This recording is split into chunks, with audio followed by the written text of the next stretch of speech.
Welcome to Fiction Audiobooks. If you enjoy the content, like and subscribing would be greatly appreciated. If you have any recommendations for novels, comment below. Please join my Patreon at https://www.patreon.com/fictionaudiobook.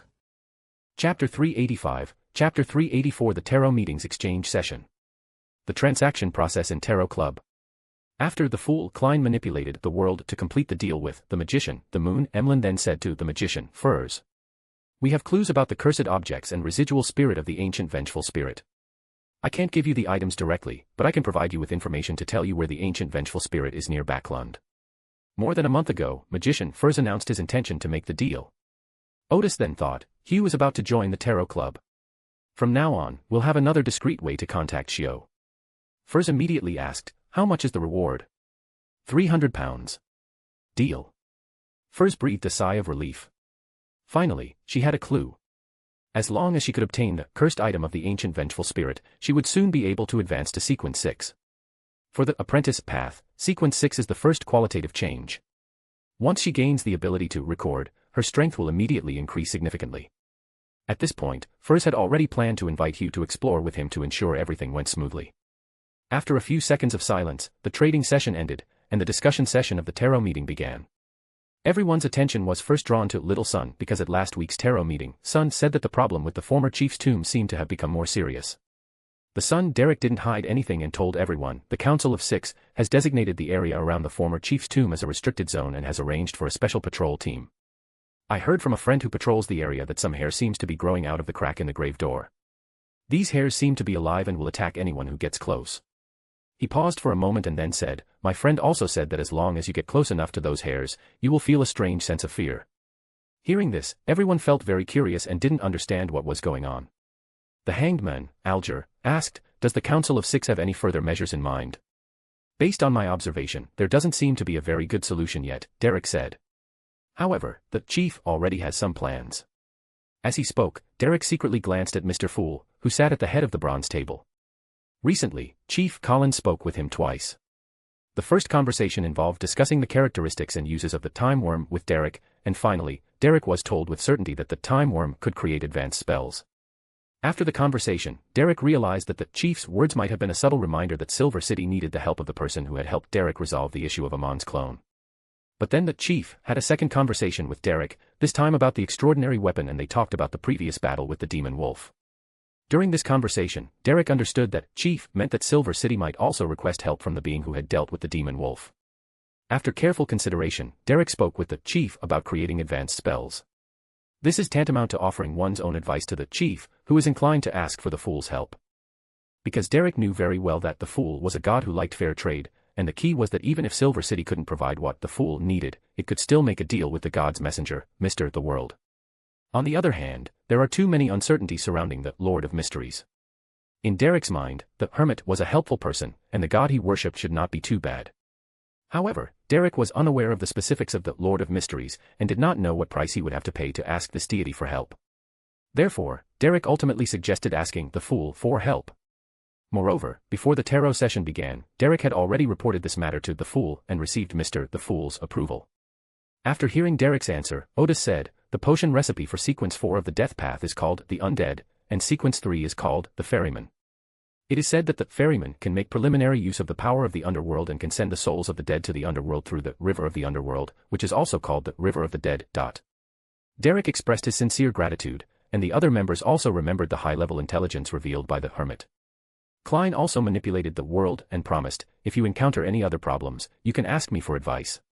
He thought to himself, "And I can ask Mr. Azek for advice." Meanwhile, Klein was prepared to trade the main material for Trickster Monster in exchange for helping Silver City resolve this matter. However, it's not appropriate to ask for a price right away. He plans to discuss payment after helping Silver City solve its problem. Derek expressed his sincere gratitude once again. "That's all for now." Klein then continued manipulating the world, saying, "I have made a preliminary investigation into the Karen suicide case in Backlund. Some time ago, Ms. Mary, a major shareholder of the anthracite coal company who had previously hired Sherlock Holmes to catch her husband cheating, asked Don Dantes for help in purchasing a portion of the company's shares. Klein thus became involved in the share transfer of this anthracite coal company. Karen, who had threatened Klein, inexplicably committed suicide and testified that Dawn was the murderer. Although Klein was quickly extricated from the predicament, he planned to donate his more than £10,000 shares in the anthracite company to the Church of the Goddess of Night in order to distance himself from the matter. A few days later, the Church of the Goddess of Night planned to hold a charity dinner to announce this event and to conduct a fundraising event at the dinner. Meanwhile, Klein was also actively investigating the matter. After all, he had lost more than £10,000.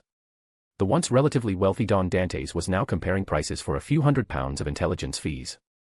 The person most interested in the case of Karen's suicide was Justice Audrey, while Magician Furs and the Moon Emlyn, who were also in Backlund, showed some interest.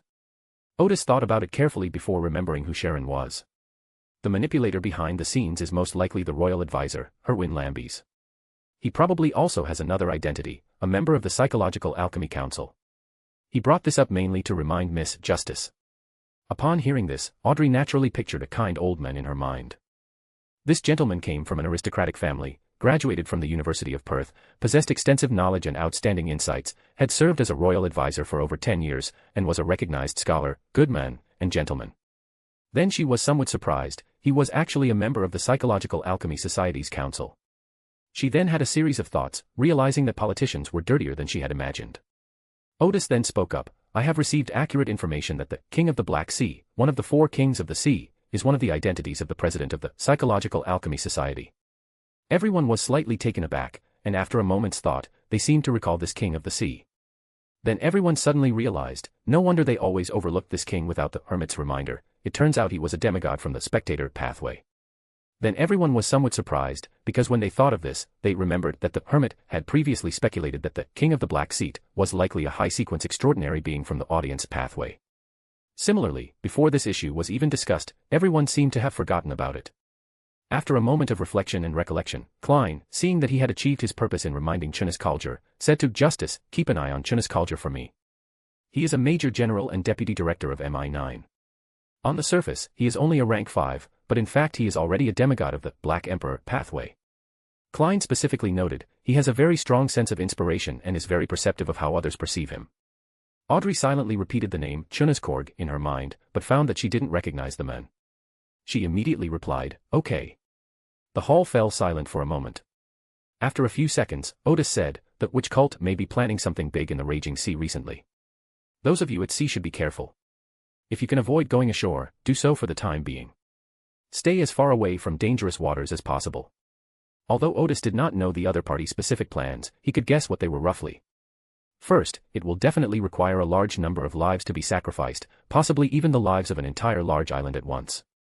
Secondly, since it involves death, it is very likely to affect the underworld and the uniqueness of the death pathway in a certain place. The reason why the raging sea is raging is that the barrier between the real world and the spirit world has been broken in a certain sense. The spirit world and the real world in that area have been mixed together to some extent, which is why that sea is raging. Therefore, as long as you don't go ashore and stay far away from dangerous waters, you will basically not be affected by the witch cult's plan.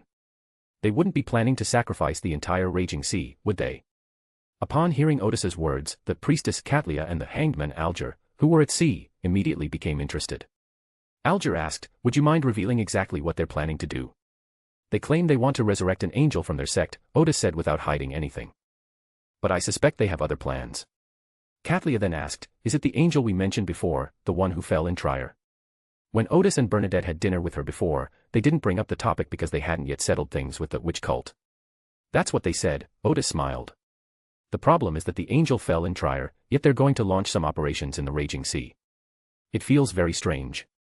Alger, Gadria, and the other members were all taken aback. It seemed that the Hermit knew the other party's plan very well. Klein was already wondering, had those people in the witch cult gone mad and started cooperating with the Hermit too? He had no choice but to turn around and report them to the Church of the Goddess of Night and the Church of Knowledge. But Klein then realized that the Hermit's publicly known identity made him an easy target for secret organizations seeking cooperation. First, he had connections with the church and the military, and second, he was a follower of the evil god, Lord of Mysteries, making it impossible for him to become a complete lackey of the church and the military. So, from the perspective of the members of the secret organization, this is a member of the secret organization with official channels. The secret organization doesn't spend every day thinking about causing destruction and bloody sacrifices, they also need to make a living. However, some extraordinary resources are monopolized by official extraordinary individuals, or most of them are controlled by the church. People like hermits are the perfect candidates for exchanging benefits between the two parties. Then Klein sighed, we're both followers of an evil god, so why is there such a huge difference between us? Katlia also wanted to ask the hermit if he was collaborating with the witch, and whether the queen knew about it. Audrey suddenly realized, General of Disease was a witch. During their meeting on Cruise Island, the hermit was discussing a collaboration with the witch. Then she wondered, why would the hermit conspire with the witch cult? Isn't this extraordinary organization supposed to be inclined towards evil? And why would the hermit reveal his conspiracy with the witch cult? After thinking about it for a moment, Audrey felt she needed to figure things out, so she asked the hermit rather cryptically, you seem to have been involved in their plan as well. Everyone looked at Odis, and they had the same question. Yes, Odis smiled. They wanted to use me to achieve some goal. But what they didn't expect was that I had a deep-seated cooperation with the church. Klein smiled, so, you reported them. Katlia was well aware that Odis had forged a deep-seated bond of interests with the Church of Knowledge, and she was also well aware that very few people knew the details of this matter. Therefore, she was not surprised by Odis's actions. Other members, influenced by the world, also felt that reporting the dangerous plans of such a dangerous organization was a normal thing to do. Audrey roughly understood what hermit meant. She paused for a moment and then asked, won't doing this put me in a dangerous situation? Odis smiled and said, I understand what you mean. You think that cooperating with an organization like the witch cult is inherently a very dangerous thing. I may have unknowingly become a tool for them to use, and eventually join the evil. Audrey nodded repeatedly, feeling that the hermit was the mind reader at this moment, completely hitting the nail on the head regarding her thoughts. But some things, some people, you can't avoid being affected by them just by not wanting to have contact with them, Odis said seriously. And some things can actually be solved by using some clever methods. For example, in this situation I encountered, if I refused to cooperate with the witch cult, they would likely seek cooperation with another secretive organization, the Moor's Penitentiary. What's going to happen will happen anyway, and they're still working with my enemies, which is even more dangerous for me. Then I might as well get involved and become an inside man for the church to solve the problem more thoroughly. Seeing that Audrey was indeed listening attentively, Odis continued, for me, this matter was handled proactively, the initiative was in my hands. For the church, having an inside man like me allows them to deploy their resources more precisely and solve problems better. So in my opinion, this is the best solution. Klein, Alger, and Katlia, seasoned veterans in the Tarot Club, all understood this logic. But some members were only aware of this, while others were not even aware of it. Like Audrey, it wasn't that she was stupid. As a noblewoman, when she felt something was inappropriate, she had enough confidence to refuse. Moreover, in the past, she rarely encountered situations where she had few cards in her hand and needed to gamble to achieve her goals, so Audrey did not possess such logic. The explanation of the hermit greatly benefited Audrey, and the topic ended there. Afterwards, Audrey shared with everyone how she eliminated the God of No Light, the evil god worshipped by the natives on Cruise Island. However, she did not specify that it was on Cruise Island, nor did she specify that her companions were hermits or the specific state of the God of No Light. She mainly spoke of the bloody sacrifices of the natives. Therefore, such sharing does not require prior communication with the hermit. After hearing the sharing of justice, everyone felt that the experience of magician and moon in Backlund was very novel. Katlia commented, there are many such wild gods on the raging sea. Because the indigenous people are relatively conservative and have a certain degree of aggression, many evil gods remain unknown to the public. Alger nodded and said, the sea is far more vast than the land, and there are many more places where extraordinary powers are hidden. Hearing these two members say that, Audrey was immediately filled with the urge to go on an adventure at sea again. After this topic was discussed, the hall fell silent, and no one had anything new to share. Klein then announced the end of this tarot session. Odis returned to the real world, paused for a moment, then prepared the altar to offer the fool the extraordinary weapon he had traded with the little son, as well as some gold pounds.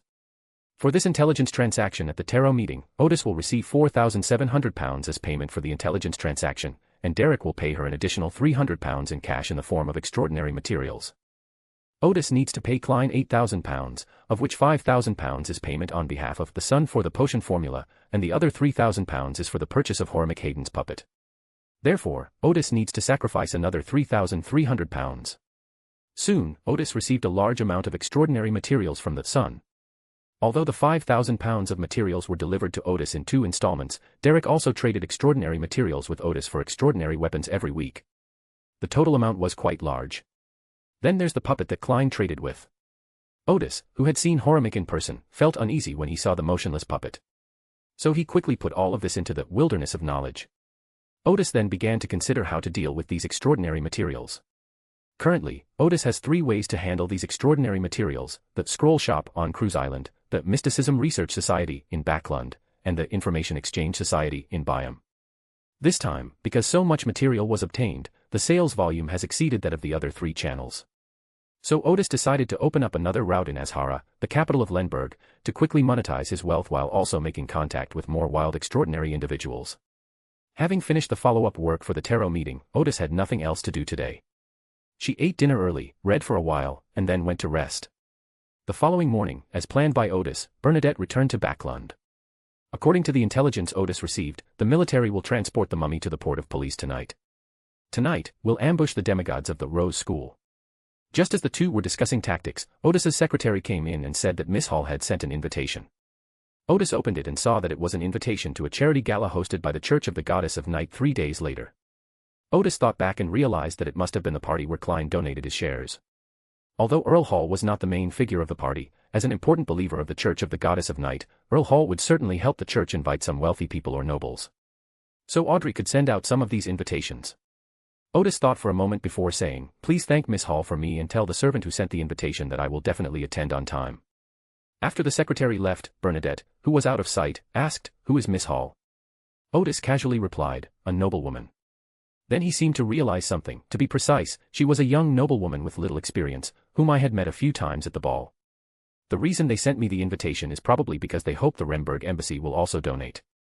Bernadette hummed in agreement and said nothing more. Odis thought to himself, after confirming a romantic relationship, one must be careful in describing certain things or tasks. He knew the mysterious queen's personality quite well. Under normal circumstances, she would rarely concern herself with such trivial matters, but it was precisely because she valued this relationship that she would inquire about the women he was in contact with. In such situations, proactively providing explanations can effectively prevent misunderstandings. Then Odis remarked, "It must be that Roselle was too unrestrained back then, leaving Bernadette with psychological trauma, which is why she is concerned about such things." Because of the operation that night, the two of them did not go out for a stroll and stayed at the embassy to rest. Around 7 p.m., when it was completely dark, Odis and Bernadette each used their extraordinary abilities to head to Port Pritz. To avoid alerting the enemy, they did not conduct any prior reconnaissance. After arriving at the port city, they split up and observed the port from a distance. There are 3 large docks in Pritzker, but the target is not hard to find because one of the ports is closed. Without a doubt, it must be there. Odis, hidden atop a building in downtown Pulitzer Bay, quietly observed the dock. Most of the ships had already entered the port before dark, and the dock area had become relatively quiet. The arrival of military vessels at this time seemed particularly out of place. Odis watched as the hybrid vessel with its smokestacks and sails gradually slowed down and slowly came to a stop at the dock. At the same time, 2 groups of soldiers in red shirts and white trousers, carrying rifles, ran past in an orderly fashion and lined up on both sides of the road. The ladder was lowered, and several officers carrying sealed items came down first, quickly heading to the train that had been waiting at the dock. These sealed artifacts also came from the southern continent and were brought back along with the mummy. Some of them were stored in wooden boxes, some in crystal boxes, and some in wooden barrels.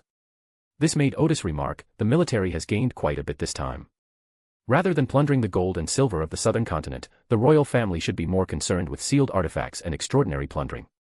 After waiting for more than 10 minutes, Odis, using his enhanced eyesight, saw 4 knights dressed in full black armor carrying a golden coffin, walking out step by step. The surface of the coffin was carved with intricate patterns. Because of the distance, Odis could only make out the patterns, which included strange birds, long snakes, and masks. The patterns looked ancient and mysterious, with a strong style of the ancient Highland kingdoms. Odis flashed forward, getting a little closer to the dock, because that was the goal of the Rose School. The coffin seemed very heavy, and a crane was needed to lift it onto the deck. The moment the crane lifted the coffin, the 4 knights immediately collapsed onto the deck, as if the process of lifting the coffin out of the cabin had exhausted all their strength. As the coffin was slowly lowered by the crane, 4 knights dressed in identical armor pushed a reinforced carriage to the side of the ship. As the coffin was placed on the carriage, and they were about to pull it, the carriage wheels suddenly started turning on their own and maintained their balance.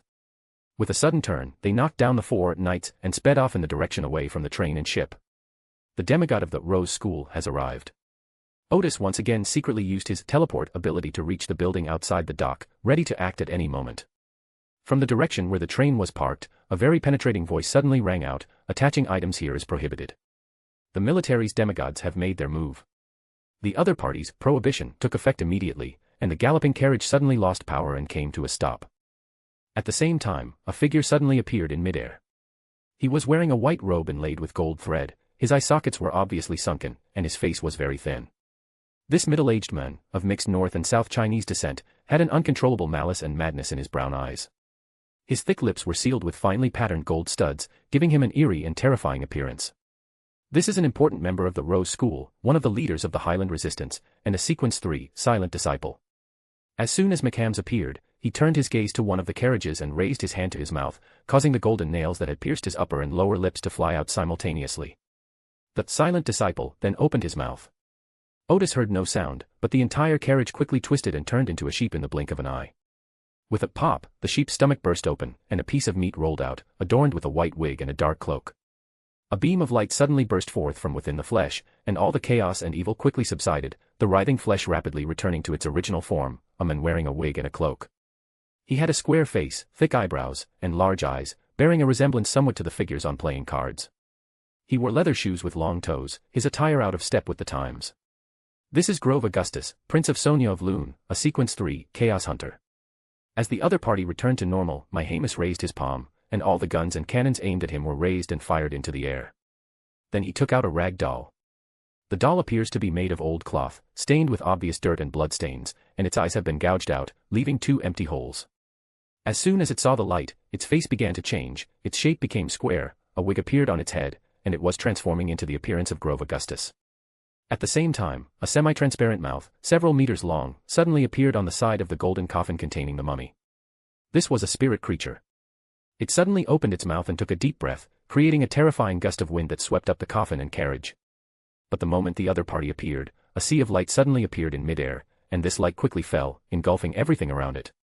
Odis felt a jolt in her eyes, so she moistened them with her spiritual energy. When she looked again, the spiritual creature with the giant mouth had vanished, and the golden coffin containing the mummy remained quietly placed on the stopped carriage. The light from earlier restored the rag doll in Mihamus's hand to its original state, and the 2 demigods closed the distance between them, engaging in a fierce battle. On the other side of the carriage, there were 2 more people. One was a woman dressed in a black evening gown, with a crown woven from thorns on her head. On this crown, pure light flows rapidly, constantly converging inward to form an ocean. Odis immediately recalled the relevant information, the current head of MI9, Georgina Augustus. The crown on her head is a level 0 sealed artifact, corresponding to the Sequence 2 light chaser of the Singer pathway. Another figure was hidden in the shadows, its face and clothing obscured. Watching the 4 demigods fight back and forth, Odis thought to himself, you would never guess that there are 2 more demigods waiting for their chance to strike. He knew very well that once the battle started, the operation would only have 2 or 3 minutes. 3 minutes later, the military will definitely send new demigods to support them. Odis then blew a very penetrating whistle to signal Bernadette, and then he suddenly flashed to Mihamus's side, using his mystic reappearance ability. In a corner of the dock, Klein and the others, who were also preparing to take action, were all taken aback. Why was there a demigod participating in the battle? Chapter 386, Chapter 385 Klein's Charity Gala. To avoid leaving too many clues, Odis and Bernadette had already changed their appearances beforehand, even altering their height and hair color. Although using her abilities would still reveal her methods, Bernadette has always maintained an air of mystery. The demigods of the Kingdom of Rune don't know much about her background and can't immediately connect her to anyone. Few people knew that Odis had been promoted to demigod, so no one suspected him for the time being. It doesn't matter if we really doubt them, we can just play dumb. After all, with the protection of the knowledge wilderness, and the help of some secret arts, it's impossible to find them through divination. This time, Odis and Bernadette's target was also very clear, the silent disciple, McCams. The rag doll in his hand was clearly a level 1 sealed artifact from the prisoner pathway. If he could kill the other party, it would be easier to divide the loot. Odis remembered that the sealed artifact in the hands of another Rose School demigod was a level 1 sealed artifact of the thief pathway, and it was easy to run into him on. To be on the safe side, I'd better not provoke him. Odis made the first move. The head of the Gus staff in his hand suddenly became bright, and a large bamboo forest immediately grew out of the dock in front of him. Not far away, the chassis of a crane was lifted by bamboo and finally pushed over amidst ear-piercing creaks and crashes. The train in the distance was nearly overturned several times, but fortunately, there were some extraordinary individuals inside who possessed sealed artifacts, and they managed to keep the train under control. However, the carriage was pierced by bamboo, and the inside of the carriage was full of bamboo leaves. The soldiers' gun barrels were blocked by bamboo, making it difficult for them to even raise their guns, let alone fire them or cannons. Odis's target, that silent disciple, Mihams, was pierced by many bamboo stalks, especially his chest cavity, which was pierced by the bamboo stalks as if bamboo shoots were sprouting from the ground after rain. Idiom story, full of confidence and composure. Odis wasn't afraid of Klein seeing this ability because, judging from its appearance, it had absolutely no connection to the idiom or story. His attack was so sudden and rare in the extraordinary world that it caught both Mihams and Grove Augustus off guard. However, they quickly realized what was happening. The former's body instantly turned into a phantom, and his injuries vanished. The latter immediately retreated to observe the demigod who had just joined the battle. Just as Mihams was about to use his mirror jump ability to leave the bamboo forest, he suddenly found himself unable to move. Even in his vengeful spirit state, it was difficult for him to move freely through the bamboo forest. Suddenly, his spirit was moved, and he looked up at the sky. Suddenly, a woman dressed in knight's attire appeared there. She wore a metallic mask and seemed devoid of any living presence. Immediately afterwards, a slight change appeared in her eyes, her gaze suddenly becoming cold and terrifying. Mihams quickly turned his head away, not daring to meet her gaze, but he still felt the life force of his body and spirit rapidly disappearing, as if he would reach the end of his life in the next second. That was Bernadette's death stare, which she used after she made her move. All the bamboo in her sight quickly withered and turned yellow, and even the life of the silent disciple was rapidly slipping away. Mihams tried to respond, but his whole body was stiff and he couldn't even move his fingers. However, this did not stop him from saving himself. The face of the rag doll in his hand quickly changed, becoming a gaunt figure with sunken eyes. That was Mihams himself. He was exchanging himself with the rag doll. In this way, it would be the rag doll's life that was lost, not his own. Since rag dolls themselves have no life, there is nothing to lose. The next instant, the confident ability ended, the bamboo forest disappeared layer by layer, the crane collapsed, the railway was destroyed, and the train carriages were no longer usable, leaving only a somewhat dilapidated dock. Odis's staff glowed again. Fairy tale magic, the snowman. The rag doll in Mihams' hand suddenly turned into a small snowman. Because it was summer, the snowman began to melt quickly, and the process of Mihams exchanging rag dolls was forced to stop. The royal demigod Grove noticed the woman in midair using a level 0 sealed artifact, and he immediately attacked another demigod from the Rose School. Regardless of the purpose of the man and woman who finally appeared, it is certain that their target was the demigod of the Rose School. Grove and Georgina's mission this time was merely to prevent the mummy from being stolen by the Rose School, and Odis and Bernadette were essentially helping them complete their mission. Under such circumstances, if they could kill another demigod from the Rose School, it would be equivalent to exceeding their mission expectations. Odis saw through the other party's intentions, took out the scepter of disaster, and blew up a hurricane, overturning the carriage carrying the mummy's coffin. With a thud, the coffin hit the ground, the lid was knocked open, and the mummy fell out. The two royal demigods didn't take it too seriously. After all, although mummies could be made into high-level zombies, the process couldn't be completed in a short time, and it was lying there and couldn't run away. So they continued their siege of another demigod from the Rose School. Just then, a deep voice suddenly came from the warehouse in the distance, "Run!"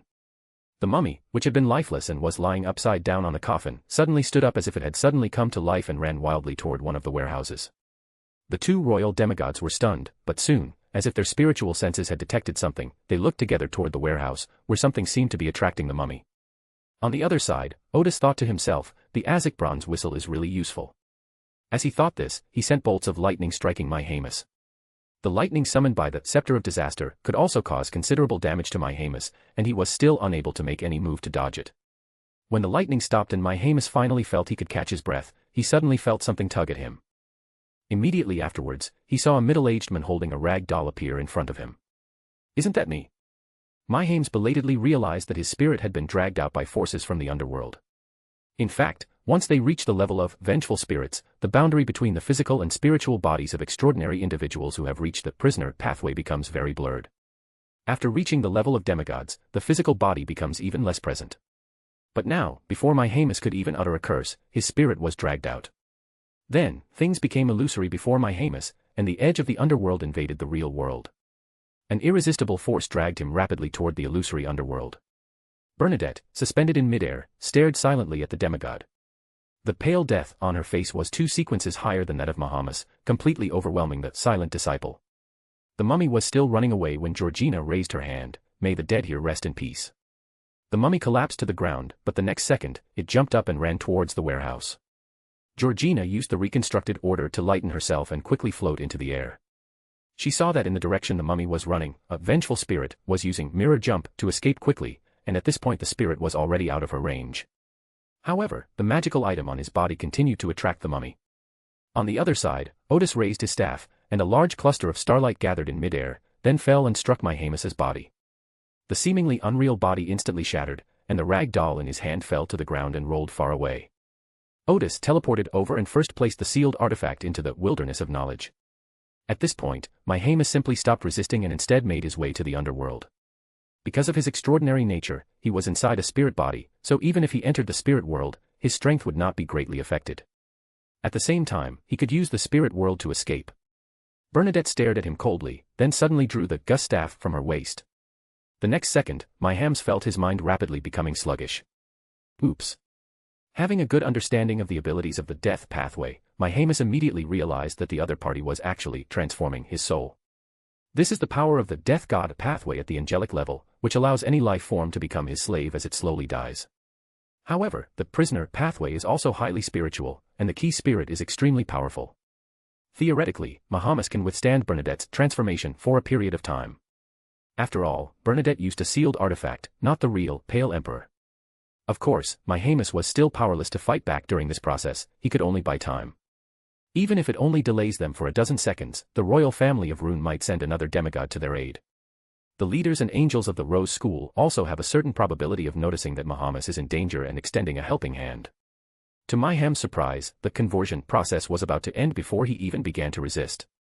He really couldn't understand how her abilities had changed so drastically just because she had a staff in her hand. At this moment, Myhamus had entered the edge of the underworld. He felt that his mind was completely blank, and he didn't even have the thought of looking for an opportunity to escape to the underworld. Bernadette pushed forward with the hand holding the Gus staff, and the extraordinary properties within the spirit body of Myhamus began to rapidly emanate. In fact, this silent disciple is not dead yet, but he is currently in the underworld as a vengeful spirit, and the boundary between his life and death is very blurred. Bernadette dragged him into the underworld to achieve this effect, since her goal was the extraordinary trait of the silent disciple, not to kill Myhamus. With the help of Pale Death, the extraordinary characteristics were extracted at an extremely fast speed, and in the blink of an eye, the extraordinary characteristics had been formed. Having anticipated this, Odis immediately stepped forward and used an iron box with a sealing array to seal the extraordinary properties, placing it into the wilderness of knowledge. The other three demigods on the dock were all surprised that the battle on Odis's side would end so quickly. They were still fighting while trying to stop the mummy from escaping. Odis and Bernadette exchanged a glance, and the two immediately went into stealth mode and left the dock. This was a plan the two had prepared in advance.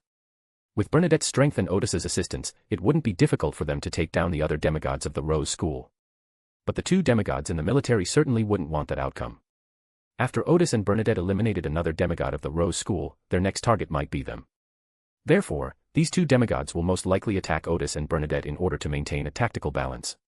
Odis was not greedy, he withdrew immediately after achieving his goal, which made his plan the safest.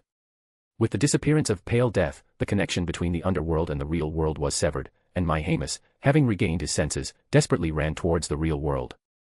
In his current state, he can at least transform into an evil spirit in the real world, and there is still a chance for him to recover to some extent in the future.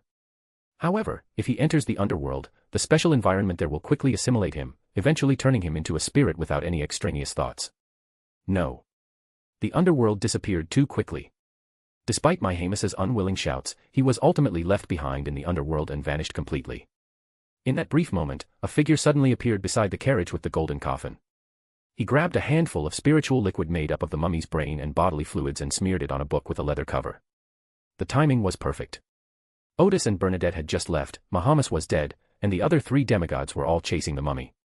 No one was paying attention to the golden coffin containing the mummy. Although the three demigods did not know the figure's purpose, their spirituality told them that they had to stop it. But the figure didn't linger, it immediately used its travel ability to leave. A second or two later, the running mummy vanished before the eyes of the three demigods. They were stunned for a moment before the demigod of the Rose School quickly fled the battlefield through the spirit realm, while the two royal demigods tried their best to stop them, but in the end, they still managed to let the other side escape. The two remaining royal demigods on the dock exchanged a glance. The good news was that the mummy had not been taken by the Rose School, but the bad news was that the mummy had been taken by someone else. The good news is that a famous demigod from the Rose School has been killed. The bad news is that, possibly by the Rune military, a level 1 sealed artifact in the shape of a rag doll has fallen into the hands of two mysterious people. The outskirts of Backlund, a secret stronghold of Bernadette. Odis placed the rag doll and the tin box that sealed its extraordinary properties on the table. Bernadette glanced at the rag doll and said, before it became a sealed artifact, it was probably a mystical puppet made by a demigod of the prisoner pathway. Its ability is decent, but its negative effects are quite strong. It would be best if a high-level being could seal it again. As she spoke, she picked up the iron box that sealed the silent disciple, clearly choosing this trophy. It would be better if the Lord of Mysteries resealed that sealed artifact. Odis put the rag doll back into the wilderness of knowledge. I've always wondered why so many extraordinary individuals from secret organizations carry sealed artifacts formed through the same means. Although the abilities of sealed artifacts are more bizarre, they also have many similarities to the abilities of their holders.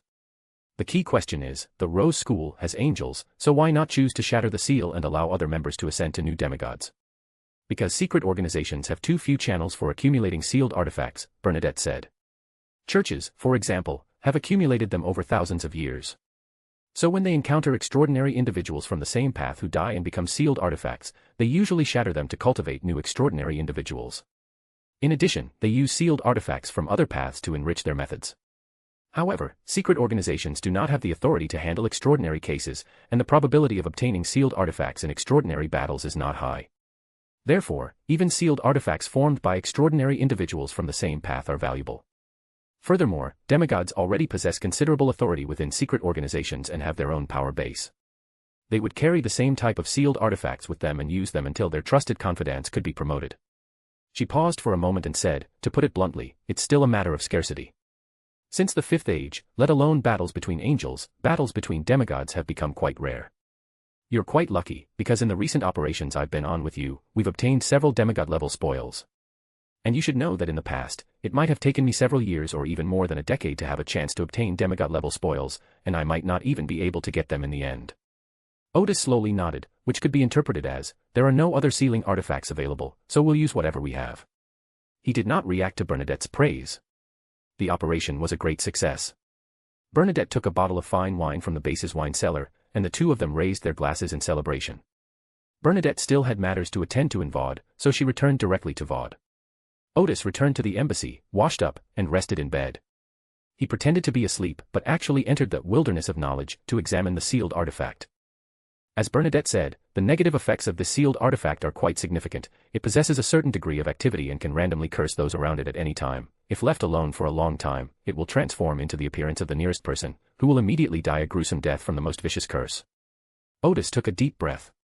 Even demigods couldn't avoid this negative effect, and angels had to be careful to avoid it as well.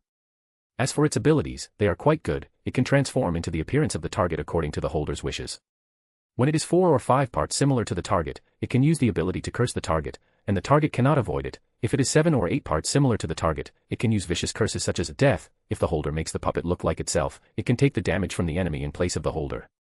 Odis's spirituality led him to understand that the threshold for withstanding damage was probably no less than 3 sequence 3-level attacks. Whether it's a physical attack or an extraordinary attack. This ability was quite good, so he used the layers of the knowledge wilderness to reseal it, giving him 15 minutes of safety time. Within these 15 minutes, there's no need to worry about negative effects. After use, you can directly put it into the knowledge wilderness. Wait a while before using it, and you'll have another 15 minutes of safe time. Odis named it the Cursed Rag Doll and placed it in the wilderness of knowledge, taking it out to use only when needed. The fighting in Pulitzerport had no impact on Backlund. People in the East End were busy making a living, workers went to get off work on time without slacking off, and the upper class reached preliminary cooperation agreements and made deals at parties and balls. After learning that Amon's clone was in Backlund, Odis tried to decline as many balls and social engagements as possible, but he still planned to attend the charity fundraising gala organized by Klein.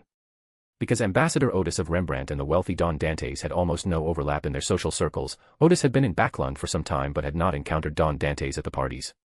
This party is basically a chance to get acquainted with the organization. We might need this communication channel in the future. The Rembrandt Embassy was very supportive of the ambassador's participation in the party, because it was a high-level gathering of the Church of the Goddess of Night. Most of the people at the Rembrandt Embassy are believers in the God of Knowledge and Wisdom, and are not well connected to such circles.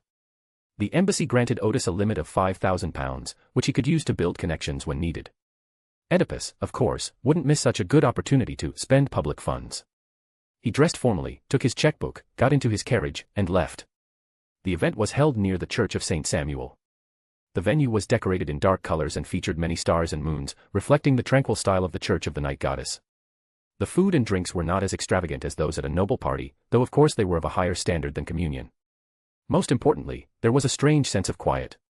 Everyone was sitting in their assigned spots chatting, unlike a noble party where people were standing in small groups chatting in different parts of the living room. When Odis arrived, he found a corner to sit down. When he saw Audrey arrive, he simply greeted her and did not talk much, because the seats where Audrey and her father were sitting were the seats where the nobles were gathered, and they were some distance away from Odis. After the party began, music did not start immediately. Instead, Don Dantes, also known as Klein, the original initiator of the party, gave a speech. In his speech, he vividly described the current situation in the East End and gave examples of the importance of education for the children in the East End, which was the theme of this fundraising event. Odis was not interested in this topic. After the speech, the fundraising began, and Odis wrote a check for 3,000 and handed it to the waiter. This was already a large donation, and Don Dantes and Bishop Electra came over with wine glasses to express their gratitude. Odis exchanged a few polite words with the two men, and then said, in fact, implementing compulsory education is the best solution to the current education problem. Apart from the Republic of Intis, other countries do not have universal compulsory education. Church schools are more like literacy classes, and the tuition fees for public schools are difficult for ordinary people to afford, since most families have more than one child. Private schools are out of the question for ordinary people. Currently, even in the Republic of Intis, the system of compulsory education has become a mere formality. Not every era produces a genius like Roselle, Bishop Electra smiled. Remberg is famous for its academic atmosphere, but it seems it hasn't been able to implement compulsory education, has it? Indeed, that's something Remnantburg needs to improve. Odis smiled and began talking about the weather in Backlund, indicating that he would stop there. But to his surprise, Klein, who was wearing the face of Don Dantes, returned after thanking another wealthy man to Bishop Electra and brought up the topic again. He asked Odis, "Do you think the Kingdom of Rune has the conditions to implement compulsory education?" "No," Odis replied without hesitation. "No." Klein paused for a moment. "Rune is currently the most enlightened and reform-minded country among all nations." "That's right." Odis looked around and saw that there was no one there, then said in a low voice, "But the so-called spirit of reform is the kind of reform that nobles and the wealthy want, not the kind of reform that ordinary people need. Compulsory education benefits ordinary people, nobles and the wealthy don't care too much about this issue. Or rather, if you ask them to donate money, they are very willing, but they lack the motivation to thoroughly solve the problem." This answer stunned Klein again. He wanted to continue the discussion, but then he remembered that Don Dantes was not familiar with the ambassador from Remberg. Just as he was about to politely end the question, Odis suddenly smiled and said, "Tomorrow I will send you something, along with an instruction manual. You might have some new ideas." Klein smiled and said, "Okay." Then, the two politely ended the conversation. After the party officially started, the atmosphere in the venue remained quiet, with everyone chatting in small groups. Odis had recently met some acquaintances in the upper echelons of Backlund. After greeting them, he returned to his corner and sat down.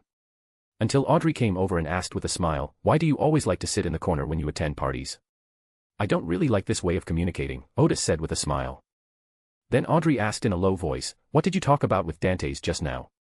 She noticed that after their brief conversation, Don's mood became noticeably more serious, and he also seemed a little confused. Odis had no choice but to stand up and smile, saying, "Tonight's party is naturally about discussing education, but my ideas differ from his." Audrey asked curiously, "Don't you approve of this kind of donation?" "No, that's not it," Odis laughed. "It can indeed alleviate the problem and help many people.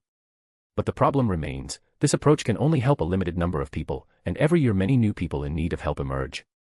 Audrey, who had been carefully observing Odis, then asked, "You seem to know how to solve this problem."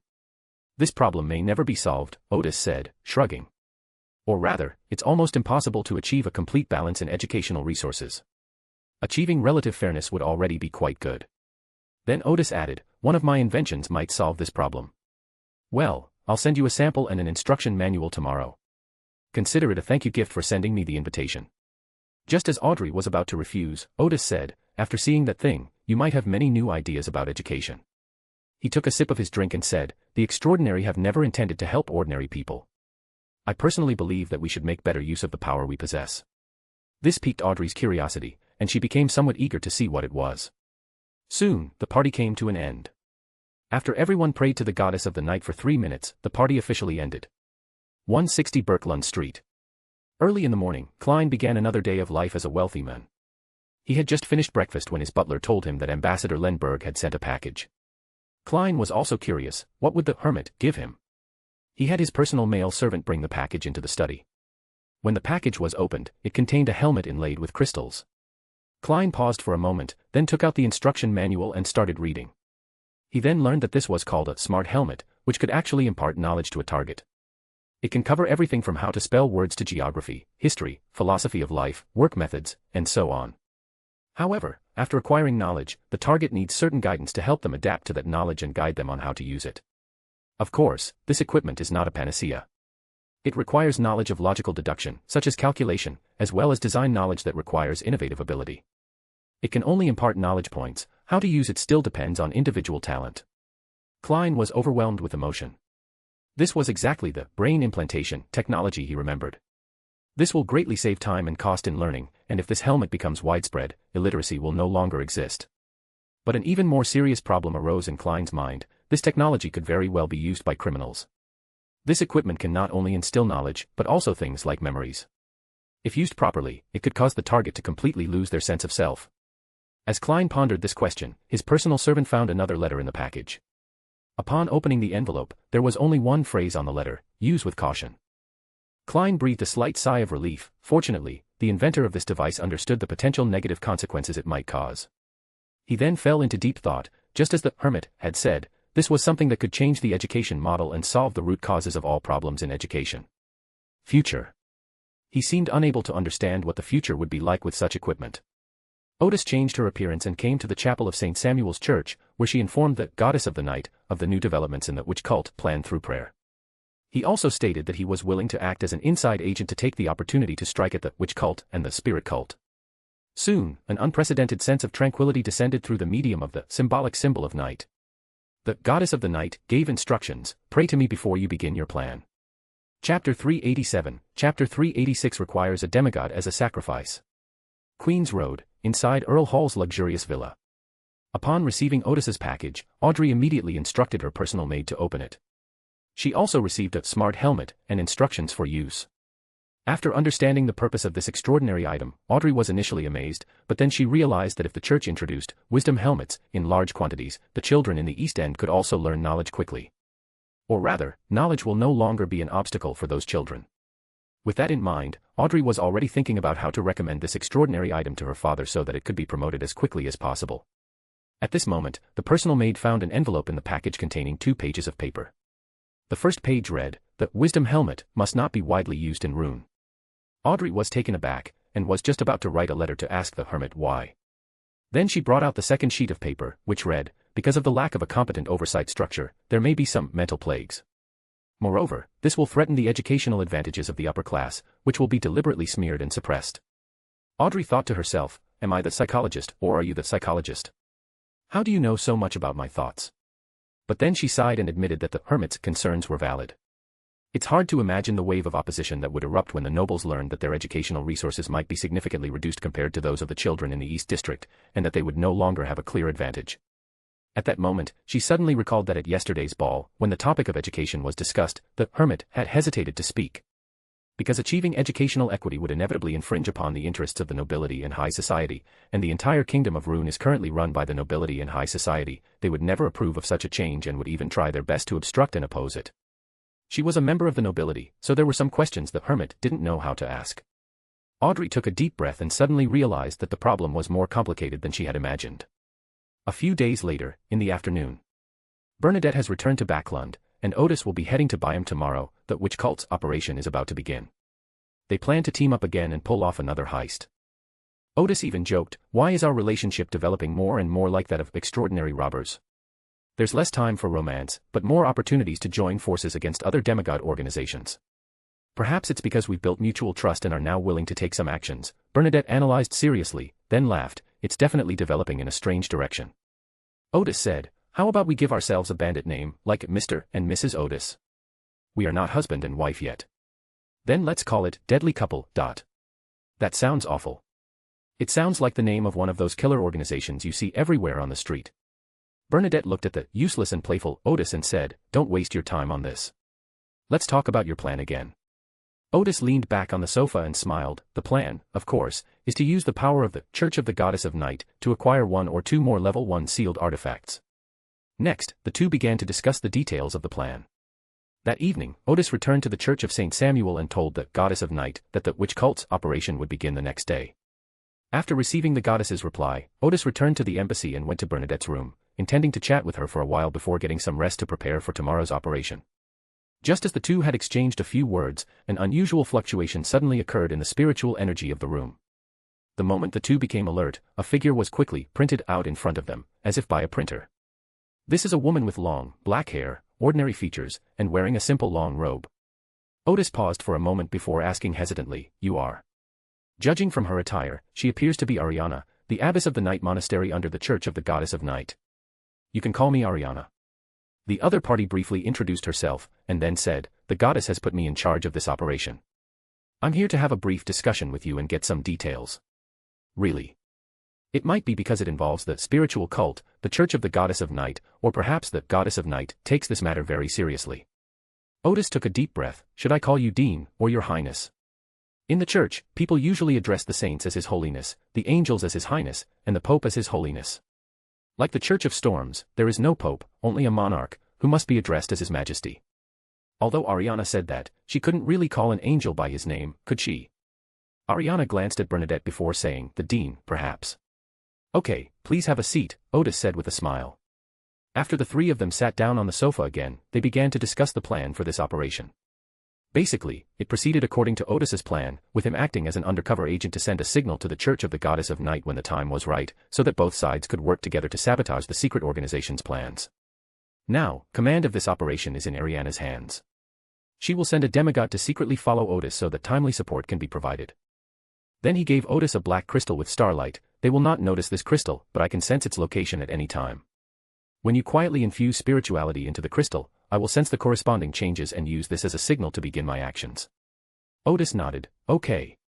This thing is indeed very convenient and will greatly reduce the probability of exposure."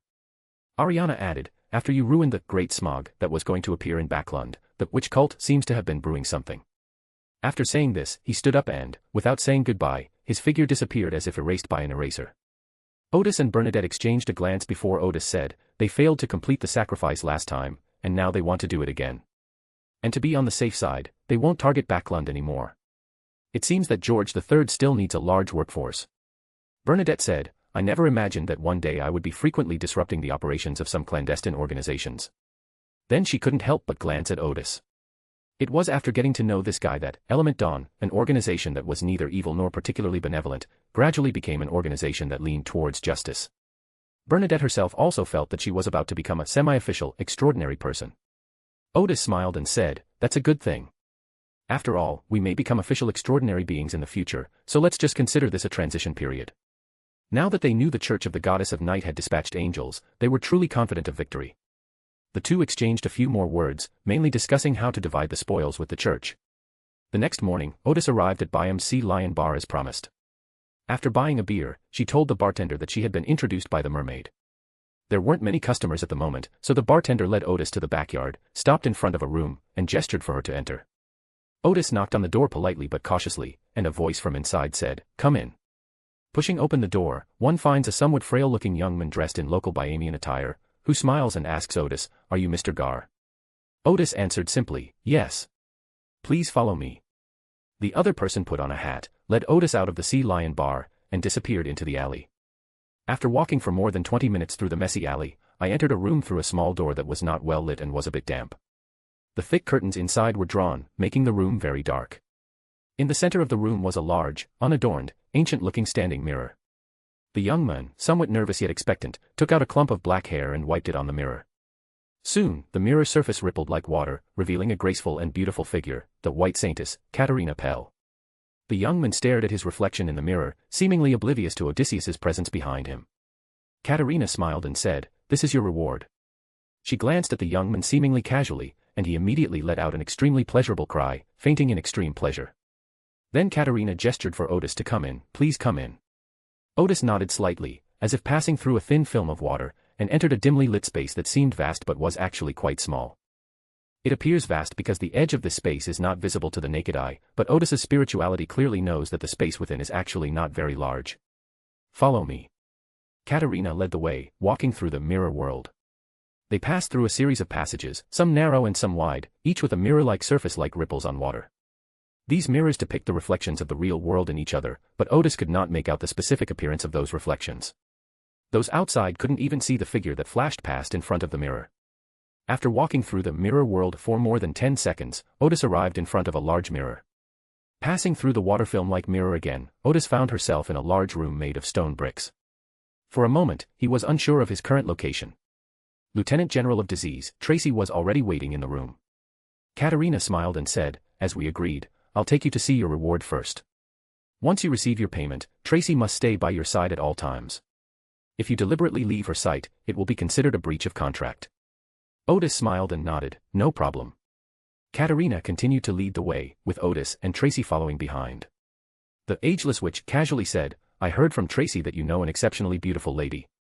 Odis laughed, not answering the other person's question, but said, "When I was in school, I met a classmate who really liked to brag. Many people like to boast, but they are quite reliable when it matters. My classmate, on the other hand, always liked to brag at crucial moments, which made me overlook some key information and always made things worse. After warning him repeatedly to no avail, I finally gave him a good beating and then cut all ties with him." Odis smiled and said, "I've always been like this. I never like to criticize other people's inappropriate ways of doing things, but if I repeatedly explain my bottom line to them and they still don't change their ways, I'll teach them a lesson." Katerina and Tracy were both taken aback.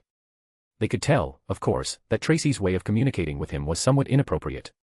As Odis said, he had indeed warned Tracy many times before to be sincere and not to always use seduction on him. But neither Katrina nor Tracy took Odis seriously at the time, so naturally they didn't take his words seriously either. After learning that Odis had become a demigod, they changed their attitude towards Odis's words. And so the topic ended there. The three of them walked quietly through a long corridor, which had no windows and was made entirely of stone bricks. They did not encounter anyone along the way. Odis suspected that he might be somewhere underground now. Finally, they stopped in front of a stone chamber. After opening the stone door, they found a stone table and a stone bed inside. The only thing that wasn't made of stone was a mirror hanging on the wall. Katerina stood in front of the mirror, and the Katerina in the mirror suddenly did something different from the real world. She turned her head and walked towards the stone table in the mirror. In the real world, there is nothing on the stone table, but in the mirror world, there is an iron box on the stone table. At this moment, the Katerina in the mirror picked up the iron box, returned to the mirror, reached forward, and the iron box broke through the mirror, handing it to the Katerina in the real world. Then, Katerina synchronized with the real world and the mirror world again. She placed the metal box on the table, opened the lid, and inside was a red metal boxing glove. There were several ice crystals around the box, radiating a chill, which caused the temperature in the room to drop by several degrees. Katerina said, "This is a magical item comparable to the Iron Knight. Its main abilities include, the wielder can transform into multiple flames for rapid movement or to evade enemy attacks, the wielder's body can become as hard as steel during combat and has the ability to critically strike, ignoring enemy defenses and having a very small chance of killing a demigod with a single blow, it can generate a large number of fireballs, bombarding an area with a diameter of 5 kilometers, and the wielder will be completely immune to the burning of flames. The negative effects are that if placed at a temperature above 10 degrees Celsius for 5 seconds, it will spontaneously combust and burn everything within a 5-meter radius. If worn continuously for 10 minutes, the wearer will spontaneously combust, lose their ability to withstand burns, and suffer severe burns, which could even be fatal if measures are not taken quickly. After resting for 10 minutes, it can be worn again." The ageless witch smiled and said, "The negative effects are not too difficult to avoid. As long as you use an ice-type witchcraft while using the sealing artifact, you can maintain the temperature around the gauntlets. Moreover, as long as it is stored in an iron box with a spiritual wall, it will be in a resting state." Odis nodded, "Not bad." He reached out and took the red gauntlets, infused them with his spiritual energy, and sensed them. He possessed all the abilities that Katerina had mentioned. Then Odis took out a crystal ball and, in front of the two witches, used astrology to predict the negative effects of the sealed artifact. After confirming that there were no issues with the negative effects, Odis asked, "May I put the sealed item into the spatial magic circle?" Katerina glanced at the goose's staff and disaster scepter, hidden in the leather sheath at Odis's waist, as if to say, "If you break the agreement and we are unable to open that spatial magic circle, these two sealed items of yours will be our spoils of war." Then she smiled and said, "Okay. That's good." Odis smiled and put the iron box into the wilderness of knowledge. He had originally wanted to tease this ageless witch by putting the staff and scepter at his waist into the wilderness of knowledge, as well, to see what she would do. However, considering that important matters were more important, I didn't do something that could easily lead to misjudgment. Katerina concluded. Then, before the plan begins, you two will stay in this stone chamber. Someone will bring you food and water, and you can also drink alcohol if you wish. Once the plan begins, I will take you to where you are needed. Odis plopped down on the stone bed. I want grilled fish, and a barrel of beer too. Katerina smiled and said, no problem, I'll bring it to you at noon. After saying that, she suddenly jumped into the mirror and disappeared from the room. Odis looked at Tracy. You're going to follow me to the toilet too? Of course, Tracy said.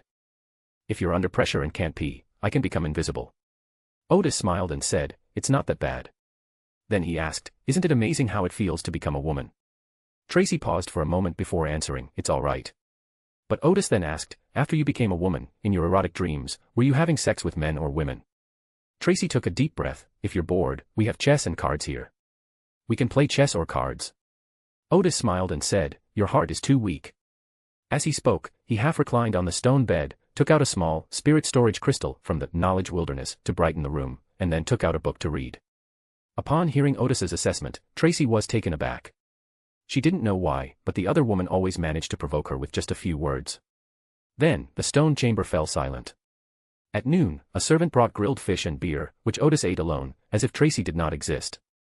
Afterwards, Odis lay down on the stone bed and took a nap, feeling as relaxed as if he were at home. Felix, a demigod from the night monastery of the Church of the Goddess of Night, followed clues left by Odis and entered a huge ancient building. The building is located in the center of Blue Mountain Island, where Byam is located. Its exact date is unknown, but after seeing the occasional feathered serpent symbol, Felix guessed that it was built during the Fourth Age, at the height of the Byron Empire. At that time, wars were constantly raging between the countries of the northern continent, and the territory of the Byron Empire once approached the coastal areas of the northern continent. It is said that the Byron Empire built many military stations and logistics bases on what is now the raging sea in order to invade the northern continent. This must be a product of that era. Felix possesses a sealing artifact that allows him to conceal himself, and he is extremely cautious when being tracked. When Odis entered the mirror, he almost lost track of it. Fortunately, he was prepared and carried a sealing artifact that allowed him to enter the mirror world. He searched the mirror world quietly for a while before finally finding this place. He quietly walked through the underground world to get a basic understanding of its structure. Just as Felix turned a corner, he saw the ageless witch Katerina standing in the corridor ahead, looking right at him, and saying in a very pleasant voice, I knew it, there would definitely be a tale. Felix felt as if he had suddenly fallen in love, but he was also somewhat surprised, wondering when he had been exposed. He immediately stepped back, but in the corridor behind him, a woman with long, thick eyebrows, dressed in a blue hunting outfit, suddenly appeared. Felix was taken aback. The Blue Witch Elena. For this operation, the witch cult actually dispatched 2 ageless witches. At the same time, almost instinctively, Felix caused a surge of darkness to flow around him, forming a realm composed of pure darkness.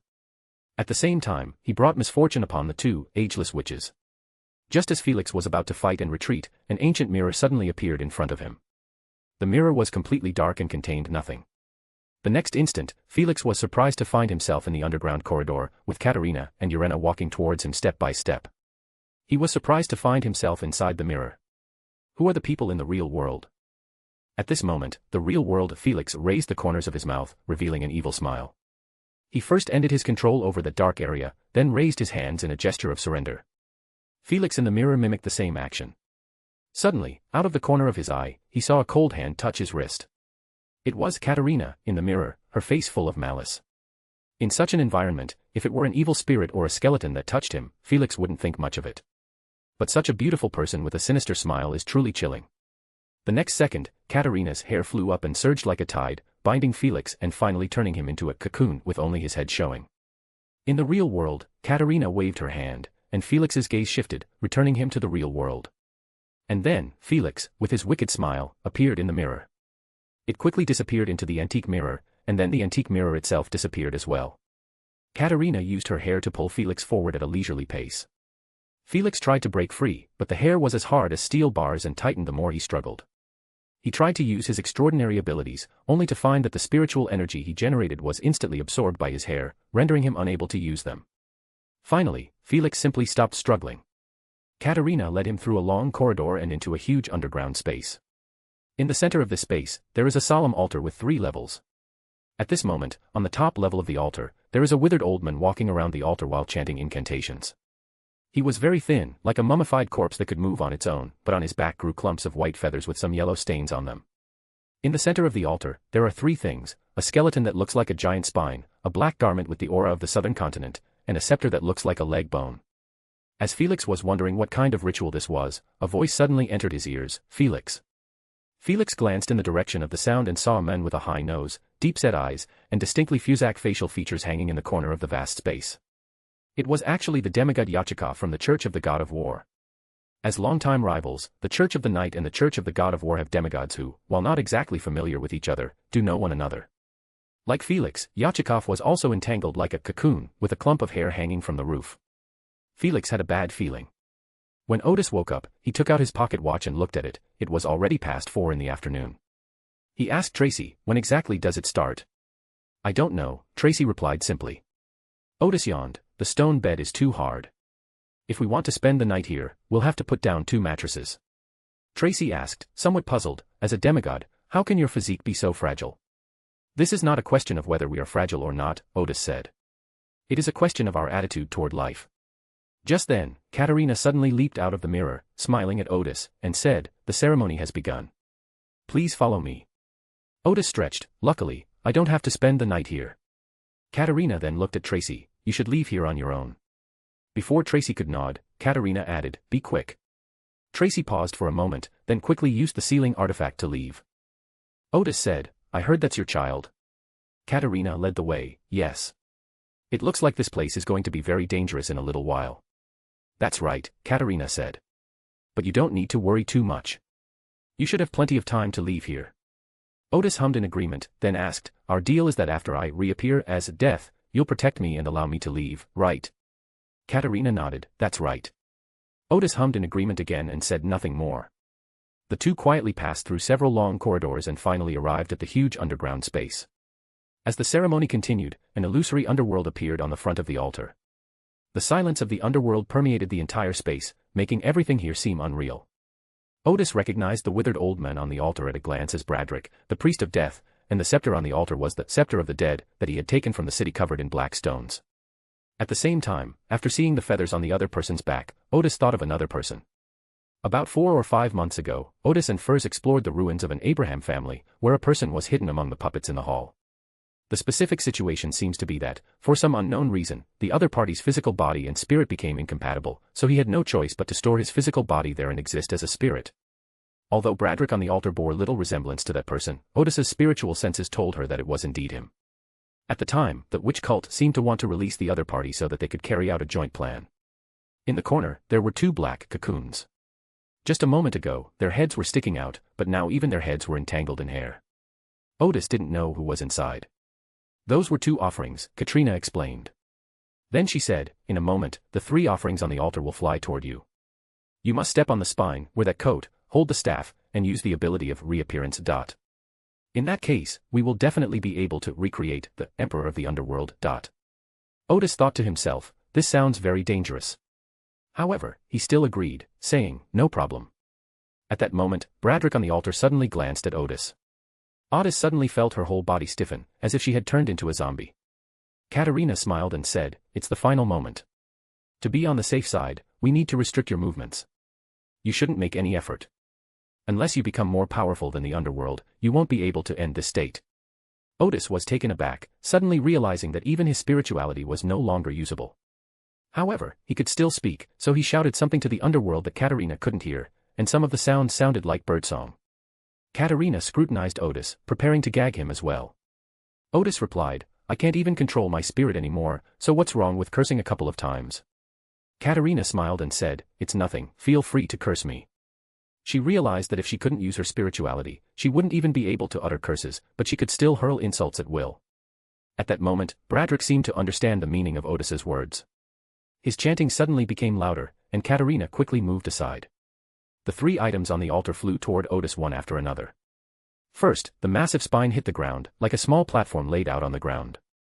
Then the coat and the scepter flew over, and Odis's legs suddenly moved uncontrollably and stiffly, and he stood on the small platform. The coat was draped over his body, and the scepter appeared in his hand. Odis realized that he was being manipulated by Bradrick on the altar like a puppet, and he couldn't even infuse the crystal given to him by Ariana with spirituality. At this moment, Katerina, who was not far away, said, "All right, you can use your ability now."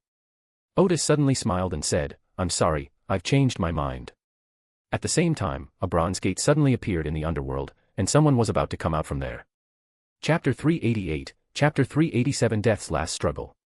At this moment, Odis felt that the scepter of the dead in her hand was colder than ice, and her soul seemed to tremble.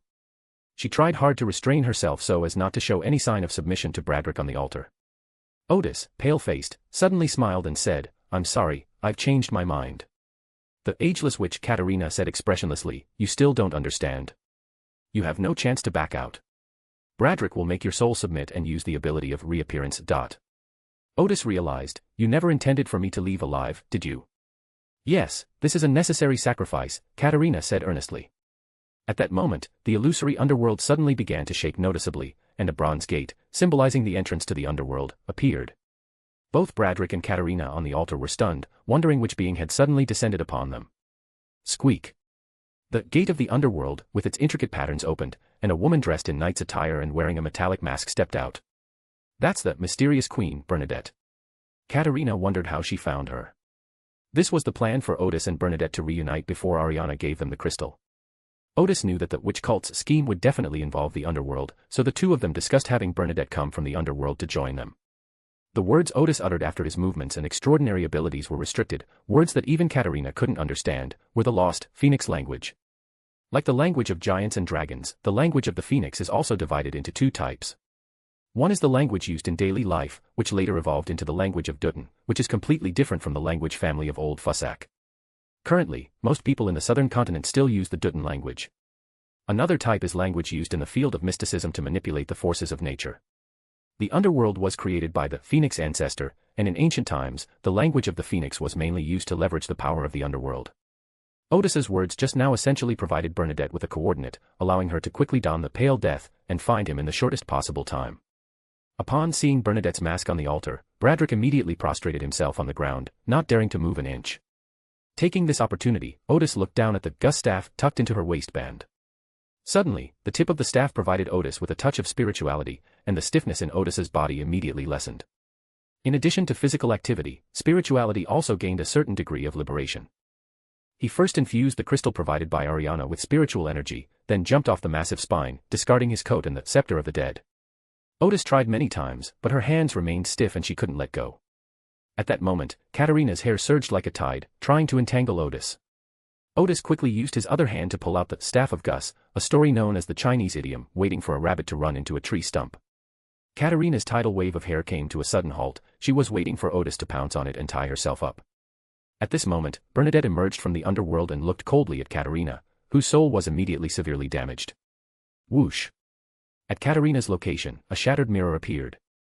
A mirror double. She herself had already appeared in the distance, and the spirit had only suffered minor damage. Bernadette raised her hand, and an illusory river flowed from the underworld, chasing after Katerina. That was the River of the Dead, and even from a great distance, Katerina felt her life rapidly fading away, rushing headlong towards death. The entire underground space immediately became extremely cold, as if everyone were immersed in icy water. Katerina tried to dodge, but the River of the Dead had already surrounded her. Just as the river was about to engulf her, a large amount of lava suddenly gushed out from beneath her feet. Sizzle. The extreme cold of the River of the Dead instantly solidified the lava, but also slowed the flow of the illusory river. Above the lava, an ancient mirror suddenly appeared, reflecting a beautiful woman with a mature air. She had long, flowing black hair and blue eyes that were more crystalline than diamonds. This is Judith, the grandmother of the witches and the child of God. Judith in the mirror smiled slightly at Bernadette, and even Bernadette, who had a cold gaze, had a glimmer of light in her eyes, as if even the pale emperor could be bewitched by this witch. Just then, an unprecedented sense of tranquility appeared not far from the altar. Ariana, dressed in a simple robe, appeared as if she had been printed out of a printer after receiving Odis's signal. She glanced around and saw that everyone, Bradrick, prostrate on the altar, Judith in the mirror, Katerina, and the ageless witch Elena, who was invisible, was beset by misfortune. At this moment, Odis had taken advantage of the opportunity to completely regain control of her body and restore spirituality.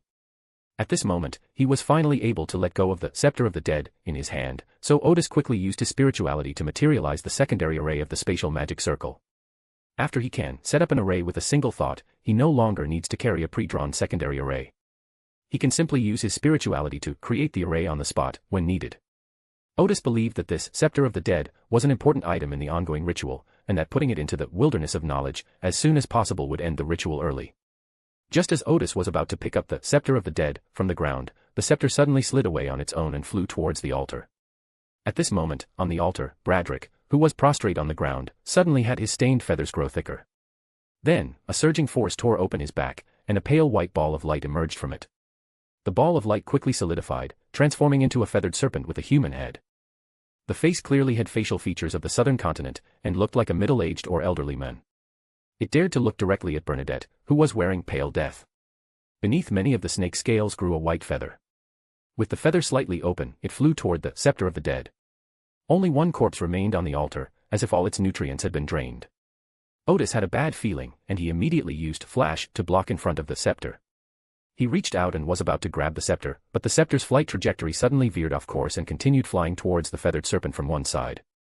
Odis immediately sprouted a pair of beautiful wings on his back and chased after the scepter of the dead, in flight. But it was too late, the scepter was about to be entangled by the feathered serpent's tail. The tip of the staff of Gus in Odis's hand glowed, and a giant figure suddenly appeared beside him. The figure ran at an extremely fast speed, seemingly leaving afterimages as it overtook Odis, knocking the scepter of the dead and the feathered serpent away. Boom. The charging giant even completely destroyed the altar. Mythological magic, Quafu chasing the sun, a wild run. Taking advantage of this opportunity, Odis quickly approached the scepter of the dead. Just as he was about to touch the scepter, the feathered serpent's eyes rolled, and a pale white flame seemed to flicker in its pupils. Odis suddenly stopped, feeling as if his life was rapidly fading away. In that brief moment of pause, the feathered serpent's tail had already stretched out, about to coil around the scepter. The light from the head of the Gus staff reappeared, and the same giant figure appeared in the distance. He threw the staff in his hand, which landed precisely between the feathered serpent and the undead scepter. Suddenly, a huge peach garden appeared, and the distance between the feathered serpent and the scepter of the dead quickly increased, with the peach garden separating them. Mythological magic, Quafu chasing the sun, staff. Unaffected by the peach garden, Odis stepped forward and seized the scepter of the dead. It still felt very cold to the touch, like holding a piece of solid ice. Odis raised the staff of Gus and once again set up an array with a thought. Just as the staff of the dead was about to be placed into the wilderness of knowledge, a cold electric current suddenly emanated from the staff of the dead, making Odis's joints seem to stiffen completely, rendering him unable to make any movement. Unable to turn his head, Odis tilted his eye and saw the feathered serpent staring intently at the scepter of the dead, from afar, as if remotely unleashing some power from within the scepter. The next instant, Odis's vision was suddenly filled with a pale image, the protagonist of which was a middle-aged man wearing a dark robe with a face resembling that of the southern continent. It's the face of the middle-aged man on the head of the feathered serpent that stole the scepter of the dead. In front of the middle-aged man was a large bird lying on the ground. It had a long, thin neck and head, and pale white feathers. It was a phoenix, and judging by its size, it should be a demigod-level phoenix. After the phoenix died, its extraordinary properties concentrated in its left leg bone, forming this scepter of the dead. Odis never expected that this scepter of the dead would contain something similar to memory. The feathered serpent triggered the memories of the scepter, hoping to flood Odis's brain with a massive amount of memories, causing him to temporarily experience a crash-like reaction. But what the feathered serpent didn't know was that Odis often used the method of accelerating time to conduct research in the wilderness of knowledge, and the strength of his brain and spirit had long been trained, so this little memory was not enough to harm him.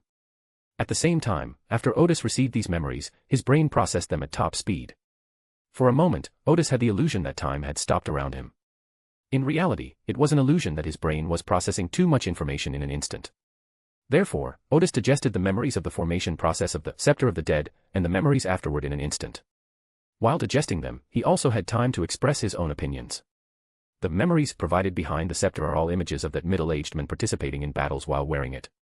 One scene in particular caught Odis's attention. The middle-aged man's enemy was a ball of light, and his allies included a starry sky, a sunset-colored twilight, and so on. During this battle, the undead scepter was affected by the enemy and gained some activity. That influence also caused a qualitative change in it. In the post-war period, middle-aged men used this change to strengthen the connection between the scepter and the underworld, giving the scepter a certain degree of authority through the Grim Reaper pathway. Odis probably guessed who the middle-aged man was. He continued reading and, sure enough, saw the middle-aged man ascend to the divine throne, becoming the new Grim Reaper. That's right, that middle-aged man is none other than Emperor of the Underworld, Salinger. The Emperor of the Underworld always carried the scepter with him. It witnessed Salinger's search for the River of Eternal Darkness and the uniqueness of Salinger's forced acceptance of the Red Priest path. Finally, one day in the Fourth Age, Salinger split off a small part of his spirit and merged it with the scepter. From then on, this staff appeared in the Church of Death on the east coast of the Byron Empire, where it was worshipped by believers. Odis realized that this Scepter of the Dead was also a contingency plan for resurrection left by the Grim Reaper. Odis roughly understood what happened next. Salinger perished on his way back to the southern continent, and the function of the scepter was activated.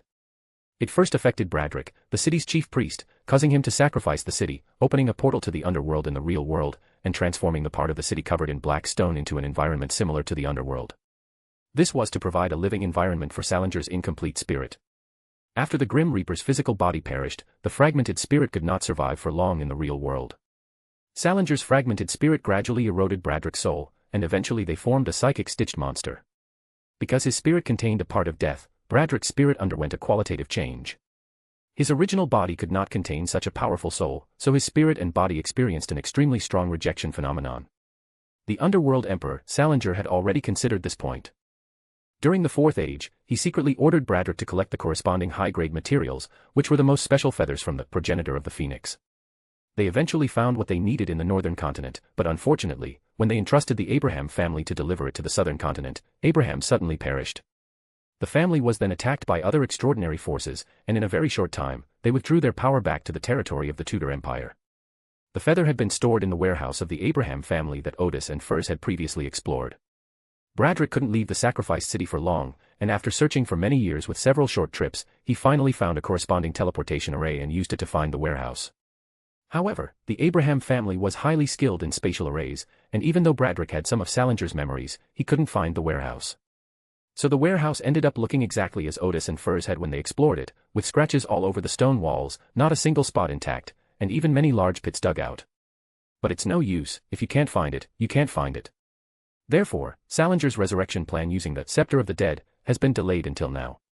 It wasn't until the witch cult found the place based on the information that Bradrick obtained the special feather of the Phoenix ancestor, reconstructing his body and giving it the opportunity to accommodate a powerful spirit. Bradrick was then free to move around and found the ruins of the Byron Empire on Blue Mountain Island. He then collaborated with the witch cult to carry out a resurrection plan. The condition for the witch cult to cooperate was that, after the Emperor of the Underworld was initially resurrected, they would work with their gods to put the primordial witch in the mirror world into a deep sleep. Their plan at this time was to connect the underworld with the real world and, through the mysterious reappearance of the Emperor of the Underworld, further awaken the spirit belonging to the Grim Reaper within Bradrick's body. Of course, the ability to reproduce alone is not enough, it also requires one demigod from each of the three pathways, Corpse Collector, Sleepless, and Warrior, to provide the Grim Reaper's spirit with an anchor point for its existence in this world. That's why the witch cult kept seeking Odis's cooperation, because they knew very well that Odis would most likely report to the Church of the Goddess of Night that they would have a chance to capture a demigod of the Sleepless pathway. Otherwise, it would be almost impossible to capture a demigod through this route in the Church of the Goddess of Night. As for the demigod who was the Corpse Collector, it was of course Bradrick who sacrificed himself to pave the way for the resurrection of the Grim Reaper. In fact, his sacrifice was completed not long after the fall of the Emperor of the Underworld. From that time on, he was already a walking corpse, only today he will completely lose his life. Next, they will sacrifice all the lives on Blue Mountain Island, because it is home to Byam, the largest city in the Raging Sea, which has a population of hundreds of thousands. With the lives of these hundreds of thousands of people, Bradrick could further control the underworld and turn the entire Raging Sea into the Kingdom of Death. At this point, Salinger can be initially resurrected in the underworld. At this time, he can reclaim the uniqueness of the Death pathway and then try to reclaim the Sequence 1 characteristic.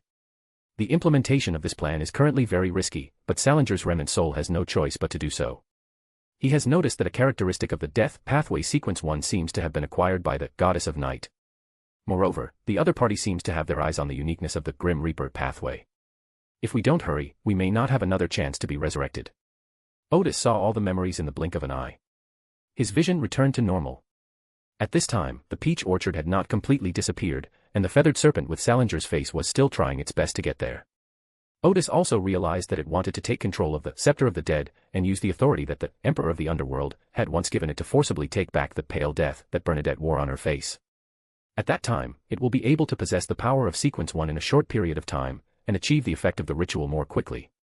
However, the feathered serpent can only move on its own for a short time. If it fails to obtain pale death within a minute or two, it will have to return to Bradrick's body. In that case, under the oppressive weight of pale death, Bradrick didn't dare to move at all. Once Odis understood the other party's intentions, he was even more determined not to let him take back the scepter. The problem is that Odis is currently very stiff due to the piercing of the spirit by the scepter of the dead, and is unable to complete the action of putting the scepter into the wilderness of knowledge. Meanwhile, Ariana is dealing with Judith, the angel of the cult of witches, and Bernadette is attacking the two ageless witches. No one can help Odis. He gritted his teeth and used the power of divine tides for the first time. From now on, the subsequent, mysterious reappearance will have the level of sequence 3. Although Odis's body was still stiff at this moment, it no longer prevented him from infusing spirituality and divinity into the staff of Gus. Immediately afterwards, the vast underground space suddenly became quiet, and a phantom dragon appeared above everyone's heads. It was not the kind of Western dragon with huge wings and a large body, but an Eastern dragon with a long body, 4 legs, long whiskers, and large antlers. This dragon is different from ordinary dragons. It has a pair of wings on its back, making it look exceptionally powerful. Mythological magic, Inglong. This is the first dragon in the world. All dragons will prostrate themselves before it, and all snakes are its descendants whose bloodline is not pure enough. Even the feathered serpent with the face of the Emperor of the Underworld could look directly at Bernadette, who wore the pale death, but it suddenly became somewhat timid in front of Inglong. The Inglong that Odis recreated seemed to let out a thunderous roar, which immediately startled everyone present, including the two angels, Ariana and Judith. Immediately afterwards, Inglong disappeared, leaving behind a ball of light where it vanished. With a sizzle, the ball of light dispersed, and streaks of eerie white lightning struck the feathered serpent. Everyone in this vast space felt their hair stand on end. The feathered serpent quickly burrowed into the river of the dead, summoned by Bernadette. Lightning followed closely, piercing into the illusory river water and striking the feathered serpent, shattering its scales and tearing its flesh apart. The feathered serpent's face contorted in pain, and in an instant, scales and flesh flew everywhere. When the last bolt of lightning disappeared, the feathered serpent's scales became ethereal, and in a very short time, it formed a layer of molted skin. As the outer layer of skin peeled off, its injury healed rapidly. Immediately afterwards, the illusory river flowing from the underworld surged even more violently. One stream remained under Bernadette's control, but another was encircling Odis. Odis was struggling to break free from his stiff state. The corrosive influence of the illusory river water made him even more rigid. He took a deep breath, and the light on the head of the Gus staff reappeared. The giant figure that had appeared twice earlier reappeared. He ran at a speed so fast it was almost a blur to the front of the illusory, surging river, and with a glug-glug, began to drink the illusory river water in large gulps. Mythological magic, Quafu chasing the sun, drinking water.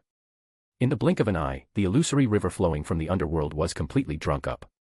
This ability stunned both Quetzalcoatl and Bernadette, as they had never encountered an enemy like this before, one that dealt with the corruption of the river of the dead. Before Odis could launch another attack, the Gus staff lit up, and suddenly layers of fragrant bread, thick cakes, and piles of candy appeared around the feathered serpent. They all emitted a faint glow, proving that they were different from ordinary bread, cakes, and candies. These foods quickly piled up, held together by syrup, forming a candy house.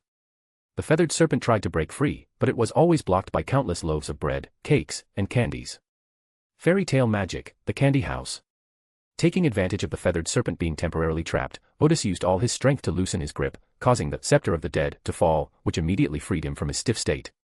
Because there was no one else vying for it, Odis dared to use a hurricane to blow the scepter of the dead into the wilderness of knowledge. If the feathered serpent were to manipulate it as it did before, the hurricane certainly wouldn't be able to move the scepter. The moment the scepter fell into the wilderness of knowledge, Odis finally breathed a sigh of relief. At this moment, the candy house gradually disappeared, and the feathered serpent finally emerged from the pile of food. It glanced in the direction of Odis, then turned and flew towards the ageless witch Yelena.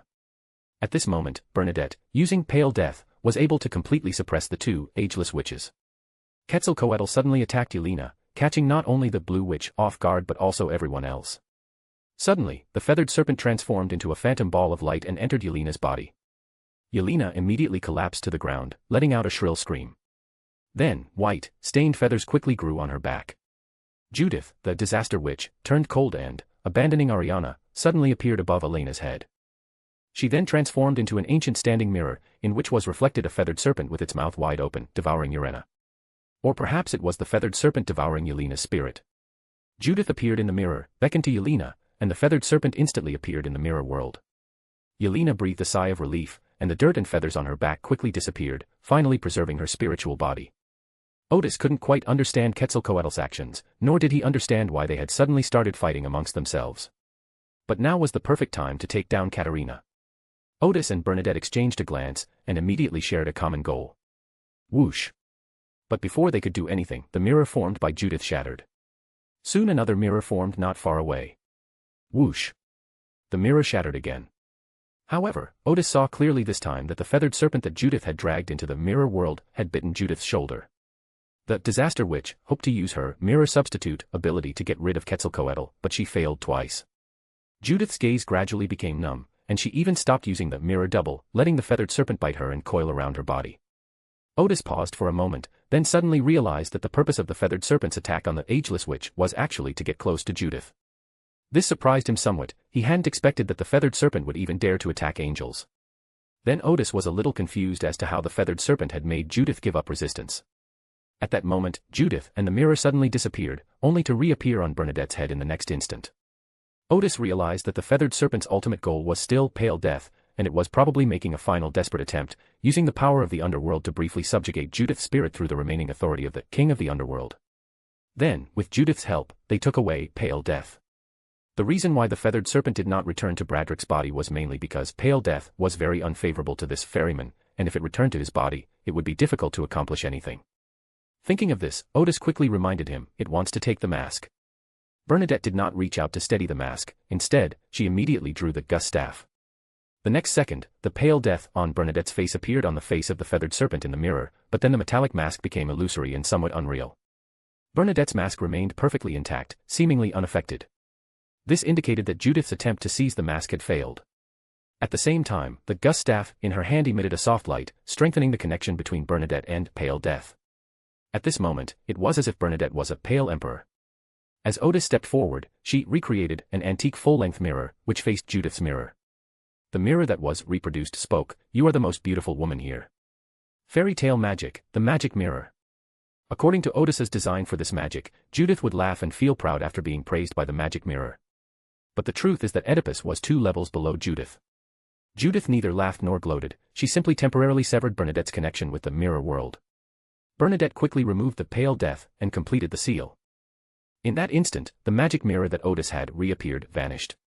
When Quetzalcoatl saw that the pale death was gone, he couldn't help but show a look of disappointment in his eyes. The next second, its body began to become ethereal, and the numbness in Judith's eyes was rapidly disappearing. Whoosh! The feathered serpent shattered the mirror with its tail and quickly flew towards Bradrick on the altar. The moment it returned to Bradrick's body, the light emitted by the feathered serpent looked very weak, clearly indicating that it had just exhausted all its potential. Bradrick straightened up, ready to leap into the underworld to escape.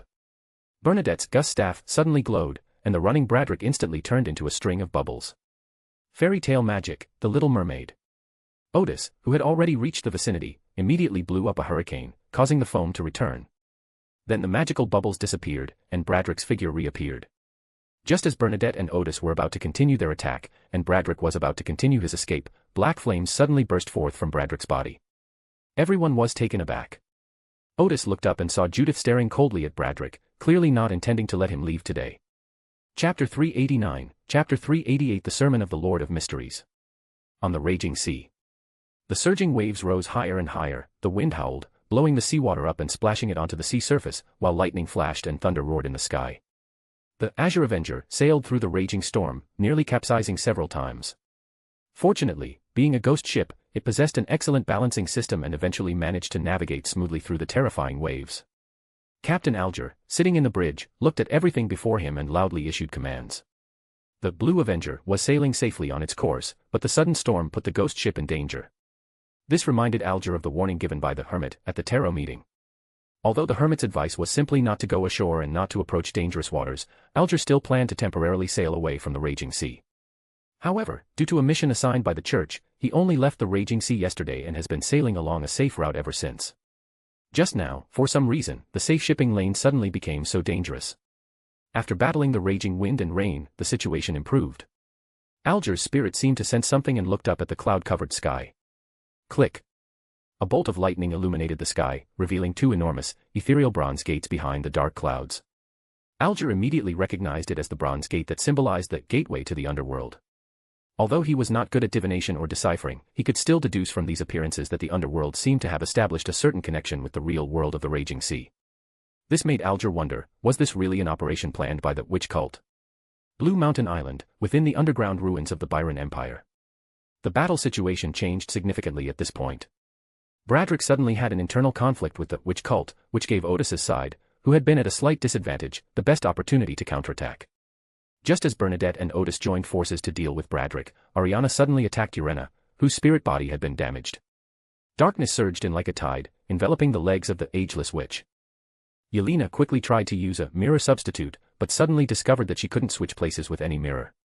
At the Sequence 3 level, one can perform the mirror substitute ability even without a mirror on their person. But at this moment, Yelena discovered that she was in a hidden state and could not connect with any mirror, not even a conceptual mirror. To put it simply, Yelena is in a state of disappearance, and her reflection cannot be seen in the mirror, so there is no way to establish a real or conceptual connection with the mirror. This is tantamount to Ariana using her authority over secrets to completely sever Ariana's connection with the mirror world. Flames immediately ignited around Yelena, attempting to burn away the surging darkness and escape her current state. Suddenly, Ariana held a black longsword covered in strange patterns in her hand. With a gentle swing, the tidal wave of darkness surged even more violently. Yelena turned her head, but she saw nothing. However, her intuition sensed that something extremely dangerous was watching her from the darkness. This awakened the deepest fear in Yelena's heart, leaving her frozen in place, afraid to make any move. On the other side, Judith, the disaster witch, who had just been ambushed by Bradrick, coldly burned the ferryman with black flames. But soon, he took a deep breath, abandoned Bradrick, and a crystal-like mirror appeared in his hand, which he threw at Yelena, who was about to be swallowed by darkness. Whoosh! Ariana shattered the mirror with her longsword. Odis immediately looked at Bernadette. Their long-standing understanding made Bernadette instantly realize that Odis meant, "I will hold him off." Bernadette took out the sage's forehead ornament, put it on, and transformed into a stream of information that rushed towards Judith. If Ariana were given just a few more seconds, she could take down the ageless witch and completely change the course of the battle. At this point, Katarina's attack on Ariana and her rescue of Arena were almost negligible. After Judith and Bernadette left one after another, Bradrick, who was already somewhat weakened, felt a significant reduction in pressure.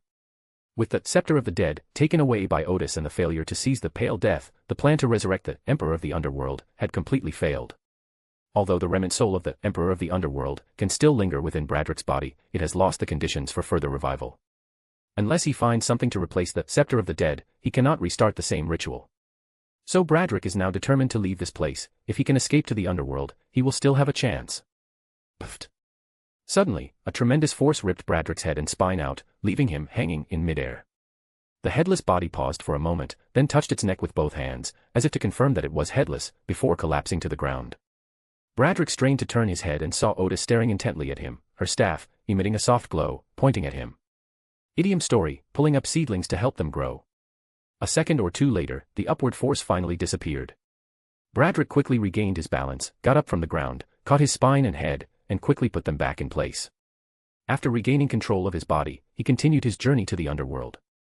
Although Bradrick is still some distance from the Underworld, given his affinity with it, he can jump there in just 2 more steps. Odis raised the Staff of Gus high in his hand, and 2 figures emerged from the Underworld, one with a bull's head and the other with a horse's head, dressed in clothing with an oriental charm. Mythical magic, ox head and horse face. Holding steel forks and long knives, they drove Bradrick away, making it difficult for the ferryman to enter the Underworld. Bradrick turned and glanced at Odis, his gaze suddenly turning cold. Odis quickly turned away, avoiding direct eye contact. That is the death gaze, an ability possessed at the level of the ferryman. As long as one looks into the eyes of the other, even a demigod's spirit will be severely injured, and those below the demigod level will die instantly. Even without seeing the other person's eyes, just being stared at made Odis's life rapidly slip away, and she felt herself constantly withering away. In the previous battle, Bradrick was initially suppressed by Pale Death, then tried to seize the Scepter of the Dead, was attacked by Judith and Bernadette, and finally just kept running away. Only then did he focus all his efforts on dealing with Odis. After all, there was a difference of 1 sequence between them, and Odis suddenly felt immense pressure. Fortunately, he only needed to stop Bradrick from escaping, there was no need for a direct confrontation. So Odis ran wildly, raising his staff high, and a burst of brilliant starlight solidified, erecting a starlight barrier between Odis and Bradrick. This is another application of the starlight cage, designed to block Bradrick's view. Under the gaze of the ferryman, the starlight quickly dimmed and became transparent, and that sense of helpless decay once again gripped Odis. Ah! Just then, a shrill scream came from the other side of the battlefield. The ageless witch, Yelena, was completely swallowed by darkness amidst her unwilling cries. Without pausing, Judith raised her hand slightly, and a huge mirror appeared on the wall in the distance, reflecting the images of everyone present. Immediately afterwards, he and Katarina's reflections in the mirror turned away, while Judith and Katarina in the real world disappeared. Ariana did not give chase. Without overwhelming superiority, it would be difficult to stop an angel who wanted to escape. Under the combined attack of Odis, Bernadette, and Ariana, Bradrick was also torn into the darkness by the surging power. Bradrick was filled with resentment. This was his last effort, and he never expected it to end in this way. Then, the phantom of the underworld gradually disappeared, and its connection with the real world was also severed. The edge of the raging sea. This is a safe area of water, and the sea is calm. But in the nearby sea, dark clouds gathered and lightning flashed, as if we were in two different worlds. On the future, Katlia stood on the deck and gazed towards the raging sea. After receiving Odis's warning, she simply left the raging sea and sailed around it to see what the witch cult was planning to do. Then she saw that the entire raging sea had become extremely turbulent. Within the dark clouds, it seemed as if some occult information flashed by. Gadria opened her eye of mystery and looked at the location of the dark clouds. Amidst the dark clouds, a phantom throne carved with elements such as skulls and feathered serpents suddenly collapsed. Katlia immediately shut down the Eye of Secrets, interpreting it as a significant change in the authority of the death pathway. This made her even more confused. What exactly had the witch cult done? However, it is certain that the raging sea has gradually calmed down. Blue Mountain Island, within the underground ruins of the Byron Empire. Ariana emerged from the surging darkness with two extraordinary properties and a feather about the length of a forearm that shimmered with a pale white light. Ariana waved her hand toward the door again, and a mirror that looked like it was covered with a film of water flew out from outside. Odis knew that this was about dividing the spoils, so he also took out the Scepter of the Dead. Ariana said to them, "You have made significant contributions in this event, and each of you may choose one item from the spoils." Bernadette glanced at it and chose the Ageless Witch with its extraordinary properties. Odis glanced at the remaining spoils of war. The feather of the feathered serpent most likely contained a wisp of the remnant soul of the Emperor of the Underworld, which might be able to mobilize some advanced power of the Death God pathway under certain conditions. But doing that would definitely be very dangerous. The mirror also seemed dangerous. Odis needed to use witchcraft or reproduction to enter the mirror world, so this sealed object wasn't of much use to him. So Odis ultimately chose the Scepter of the Dead, and had already decided on the scepter's purpose. After dividing the spoils, Odis and Bernadette left first, leaving the official extraordinary individuals to finish up. After sealing the remaining artifacts, Ariana released the two people trapped in her hair with a wave of her hand. Felix breathed a sigh of relief upon seeing the abbot of the Dark Knight Monastery. Upon seeing the scene before him, Yachikov, from the Church of the God of War, resigned himself to his fate and adopted an attitude of, "Do whatever you want with me." Ariana, however, said to Yachikov, "Go and report everything that has happened here to your patriarch." Yachikov was taken aback. "Are you really going to let me go?" Ariana ignored him and instead sent Felix to meet up with the members of the Red Gloves. Yachikov seemed to realize that the goddess of night had taught this angel that she was unwilling to kill him while he was being captured by the secret organization. Because doing so would be tantamount to helping a secret organization. After bowing slightly, Yachikov quickly left. Odis and Bernadette returned to Backlund, and in Ambassador Remberg's room, the two reviewed the operation. Overall, the operation was quite successful. However, there were two things I didn't expect. First, I didn't expect that Bradrick's body would contain the remnant soul of the Emperor of the Underworld. Secondly, it was unexpected that the witch cult would send out an angel. Previously, Katerina said they were going to resurrect an angel. Although Odis did not believe her, he and Bernadette subconsciously felt that the level involved in this event would not exceed Sequence 2. This situation usually involves multiple demigods, but it's unlikely to involve angels. However, the situation developed in a way that far exceeded their expectations. Fortunately, the Church of the Goddess of Night was there to back her up, and Bernadette seemed to have realized the benefits of cooperating with the Church. The two went out for dinner together, and Bernadette stayed overnight in Backlund before returning to Vote State the next day. Odis then went to the island of Cruz and prepared an altar in a wooden hut on the mountaintop. He lit candles and dripped sleep-inducing flower essential oil, which could please the Goddess of Night, into the candle representing the gods. Then Odis placed the Scepter of the Dead in the center of the altar and began to recite the honored name, "You are the Goddess of the Night, more sublime than the stars and more enduring than eternity. She is the Crimson Queen, the Secret Mother. Queen of calamity and fear, Lord of slumber and silence. Great Goddess of Night, your devout followers beseech your gaze, please hear the prayers of your followers." A strange wind suddenly blew up inside the wall of spirituality, but it quickly disappeared, and a surge of peace descended upon it. Odis said, "Great Goddess of Night, this is my offering to you. I beg you to allow me to ascend to Sequence 3 in your chapel." This is the purpose of the Scepter of the Dead that Odis envisioned. For Odis, the authority over the underworld was not of much use.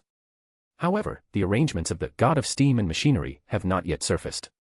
Odis was afraid that the other party would use some underhanded tricks to hinder his advancement, so he came up with the idea of simply advancing in the church. Immediately, the voice of the goddess of night rang in Odis's ears, yes. As soon as the other party finished speaking, a huge suction force suddenly came from in front of the altar, and the goddess took away the scepter of the dead. The next second, the power of tranquility vanished, and the ritual ended. Odis took a deep breath, blew out the candles, tidied up the altar, and poured himself a glass of red wine.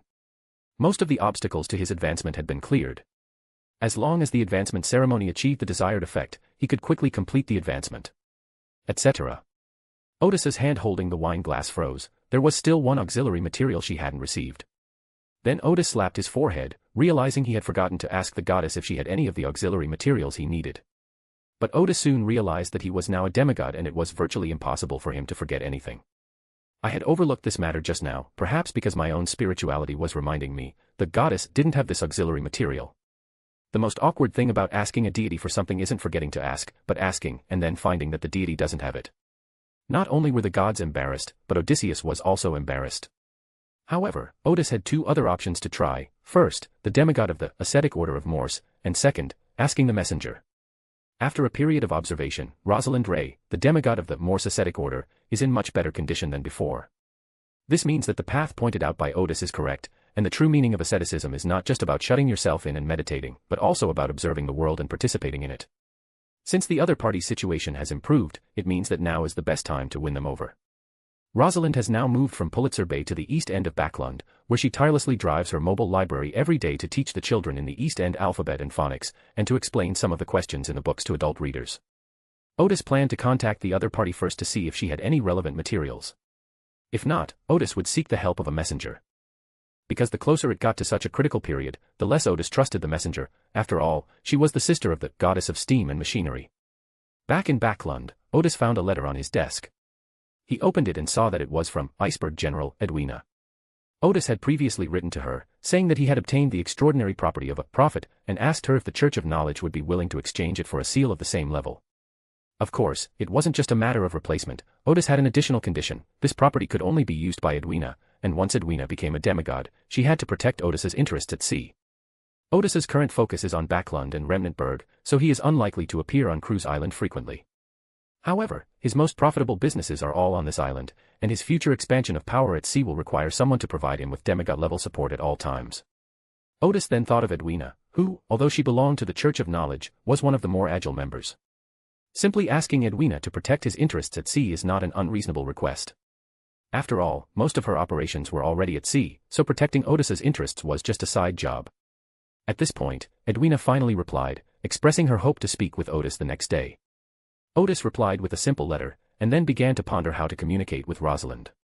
We definitely can't jump straight to the point, we need to lay some groundwork first. Moreover, we can't just go like that. If there's a misjudgment and Rosalind goes all out, that won't work either. After thinking for a moment, Odis decided to let the larger one clear the way first. So he entered the wilderness of knowledge, and at an opportune moment, poured his power into Rosalind's staff of goose. East End, Eric Street. Rosalind was enjoying her lunch, which was very simple, a piece of bread with some jam on it. There were many children around, watching eagerly. Rosalind smiled, took a big bite of bread, then put the bread down and took out a large bag of black bread she had bought that morning from the carriage, which she then distributed to the children around her. Watching the children wolf down their bread, Rosalind sat back down on her little stool and continued munching on her own piece of bread. Just then, a majestic figure suddenly appeared in her mind, carrying a lantern in his left hand and a cane in his right. Then the imposing figure said, "Very good. You are already a practitioner of spreading knowledge. However, you still need further guidance." Having said that, Odis immediately withdrew his power. Rosalind paused for a moment before quickly thinking of offering a compliment, but then realized she didn't know how. She then ate her lunch while pondering what the Lord of Mysteries had just said. Rosalind had recently received intelligence that the Moss Penitentiary Order had just clashed with the power of the Lord of Mysteries on Cruise Island. The Revelationists, who advocated understanding the universe, gaining knowledge, and solving problems through divine revelation, suffered heavy losses in this battle. It was at this time that Rosalind learned that the mysterious queen was actually a subordinate of the Lord of Mysteries. At this moment, Rosalind was conflicted. She knew very well that establishing contact with beings other than the hidden sage was dangerous. However, this being did not seem to want anything from her. Instead, it saved her once and guided her on the path of ascetic cultivation, making her condition better and better. The latter, in particular, was something she had prayed to the hidden sage many times, but received no help whatsoever. This left Rosalind somewhat at a loss as to how to face the Lord of Mysteries. In the end, she suddenly smiled, realizing that she might have been overthinking things. If the Lord of Mysteries had any ulterior motives, then she might already be dead, or she might have been brainwashed. The fact that such a thing hasn't happened yet means that I'm not in that much danger. When the Lord of Mysteries really decided to deal with him, he had no ability to resist at all. Thinking about this, she felt relieved. Then Rosalind found herself somewhat looking forward to further guidance from the Lord of Mysteries. Odis returned to the real world, and now all that was left was to wait. If a divine being were to offer guidance, they could not do so immediately, they would have to wait a while, otherwise it would seem that the divine being's followers were too idle. That evening, Odis observed the wilderness of knowledge, and, after confirming that there was no one around Rosalind's mobile library, he used his reproduction ability to travel underground and arrive at the East District. It's past 9 o'clock at night, and the people still walking on the streets of the East District are either homeless people who have nothing to steal, thieves or robbers, or gangsters. Ordinary people appearing on the streets at this time are like lambs to the slaughter. No one came to bother Rosalind because she was no ordinary person. On her first day in Backlund, she single-handedly beat a group of gangsters so badly that they wouldn't recognize their own parents. Under the dim streetlights, on the somewhat dirty side of the road, Rosalind was tidying up her books. Suddenly, her spirit was stirred, and she slowly drew the staff and looked into the dimly lit alley. A handsome and cheerful man in his early 20s, wearing a trench coat, walked out from inside. Odis Gard. As someone whom the hidden sage had mentioned many times, Rosalind certainly knew what Odis looked like and knew that he should be a follower of the Lord of Mysteries. However, Rosalind did not sense any danger, indicating that Odis had no intention of fighting. Then Rosalind realized, could it be that the Lord of Mysteries sent Odis to guide her? Odis smiled warmly and said, "The great God sent me here to share my recent insights with you." Rosalind was stunned. It really was the Lord of Mysteries who sent him. But she remained very wary. "Do you know who I am?" "I know," Odis replied, "but when you share knowledge with others, would you share more because they are rich and not share less because they are poor?" "No." Rosalind slowly put away the staff and saw the staff at Odis's waist.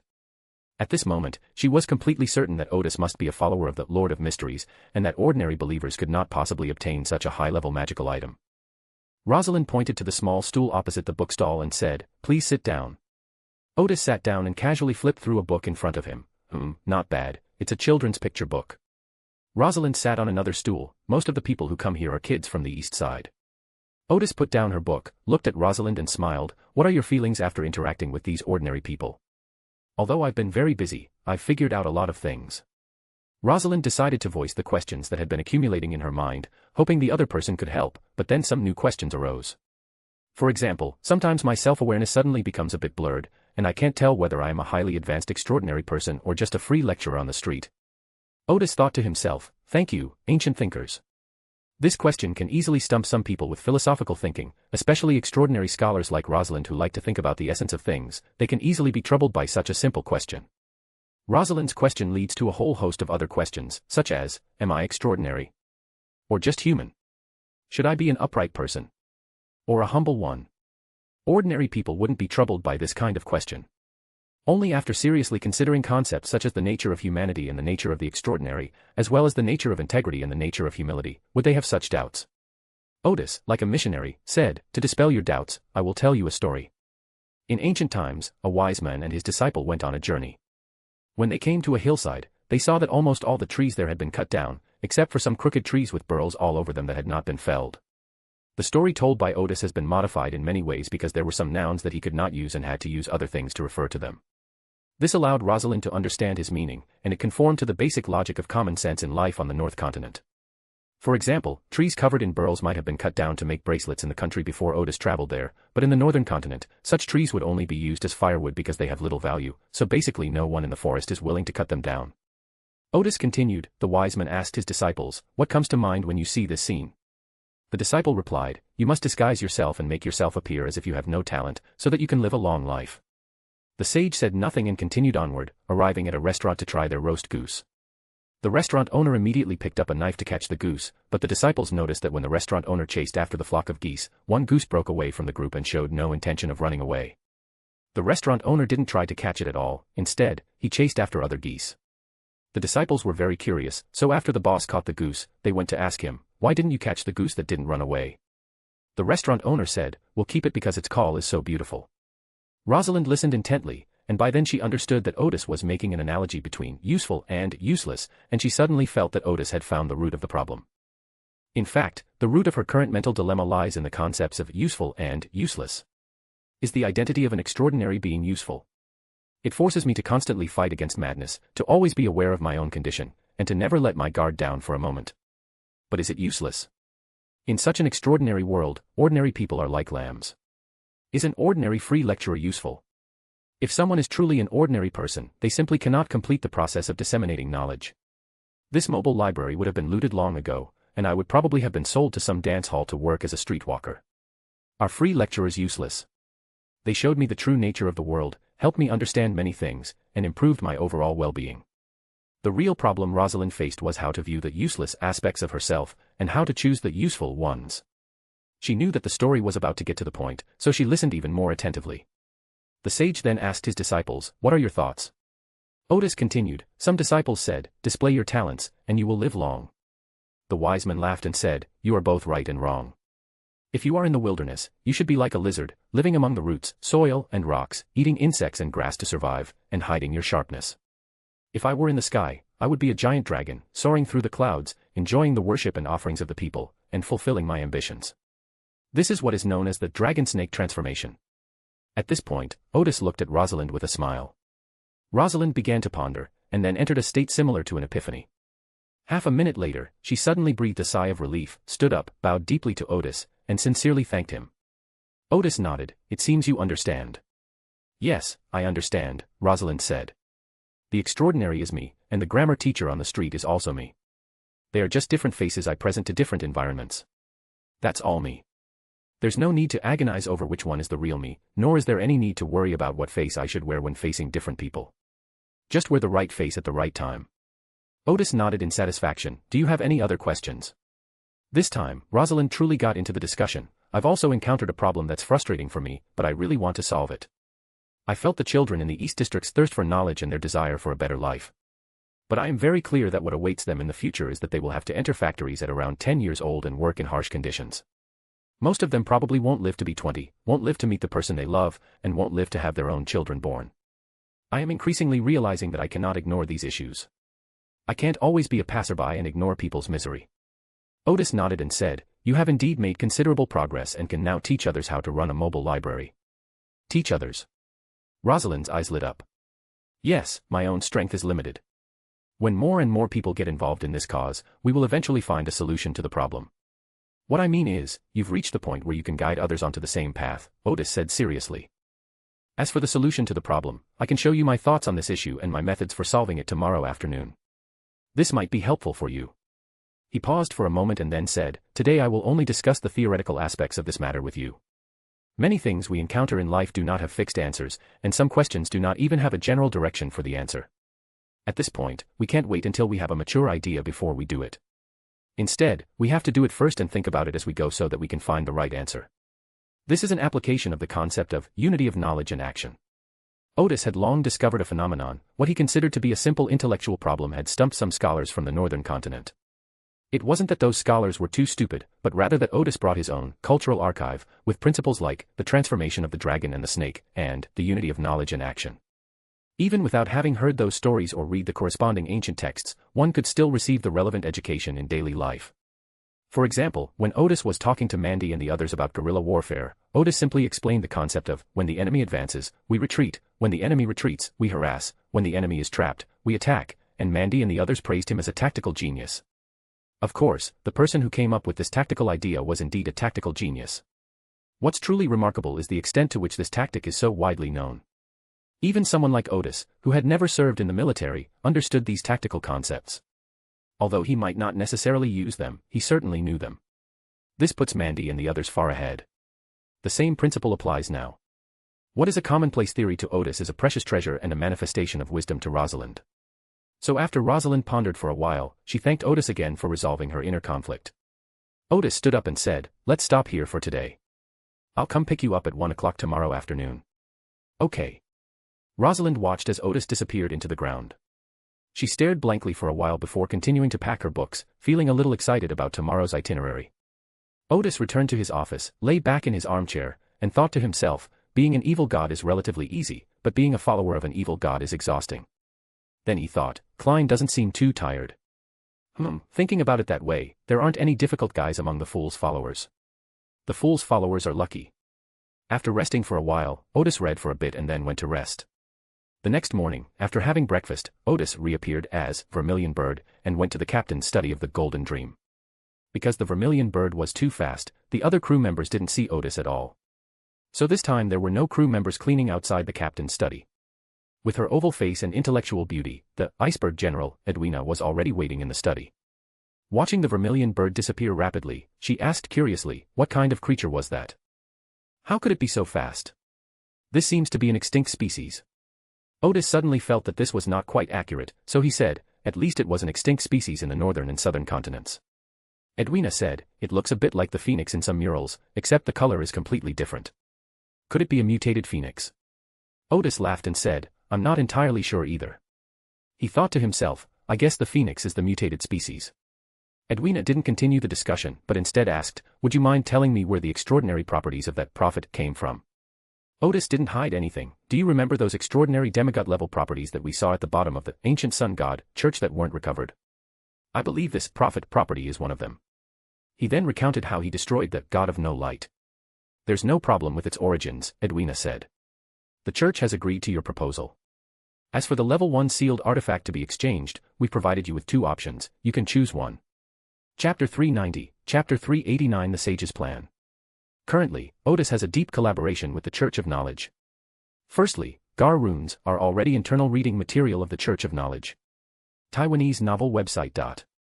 Based on this knowledge, the abilities of the Reader Pathway Sequence 5, Arcane Mentor, are significantly enhanced, and the number of arcanes they master and the number of extraordinary abilities they can imitate increase exponentially. It was because Odis gave the Gal rune to the Church of Knowledge that he received the Church's full support, allowing him to make his mark in the state of Wutai and develop his power with peace of mind. Meanwhile, Odis began selling spirit storage crystals in Azhara, the only official channel, with the Church of Knowledge providing corresponding protection. The price Odis had to pay was that he had to give 10% of the profits from every spirit storage crystal sold to the Church of Knowledge. This has already created a deep bond of interest between Odis and the Church of Knowledge, and has also essentially formed a mutually acceptable mode of interaction. Just like in this transaction, once Odis obtains what the Church of Knowledge needs, he will immediately seek out the Church of Knowledge to conduct the transaction. Furthermore, the Church of Knowledge will try its best to meet any reasonable requests made by Odis. For example, in the current transaction, theoretically speaking, exchanging a Sequence 4 extraordinary trait for a Sequence 4 Level 1 sealed artifact is considered an equal transaction. However, the extraordinary characteristics of the Prophet are exactly what the Knowledge Church needs. They even wish they could acquire all the characteristics of this path that have been scattered elsewhere. The sealing artifacts that the Church provides are definitely not sealing artifacts of the Reader Pathway, nor are they sealing artifacts formed by the characteristics of adjacent pathways. Using their exceptional accumulated experience and the extraordinary characteristics of the trading channels, this was a very worthwhile trade for them. Even if Odis comes with conditions, they will still feel it's a good deal. With her delicate features and serious demeanor, Edwina said, one of the 2 sealed items is the 1-26 Knowledge Bronze Mirror. It looks like an ancient bronze mirror, but it has 2 different sides. If you use the front side, you can ask questions about science, mathematics, philosophy, etc. You can ask any question you encounter, and the mirror will give you the answer. But this side can only be used twice a day. If it is used more than twice, there is a high probability that the hidden sage will instill knowledge in you.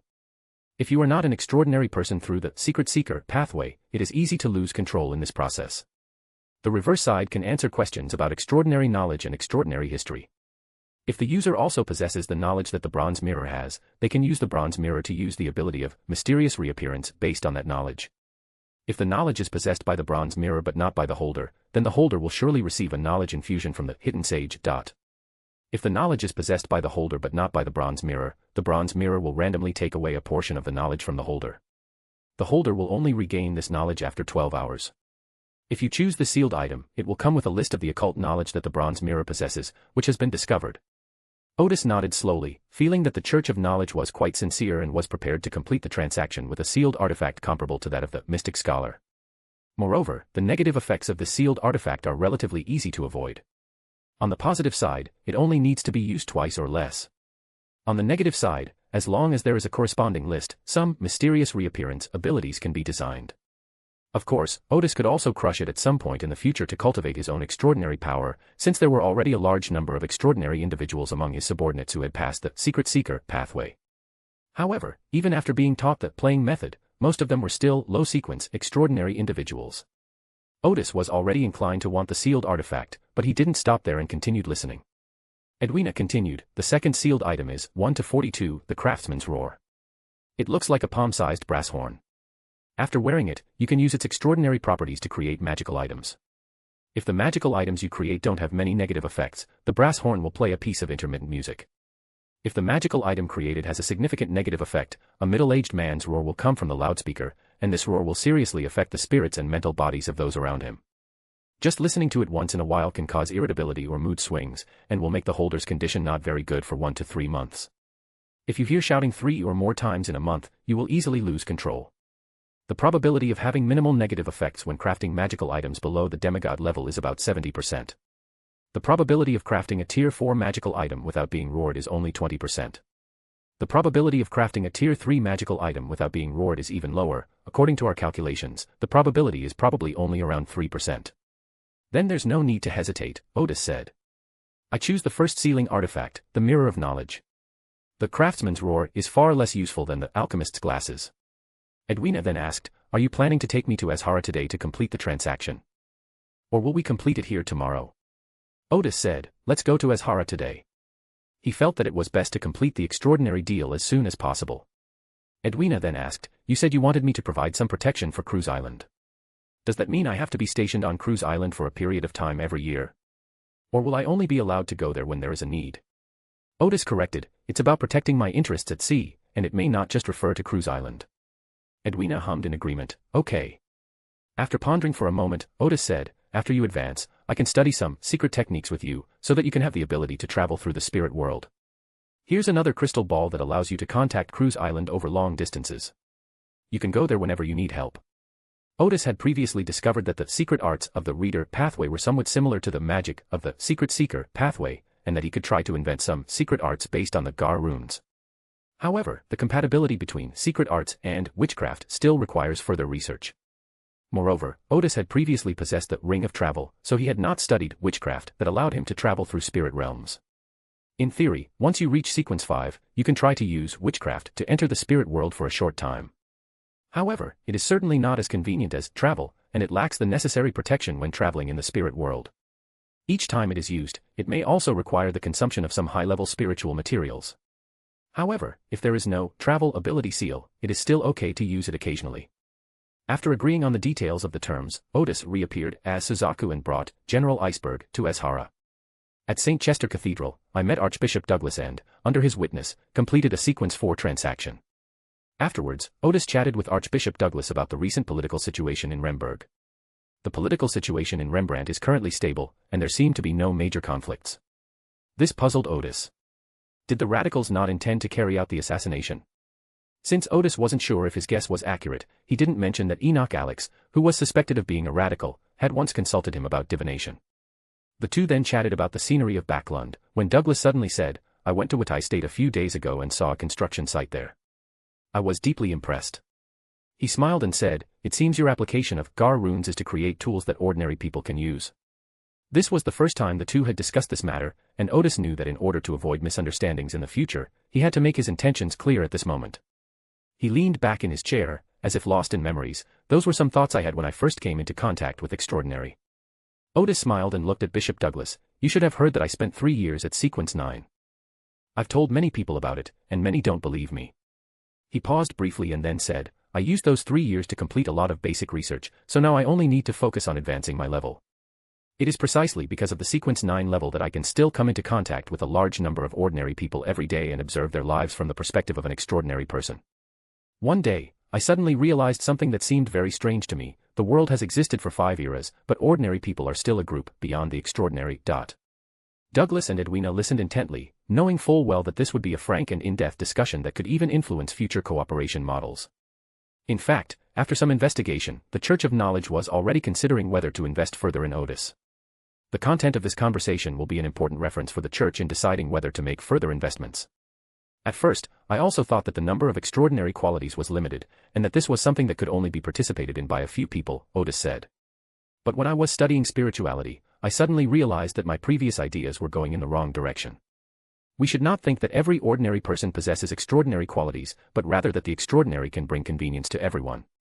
So I came up with the idea of extraordinary tools. Until the end of last year, I found the craft to make spirit storage crystals and finally solved the energy problem of extraordinary tools.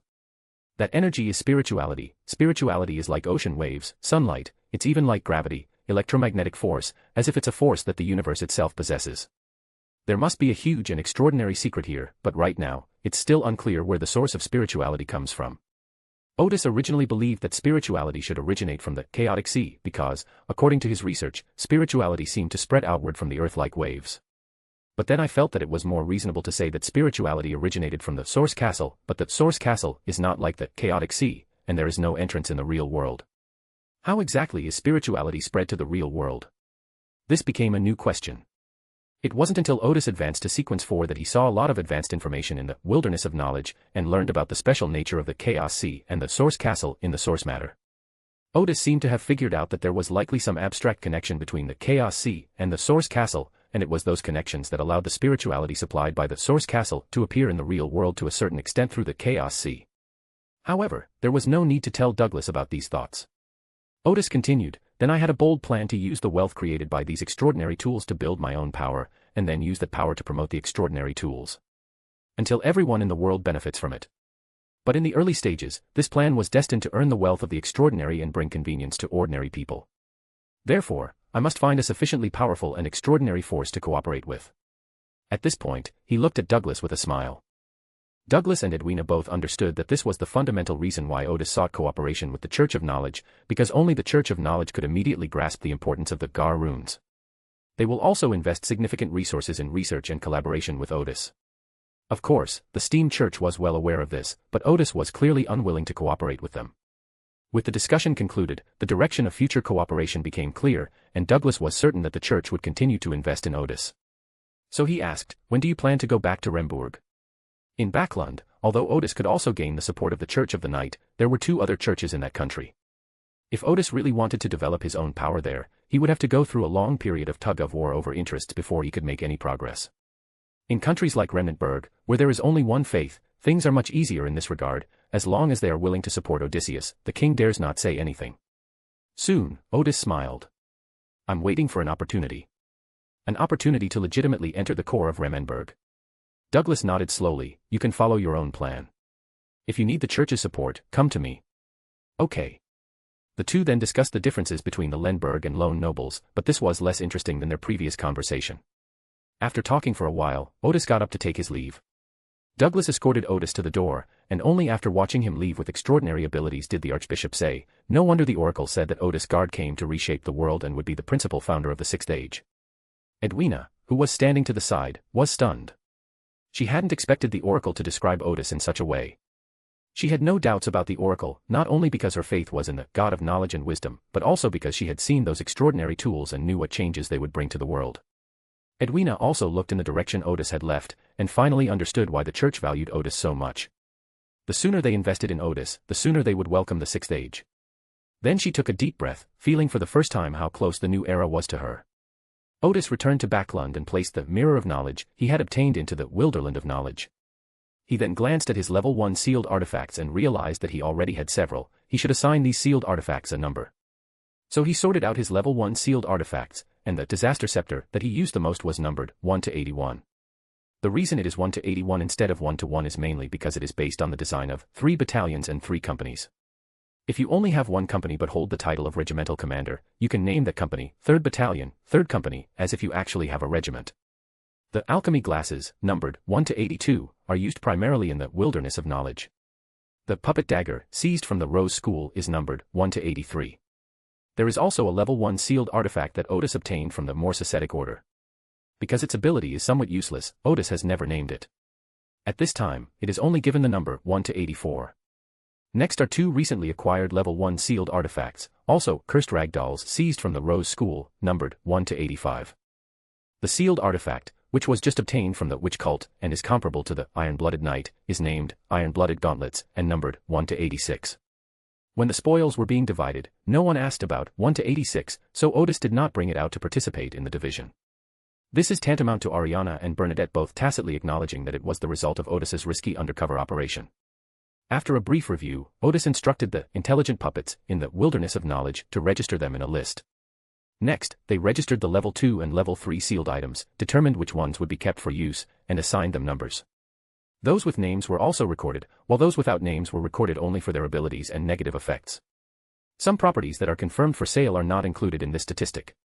Odis was unaware of the true extent of his power until he began to count the number of his sealed artifacts, discovering that he possessed the equivalent of a large diocese of the church. The problem is that most of the sealed items are kept in the wilderness of knowledge and have no opportunity to be used. Because Odis's official extraordinary system is not yet fully developed, most of its subordinates are still low-sequence extraordinary individuals, and a large portion of them work at the Remberg Research Institute and have no combat missions at all. There is an official extraordinary squad on Cruise Island, but they only need to provide 1 level 2 sealed item and 3 level 3 sealed items.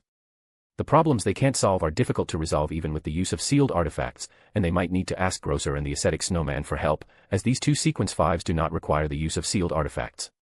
Odis thought to himself, the task ahead is arduous and the road is long.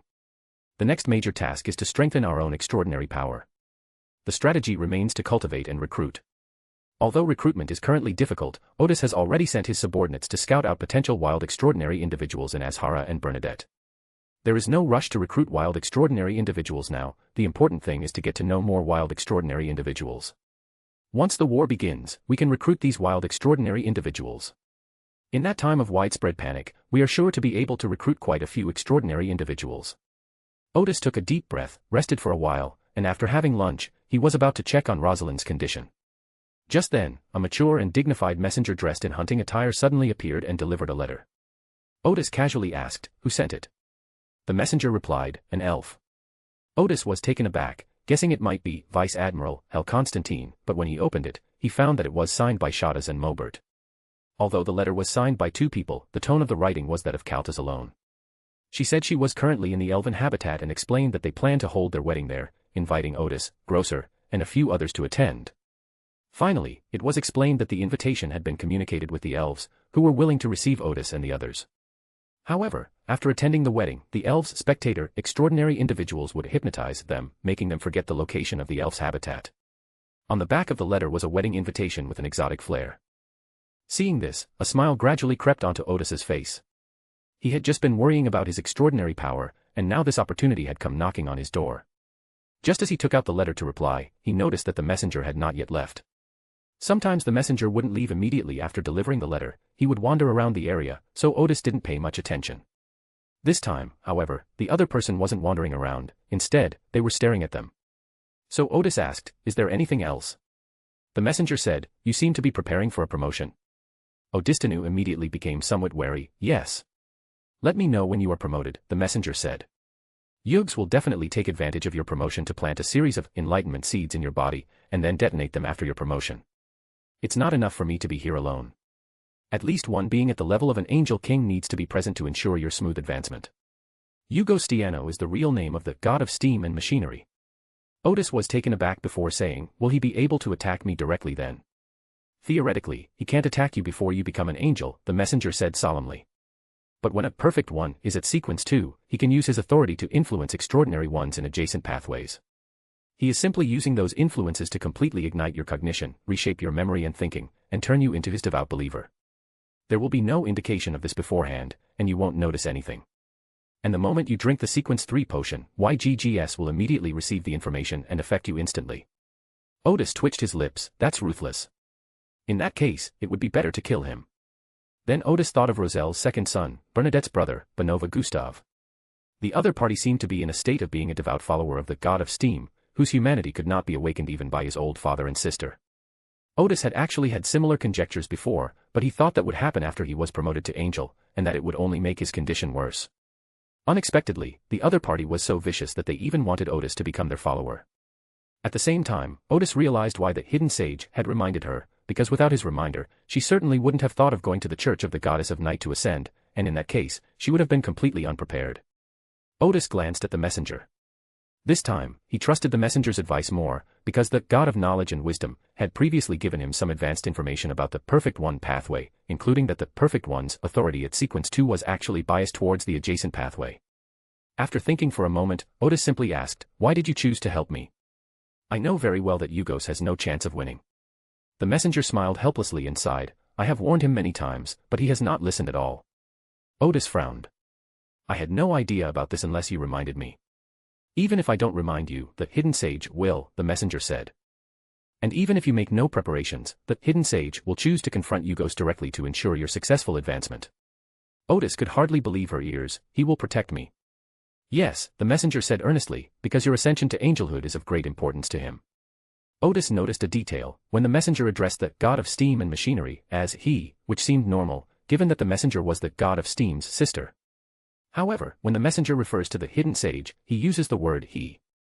However, Odis did not ask about this, but instead asked, "Why does the Hidden Sage need me to be promoted to angel?" The messenger did not answer immediately, pausing for a second or two before saying, "That is his only chance to corrupt you." Odis thought to himself, "It's really one hurdle after another. When I advance to Sequence 3, I have to be careful of the God of Steam playing dirty tricks. When advancing to Sequence 2, one must again guard against the corruption of the Hidden Sage." "Wait a minute," Odis realized then, "you mean pollution." "Yes, the Hidden Sage has been corrupted by the outer gods," the messenger said with certainty. This was the second time Odis had heard this news. Before, he only had some guesses, but he was able to confirm it after being informed by the God of Knowledge and Wisdom. At this moment, the messenger was also quite certain that the Hidden Sage had been corrupted. Odis then asked, "Whose defilement has he suffered?" The messenger replied, "We'll talk about it after you become an angel." The other party's answer deepened Odis's trust in her, because the answer to this question must involve above the gods, and if the other party said it like that, he would definitely be corrupted. Odis took a deep breath. "Thank you for reminding me. I will find a way to deal with the God of Steam's attack." "I'm reminding you that I have other purposes as well," the messenger said. Odis looked at the messenger. "What's your purpose?"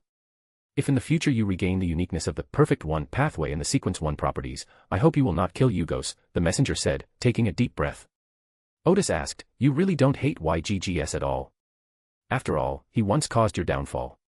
You may not realize it now, but at the Sequence 1 level, divinity is the main driving force for advancing to true godhood," the messenger said. "Besides, he knows the escape route I've left for myself, but he hasn't interfered with it." Odis nodded. "I understand." He paused for a moment and then asked, "One last question, why are you so certain that I will defeat the Hidden Sage and the God of Steam?" Odis actually wanted to find out indirectly whether his time travel was part of a plan to resurrect the Sage. So far, he has often heard news about the Sage, but whether in the wilderness of knowledge or in ordinary times, he feels that the Sage is a very distant figure. The messenger countered, "Can you sense your own divinity?" Odis was taken aback. "I am only a Sequence 4, and my divinity is extremely insignificant." The messenger chuckled, "Once you reach Sequence 4, you're called a demigod, and you can clearly feel the divinity within yourself." This stunned Odis. He hadn't paid any attention to this and thought that he couldn't sense the existence of divinity at Sequence 4. The messenger said, "The reason I believe you are the final victor is not only because of some information that I cannot tell you now, but also because I know very well that after you become an angel, you will be able to escape from the battle with the true God, and that you will be able to challenge the King of Angels when you are in Sequence 1. Once you become the King of Angels, you will be able to challenge the true God." Odis immediately understood. The messenger meant that she knew I possessed the wilderness of knowledge. This immediately reminded him that the messenger and the God of Steam were both core members of the Moss Ascetic Order, and were personnel sent abroad by the Sage. Odis then realized that the messenger might be more aware of the contingency plan behind the Sage's resurrection. But now is not a good time to inquire about these things, we can only wait until we have the opportunity later. Since the topic has come up, Odis continued, "If I really recover the uniqueness and Sequence 1 characteristics of the Perfect One, and there is no deep-seated hatred between the two sides before that, I can give the current God of Steam a Sequence 2 characteristic. The preconditions must be clearly stated. If the other party goes too far and causes Odis enormous, or even irreparable, damage, Odis will absolutely not let the God of Steam off the hook, provided that his strength allows." The messenger immediately agreed, yes. She knew very well that Odis would overcome these difficulties even without her help, so she wouldn't make any excessive demands. Odis continued, "I also have a condition. Once I advance to Sequence 3 and help you regain your angelic level characteristics, you must support my forces." Unexpectedly, the power issue that had just troubled Odis suddenly had two very good solutions. Of course, the messenger readily agreed. "And I can also bring a group of members of the Styano family to join your extraordinary organization." Odis was taken aback. He thought about it carefully and realized that he had just said, support my forces, meaning to provide some help when needed. But the other party clearly means they want to officially join Dawnbreaker. The good news came so suddenly that Odis took a moment to process it before asking, not all members of the Stiano family have joined the Steam Craftsman's Church.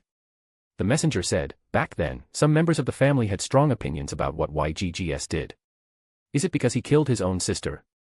No, the messenger replied, we all know very well that of the two sequence ones on the same path, one will inevitably become the stepping stone of the other, and the main members of the family are also aware of this. The main reason is that Yugos announced that the Stiano family was withdrawing from the Moss Ascetic Order, and everyone strongly opposed this decision, but there was nothing they could do about it. At the same time, they were not very supportive of Yugos' promotion, so he did not join the Craftsman's Church. Currently, they still have 2 demigods and 1 level 0 sealed artifact. Odis took a deep breath, feeling as if a huge pie had fallen from the sky. That's wonderful. Odis made no attempt to hide his joy. I was just worried about the shortage of manpower. The messenger said, then it's a deal. It's a deal. There's one more thing, Odis asked. Do you have the fluid brain of the phantom multibodied worm? I don't have it, the messenger replied. But I know where to find it, and it's easy to get. Odis said, now I need this auxiliary material. No problem, we'll go get it whenever you have time, the messenger said. There might be a battle, but the enemy is at most a demigod with a level 1 sealed artifact. We just want the stuff, not to kill anyone, so it's easy to get it. Odis laughed and said, it seems you know that demigod very well. I know exactly where that magical item is stored, the messenger said. Didn't I tell you before that I could offer some assistance when you advance to sequence 3? Besides this auxiliary material, there is also the corresponding main material there. Odis was taken aback, what place is that? The messenger suddenly smiled mysteriously, you'll find out when you get there. Based on the trust that had just been established, Odis didn't think too much about it. Okay, 3 days from now, at 8 o'clock in the morning, we'll go and grab the materials. The messenger replied, no problem. After the messenger left, Odis happily got up and strolled around the office. The 2 things that had been troubling him had been resolved in an instant. Then he remembered that he had originally planned to write a letter to Siatas, but the conversation had made him forget about it. So Odis wrote a reply first, intending to summon the messenger in the afternoon. Then he began to recall the conversation, and suddenly a line seemed to connect in his mind. Could the current situation where the god of steam and the hidden sage are mutually restraining each other be deliberately designed by someone? When Odis ascended to sequence 3, the god of steam could influence Odis, but the hidden sage would never allow the god of steam's plan to succeed. When the hidden sage ascends to sequence 2, he can corrupt Odis, and the god of steam will most likely intervene to sabotage him at this time. Although Odis didn't know why the other party was causing trouble, judging from the current situation, the other party wouldn't just stand by and do nothing. Odis took a deep breath. If all of this was indeed orchestrated by someone, the person who designed this system of checks and balances was very likely that sage. Thinking of this, Odis shook his head. He guessed that he might be in a similar situation to Klein. After reaching the level of an archangel or a true god, the most important enemy might be that sage. Odis didn't think much of this, because that was something she should worry about after she was promoted to angel. After calming herself down, Odis saw that it was about time, so she went to the wilderness of knowledge to observe Rosalind and found that she was already waiting at the same spot as yesterday. Odis then returned to the real world and, using her ability to recreate, reunited with Rosalind. Although there's no longer a need to obtain auxiliary materials from Rosalind, now is the best time to win over this demigod, and Odis certainly won't miss such an opportunity. After the two met up, they tacitly used illusionary witchcraft to make themselves invisible to those around them. Odis smiled and asked, "Are you ready?" Rosalind, dressed somewhat old-fashionedly, took a deep breath, ready. After being enlightened by this chosen one yesterday, she had indeed made a lot of mental preparations, and even thought that even if Odis took her to the kingdom of the Lord of Mysteries, it wouldn't be a big deal. Odis then reappeared the vermilion bird, which carried Rosalind to Cruz Island in just a few seconds. Rosalind was very curious about Suzaku, but she refrained from asking. Odis explained, "This is the plains town of Cruz Island." Rosalind was taken aback, not expecting Odis to bring her here. She looked around.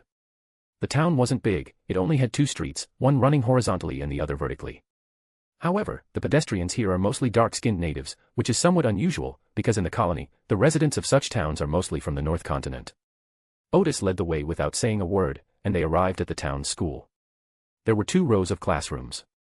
In one row, children were learning the alphabet and pronunciation, and in the other row, adults were practicing recitation. Because both of them were invisible, their appearance did not attract the attention of the students. Rosalind first noticed that the students here were all local indigenous people. Odis smiled and said, I just discussed this with others, and the best way to solve the education problem is compulsory education. Moreover, it is high-quality compulsory education, and education that strives to make educational resources more equitable. Rosalind gave a wry smile and said, "Of course I know that providing the children of East Backland with a good education can solve their problems to a large extent.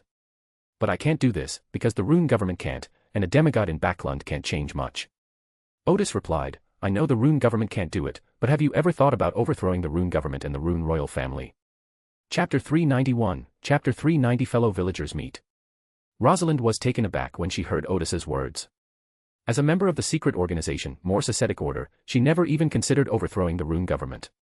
This made her take a serious look at Odis, because the favored one of the gods in front of her didn't seem so extreme. Rosalind then cleared her throat and reminded them, the lone royal family has the support of 3 churches, and it seems that the royal family also has 2 angels. Seeing the other person's expression, Odis smiled and said, "I'm not saying this so you can do it right now. This book was first published on Taiwan Novel Network. Providing you with a reading experience without errors or disordered chapters." He paused for a moment and said, "As I said yesterday, when you feel unsure how to solve the problem at hand, you might as well just do it. Once you start doing it, you'll know what you can accomplish and what you can't, so you can do the things you can accomplish."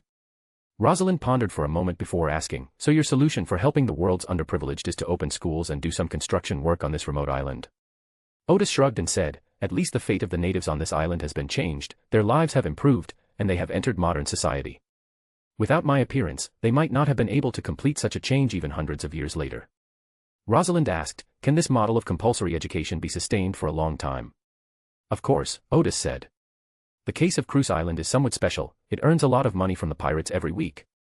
By just taking a portion of the proceeds, we can provide compulsory education for every child and build hospitals and clinics. Look over there, that's designated land for construction. Soon, residential buildings will be built there, and this area will become even more prosperous in the future. Compulsory education will also become something that everyone considers normal."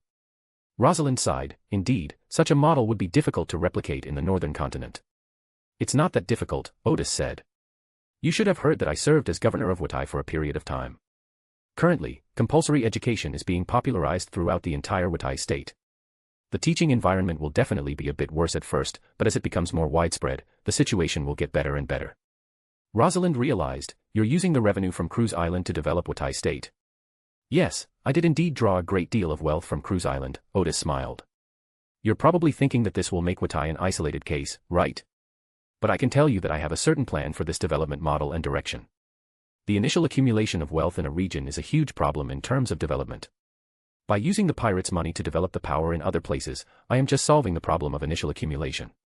It's not that the entire vote state will have to rely on Cruise Island for support forever. Some of the factories built there are already completed, the railway will be open to traffic next month, and commerce has already begun to flourish.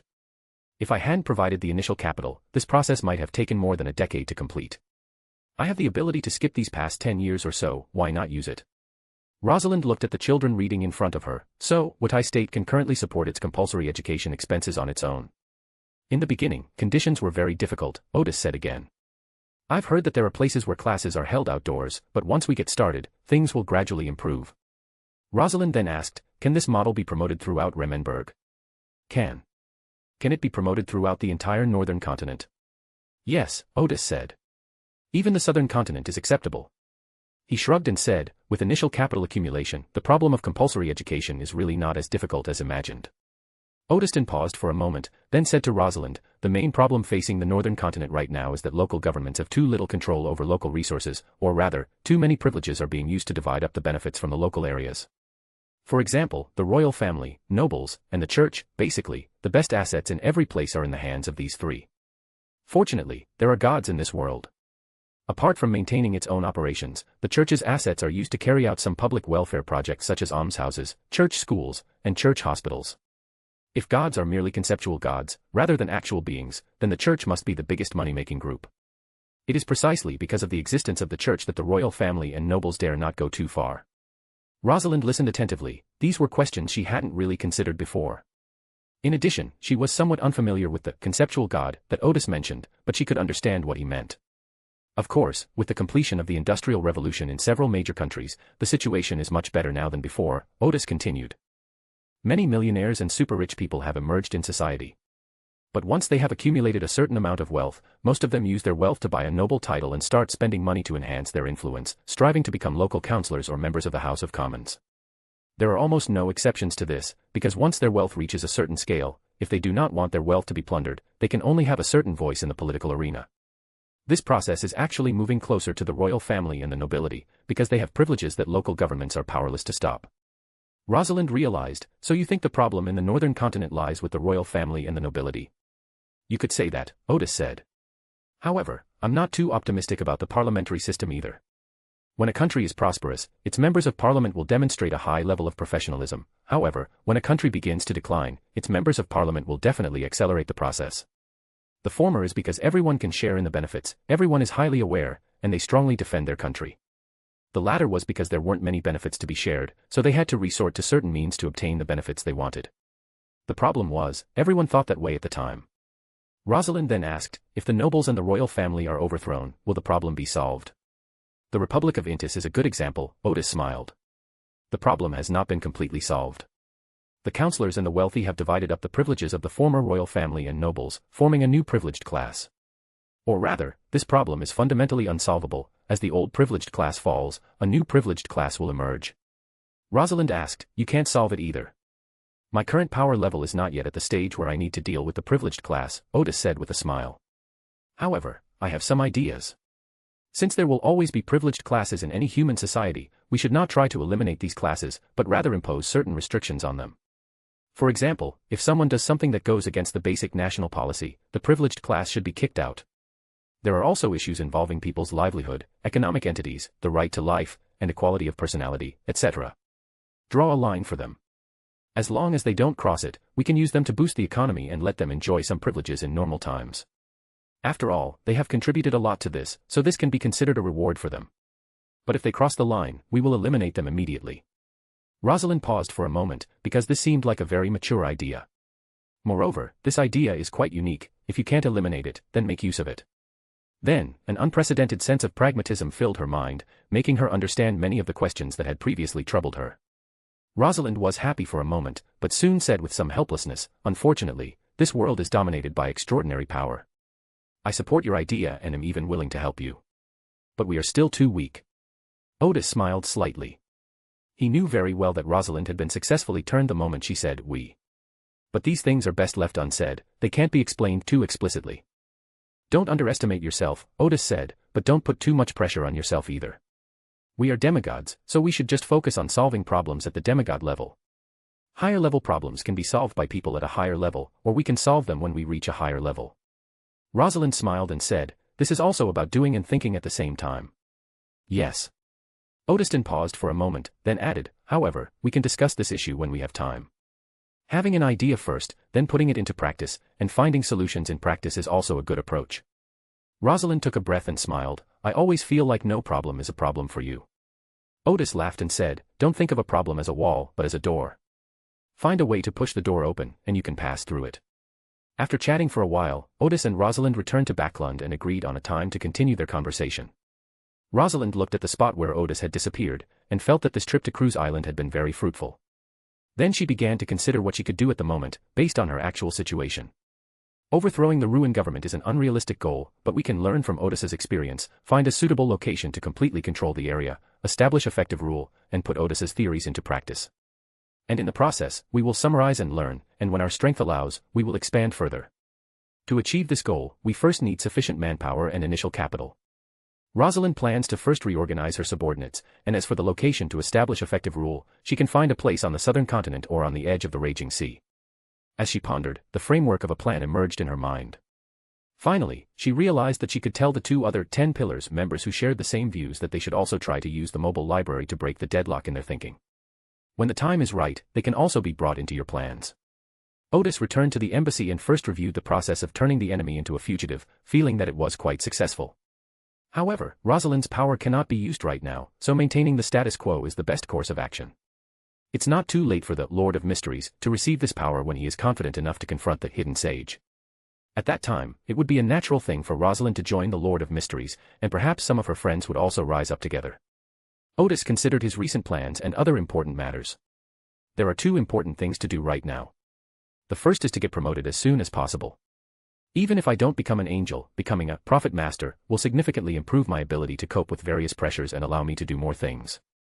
For example, once you become a Sequence 3, you don't need to worry about the Reynoldsburg royal family at all, and when the time is right, you can take over the country for yourself. The second important thing is Shadas's wedding. We must make good use of their wedding to establish friendly relations with the elves. The feud between humans and elves was settled in the Third Age. This extraordinary power currently has no one to pledge allegiance to, making them easy targets to win over. After a moment's thought, Odis came up with a brilliant idea that would kill two birds with one stone, to have Bernadette attend the wedding as his partner. This would both demonstrate strength to the elven race and allow him to take his relationship with Bernadette to a more public level. Odis thought it was a good idea and immediately went to Votia. They couldn't find Bernadette, and after asking around, they learned that she was now in the Chatyre region. Odis then immediately went to the province of Chatyre.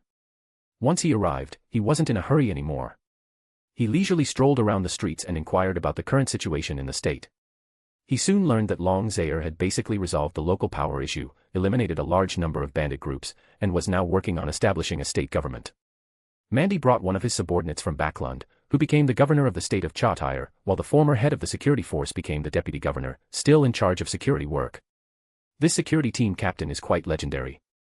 In a dire situation, without the support of the governor or the Remberg government, he made a deal with local forces and engaged in a years-long standoff with the bandit army supported by the Republic of Intis. After arriving in Shatter Oblast, the security captain immediately sided with the people sent by the governor of Watai Oblast.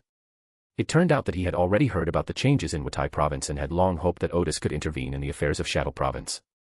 The other party's cooperation greatly helped Long Zaire, so after Mandy wrote to Odis for instructions, she gave him the position of deputy governor. If the other party can quickly change their mindset, they can also be reused. The state is currently in the process of establishing order, so it needs the support of extraordinary and law enforcement forces. Longzil is definitely not going anywhere, and Bernadette will occasionally have to come to deter the extraordinary forces of the Republic of Intis. After learning that the Elemental Dawn had intervened in the affairs of the state of Shotrath, the Republic of Intis acted with great restraint and hardly sent any more extraordinary forces. Soon, Odis found Bernadette. Her work isn't actually that busy, what the state of Shatter needs is her here, not her being busy.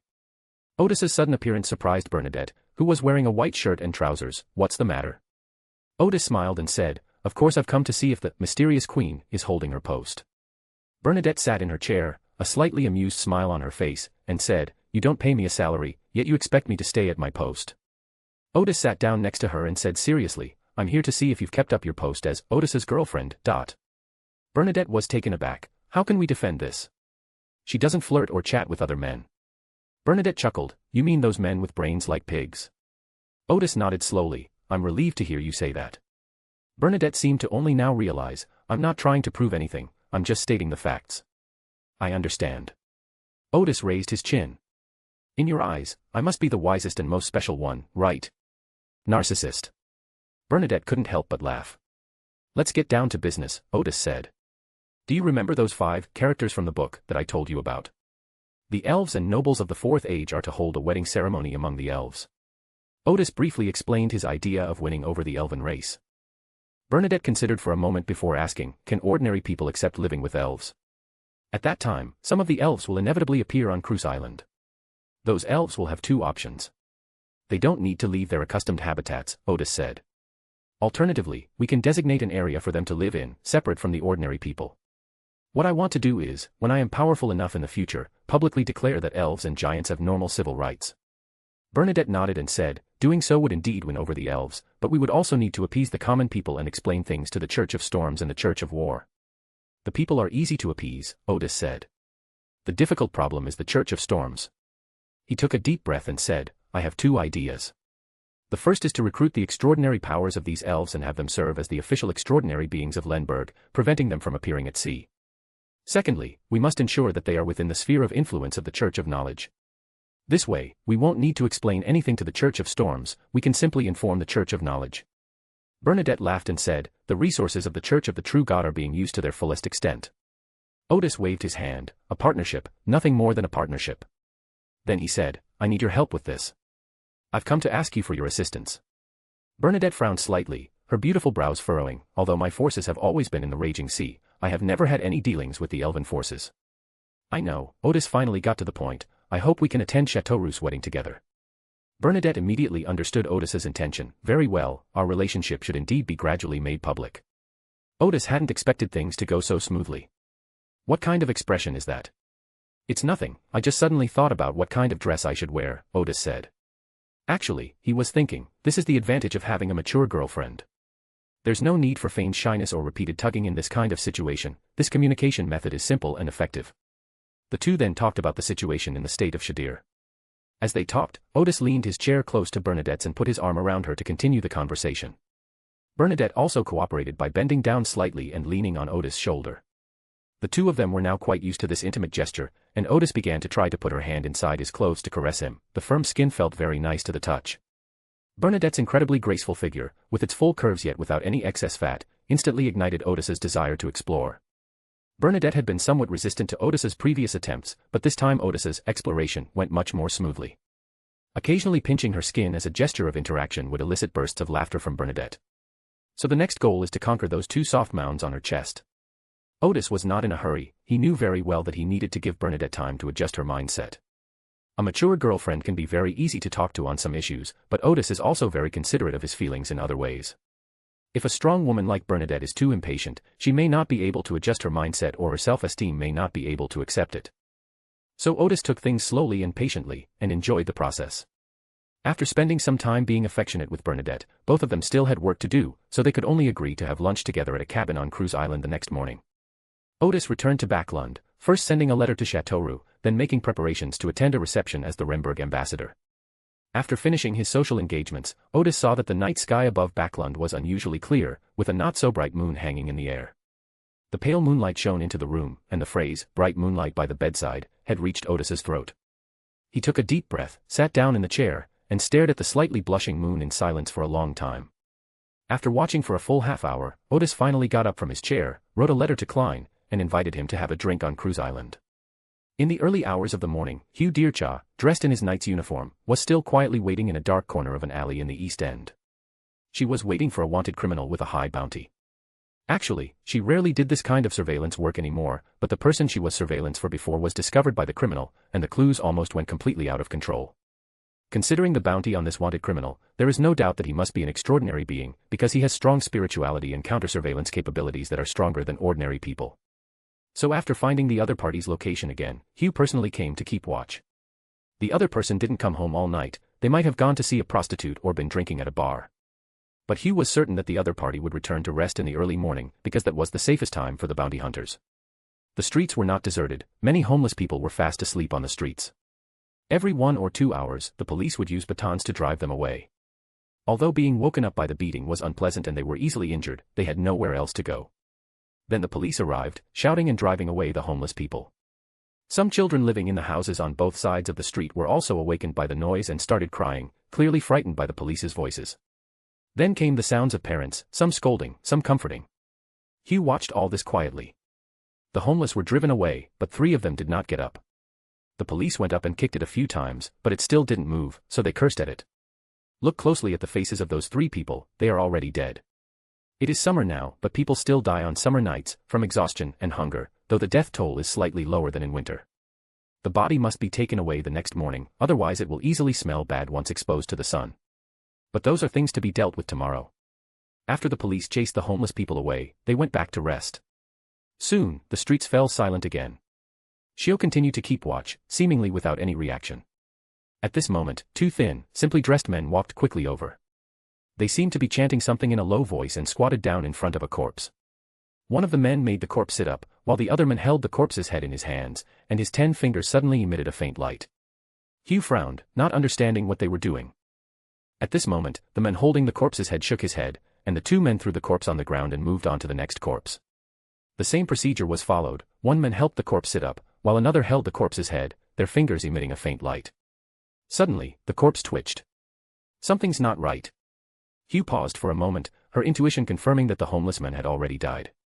What did they do to the homeless man's body? The 2 men seemed quite pleased, whispered a few words of praise, then together carried the homeless man's body and quickly left. Hugh took a step forward, but still didn't catch up. She was pondering the identities of the 2 men.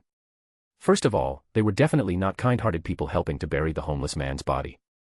They must have had their own purpose in taking the body away. But Hugh's main task today is to wait for that wanted criminal. Finally, the target appeared. Hugh stopped speculating about what had just happened and decided to issue a mission tomorrow to investigate those simply dressed men.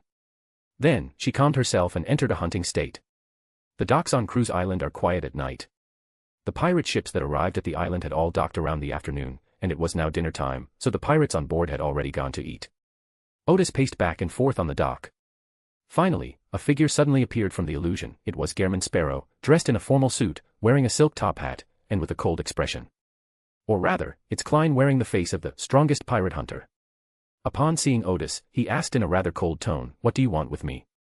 "It's nothing serious, I just wanted to show you the streetlights on Cruise Island," Odis said, pointing in the direction of the street. To everyone's surprise, Klein replied, "I came to see it a long time ago. Not only did I visit, but I also sampled the wide variety of snacks on the food street." Odis was taken aback. "When did this happen?" "About a month and a half ago." "Why weren't you told? Isn't Gonko Town a place that's off limits to visitors?" Odis laughed and said, "I mean, you're really not being fair. You came here without even saying hello. There's no need. If you give me a heads up, all your purchases here will be free." Gehrman Sparrow paused for a moment. "I'll tell you next time I come. Don't do it again next time, come on, let me buy you a drink." Odis warmly invited Klein to a bar and ordered 2 local specialty beers. "Try it. It's brewed by a local resident who used to run a tavern in town. Now he focuses on brewing wine."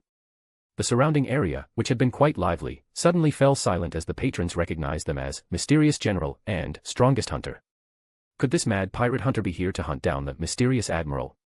But they don't look like that at all. They seem like 2 friends who came out for drinks after work.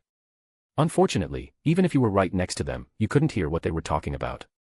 The patrons realized that the 2 men might have known each other for a long time, or even be friends. What were they plotting at this moment? Are they going to hunt down other pirate generals?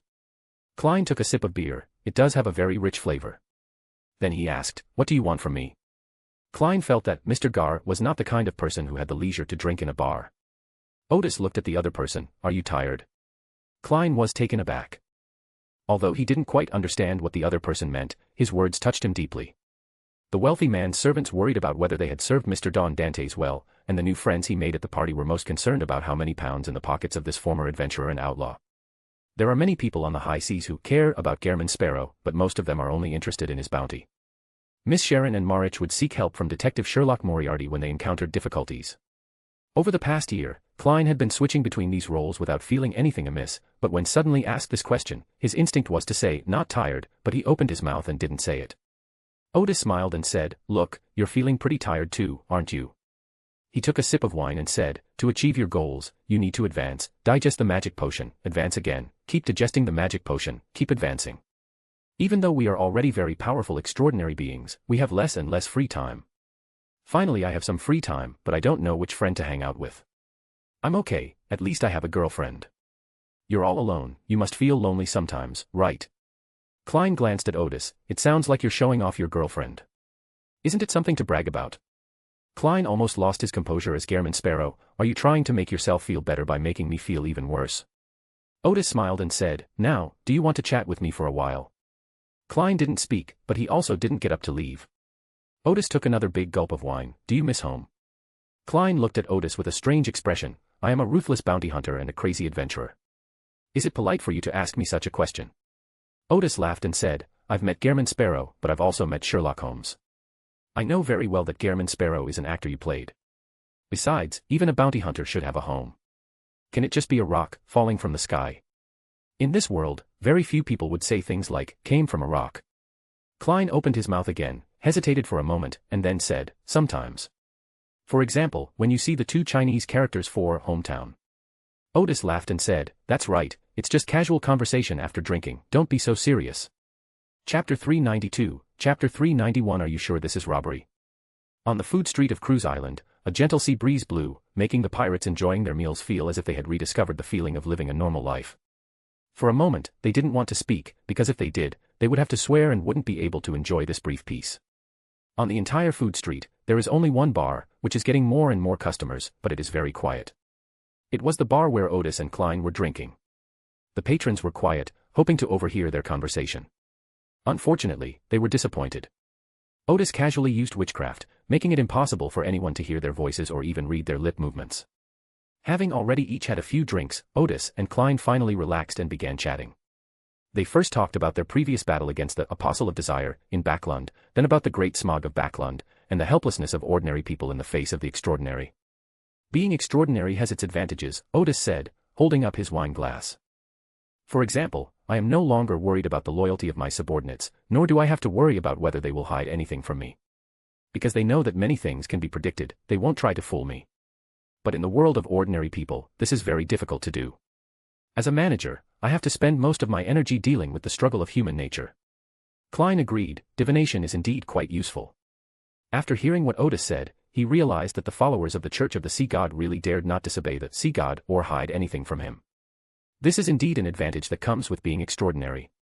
Then the two began to discuss the rigid Rune people and the free-spirited Intis people. They chatted until after 9 p.m., when Klein had to go back. As usual, the Mirror of Erodes was impersonating Don Dante's. One of his previous impersonations almost ruined Don Dante's image. After waving goodbye, Klein entered the spirit world. Looking at the spirit world before him, where he couldn't distinguish up from down from left from right, Klein suddenly smiled. Tonight's drinks didn't involve any serious business, but everyone enjoyed themselves immensely. He thought back and realized that he had rarely engaged in such useless social interactions since he transmigrated. After watching Klein leave, Odis went to the cabin on the mountaintop, where she made herself a simple stir-fried clam dish and ate it while drinking wine. Looking at the brightly lit town outside and the waves lapping the beach under the night sky, I felt that this was what life should be like. Odis vaguely remembered that she had wanted to go to the beach before she traveled through time. So we joined a tour group and went to the beach. But it felt like a forced march, we hadn't even had enough time in one place before we had to move on to the next. At that time, he thought that one day he could sit by the sea, leisurely drink some wine and eat seafood. Our original wish has now been fulfilled. Odis sighed, feeling that sometimes it's good to be alone, to not think about anything, and to clear your mind. Otherwise, he could reminisce about his previous life, indulge in some pointless whining, or fantasize about some inappropriate scenes with Bernadette. That would be more like the life of a normal man. It wasn't until midnight that Odis returned to Backlund to rest. After waking up, Odis immediately felt much better and then spent the rest of the day working at a leisurely pace. At 9 o'clock the next morning, the messenger appeared as agreed. Are you ready? Odis had already gone to the wilderness of knowledge to perform astrological analysis beforehand, and had learned that today's actions would not pose any danger to her and would result in a very smooth outcome. So Odis, who had brought good equipment such as the Gus staff, said, I'm ready. They agreed today to go and steal the auxiliary materials for promotion to Sequence 3. The messenger raised his hand, and a soft light enveloped the two of them. Odis felt as if he had merged with the light, and then vanished in a flash. A dozen seconds later, the messenger Elbra stopped in front of an ancient stone door. Odis looked around. They were now in a corridor made of stone bricks. This corridor seems to be very old, the stone bricks have darkened in color due to oxidation. It seems like no one has been here for a long time. Although there are no insects or small animals living here, the entire corridor still looks very sturdy, with no signs of collapsing. However, Odis's spirituality clearly sensed that there had been no human presence here for a long time. Odis was about to ask where this place was. He had originally thought he was going to some demigod to steal materials, but this didn't seem to be the case. Before she could ask, Elbella had already gently touched the stone door with her hand. Clack! The extraordinary mechanism was activated, and the stone door opened instantly. There was also a stone corridor outside, but there were torches there, and it was clear that people often walked or maintained it. Without a second thought, Elbera stepped inside, and Odis followed her in. The messenger looked around ahead and said, this way, no, it's more like that way. Odis asked somewhat helplessly, are you sure this is what we're looking for? I know it's here, but I'm not sure which room, Elbella explained. It should be here. She led the way, and the two quickly arrived at a stone chamber. This stone chamber had no stone door, and one could see the scene inside. When Odis saw the mechanical holy symbol pattern on the box inside, she felt like her hair was about to explode. Just as he was about to use his extraordinary abilities to escape, hurried footsteps came from the end of the corridor. A guard dressed in the robes of a steamed church bishop appeared at the end of the corridor. The guard was stunned when he saw Elbera Odis. Because this is a very enclosed space with only one entrance and exit, and he had been guarding it just now, he really couldn't figure out how these two people got in. Perhaps they only hesitated for a second, or even less, before they immediately reacted and rushed towards one of the stone chambers to put on the ceiling artifact to deal with the intruder. As Elbella raised her hand, a tremendous force suddenly struck from nowhere, knocking her opponent down and pinning her to the ground. She said to Odis, "Go quickly, the demigods stationed here should be coming to our aid soon." Odis paused for a moment, then asked as he entered the stone chamber to search, "Where exactly is this?" Bella replied, "Underground in the steam church of Constance."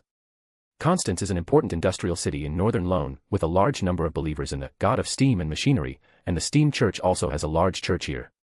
The steam church has 3 cathedrals in Loan, each guarded by a demigod, the Lever Church in Backlund, the cathedral in the industrial city of Enmat, and the church where Odis and Elbera reside.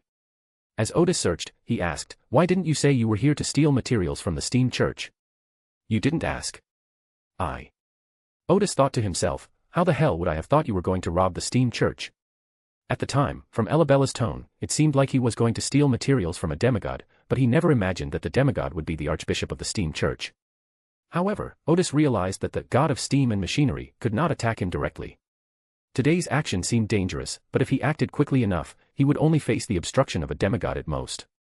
Having figured this out, Odis stopped running and focused on finding the auxiliary materials he needed. Guided by her spirituality, Odis quickly found the liquid brain of the phantom multibodied worm, and found 2 of them at once, and also discovered the blood of the colorful wyvern nearby. That was another auxiliary material, which Odis took without any hesitation. At this moment, the demigod stationed in the cathedral had arrived to provide support. He used the power of faith in the cathedral to make his body grow taller, and illusory metal parts rolled out from under his skin, forming a somewhat bloated large mechanical puppet.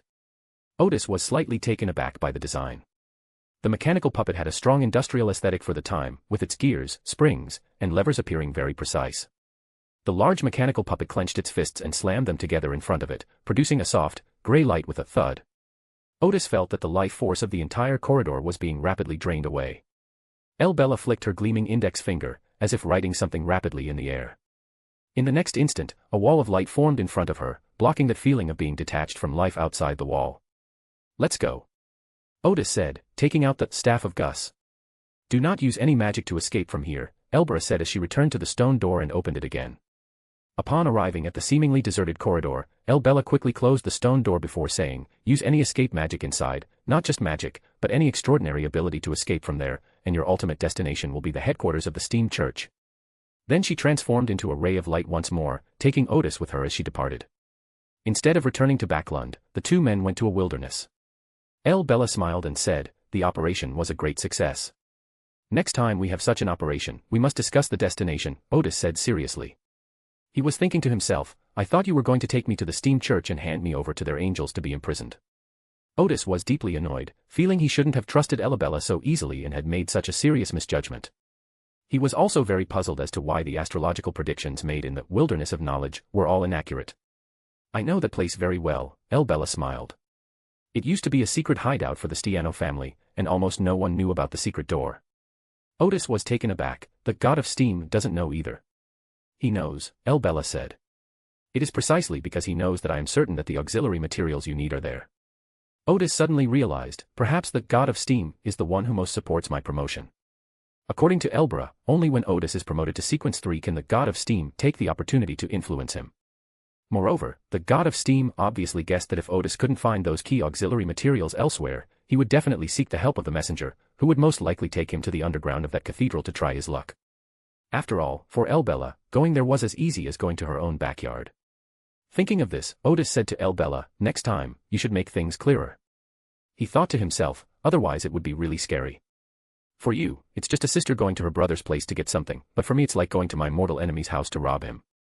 Bella agreed and added, "Remember to call me when you get promoted." After saying that, she disappeared into the void. Odis checked the auxiliary materials she had obtained again to make sure the crystal box that sealed them was still effective before putting them back into the wilderness of knowledge and back to Backlund. All the main materials have been gathered, and now all that's left is to wait for the ceremony. That evening, Odis received a letter from Hugh confirming that Don Dantes had left Backlund aboard a military airship. In that case, there will be less than a week before he gets his revenge. Odis had no intention of going to the southern continent with them, because this event would involve encountering Adam, and she wanted to stay as far away as possible. However, he then realized that even if he encountered Adam again, there was nothing to be afraid of. Adam was focused on his promotion and wouldn't cause any trouble at this time. Moreover, the opponent is an angel king, who is not within the protection range of the newbie period, making it too easy for him to deal with Odis. Odis is still alive and well, which is enough to show that the other party had no intention of harming him. Thinking about this, Odis was even considering whether he should go and see the spectacle and witness his prophecy come true. However, I eventually gave up on the idea. Backlund is fine too. For the next few days, Odis waited for news from the southern continent, or rather, for spiritual insight. If one's prophecy achieves the effect of advancement, then one's spirituality will certainly be able to perceive it. 3 days after Dawn Dantes left, Odis felt one of her prophecies come true. It seems the prophecy that Silver City severed the connection between the artificial Grim Reaper and their former chief's mausoleum has been resolved. This prophecy is only barely enough to qualify for promotion. We should wait and see if Klein's revenge will have a better effect. Then Odis suddenly realized that the recent actions of the artificial death god and the spirit cult might be something they had foreseen. The death god path does not have prophetic abilities, but at higher levels, one should have some premonition about one's own fate. The artificial Grim Reaper may have vaguely sensed that the goddess of night might be about to make a move, which is why it tried to use the contact of the former chief of Silver City to escape to the Forsaken Land. At the same time, the arrangement on Bradrick was also attempting to revive him at this time. Odis shook his head, unable to say for sure whether it was a coincidence or a deliberate scheme. Because the artificial Grim Reaper doesn't seem to have a high level of intelligence, it's unknown whether it can complete such a plan.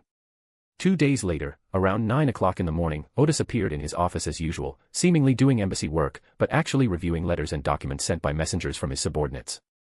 Because of the existence of extraordinary messengers, Odis can completely work from the cloud. Even if he is not in the Raging Sea or Lundberg, he can still keep track of the intelligence there in the development of his own forces. Just then, as if sensing something, a woman dressed in an elaborate and gorgeous black dress suddenly appeared from the void. She had no head, but a clean cut at her neck, and held 4 identical blonde, red-eyed heads in her hands. Odis was taken aback. Wasn't this Klein's messenger? It was the first time he had ever seen Klein's messenger. One of the heads, carrying a letter, was placed on Odis's desk. After thanking him, Odis opened the letter and read it. The letter was very simple. Klein asked him to meet at the dock on Cruise Island at 3 o'clock in the afternoon. Odis pondered for a moment, unable to quite understand what Klein wanted to talk to her about. Did he want to have a drink with her? Odis then discovered that Klein's messenger, Renette Tinnikal, had not left. So he asked, is there anything else? The messenger's 4 heads spoke in succession. Pay, the reward for delivering the message, 1 gold coin. Odis then remembered Klein's act of profiting from others. As he took out his wallet, he thought to himself, I'm already a millionaire, what's 1 more gold coin to me? He was embarrassed to discover that he had no gold coins in his wallet, only a few copper pennies. So Odis asked, do you want copper coins? Don't want. What about paper money? Odis asked again. Paper money is more convenient to carry and you don't have to worry about losing it. The old gentlemen of Rune still had the habit of carrying a few gold coins in their wallets, but most people no longer did so, because coins were easy to lose. Losing a penny was not a big deal, but a gold coin was too valuable, and losing it would be a huge loss. Odis didn't have the habit of carrying gold coins. To be honest, when he first transmigrated, he didn't even have the habit of carrying a wallet. He would check his keys and cell phone before going out. The messenger remained unmoved. No. Could you write an IOU first, so the person who sent the letter can pay? Cannot. Then please wait a moment. Odis called his secretary with some helplessness and asked her to come to the finance department as soon as possible to get a few gold coins. After obtaining the gold coin, the messenger vanished into the void. After the messenger left, Odis suddenly wondered, what did the messenger want the gold coins for? Could it be that gold coins are the currency of the spirit world? Odis scratched his head. Could it be because the moneygrubber's messenger was also a moneygrubber? Oh, right.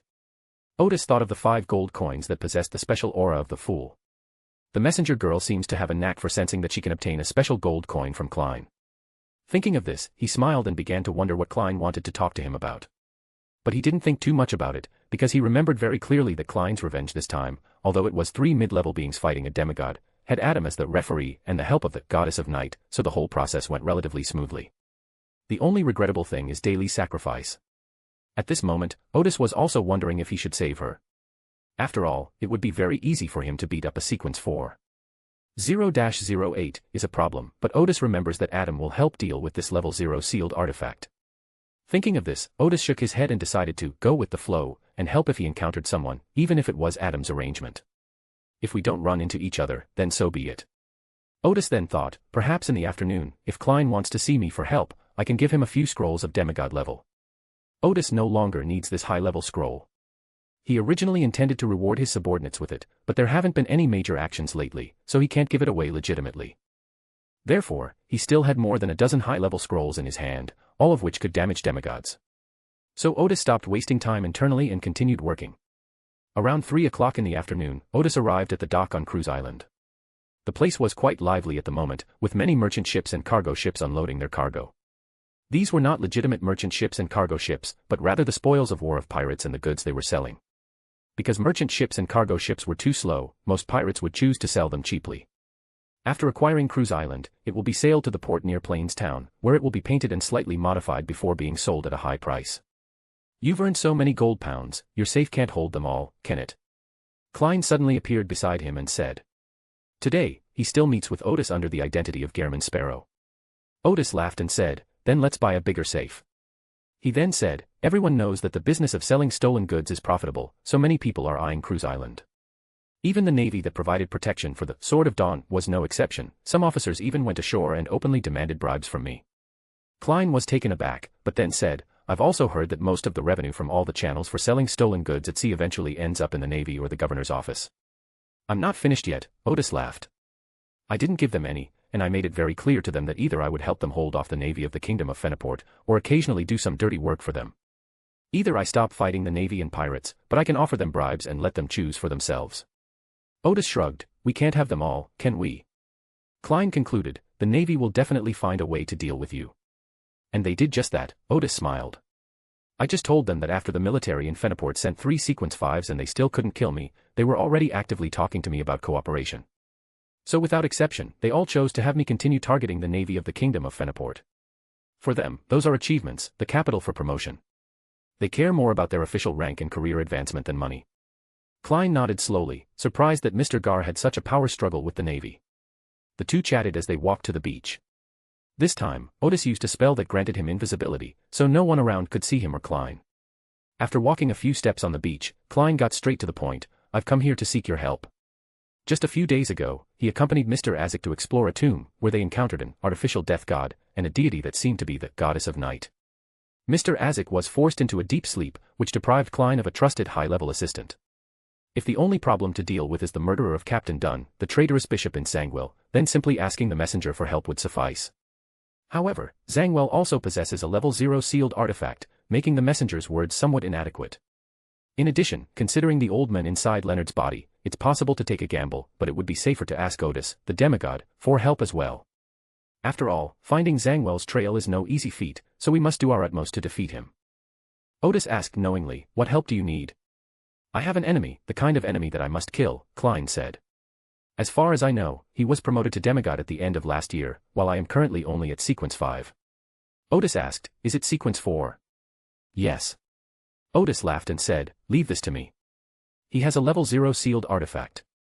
Odis's face did not show the surprise that Klein had predicted. Instead, he continued to ask, which sequence is it aligned with? Sequence 1. Odis smiled and said, I can also borrow a sequence 1 level seal artifact. You. Klein realized that he had underestimated the strength of the Lord of Mysteries' subordinates, who even possessed level 0 sealed artifacts. But then he thought that it wasn't surprising for a secretive organization to possess 1 or 2 level 0 sealed artifacts. On the contrary, Mr. Fool does not have a single level 0 sealed item to date. Fortunately, no one knows the inside story, otherwise they would find it very strange. Klein thought for a moment and then said, it doesn't seem necessary to borrow a level 0 sealed artifact. He knew very well that if he simply asked Mr. Gar for help, he could easily pay off the debt after advancing to demigod status. However, if he borrowed a level 0 sealed artifact, the debt might take a very long time to repay. Odis countered, are you sure? Confirmed. Klein took a deep breath and said, according to the information I have, that level 0 sealed artifact has a very strong will to resist and will often only do more harm than good. This information came from Mr. Ascetic, because he once single-handedly fought against Zangwill and a royal demigod. At that time, Ascetic discovered that the level 0 sealed artifact desperately wanted to kill its owner.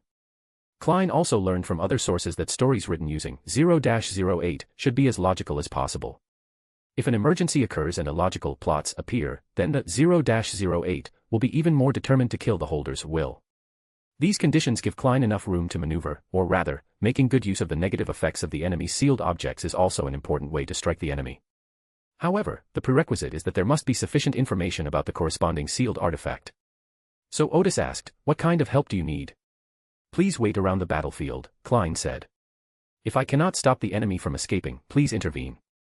But if I can barely solve the problem, you just need to stand by and watch, and even if you just stand by and watch, I will give you a generous reward. Odis hesitated for a moment, even wondering if this was Adam's arrangement, but he finally nodded, okay. He realized that if it was Adam's arrangement, even if he refused now, he would still arrive at the battlefield due to various coincidences. Moreover, even if Adam had made arrangements, Klein would not have stood idly by if he asked for help. After saying that, Odis took out a crystal ball. Before you begin your actions, infuse this crystal ball with spiritual energy, and I will be notified and follow the path of the crystal ball. After becoming a demigod, the signals transmitted by Odis's crystal ball could travel over much greater distances.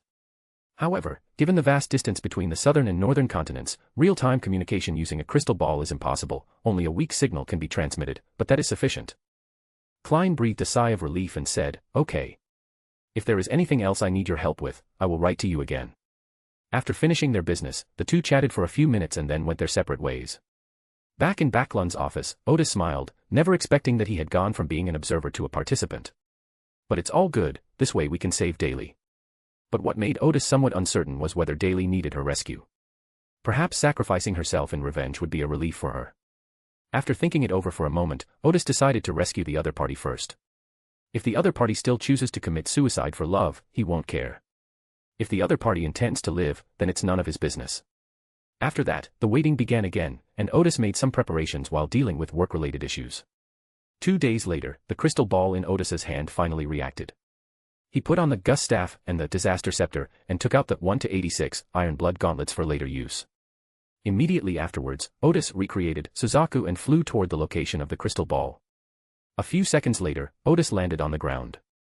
This place was now the Resurrection Square of Kukva, Uttar Pradesh. Upon arriving at the square, Odis sensed a dangerous atmosphere permeating the air. He glanced around. The square was bustling with people, and many locals were traveling in coffins, a local custom. To the passers-by, everything seemed perfectly normal. Until Odis saw Anderson kneeling on one knee with a stiff expression, and Danitz praying with his eyes closed in fear. This made Odis immediately realize that the battle had begun, but at this moment it was still a battle between Adam and the Angel of Fate, Alolius. The former came to snatch the 0-08 score, while the latter arrived driven by the 0-08 score. They were engaged in a contest that no normal person could perceive, and even Odis, who had become a demigod, could not see it without activating his Eye of Secrets. At that moment, Odis saw a one-eyed man suddenly appear in the Resurrection Square. That was Sangwell, who wanted to escape from the spirit world, but was stopped by Adam. Chapter 393, Chapter 392 Klein's Revenge. Odis knew very well that as long as he opened the Eye of the Secret, he could see the battle between Adam and Aurols, or at least see the Church of Adam's Bones. But he didn't do that because it was dangerous. Although he now possesses divinity and is no longer subjected to severe mental shocks when he sees mythical creatures, the aftershocks of the battle between the two angel kings can still severely injure a demigod. So upon seeing Sangwell appear, Odis quickly teleported to the edge of the square to continue observing. Just as Odis found a good spot to watch the show, he noticed a deep black light that appeared out of nowhere, covering the entire sky and making the whole square extremely dark. The change was fleeting, and everything around returned to normal in an instant. Having read the script, Odis realized that this was a curse of doom cast by Klein, and the Goddess of Night was beginning to influence the battle here. Then Sangwell stood there, his expression contorted, taking steps forward and then back again, as if he didn't know how to walk. At this moment, the spell began to work, and the evil spirit within Sangwell suddenly seized control of his body. Several thunderclaps suddenly rang out in the sky. The huge thunder seemed to jolt the people around them awake. They seemed to see a storm rapidly approaching Resurrection Square, and they quickly left the area. Anderson and Danitz finally snapped out of their strange state and, having no time to worry about the battlefield not far away, quickly left the square. That was Klein using the Scepter of Poseidon to drive away the ordinary people in the Resurrection Square, because the upcoming battle would be dangerous for them. The battle between Adam and Ouroboros is at a very high level, and is also blocked by the Church of Bones, so it doesn't have much impact on ordinary people. However, the demigod battle that will follow later is likely to cause a large number of casualties among ordinary people. Immediately afterwards, a figure emerged from a hidden spot at the edge of the empty square. He was a half-human, with some fat on his face, loose clothes, and a thin sword at his waist. This is Klein's secret doll, formerly known as Admiral Ludwell. Ludwell raised his hand toward Sangwell, and a phantom bronze gate materialized, followed by a figure appearing above Sangwell's head. That was the evil spirit inside Sangwell. Although he also wanted to get rid of the evil spirit, not now. Zangwell was once a gatekeeper and possessed the abilities of a gatekeeper. After becoming a Sequence 4 Night Watchman, his abilities through the death pathway underwent a qualitative change. Logically speaking, the puppet Ludwell should be no match for Zangwell, but Zangwell was so unlucky that he made several mistakes and almost fell for Admiral Hell. At that moment, two figures suddenly appeared beside Ludwell. One was Leonard Mitchell, with black hair and blue eyes, wearing transparent gloves, and the other was Daly Simone, with blue eyeshadow and the same blush. When Daly saw Zangwell, her eyes instantly blazed with hatred. However, she did not act blindly. She observed the situation first, then came behind Ludwell and opened her arms. Suddenly, a bronze gate with countless strange patterns appeared, and with a creak, it cracked open. This is the gate to the underworld, a gate that holds irresistible allure for all undead creatures. The figure above Zangwell's head completely separated, revealing a semi-transparent man in blood-black armor. He was young and handsome, with red hair, deep, bone-revealing rotten marks on his face, and a flag-like mark between his brows. Odis, who was standing at the edge of the square as a spectator, took a slight breath. Red Angel Medici. To be precise, it is a mixed evil spirit of Medici and two other conquerors. However, these three evil spirits shared Medici's appearance. Regarding his current predicament, he suddenly smirked and said, "I'm having a really bad day, you too. We've already died together before, is it really necessary to go through this again? Especially being controlled by such a weakling." His left cheek was injured, with a bloody gash. "Okay, let's clean up the trash around here first." Before he could finish speaking, Medici had already reached out and drawn a phantom longsword with dark red rust from his body. Daly and Leonard immediately felt immense mental pressure. Medici easily broke free from Ludwell and Daly's control, and suddenly fell, attempting to return to Zangwell's body. Just then, Ludwell suddenly uttered solemnly in ancient Hermes, "Destiny." He used the Fate Thief spell to briefly steal Zangwell's fate. Now, it is the puppet Ludwell who is destined to be possessed by the evil spirit Red Angel, not Zangwell. This caused Medici to fall into the body of Hell Admiral in an instant. On one side of the plaza, in a hotel room, Klein calmly manipulated the puppet, put on the Requiem mask, and jumped into the gate to the underworld, opened by Daly. Daly instantly understood Klein's intention and quickly closed the bronze door covered with mysterious symbols. Clang. The uncertainty surrounding Zangwell has been resolved. While Zangwell was still in a daze, Leonard's gaze suddenly turned cold. He threw the Fortune Thief spell at Zangwell, temporarily stealing his fate once again. Leonard then took out a revolver he had prepared beforehand, which contained bullets capable of extinguishing spirituality, pointed it at his temple, and pulled the trigger. This was the best way he could think of to use the lucky thief charm to leave the fate of suicide to Zangwell. But at that moment, countless bolts of lightning suddenly struck the square, shattering the surrounding darkness. Leonard seemed to snap out of his daze and found himself standing in the same spot, the lucky thief talisman still in his hand. What he just did was just a dream. At this moment, a dark ripple was in Zangwell's eyes. In fact, he had been creating a wide-ranging dream world ever since Medici was removed from his body. Although it was a dream, Zangwell witnessed Leonard's determination for revenge and saw the terrifying lightning forest, and his spirituality was subjected to an unprecedented crisis. Moreover, in a corner of the Resurrection Square, the battle between the two Angel Kings could spill over at any moment or determine a victor. Without hesitation, Zangwell pulled Leonard and Daly back into the dream world, then picked up the Olshagad pen and wrote on the fabric of his clothes on his arm. Zangwell is in excellent condition today and can effectively control his mythical creature form, so he has decided to go all out and use all his strength to escape from here. As the quill pen made its final stroke, Zangwell's body underwent a transformation. His eyes instantly turned deep black, and strange, twisted, mysterious symbols appeared around him. His clothes swelled up around his waist and ribs, and 4 skinless arms wrapped with blood vessels sprouted from them. The arm was quickly covered with white feathers, exuding an aura of tranquility. Meanwhile, Zangwell's teeth grew longer one by one, their surfaces inlaid with numerous blurry, tiny human faces. In the blink of an eye, the Night Watchman had collapsed to the ground and transformed into a strange monster with 8 legs and white feathers. Daly and Leonard lost their lives rapidly in their sleep. Odis then drew the Staff of Goose, the semi-mythical creature that jumped through the path. It looks really ugly. He was ready to make his move, even though his mission was to strike while the enemy was fleeing. Odis knew very well that Klein hoped to use his own strength, along with Leonard's and Daly's, to complete his revenge.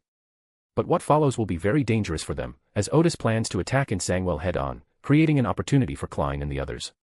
Although both are Sequence 4, Zangwell, now in a semi-mythical creature state, is more powerful than Odis.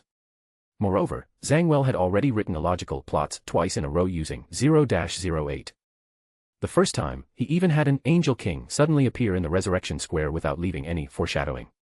Adding to the misfortune that befell the other party at this time, 0-08 will not only fail to become a helper after this, but will instead start to do more harm than good. The timing he chose was the best time to strike. The light from the tip of the goose staff in Odis's hand flashed, and a phantom giant figure passed over Odis, crashing into Zangwill with such speed that it left afterimages. Thump. The ugly Zangwill was thrown into the air, his dark body trembling violently from the impact, and Leonard and Daly immediately woke up. Mythological magic, Quafu chasing the sun, a wild run. Klein, who was standing above the grey fog, and holding the scepter of Poseidon, and about to strike Zangwill with lightning, paused for a moment. What was that just ran past? How did Zangwill get knocked away in the blink of an eye? His sleep ability was even shattered. It wasn't that true sight was unusable, but rather that Klein's gaze was fixed on the scepter of Poseidon just now, and by the time he turned his head, the afterimage had already disappeared. Odis shouted to Daly and Leonard, "Don't open your eyes." Upon hearing the warning, the two Red Gloves members immediately closed their eyes, their spiritual senses also sensing the danger in the square. Fortunately, they realized that it was Odis Gard who told them not to open their eyes. The pirate general, who was favored by the goddess and had a deep cooperation with the Church of the Goddess of Night. Zangwill was also stunned, his opponent's movements were too fast, and he had no time to react. However, while he was still in midair, circles of dark light rippled around him, and his jet-black eyes looked at Odis. Odis immediately felt her eyelids grow heavy, as if she were about to fall asleep standing up at any moment. He fought off his drowsiness and quickly pulled out the disaster scepter, and several tornadoes with deep blue wind blades blew toward Zangwill. Sizzle. The sharp wind blades dismembered Zangwill's body, and the severed limbs flew from midair to the ground. But the moment those severed limbs hit the ground, Odis sneered. The head of the gust staff shimmered with a soft light, and two colorful, illusory wings suddenly sprouted from his back. At the same time, Odis's eyes were filled with wisdom, and he immediately distinguished between the dream and reality. The magic of idioms, Zhuangzi's dream of a butterfly. When this ability is used on others, it will make the target unable to distinguish between reality and dreams. However, if used on oneself, it can immediately free one from the dream. Odis's beautiful wings were rapidly withering. He saw Zangwill had landed on the ground and was trying to escape, but was blocked by flashes of lightning, and had to return to the square again and again. That was Klein using the scepter of Poseidon to attack, but the negative effects of that sealed artifact were too great, so he could only use it above the grey fog, and dared not bring it into the real world. Odis smiled and asked Zangwill, "Friend, are you unable to use the power of misfortune?" Zangwill, who was crawling rapidly on the ground, paused for a moment. He was also a little surprised, as he had just been preparing to launch a doom attack on Odis. "But for some reason, I suddenly can't use the ability of misfortune anymore." Odis laughed and said, "Because the god who holds the power of misfortune gave you misfortune, but at the same time took away your ability to control misfortune." Whether it was Klein above the grey fog, or Leonard and Daly in the square, they were all surprised to hear these words. Leonard and Daly, in particular, both knew that Odis was the favored one of the goddesses, and they even believed that what Odis said was equivalent to the goddess's judgment on the traitors. Zangwill listened with trepidation. He knew very well the power of the gods. The fact that the goddess of night hadn't bothered with him, a heretic, gave him the illusion that the goddess didn't care about such mundane matters. But today is different. The goddess is using her authority to weaken herself and prevent 0-08 from playing a significant role. Thinking of this, a resolute glint flashed in his eyes. As he ran, he used one of his legs to write 0-08. An unknown entity was drawn to the battle and, feeling great sympathy for Zangwill's plight, decided to help him and take him away from the spirit world. Zangwill knew very well that the series of illogical arrangements would make the backlash after 0-08 even more severe, and he would be on the verge of danger for a long time, but he couldn't care less about that now. As the other person finished writing the last letter, the resurrection square, already covered with scorch marks and cracks, suddenly darkened. Daly keenly sensed that unknown creatures were traversing the spirit world and approaching this area. A bad premonition immediately welled up in her heart, as if she could already see Zangwill easily escaping using this unexpected change. A sudden chill ran through her body, as if she had returned to the time when she had just become an extraordinary. It was Dunsmith who made her feel warmth amidst her panic and confusion. It was as if he was always there beside her, gently listening to her story and silently offering help. He was a man who sincerely tolerated all his teammates' shortcomings, a man who was often at a loss when teased by his own jokes, a man who liked to hide his pain and sorrow in his heart so much that his hairline receded early, and a man who would definitely be the first to stand up and protect his teammates when danger came. However, she still didn't have the chance to witness the man master the acting method, digest the potion, and advance to sequence 6. She didn't have the chance to participate in the final battle of his life, nor did she have the chance to tell him her innermost feelings. "Last time, I missed out, and I didn't have time for anything. Today, I don't want that to happen again. Dai Li's expression turned sad, and the corners of her mouth slowly turned up. She suddenly pulled a small metal bottle from inside her clothes, threw away the stopper, and gulped down the liquid inside. Her blue eyeshadow and blush suddenly became vibrant, even making her skin appear more translucent, a spirit roaming the void. At this moment, when Dai Li opened her eyes, she found that a figure suddenly appeared in the illusory spirit world. The figure quickly solidified and was a very tall man who looked to be in his 20s and had a cheerful smile. Odis Gard. That's an oversized Odysseus Gar. Dai Li suddenly woke up and found herself still with her eyes closed, holding a metal bottle in her hand. Immediately afterwards, her spirituality brought to mind an image of Odis standing motionless, pointing her ancient staff at a dark object. The dark object, along with her and Leonard, remained motionless. Everything in the square seemed to freeze, except for the continuous thunderclaps that struck the dark object again and again. Dai Li immediately realized that the dark object was Zangwell. It seemed that Odis had used some kind of ability just now, which made everyone pause for 2 or 3 seconds. Her guess was correct, it was Odis's mysterious reappearance, a mythological magic story, watching the chess pieces rot away. Odis currently cannot immediately drag the target into a watching the game state with this reproduction ability. He needs to attract the target's attention in some way. That's why Odis brought up the topic of misfortune abilities, attracting in Zangwell's attention and successfully drawing him into a spectator state. This state has 2 effects. First, it causes the flow of time in the target concept to be different from that of real time, by about 2 seconds. In other words, the target feels that only 1 second has passed, but in fact 3 seconds have passed, thus causing a brief confusion in the target's awareness. Secondly, it will briefly put the target into a chess-watching state. This is not an illusion or a dream, but rather the target's prediction of the next few seconds, which is rehearsed in the brain. When the target sees that the scene before them is suddenly completely unexpected, it means that the target's spirituality and subconscious are already retaliating, and the other party will immediately wake up from the state of observing the game. Dai Li and Leonard had also heard Odis's words, so they also entered a state of observing the game. However, Odis's main target was Zangwell, so the 2 middle-order individuals woke up first. The overall effect of this ability is that the target will pause there for about 3 seconds, even for sequence 3 targets. The only problem is that Odis also has to stay there, so this ability can only be used when there are allies and the enemy is slightly stronger than oneself. However, given Odis's level of understanding, it's impossible for him to drag 0-08 into a spectator state as well, so what Zangwell wrote was indeed written. From the spirit world emerged a bizarre being with countless eyes and arms of different races. However, before they could take Zangwell away, they were driven away by Klein's messenger, Bernadette. Klein, who was above the grey fog, was unaffected. All the lightning bolts struck Zangwell, tearing his skin and flesh apart, and even severing a leg that had grown out of his armpit. Zangwell only fully regained consciousness when his bones and internal organs were exposed to the air after being struck by lightning. He ran away again, but he was already seriously injured and his speed was much slower. Klein's lightning was close behind and was about to catch up. As Zangwell ran for his life, he wrote 0-08 on his still intact body. Another unknown entity has been attracted and has come to the vicinity, attempting to enter the real world. At this point, 0-08 paused for a moment, then continued writing on its own. Here it comes, it. It is Elbristiano, the messenger of Odis Gard. He glanced at Resurrection Square, then took half of Zangwell's life force and left. Zangwell is so unlucky, so unlucky. The moment the 0-08 code was written, the event itself occurred. Bella, dressed in hunting attire, happened to be passing by and noticed the high-level battle taking place there. She glanced at the battle between Adam and Alolius, then looked at Zangwell, made a grabbing motion in his direction, and finally waved to Odis before returning to the spirit world. Odis smiled. He knew very well that Zangwell's misfortune was far from over. Zangwell suddenly felt completely drained, as if he hadn't slept or rested for days. Boom. The massive bolt of lightning finally caught up and struck Zangwell heavily, causing him to roll over and let out a roar that was not human. A flash of blood-red light appeared in his dark eyes, transforming them into 2 bloodthirsty, cruel, and insane orbs of light. 0-08 slipped from Zangwell's hand, but continued to write on the ground. Zangwell could no longer control his emotions, could no longer maintain his composure, and lost most of his reason. The quill pen wrote more and more faintly until it finally stopped and fell to the ground. Zangwell let out one chilling roar after another, pulling Dai Li and Leonard back into their dreams, only to be instantly jolted awake by the thunder and lightning that followed.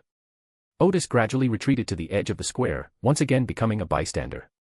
After that, it was time for the Avengers to have their revelry. Boom. Crack. Exaggerated bolts of lightning struck, and Zangwell's injuries worsened. He went completely mad, no longer running away, but charging towards Daly and Leonard. You're all going to die. Odis laughed and said, anyone can say harsh words. Everyone, give it your all, he's almost done for. His number is up. Upon hearing this, Leonard Mitchell gripped the talisman and revolver in his hands even tighter. He longed to do his part again, but he dared not open his eyes, nor could he even lock onto Zangwell with his spirit. At this moment, Leonard felt as if he had returned to Tingen City, back to Blackthorn Security Company, and back to his weak and powerless self. He hated that version of himself and regretted not having worked harder sooner. Now, he wants to get involved in the revenge, even if it's just to fire a shot at his enemy. Old man.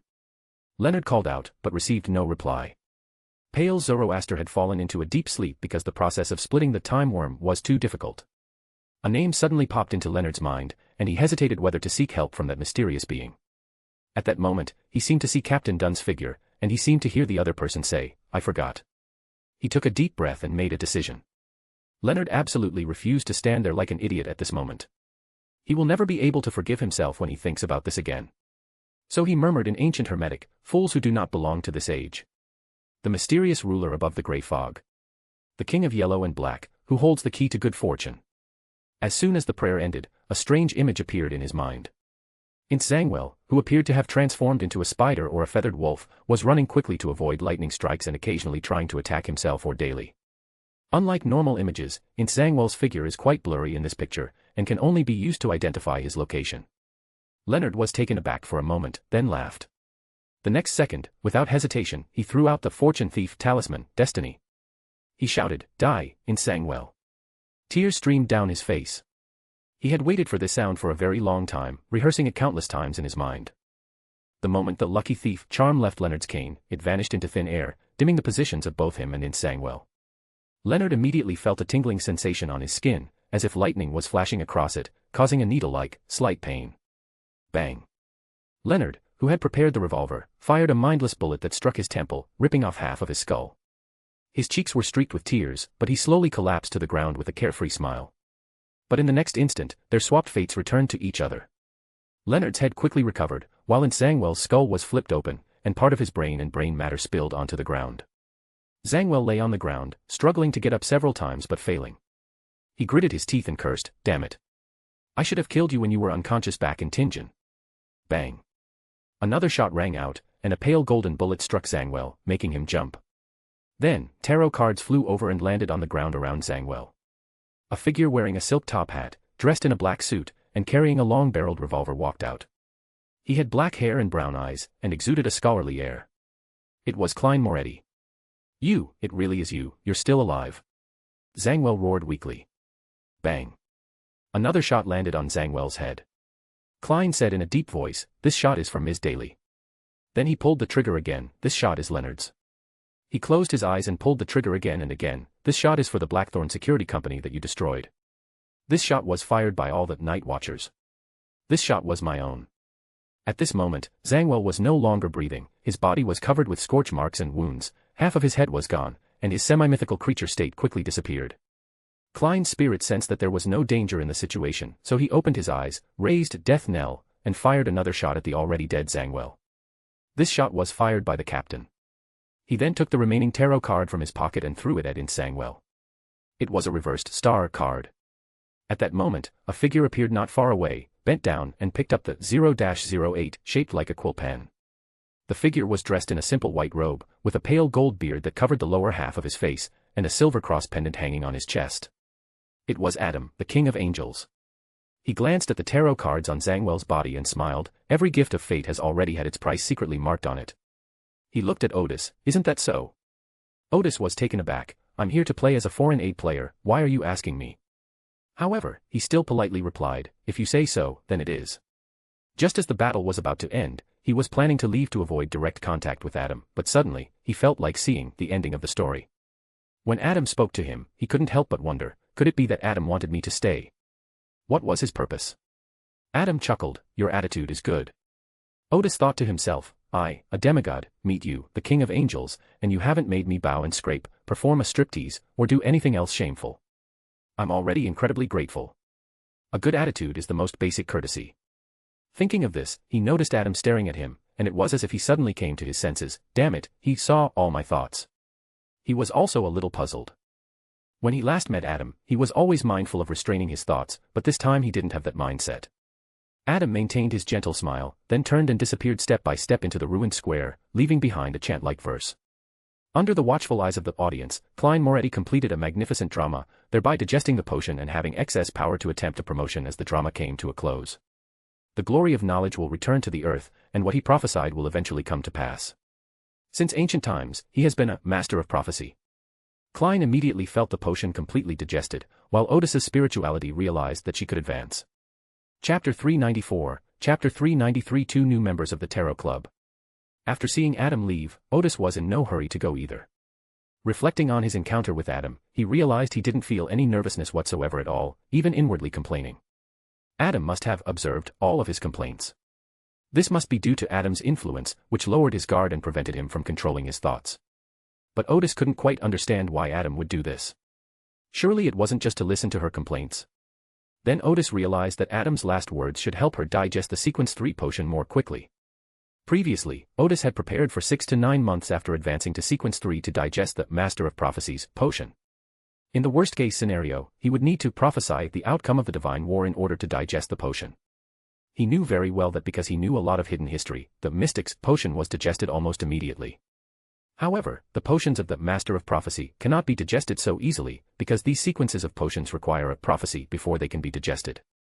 Adam's words should have made Odis's prophecy more effective, or even twice as effective. However, Odis didn't quite understand why Adam said he was a master of prophecy since ancient times. He seemed to have a clue in his mind, but just as he was about to grasp it, it suddenly slipped through his fingers. Odis shook his head, deciding not to think about the problem for the time being. Taking advantage of this opportunity, Klein quickly drank the potion and was now engaged in a mental battle with the Sequence 4 potion. Leonard still held his revolver in his hand. He sat on the ground, looking at Insangwell's body, and smiled. Daily also looked at the corpse and suddenly fell into a daze. In the battle just now, she was prepared to perish together with her enemy, and perhaps she could meet Dun again in the goddess's divine kingdom. But that was all an illusion. Everything that followed was beyond her expectations, and her determination seemed to have hit a wad of cotton. At this moment, Daly became very confused again, as if she had suddenly lost all her goals. Odis took a deep breath and recited aloud, "The past cannot be undone, only the future should be anticipated." He said, "My love. If one day we are separated, I wish you to always bloom in happiness, rather than wither in loneliness." Daly looked at Odis, her eyes regaining some sparkle. Leonard, who was sitting on the ground, was also taken aback when he heard these lines of poetry, and then asked, "What kind of poem is this? I've never heard of it before." Odis said, "I wrote a short poem on a whim. Although it may seem like a patchwork, it is indeed a collection of words that came together from personal feelings." Leonard twitched his lips, feeling his mood suddenly sour. At this moment, Klein had completed his advancement. Odis nodded to him, then reappeared as Suzaku and disappeared from the square. Klein said to Daly and Leonard, "You can report that I suddenly asked you for help, which is why you came here. But I hope you don't involve Mr. Gar. I invited him to help, and it wouldn't be good if the church investigated him." He paused for a moment and then said, "Of course, you can take this opportunity to leave the red gloves and leave the church." Leonard stood up, put away his revolver, handed Wriggling Hunger to Klein, and said, I've gotten used to the church." Although Daly did not express her opinion, she did not seem to have any intention of leaving the church. Klein put away the sealed artifact, then removed his silk hat and gave a farewell bow. Leonard seemed to suddenly realize something and stretched out his hand. You're not going back to the church?" Klein took a few steps, then paused, his back to Leonard, and replied, "There's no going back. There's no going back." Leonard stared blankly as the familiar figure walked further and further away, gradually disappearing from sight. A while later, several extraordinary beings flew into Resurrection Square. The Church of the Goddess of Night, which had received a warning from Leonard, arrived. Odis returned to Backlund and asked his secretary to brew a pot of tea. He wasn't worried about the Church of the Goddess of Night investigating him. When asked, he simply said, "I appear there following the guidance of the goddess." As a demigod, one can argue about such matters. Back at her desk, Odis found 2 letters on it. He put away the 2 level 1 sealed artifacts he carried with him, leaving only the Gustaff by his side, and then, as usual, drank tea and read the letter. One of the letters was from First Mate Bazel, who had obtained secret intelligence about the Remberg radicals, who were indeed about to take action. They were very dissatisfied with the Minister of the Interior, Duke Bowen, and planned to assassinate him. They also asked the king to select a member of the radical faction as Minister of the Interior to implement reforms in Remenberg. Odis smiled and shook his head. What good would assassinating a minister of the interior do for these radicals? They're making far too simplistic a coup d'état. However, considering that there is likely a sequence 3 in the remnant bird palace, and that there are certainly no demigods among the radicals, their method of advising the king by assassinating the minister of the interior is understandable. Although Bazel did not know the specific plan, Odis could guess that the radicals would have a clear division of labor, with one group carrying out the assassination. After the assassination, he immediately fled. Another group of people did not participate in the assassination at all. Their job was to explain their demands to the king after the assassination was completed. Odis remarked, "It's no wonder that extraordinary powers can maintain the rule of a secular regime. In cases like Remberg, the radicals at least have the backing of demigods, so the king will listen to what they have to say."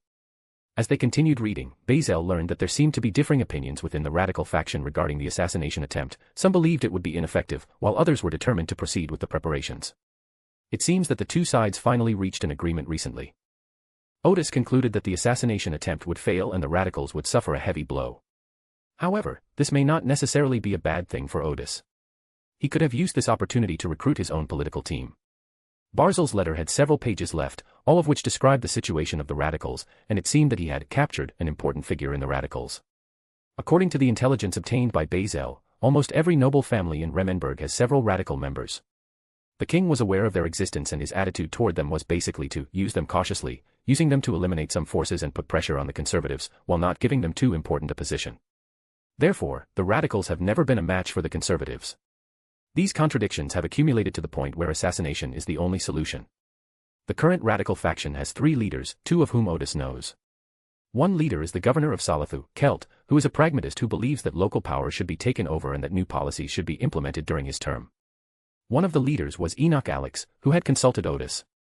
He was the most radical of the radicals and kept advising the radicals to be tougher and not to tolerate the bloated conservatives anymore. This assassination attempt was something he had been insisting on all along. There was also a nobleman named Clarence, who was considered a moderate and even tried to find a governing philosophy that could be accepted by both conservatives and radicals. Odis thought to himself, 3 leaders are no leader at all. He put down the letter and suddenly had some thoughts about extraordinary politics. Odis had this concept before: the political activities of extraordinary individuals are different from normal political activities. Currently, a system has been established in which churches check and balance each other, and the government is subject to church supervision. Odis himself lacked political acumen, but in this respect, he possessed a cultural archive that the people of this mysterious world did not have: history books.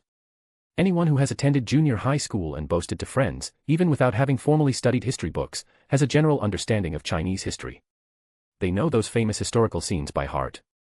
With such cases as a reference, even though Odis never entered politics, his way of looking at problems was much better than that of the people in the mysterious world.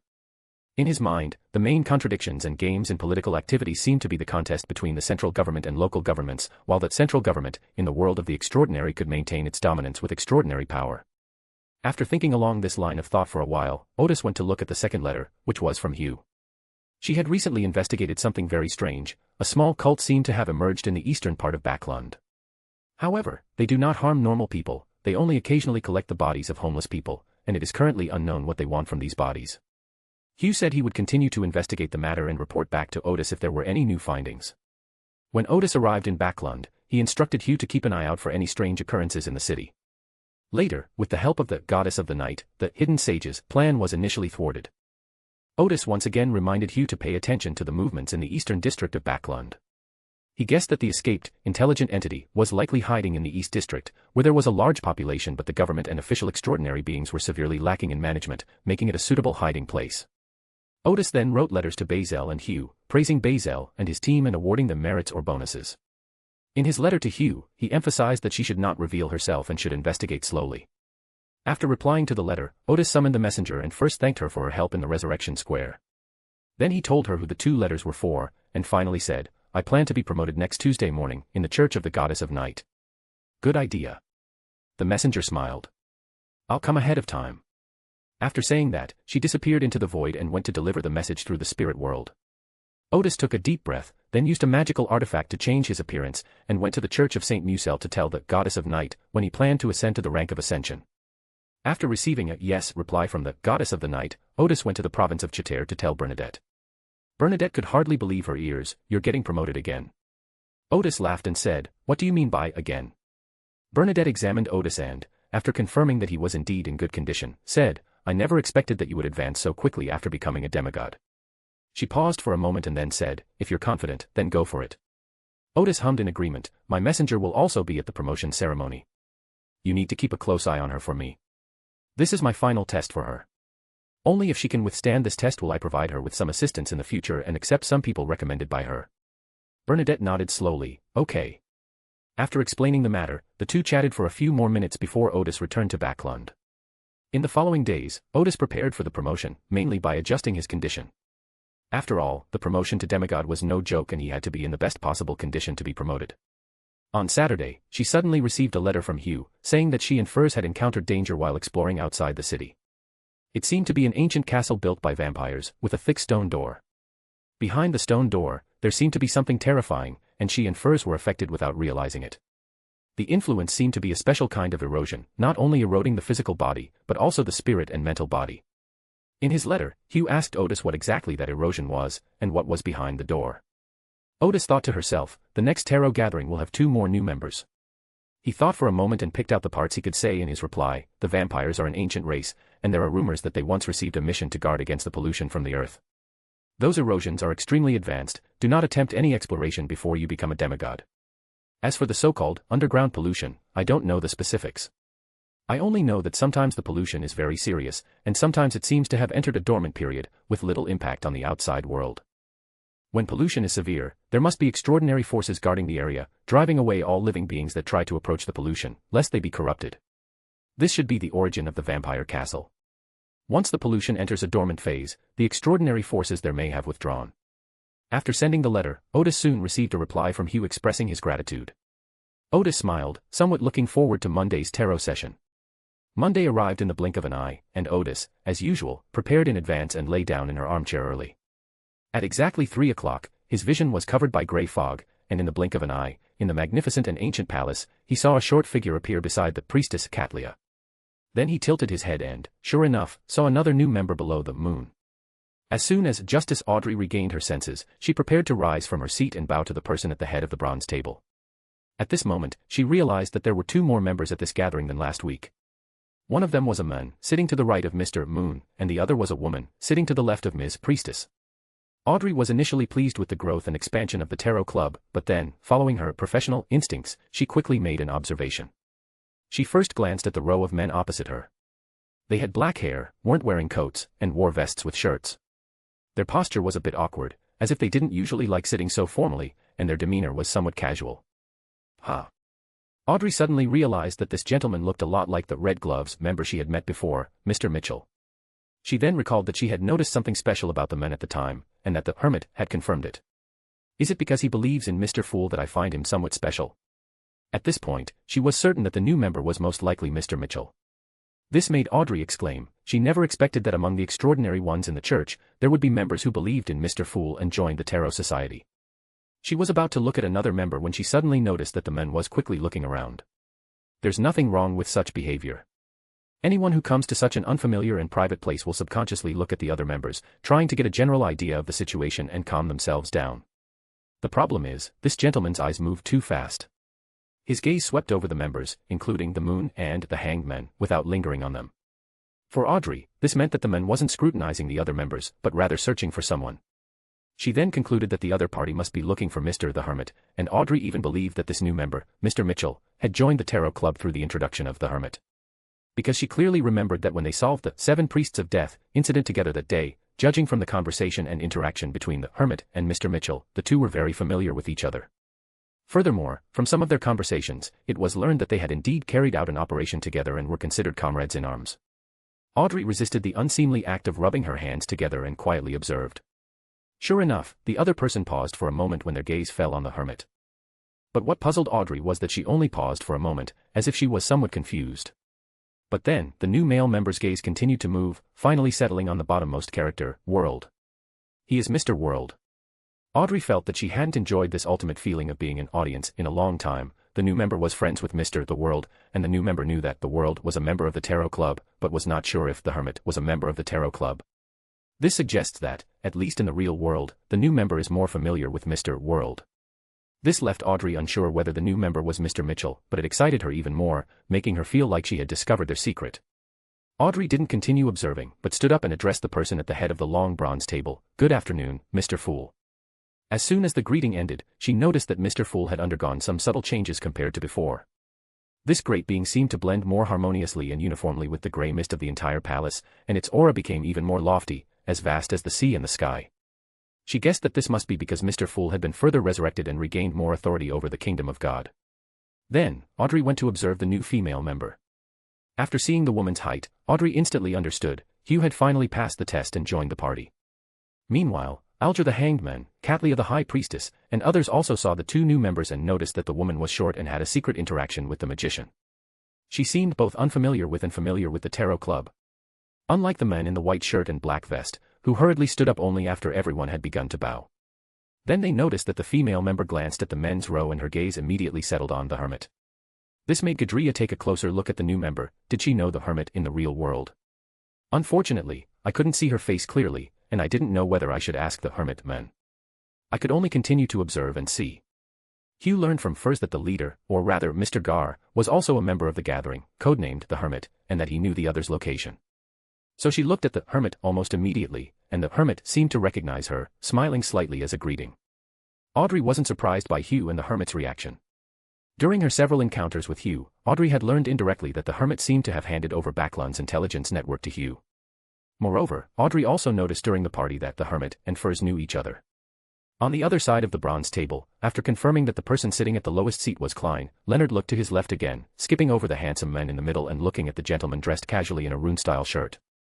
He frowned. Why do I feel he looks so much like Mr. Odis Gard? Could it be that Mr. Gard? Then Leonard realized that the fact that Klein had sought Mr. Gar's help to deal with Insangwell meant that the two were quite familiar with each other, or at least that Klein trusted Mr. Gar.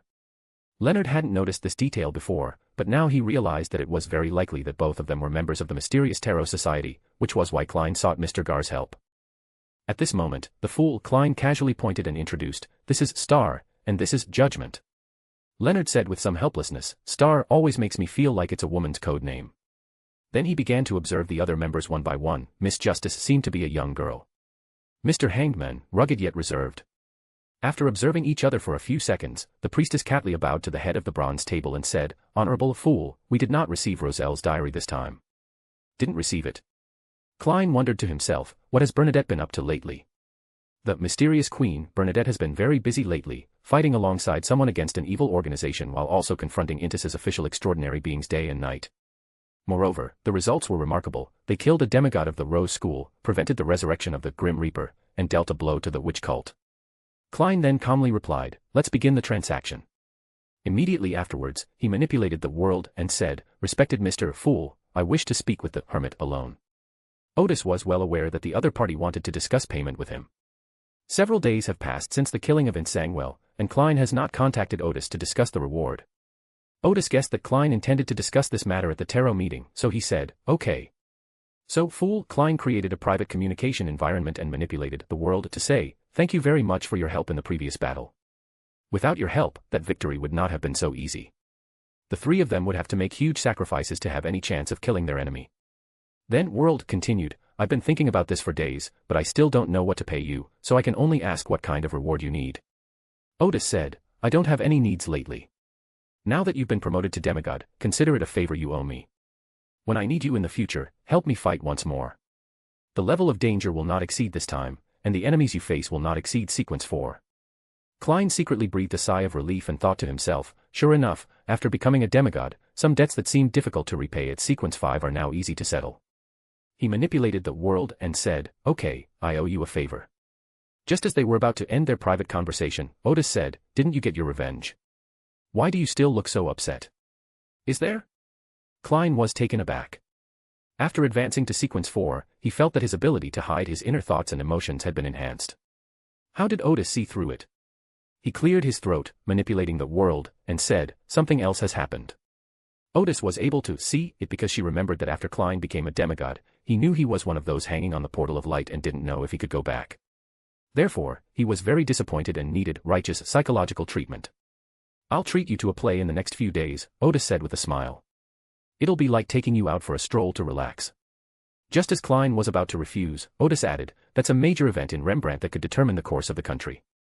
And I just happened to get crucial information, enough to see the scene, cough cough, to go and take a look. Fortunately, the word live broadcast doesn't exist yet, otherwise the secret would have been exposed. This piqued Klein's interest. After all, for someone from the University of Tokyo, having the opportunity to be present at a political event was quite different from reading a newspaper. Okay. After agreeing on their contact information, their one-on-one conversation ended.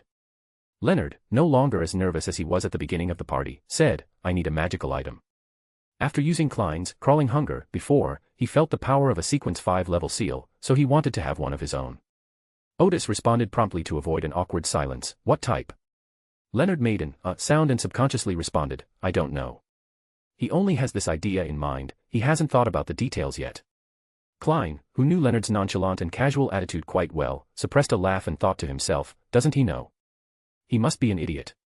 Seeing that everyone's eyes were on him, Leonard felt a little embarrassed and quickly added. "What I mean is, the type doesn't matter, as long as it's more focused on the attack domain, used in a more covert manner, and has fewer negative effects, I'm fine with it."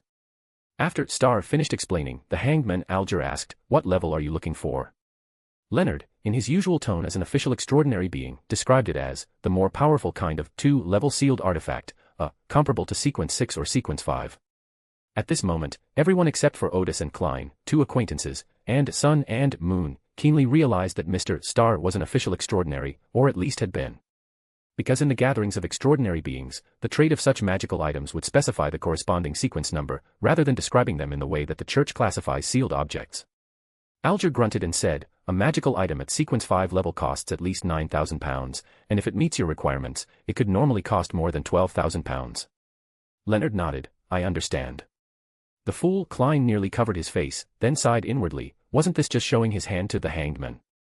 I bet if he had the right items, he'd quote over £12,000. Alger responded, "I'll keep an eye out for you." Katlia and others also made similar statements. After a brief silence, Justice Audrey raised her hand slightly and asked, "The Hermit, may we continue trading information about the Second Age now?" Odis nodded, "Okay, still £5,000. Judgment, Hugh sat up straight immediately, because Furs had told her that she could ignore other transactions at the tarot meeting, but she must participate in the information exchange with the Hermit. It would be absolutely worth the price. Leonard, the star, was somewhat puzzled. Second Age intelligence. What intelligence could be worth so much money? Then, seeing everyone raising funds, he felt somewhat at a loss. Justice Audrey, with a caring attitude towards newcomers, said, "Mister, you can also try to participate. We can pay the reward of £5,000 through fundraising. You only need to pay about £300. Feeling the girl's enthusiasm, Leonard nodded and said, "Okay. £300 is barely acceptable." After the fundraising was quickly completed, everyone looked to the Hermit. Odis said, "To accommodate the new members, let me briefly explain the true names and general information of the 8 ancient gods." With a smile on her face, Audrey immediately looked at the new member, as if she could already see the surprised expression on the new member's face. Leonard didn't disappoint her, and even thought he had misheard, the true names of the 8 ancient gods. Such high-level information, really only £300 for me. Chapter 395, Chapter 394 The Second Era, The Beginning of Fire. Leonard, nicknamed Star, thought he had misheard. He had only spent £300 to hear such advanced information as the true names of 8 ancient gods. Judgment, Hugh felt her breathing become much heavier. She had heard Furs talk about some information traded at the tarot meeting, and its sophistication shocked her.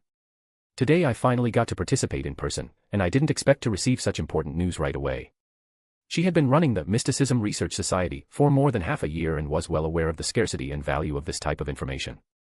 The other members didn't think much of it, since they already knew this information, and even more astonishing news. However, everyone observed the expressions of the 2 new members one after another, and after sensing their surprise, they all smiled knowingly. Odis continued, "The 8 ancient gods are, King of Giants Ormir, King of Elves Sonia Solum, progenitor of vampires Lilith."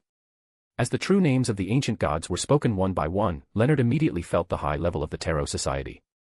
The information provided by the Church regarding the Second Age was also very general, unlike the detailed account given by the Hermit. Upon hearing the true name of the Elven King, Hugh thought of the Sunia Sea and Sunia Island, and wondered if those might have once been the territory of the Elven race. After briefly recounting the names of 8 ancient gods, Odis continued, "As I mentioned before, I lack information about the First Age and am not clear about what happened back then. However, some information about the Second Age confirms that the First Age was a very chaotic period. When extraordinary races gradually develop intelligence, it may mark the beginning of the Second Age. Everything before that was unknown. It should have been not long after the start of the Second Era that the ancient gods began to appear one after another. They were the lucky ones of that era, achieving the level of gods by directly absorbing extraordinary characteristics. Leonard was stunned by the way it was described. Could this so-called information about the Second Age be a brief overview of the entire Second Age? This is simply unbelievable.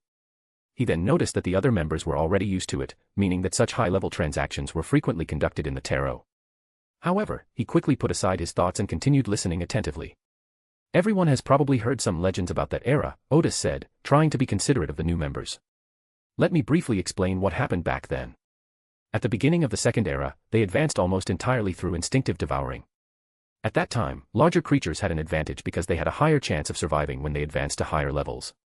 Of course, advancing beyond one's level was the least noteworthy thing at the time. Most of the time, extraordinary creatures devoured characteristics of non-adjacent pathways, and possibly characteristics of multiple non-adjacent pathways. What sounds like suicidal behavior now was the norm back then. Because of this description, Hugh and Leonard suddenly gained a profound understanding of the distortion and madness of the Second Age.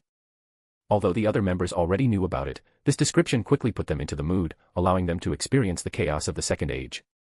Odis continued, of course, there is no system of potion recipes, nor the concept of adjacent pathways.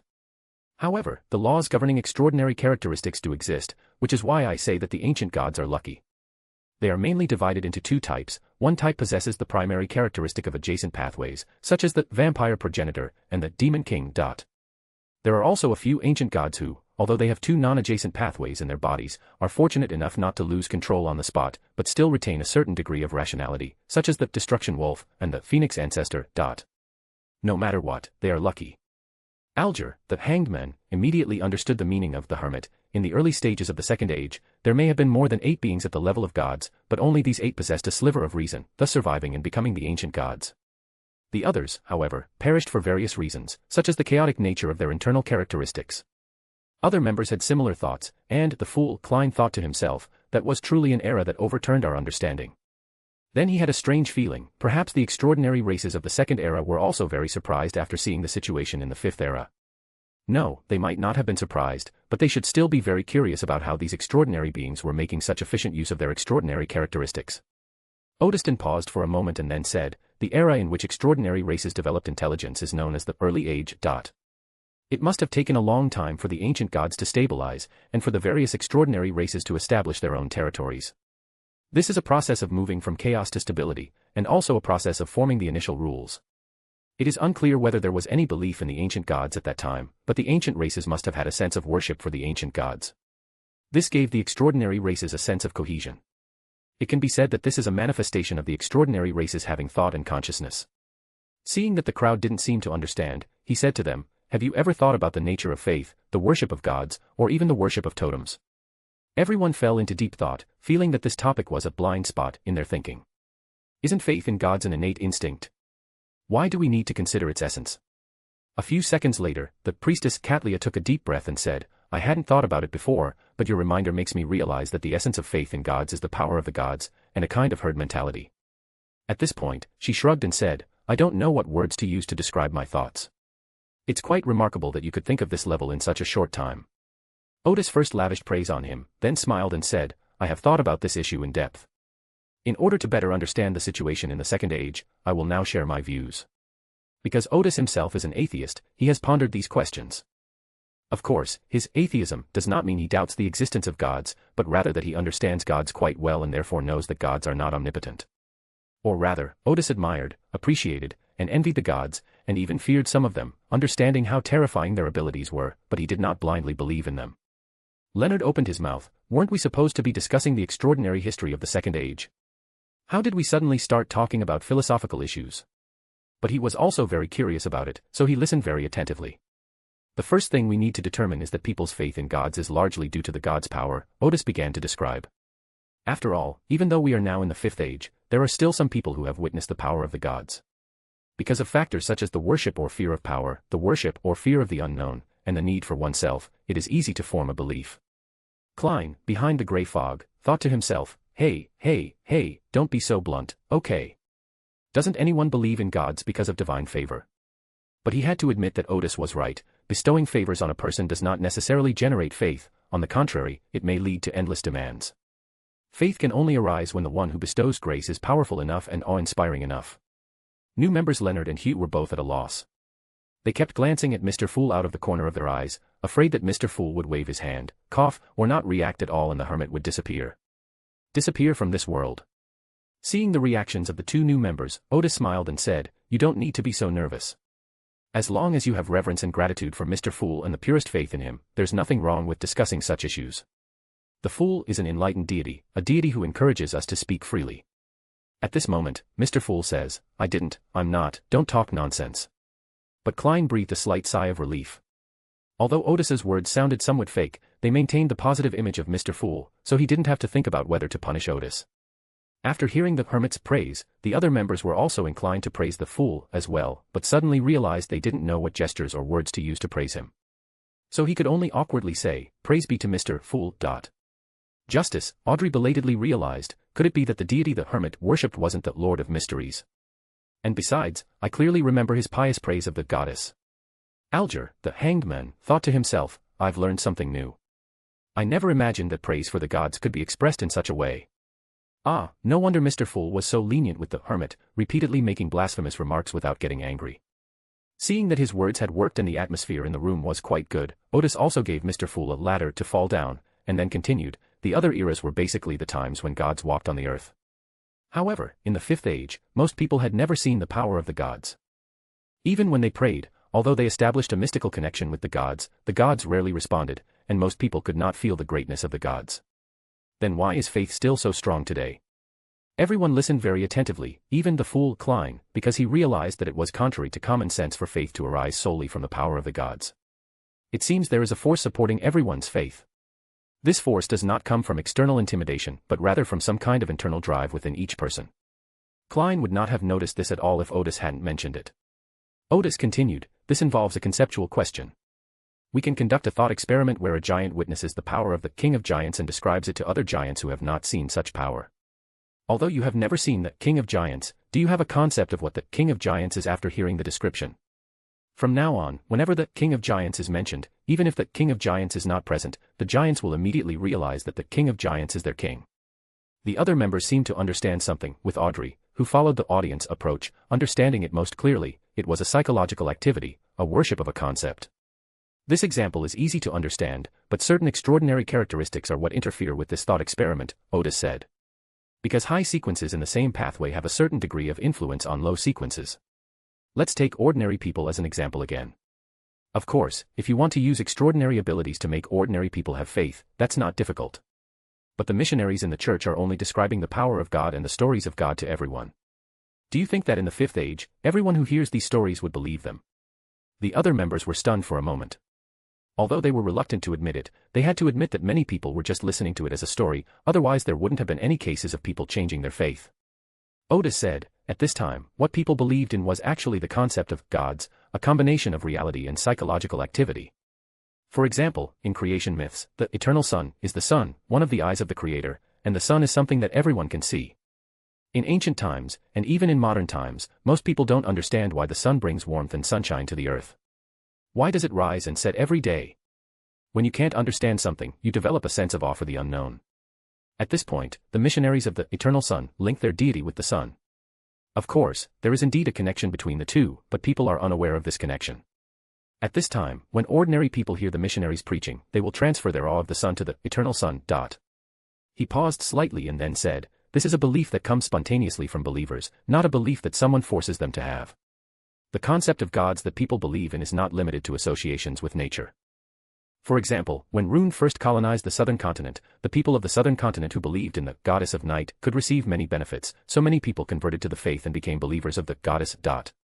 This large-scale conversion occurred out of self-interest. At this point, Odis smiled and said, of course, we are not mainly discussing the nature of faith and loyalty today. This level of understanding is sufficient for everyone. We are discussing a related issue, the centripetal force generated by faith. Leonard, nicknamed Star, felt like his brain couldn't keep up. This is too profound. However, when he saw that Mr. Moon next to him also looked somewhat bewildered and seemed to be trying to think, he breathed a sigh of relief. Thank goodness, it's not my problem.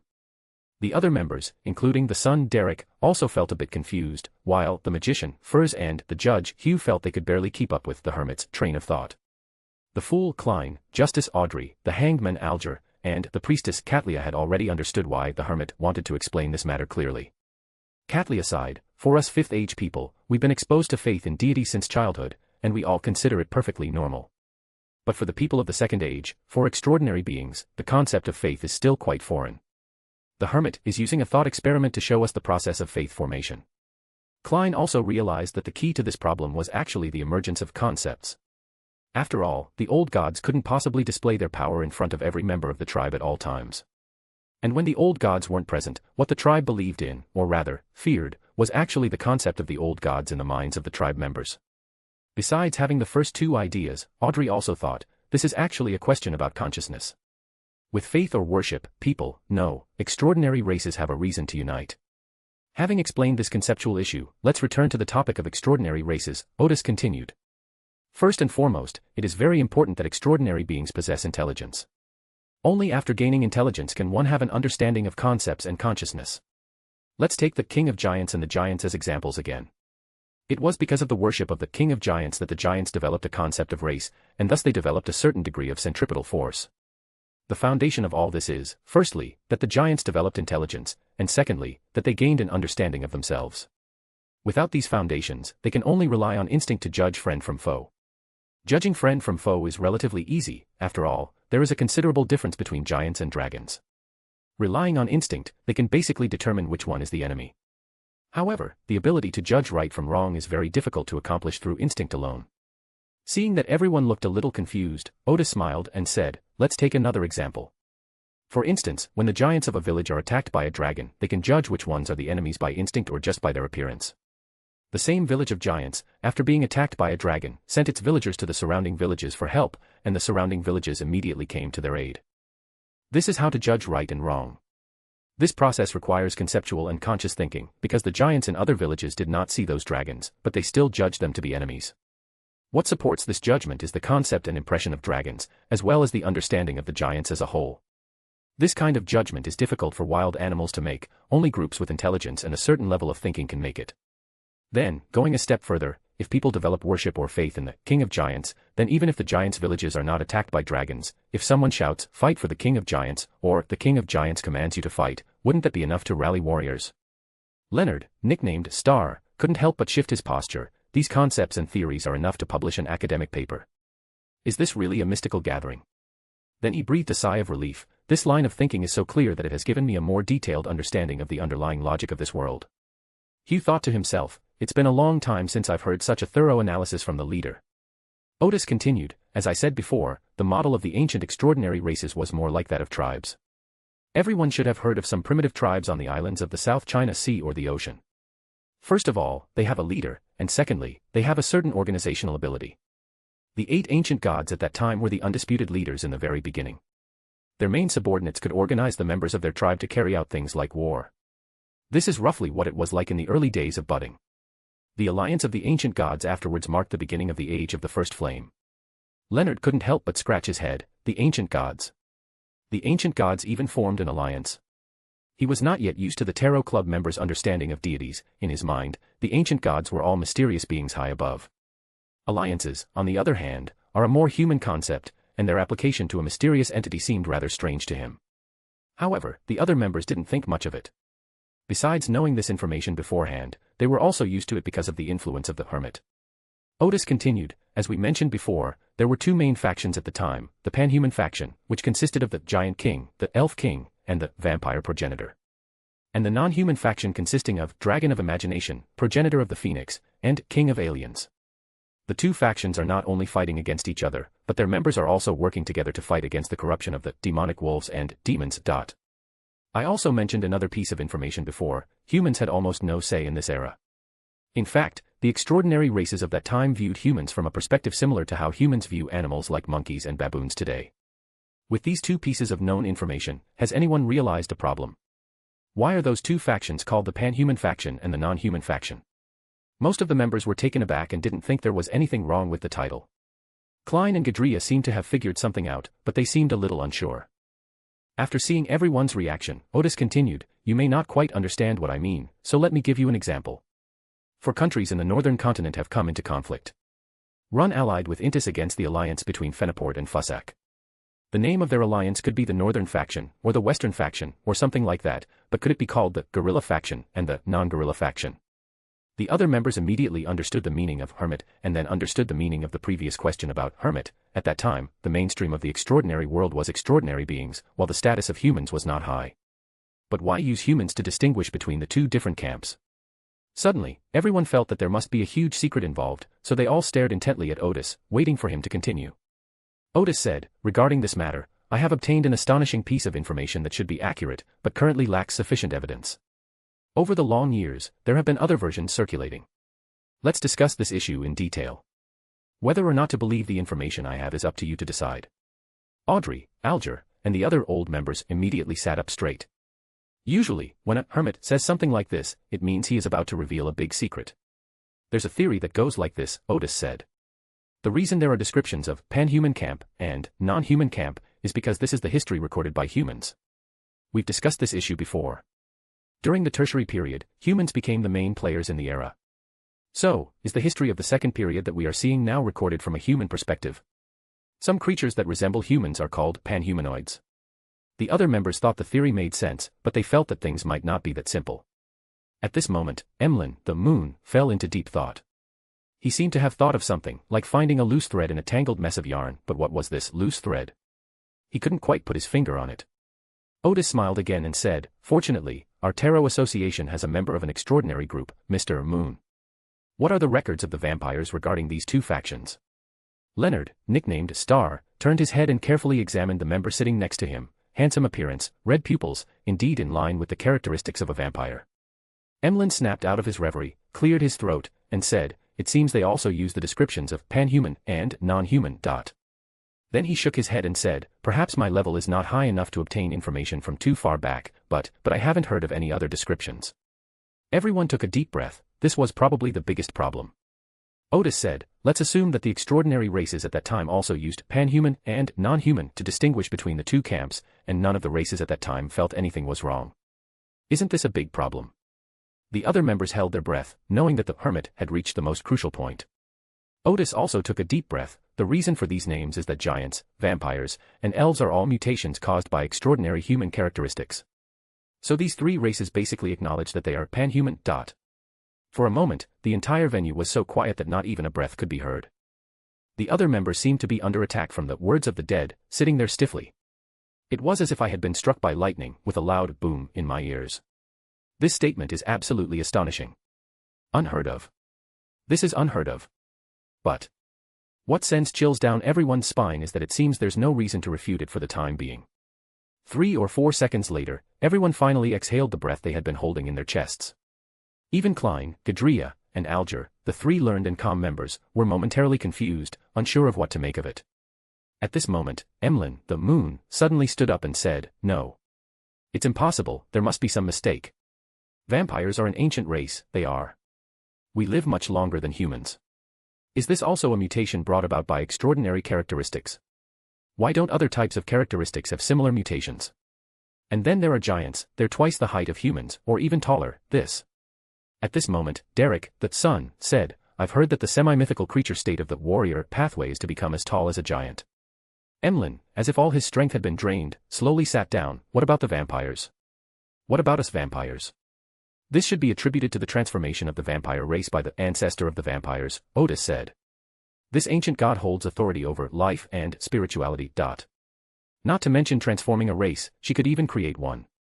Emlyn opened his mouth, but ultimately said nothing more, because the hermit was right, it was indeed the authority of the ancestor.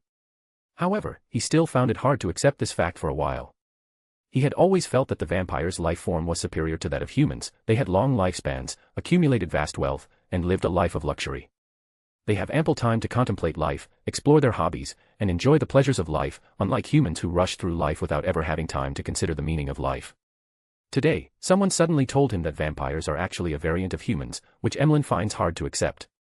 The key issue is that if someone else had told him these things, he could have dismissed them as foolish rumors, but this was information released by the hermit. And the intelligence released by the hermit has always been both sophisticated and accurate. And so far, there have been no serious deviations. This left Emlyn with no choice but to accept it, whether he wanted to or not.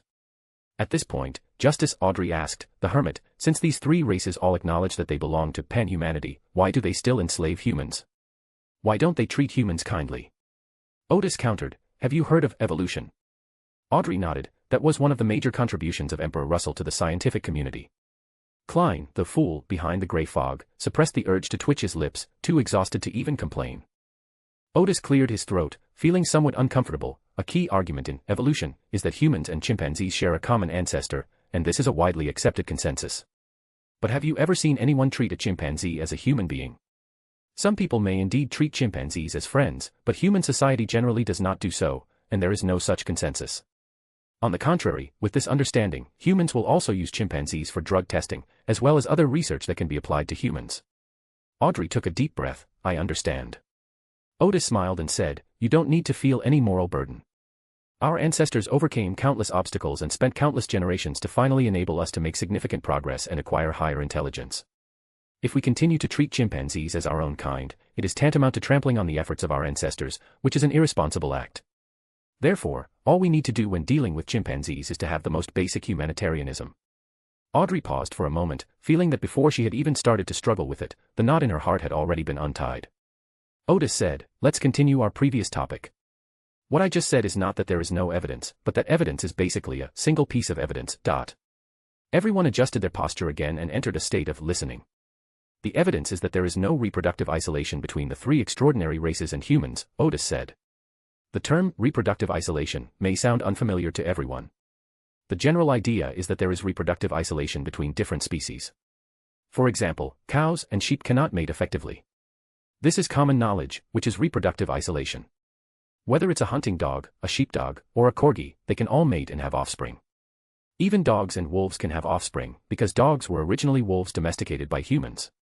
Although they vary in appearance and even give people very different feelings, they are a group, so there is no reproductive isolation. Odis paused for a moment and then said, the three major races are the same as humans. The most common is the hybrid of elves and humans, because the two are similar in size. Furthermore, there has been the concept of half-giants since ancient times, which refers to the descendants of giants and humans. At this point, he asked Emlyn, can vampires and humans have offspring? Emlyn took a deep breath before saying, it's possible, but vampires are strictly forbidden from doing so, because there is only a very small chance of giving birth to a vampire from a human. Most of their offspring are ordinary humans, or equivalent to low-sequence extraordinary beings. Whether it's human partners or their children, their lifespans are very short, and their passing makes the vampire population very unstable. Furthermore, vampires are prone to exposing themselves due to their longevity. Upon hearing this, everyone basically concluded that the astonishing news about the Hermit was accurate. For the next few seconds, everyone fell into deep thought, digesting this astonishing information. Leonard, in particular, was completely shocked. He was unable to process what was happening. It was his first time attending a tarot meeting, and he had already heard information that overturned his understanding of the world. Moreover, he heard this information for only £300, which he felt was worth £5,000 per person. As usual, Odis gave everyone time to react before continuing. However, the two camps of the ancient gods did not come together solely because the three races, including the giants, acknowledged themselves as pan-humans. In that era, there was indeed no concept of adjacent paths, but as I just said, the law of extraordinary existence exists. Therefore, ancient gods who share the same or adjacent paths are more likely to engage in battle. I've heard that at that level, the aggregation of extraordinary characteristics can influence the thoughts and judgments of high-sequence extraordinary beings, that is, the ancient gods. They may have the idea of devouring ancient gods with adjacent pathway characteristics, which is why battles are likely to occur. The formation of these two camps was largely determined by extraordinary factors. The other members gradually realized that the deal was not over yet, so they continued to listen attentively. First, let me talk about the characteristics within the bodies of the ancient gods, Odis emphasized. I only know about the main pathways, there should also be some characteristics from other pathways. So many years have passed, and I have no way of figuring out the specific methods involved. Fortunately, knowing only the main characteristics of the ancient god's body is enough to explain the point I just made. Katlia thought to herself, it's already quite remarkable that I know the main characteristics. At this moment, she suddenly realized that she actually knew the main characteristics of several ancient gods, which she had learned from some transactions with the Hermit. New member Leonard swallowed hard, feeling that the extraordinary information he had seen before was all fake. Why was there so much information, but the final conclusion was still so vague? The Hermit is also mentioned at length, but both the reasoning and the final conclusion are very clear. Just as he thought of this, fearing he might miss important information, he quickly composed himself and listened to the Hermit say, "Let's start with the Panhuman camp. The Giant King mainly possesses high sequence characteristics of the Twilight Giant pathway, the Elf King mainly possesses high sequence characteristics of the Tyrant pathway, and the Vampire Ancestor mainly possesses high sequence characteristics of the Moon pathway. The information I can confirm at present is that the 3 sequence 1 characteristics within the Vampire Progenitor are 2 sequence 1 characteristics from the Moon pathway and 1 sequence 1 characteristic from the Mother pathway."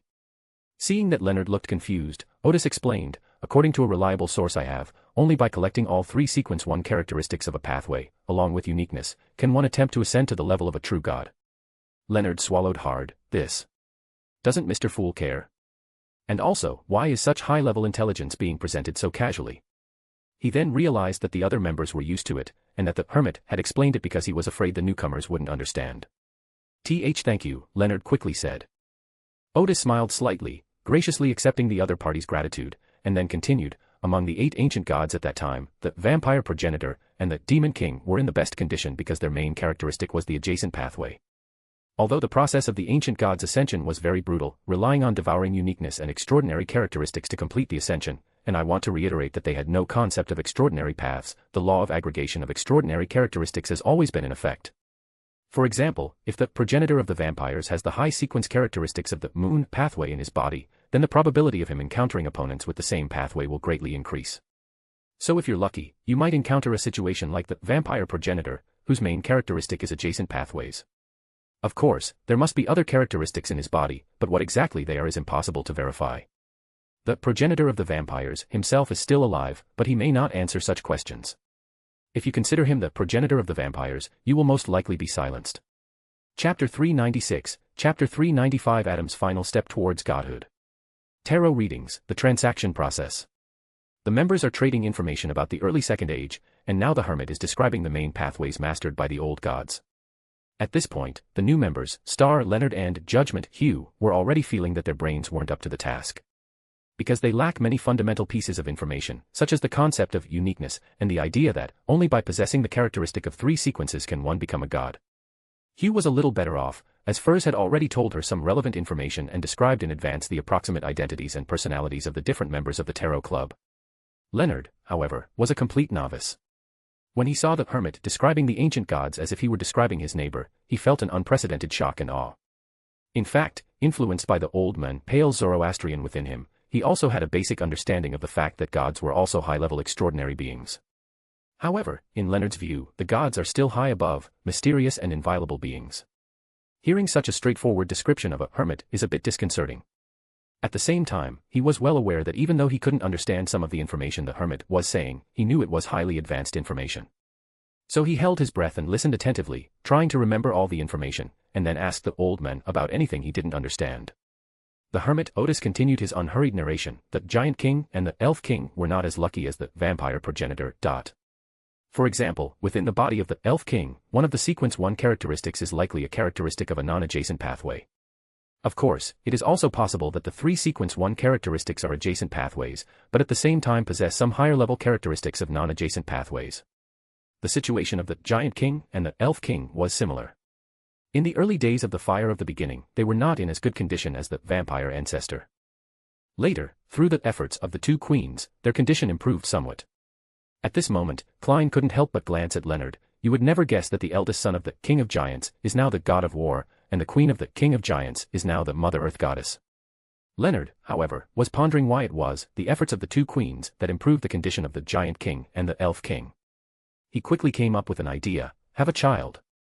Leonard hadn't expected that the ancient gods were also using this method to expel excess characteristics from their bodies. Since today's discussion mainly revolves around information about the ancient gods, Odis didn't go into too much detail about their subordinate gods. He continued, let's talk about the opposing faction of the Panhuman faction.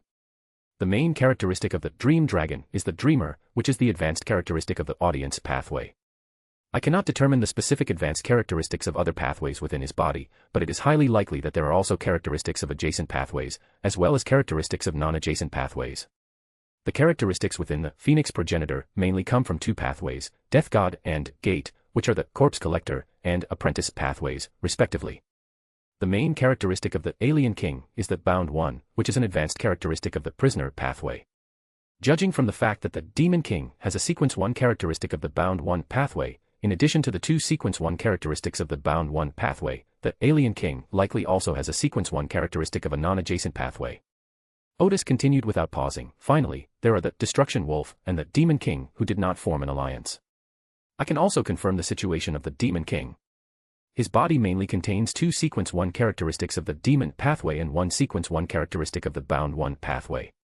The pathways within the Destruction Wolf mainly come from two non-adjacent pathways, the Sleepless pathway and the Diviner pathway. Odis paused briefly to help everyone remember before saying, after learning this information, it will be easier to understand the extraordinary situation of the early Fire era. The Sleepless pathway characteristic within the Destroyer Wolf is adjacent to the characteristic within the Giant King. Even without the concept of adjacent pathways, these two ancient gods are prone to conflict.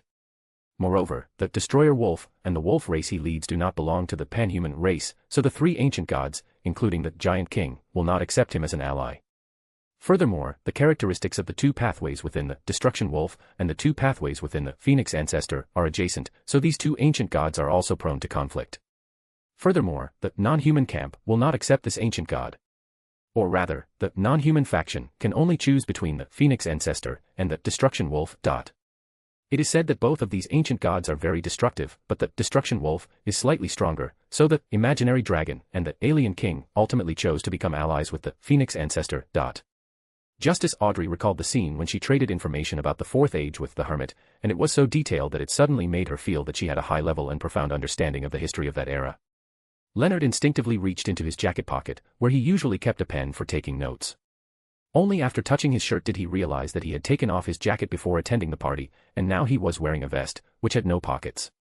He also realized that he was not participating in the meeting as a physical ethereal being from the real world, and that the pen might not even exist. This annoyed Leonard a bit. After the Hermit finished explaining the known conditions, the further information became a bit complicated, and he was afraid that he might have missed something. Other extraordinary individuals wouldn't have such concerns, but that Sleepless One's path is different. After Leonard advanced to Sequence 7, he also discovered that his subconscious mind would make him ignore certain things.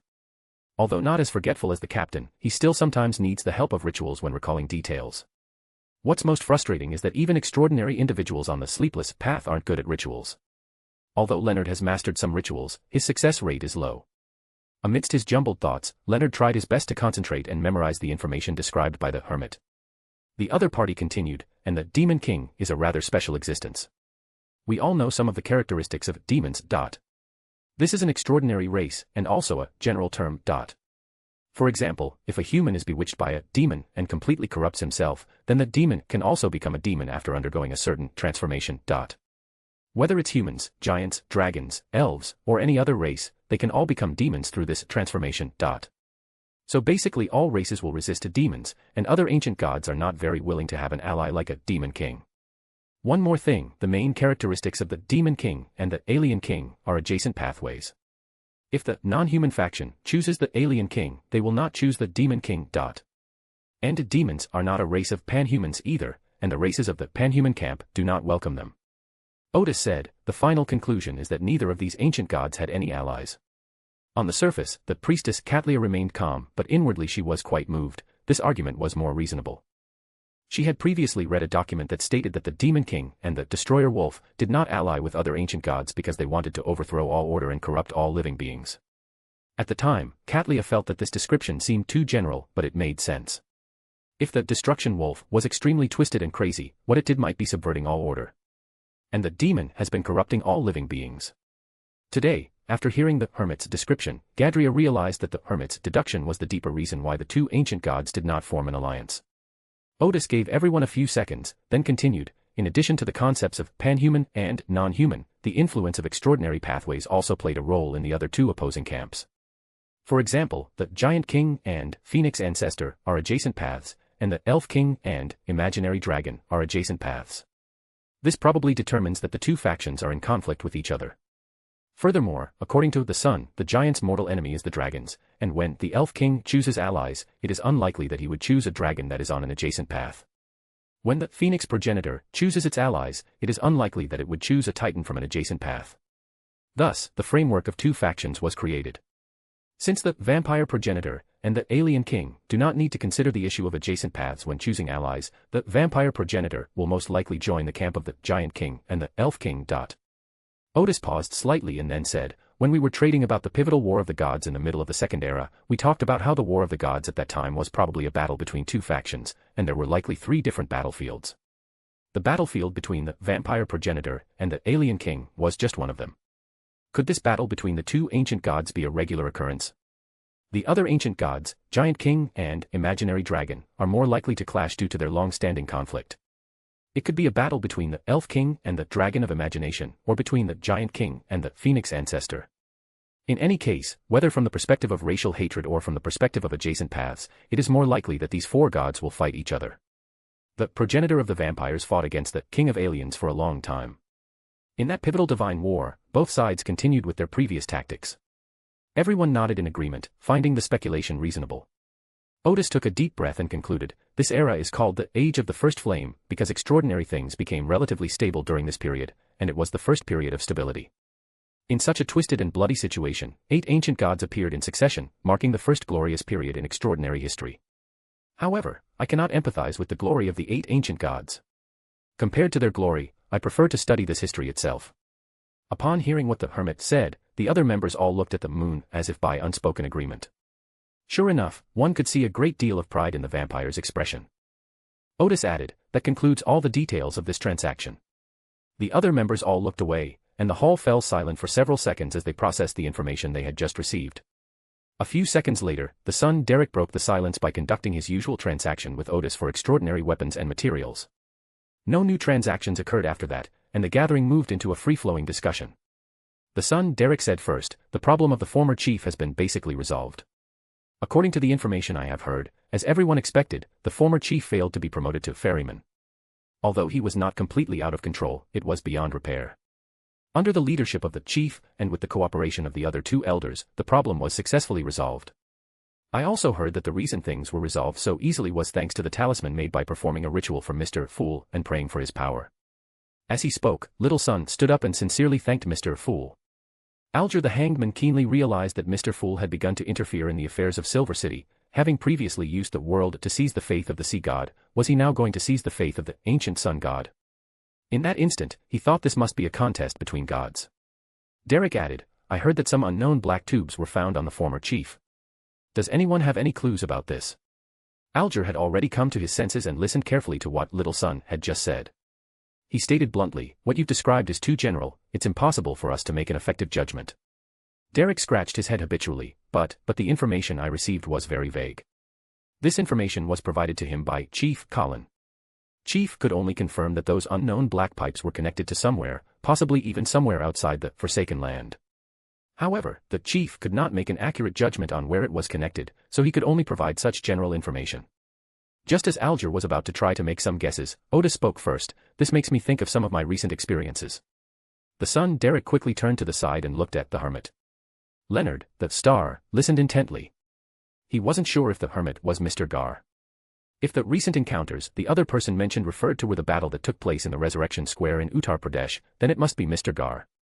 Recently, I collaborated with the Church of the Goddess of Night to sabotage a plan by the Spirit Cult and the Witch Cult, Odis said generally. One of their objectives was to sacrifice all the creatures of the Raging Sea in order to resurrect the Death God, also known as the Emperor of the Underworld, to some extent. Alger and Gadria both recalled the abnormally severe weather in the Raging Sea a few days ago. They never imagined that it was actually the Emperor of the Underworld trying to resurrect.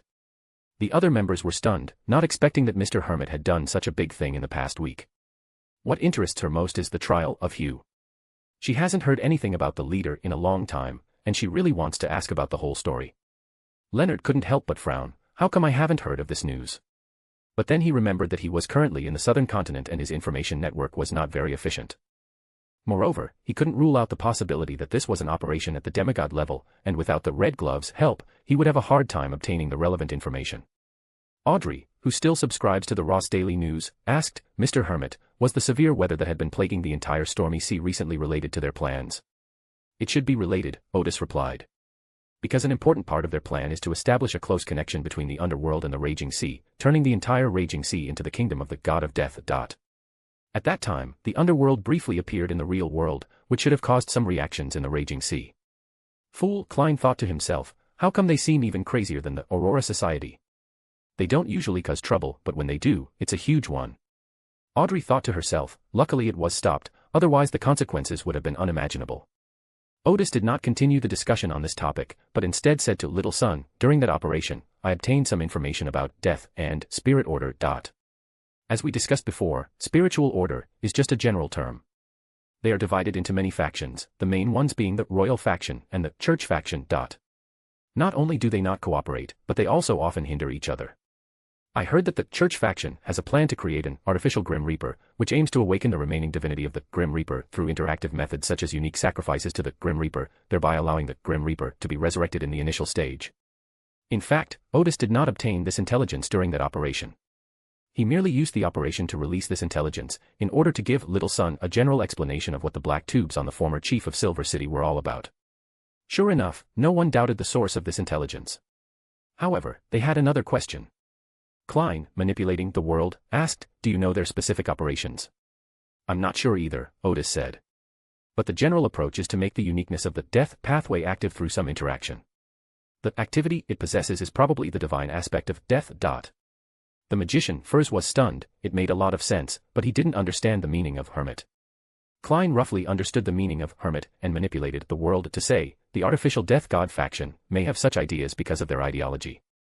I heard that they don't believe that death has fallen, but that death has fallen into a deep sleep, which is why they have been trying to awaken him. Odis smiled and said, they are not wrong to think that way. After all, theoretically speaking, as long as death exists, the Grim Reaper has not fallen. Catharia thought to herself, this is the authority of the gods. The other members, except for Alger the Hangman, all thought the topic was amazing, but they didn't quite understand it. At this point, Odis said to the son Derek, I think the former chief of Silver City must have established some connection with the artificial death god. Normally, such a thing wouldn't happen with the promotion of the ferryman, but recently, the artificial death god seems to have been quite active, which may have indirectly led to the failure of your former chief's promotion and caused problems. As for those black tubes, if I'm not mistaken, the artificial death god probably wants to use them as a means of communication to descend upon the Forsaken Land. Little Son was somewhat surprised. Fortunately, the connection was cut off in time. Although he didn't quite understand the specific state of the artificial death god, he knew very well that it should be an existence similar to an evil god. His arrival will surely bring considerable disaster to Silver City. Katlia asked, somewhat puzzled, why have the artificial Grim Reapers become so active lately? Odis said, my guess is that he may have foreseen that he was about to suffer a certain blow, so he decided to risk carrying out his resurrection plan, which is what happened to me. The fate of Silver City is likely an attempt by the artificial Grim Reaper to use their connection with their former chief to escape to the Forsaken Land. This stunned Leonard once again. He had finally realized that the artificial Grim Reaper might be something like a level 0 sealed artifact. But the Hermit's speculation made him question whether his own ideas were correct. After all, he had never heard of sealed artifacts reviving on their own or escaping. Leonard almost laughed out loud when he thought of this, because they were sealed away, otherwise no one would be sure if they would escape. Leonard felt that his thinking was completely out of sync with the Hermit and the others. At the same time, he realized that perhaps it was because he had never thought about this before, since he was currently only a Sequence 6 and had not come into contact with any other level 0 sealed artifacts except for 0-08. At this moment, Klein manipulated the world and said, I just received accurate information on this. The artificial death god has indeed suffered a heavy blow. To be precise, the uniqueness of death has been directly taken by Goddess of the Night, which means that this guy has already met his end. However, Klein believes that it is best not to announce this matter for the time being. Then Klein suddenly realized a problem. The goddess had secret authority, and if she wanted to, neither Mr. Azek nor I should have been aware of her plans. Or rather, even if the goddess communicated with Mr. Azek, if she wanted to, I wouldn't be able to tell that it was the Goddess of Night. But why does the goddess seem to lack a strong sense of secrecy regarding this matter? Does she believe I can keep it a secret? Does she believe Mr. Azek won't leak it? Thinking of this, Klein shook his head, feeling that if he were in the position of the Goddess of the Night, he would never place his hopes on others to keep his secrets. The key is that he did things so easily that neither he nor Azek could discover his secret, yet he did nothing. Klein realized that there might be other reasons behind the Goddess of the Night's actions.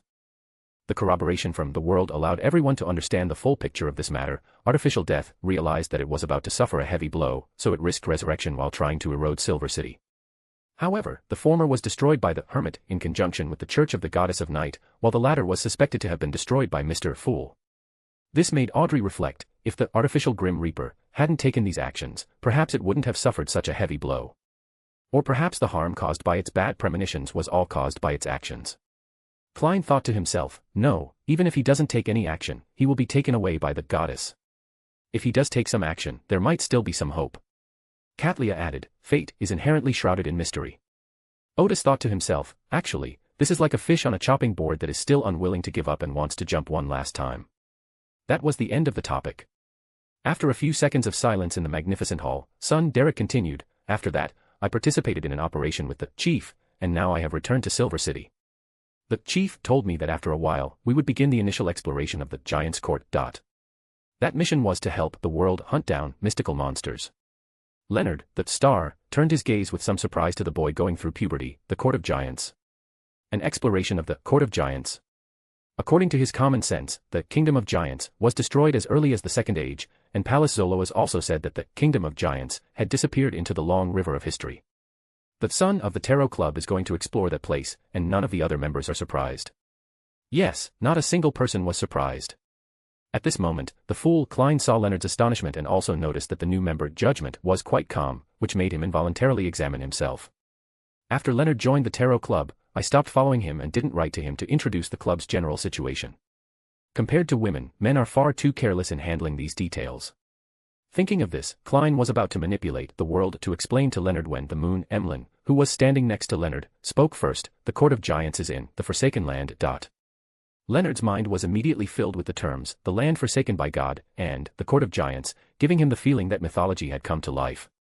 At this moment, Alger the Hangman said to the son, exploring the Court of Giants is a dangerous thing. The chief's reminder is that he hopes you will grow to a level where you can fight against that elder shepherd as soon as possible. Derek had a similar suspicion, and upon hearing the Hanged Man's reminder, he immediately nodded and said, thank you, Mr. Hangman. He then recounted his experiences hunting the mystical monsters, which everyone listened to with great interest. The new member, Star Leonard, felt that son's description was very unfamiliar, and in many ways, it contradicted some of their common sense. After Little Son finished his narration, Trial Hugh glanced at the world and took the initiative to speak. MI9 is currently investigating the background of Gehrman Sparrow. Upon hearing the name Gehrman Sparrow, all the members on both sides of the bronze table turned their gaze to the world, who was sitting at the bottom. Leonard suddenly realized, every member of the Tarot Club knew that the world was equivalent to Gehrman Sparrow. This made him sigh. Klein's disguise was really good, but why did he let the other members know that he was Gehrman Sparrow? Leonard was puzzled when he heard the world ask in a hoarse voice, what leads has MI9 obtained? Hugh replied, they determined that the identity of Gehrman Sparrow was a forgery, originating in Backlund. Leonard thought to himself, indeed, he used to be called Sherlock Moriarty.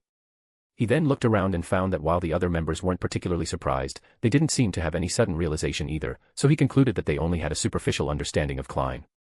Klein, manipulating the world, chuckled and said, don't worry about it. For him, to find out who gave the false identity of Gehrman Sparrow, the prerequisite was to capture the mysterious queen, Bernadette. This required first getting the Hermit's approval, because behind the Hermit was the Lord of Mysteries. Did MI9 really want to eliminate this hidden entity? Then, Alger the Hangman said, I recently received intelligence that Archbishop in Sangwil, who defected from the Church of the Night, was killed in West Bayern. Before this, he had already become a demigod, and the sealed artifact, 0-08, that he stole has fallen into the hands of who knows. Leonard paused for a moment. The Hanged Man is very well informed. The other members were hearing this news for the first time and could only determine that it was a very important matter from keywords such as Archbishop, 0-08, and demigod. Alger first observed the world, and then looked at the Hermit, because these two members were always involved in some major events. And the Hermit did not disappoint Alger, replying, it fell into Adam's hands. Everyone was stunned. Adam. The nature of this matter has escalated once again, from a demigod and a level 0 sealed artifact to the level of the King of Angels. Alger quickly asked, do you know any more detailed information? I have indeed done some research, Odis said. But that information is too valuable and not suitable for public release now. I will only share what can be published. Justice, Audrey quickly said, we can make a deal. Some information can be traded, Odis said with a smile. Because telling everyone won't cause any uncontrollable consequences. But some information cannot be traded. It would be very dangerous for you to know it, and it could also lead to some serious consequences. Upon hearing this, everyone seemed to come to their senses that the information about the previous transactions was mostly historical information. Although it also involves information about the 7 gods and angels who are still alive today, the Hermit at most talks about some of their dark history and never talks about any recent information about those gods. This incident is different. It involves the recent actions of an angel king, which may uncover some high-level transactions that would certainly not benefit anyone if they found out. Leonard frowned, completely unaware of the profound implications of this matter. Seeing that no one was asking any more questions, Odis said, according to some scattered information I have obtained, Adam has been trying to ascend since the 4th age, and now he has finally obtained the last sequence 1 trait. Alger paused for a moment before asking, so, Adam was very, very close to becoming a god. Odis said, perhaps all that's missing is a ceremony and the right timing. The expressions of everyone instantly turned serious. In the 5th age, perhaps a new god would appear. They had previously traded intelligence and knew that Emperor Roselle was the only being to ascend to godhood in the 5th age. Leonard was somewhat surprised. He was one of the participants in the incident and had no idea at the time that Sangwell's incident would be related to the appearance of a new god. Pauls hadn't woken up yet, and Leonard had no one to discuss this with, so he underestimated the impact of the event. The only one who didn't show surprise was Klein, because he had a similar guess. Furthermore, he learned more information and felt it necessary to remind the other members that the tide of the times would be rolling in over the next few years. After a brief silence, Klein tapped the table lightly. The other members straightened their backs immediately, or straightened them even more. The Klein laughed in a deep voice. The times have changed because of this.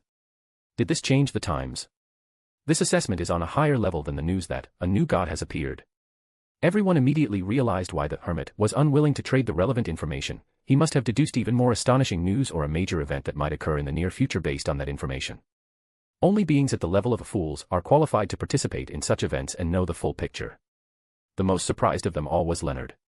He knew how important and terrifying a level 0 sealed artifact was, but he never imagined that what happened that day would change the times. Immediately, everyone felt a strange sense of panic. After all, both Moon Emlyn, who was born into the vampire clan, and Justice Audrey, who was in the upper circle of the Kingdom of Rune, lived in the 5th age. At this moment, Leonard was a little confused. Who is Adam? I've never heard the old man mention him before. However, he guessed it was an archangel, because an angel was parasitizing Leonard's body and knew some secrets of the 4th age. The shock of Adam becoming a god was fleeting, and he was more puzzled and curious about the other party's true identity. Then he remembered that after the battle, a priest had picked up 0-08. His expression turned serious. Was that Adam? Or one of Adam's subordinates? No, 0-08 was a level 0 sealed artifact. Only Adam, who was very close to godhood, could be sure of success if he personally took action. The fool didn't say anything more. In the midst of everyone's daze, the world Gehrman Sparrow glanced at the star Leonard and explained succinctly, Adam is the child of the ancient sun god, and the brother of the blasphemer Ammon. Leonard was startled. He had a deep impression of Ammon, and even developed a severe psychological trauma about that being because of the old man Paul Zoroaster's description. He also knew very well that angels were not all the same, and there were even huge differences between them. Adam is actually Ammon's brother, and his level of terror is likely on par with Ammon's. To Leonard's shock, Klein manipulated the world to continue. Adam has been involved in the battle for 0-08 for a long time, and now he has finally succeeded. He had a vague feeling that, under normal circumstances, it would be very difficult for a Sequence 5 to steal a level 0 sealed item from the Church of the True God. Zangwell's actions were likely influenced by some high-level figures. However, Klein is not yet certain which high-level entities are involved in this matter. Alger, the hanged man, pondered the world's words for a moment, then tentatively asked, "You seem to have witnessed this event." In Alger's view, the Hermit knew about this matter, which might mean he had obtained relevant intelligence, since this member was always well informed. But if the world says that, it might mean that this matter is related to him, or to the power of the fool. Katlia and the others were all taken aback and turned to look at the world. The world glanced at Stars and Hermit before saying, "It was my companion and I who killed Sangwell." Such things could not be kept secret for long, especially with the presence of highly recognizable figures like Admiral Mystery and Gehrman Sparrow at the scene. It would be difficult for the Church of the Night Goddess to keep the secret completely. Perhaps this week or next week, the hanged man or the priestess will hear the relevant rumors and ask him or the Hermit for confirmation. In that case, it would be better to just admit it openly. Moreover, the Hermit's description just now shows that he had no intention of keeping this matter a secret, so after glancing at the Hermit and making a final confirmation, he announced the matter to everyone. Of course, the look in world's eyes before revealing this information had different meanings for different people. For Hermit, it was a final exchange, while for Star, it was a notification to the other party, giving him a mental preparation. Upon hearing the description of the world, the other members, except for the Hermit and the Star, were taken aback, but they quickly formed their own associations. Several members, including the Magician, Furs and the Moon Emlyn, were somewhat surprised. However, after a brief moment of surprise, just as Audrey thought of something else, the world's look just now indicated that the Hermit and the Star were also involved in this matter. Could this be the reason why the Star joined the Tarot Club? Then she wondered, when did the Hermit become a companion to the world? Chapter 397, Chapter 396 Pollution from Underground. During the tarot reading session, a discussion was held. When the world revealed that Insangwell was the one they killed along with the Hermit and the Star, the other members made many connections. After a brief moment of surprise, Alger, the Hanged Man, thought about many things. It was not surprising that Gehrman Sparrow, as a follower of Mr. Fool, was involved with Adam, the King of Angels, and the 0-08 level. He had certainly noticed the world's gaze just now, and thought, but it was unexpected that the Hermit was also involved in this event. This book was first published on the Taiwan Novel Network.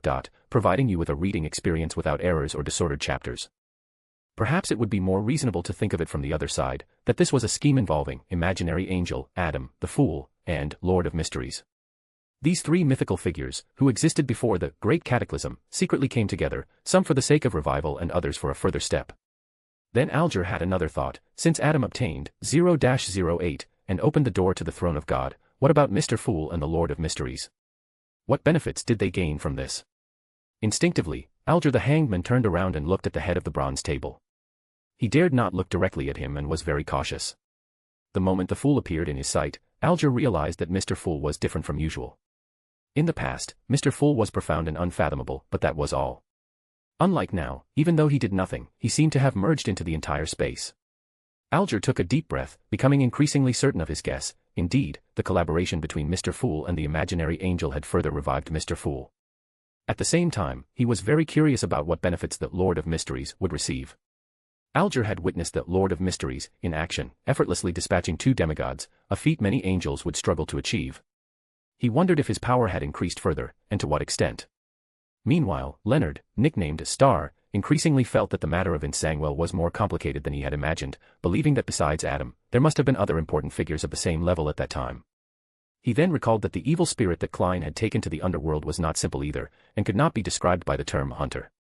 At this point, the Fool Klein manipulates the world to remind Leonard, after leaving here, do not speak or write Adam's name, including his title, and try not to think about it too much. Because he has the characteristic of, everything he says will be known. In this respect, the more you know about him, the more likely he is to know you, which is similar to 0-08. Leonard paused for a moment, then immediately said, okay. Then Klein manipulated the world to turn his attention to the other members. War Angel Medici has fallen, but he has not completely disappeared. His spiritual remnants have merged with the remnant souls of the ancestors of the Sauron and Einhorn families, evolving into an evil spirit. Its presence was seen in the death of Insangwell. Klein specifically pointed this out because he wanted to pass on the relevant information to the Church of the Goddess of Night through Leonard, and also to remind other members to be careful, since this high-level evil spirit has now possessed the body of a gatekeeper and gained freedom.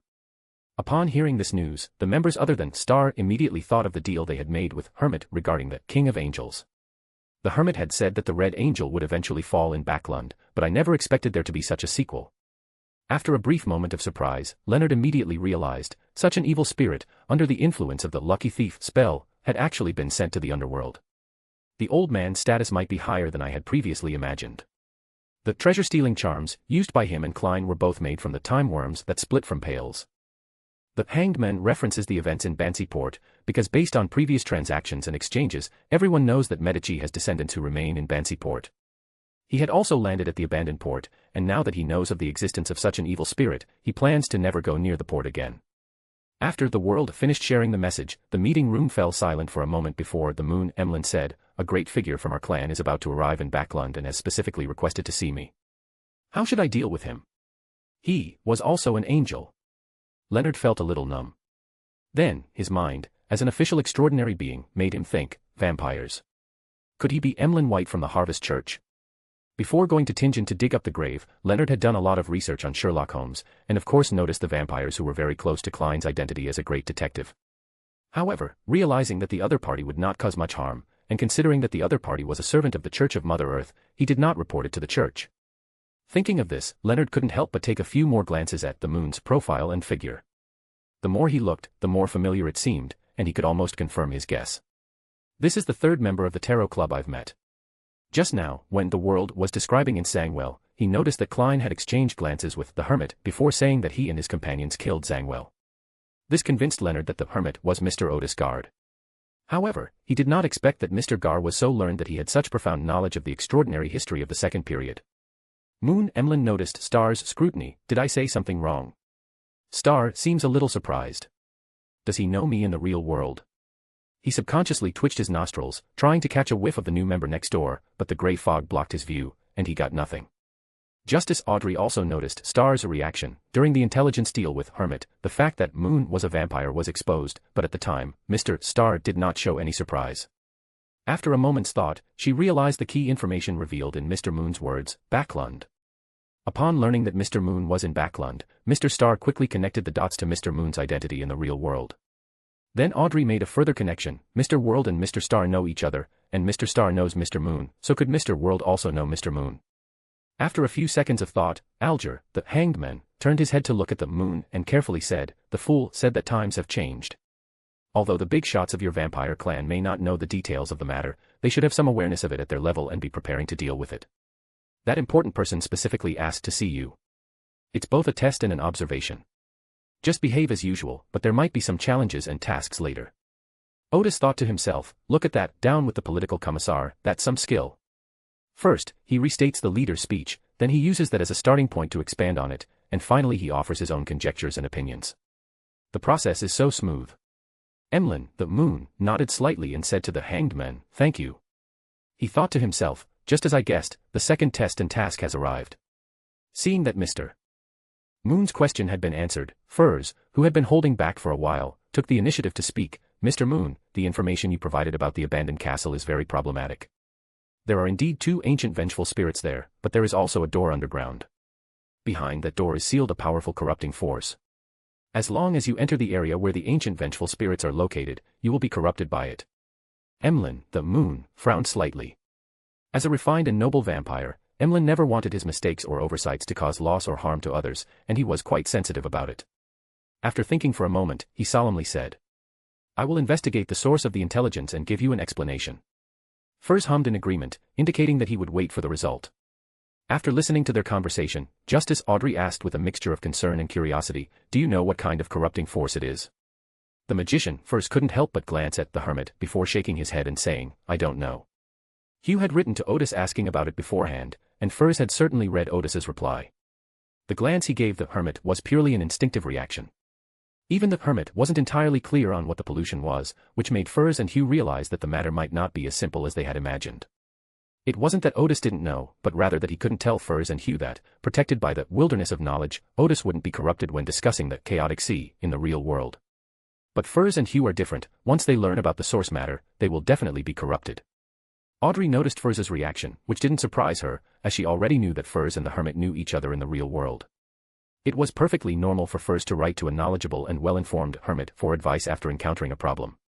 Audrey hesitated for a moment, then looked in the direction of the Hermit and asked, "Mr. Hermit, do you have any clues?" "I've done some research on this," Odis said, seemingly out of the blue. However, Furs, Hugh the judge, and Audrey the justice immediately understood that the Hermit meant that he had done some investigation after Furs the magician or Hugh the judge consulted him. This gave the 3 people some hope, hoping that the Hermit could provide further answers. The fool, Klein, and the priestess, Katlia, immediately guessed what was going on, while the other members were mostly just bystanders. Odis said, "What is certain is that detailed information about the pollution cannot be released, because such information would cause those who know about it to suffer from some degree of pollution." Even Klein was taken aback. Although he felt that the erosion was very advanced, he did not expect it to be this advanced. "Justice," Audrey asked curiously, "is it related to above the gods?" Odis said, "It is indeed intelligence at this level. Some pollution comes from underground, some from the stars. In short, they are all dangerous, so try to stay away from such places. If you are already close, do not hesitate to ask Mr. Fool for help immediately. No one here except Mr. Fool has the ability to solve this problem." Emlyn was somewhat surprised. "Is the problem there that serious?" Odis said, "This might be a test from your superiors. If you were to conduct the relevant investigation, you would clearly tell them that the friend who received this information successfully found the ancient vengeful spirit and returned safely. This is a huge deterrent to them. Even if they realize you have a problem, they won't dare to do anything to you." Emlyn paused for a moment, then said, I understand. Then he said to the magician again, I will definitely investigate this thoroughly. At this point, Audrey asked the magician curiously, you were also in danger, so you asked Mr. Fool for help to escape. Yes, Fur said calmly. She had lost count of how many times the Fool had saved her life, sometimes once or even twice a month, so she had long since decided that she would do whatever the Fool asked of her in the future. She even seemed somewhat used to it, so she didn't mention it during the conversation just now. Audrey nodded and said, that can certainly be used as a deterrent. She suddenly thought, since Mr. Fool can solve the pollution of above the gods, could Mr. Fool also be above the gods? Not only did she think of this, but the hangman Alger and the priestess Catlia also thought of it, but since they could not verify it, they could only think about it. Even the Fool Klein himself thought, the level of this space, above the grey fog, may be higher than I imagined. At first, he thought this was some kind of divine kingdom, but recently he has gradually discovered that it seems to be at a higher level than a divine kingdom. After exchanging ideas for a while, the tarot session came to an end.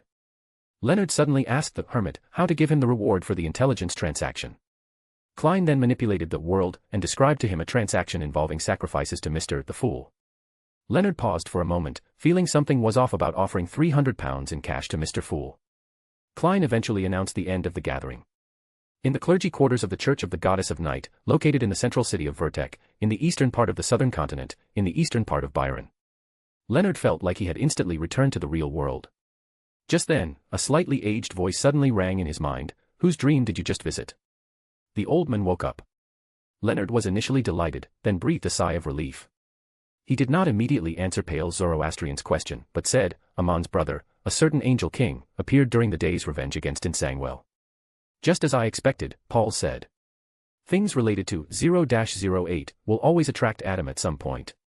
Leonard exclaimed in astonishment, Old man, you said his name. Adam's gaze was about to fall upon them, or perhaps it had already fallen upon them. Pales chuckled, you actually knew about Adam's special abilities. However, it's okay for me to mention it, he will just think that someone else is talking about him. Leonard increasingly felt that the old man was no ordinary angel. He then considered his words carefully before speaking in a low voice, in the battle to avenge Insangwell, I encountered great difficulties, to the point that I couldn't even look the enemy in the eye. When my attempts to seek your help yielded no results, I chose to recite the name of Mr. Fool and received a response. After the matter was over, I went to Mr. Fool's kingdom as if in a dream. He established an organization that holds a meeting every Monday afternoon, a real meeting of God, and I am now a member of it. Pales fell silent for a long time before asking, did the Fool tell you to tell me this? Yes. Leonard then found a seat and asked, Old man, do you know him? Pales sighed and said, I don't know him, but I can roughly guess his origins. Don't ask me for my guesses, I won't tell you. Hee, this is also your opportunity. Otherwise, it would be difficult for you to become a demigod. Leonard hummed in agreement, then thought for a moment and asked, Old man, do you know anything about the Second Age? Pales was taken aback, the Second Age. One member was very learned, Leonard said. His account of the Second Age was not vague like the information given by the church, but very clear. He said. Leonard got up and went to the window. After making sure no one was outside, he came back and whispered, he said that giants, elves, and vampires are actually all variants of humans. Pales fell silent again, and after a long while he said, so that's how it is. In that case, many things make sense. Leonard realized that the old man didn't know about this either. This made him realize once again how sophisticated the intelligence exchanges at the tarot meeting were. Leonard then asked, besides being the favored one of the goddess and wielding the staff of Goose, do you know anything else about Odis Gard? Pales immediately understood Leonard's implication, you suspect that the learned member is Odis Gard? Yes. In fact, Leonard wasn't doubting it, he was already certain. You said he wasn't a member of the Moor's penitentiary, but according to naval intelligence, he is very likely a follower and confidant of the Lord of Mysteries, Pales repeated. Leonard replied again, yes. Pales took a deep breath, this reminds me of someone who fell during the Fourth Epoch, and no one mentions him anymore. He paused slightly, and before Leonard could ask, he continued, that being once had a close collaboration with the Goddess of Night. I've even speculated that other gods went to the astral plane to fight off the outer gods, while the Goddess of Night might have some other purpose in going to the stars. Because of that being, there must be some care given to the Goddess of Night. Leonard was somewhat surprised, a little favoritism towards the goddess. Is that a deity? At least a deity, otherwise how could they take care of the goddess? Pales chuckled and said, perhaps I'm overthinking it. As you get older, it's easy to become nostalgic for the past. But if that's the case, it would explain why Gar is both a follower of the Goddess of Night and a follower of the Lord of Mysteries. This also explains why Gar possesses the Goose Staff, which was among the first extraordinary weapons in the world, and a divine-level extraordinary weapon at that. While it won't possess the immense power of a level 0 sealed artifact, it is still unique enough to provide significant assistance to its holder. Leonard realized, the relationship between the two gods is so good that one person can become their mutual benefactor. He suddenly sensed an ambiguous atmosphere. But then Leonard turned pale and dared not think any further, for such thoughts would be blasphemous to the gods. Pales concluded that Odis Gard is quite special. It would be good for you to get to know her better. Leonard said, isn't it dangerous too? Pales chuckled and said, this world is full of risks. Just then, there was a knock on the door. Leonard sat up straight and asked warily, who is it? It's me. It's Daly Simone. Leonard then went to open the door, and Daly waved the telegram in her hand, saying, it's a telegram from Backlund, asking you to go back first. As she handed the telegram to Leonard, the alluringly beautiful Daly said in a voice only the two of them could hear, I heard that the church wants you to speak with Odis Gard to inquire about Klein Moretti. The two men went over their statements, originally planning to only say that Klein Moretti suddenly asked them for help that day, without mentioning that Odis Gard was also present. However, when the church was just beginning its investigation, Lady Ilya, the Eye of the Goddess, used the power of a certain level 1 sealed artifact to confirm that Odis Gard was also present that day.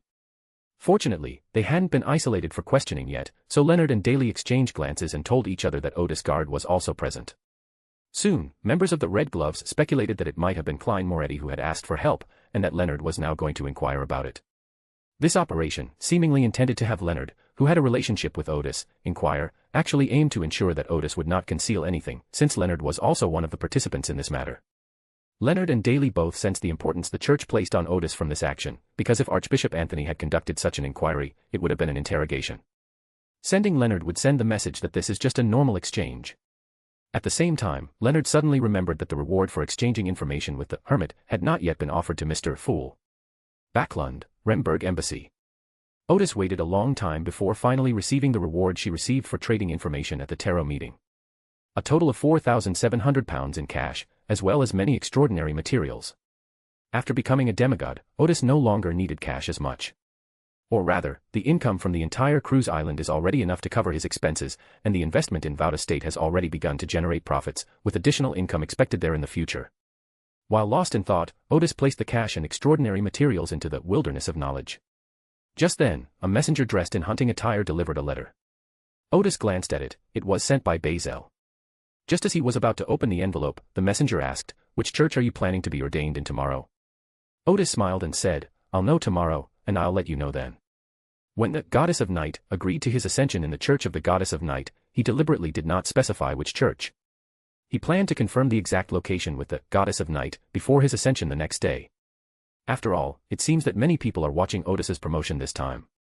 Before this, even he himself did not know where he would be promoted. This can effectively prevent the God of Steam and Machinery or the Hidden Sage from making some preparations in advance. After seeing the messenger off, Odis opened the letter. It was a report from Bazel that the assassination attempt by the Remberg radicals was confirmed to take place at a ball that evening. The news came as a surprise. Odis had thought it would take some time. So he immediately wrote a letter to Klein, arranging a time and place to meet. Then Odis summoned Klein's messenger, handed the letter to the messenger who was holding 4 heads in his hand, and then smiled and said, the recipient will pay for the delivery. The messenger's 4 heads paused for a moment, but quickly replied, okay. Southern Continent, Northern State. Klein, who had just completed an arms deal and was about to take a break, received a letter from a messenger. When he learned that it was a letter from Odis Gard and saw that the letter only contained the time and place, he immediately recalled the time when the Hermit had invited him to watch a show at the tarot meeting. Klein planned his time and was about to make some preparations when he realized the messenger hadn't left yet, so he said, there's no reply this time. The messenger's 4 heads said, I'm waiting for this delivery reward. Klein seemed to understand something. Odis Gard wants you to ask the recipient for payment. Yes. Klein's lips twitched. This was usually one of his tricks. Around 7 p.m., in the southern suburbs of Backlund. As soon as Odis arrived at the agreed location, Klein appeared using his travel ability. He was still wearing the face of Gehrman Sparrow, while his 2 puppets were temporarily sacrificed on, above the grey mist. We'll be in stealth mode from now on, Odis said with a smile. Just think of yourself as a spectator. Klein said, no problem. Then he asked, why did you invite me to see what's happening in Remnantburg? Odis smiled and replied, because the truth is often more interesting than drama. Life is tough, so we need to have some fun every now and then. Klein didn't say anything more, but simply nodded to indicate that he was ready. So Odis used his ability of mysterious reappearance to ride the vermilion bird to El Salvador, the capital of Remnantburg. After arriving in a corner of the city, Odis used a lot of witchcraft to hide his and Klein's whereabouts. Finally, Odis used the ability of reappearance again, and used Earth Escape to arrive at Duke Bowen's mansion. Today, a ball is being held here, hosted by Duke Bowen, who is currently the Minister of the Interior. Every ball he holds is a grand affair, attended by almost all of Azhara's dignitaries and nobles. The ball was quite lively at the time. When Odis and Klein appeared in a corner of the ballroom, the nobles and dignitaries had already begun their conversation.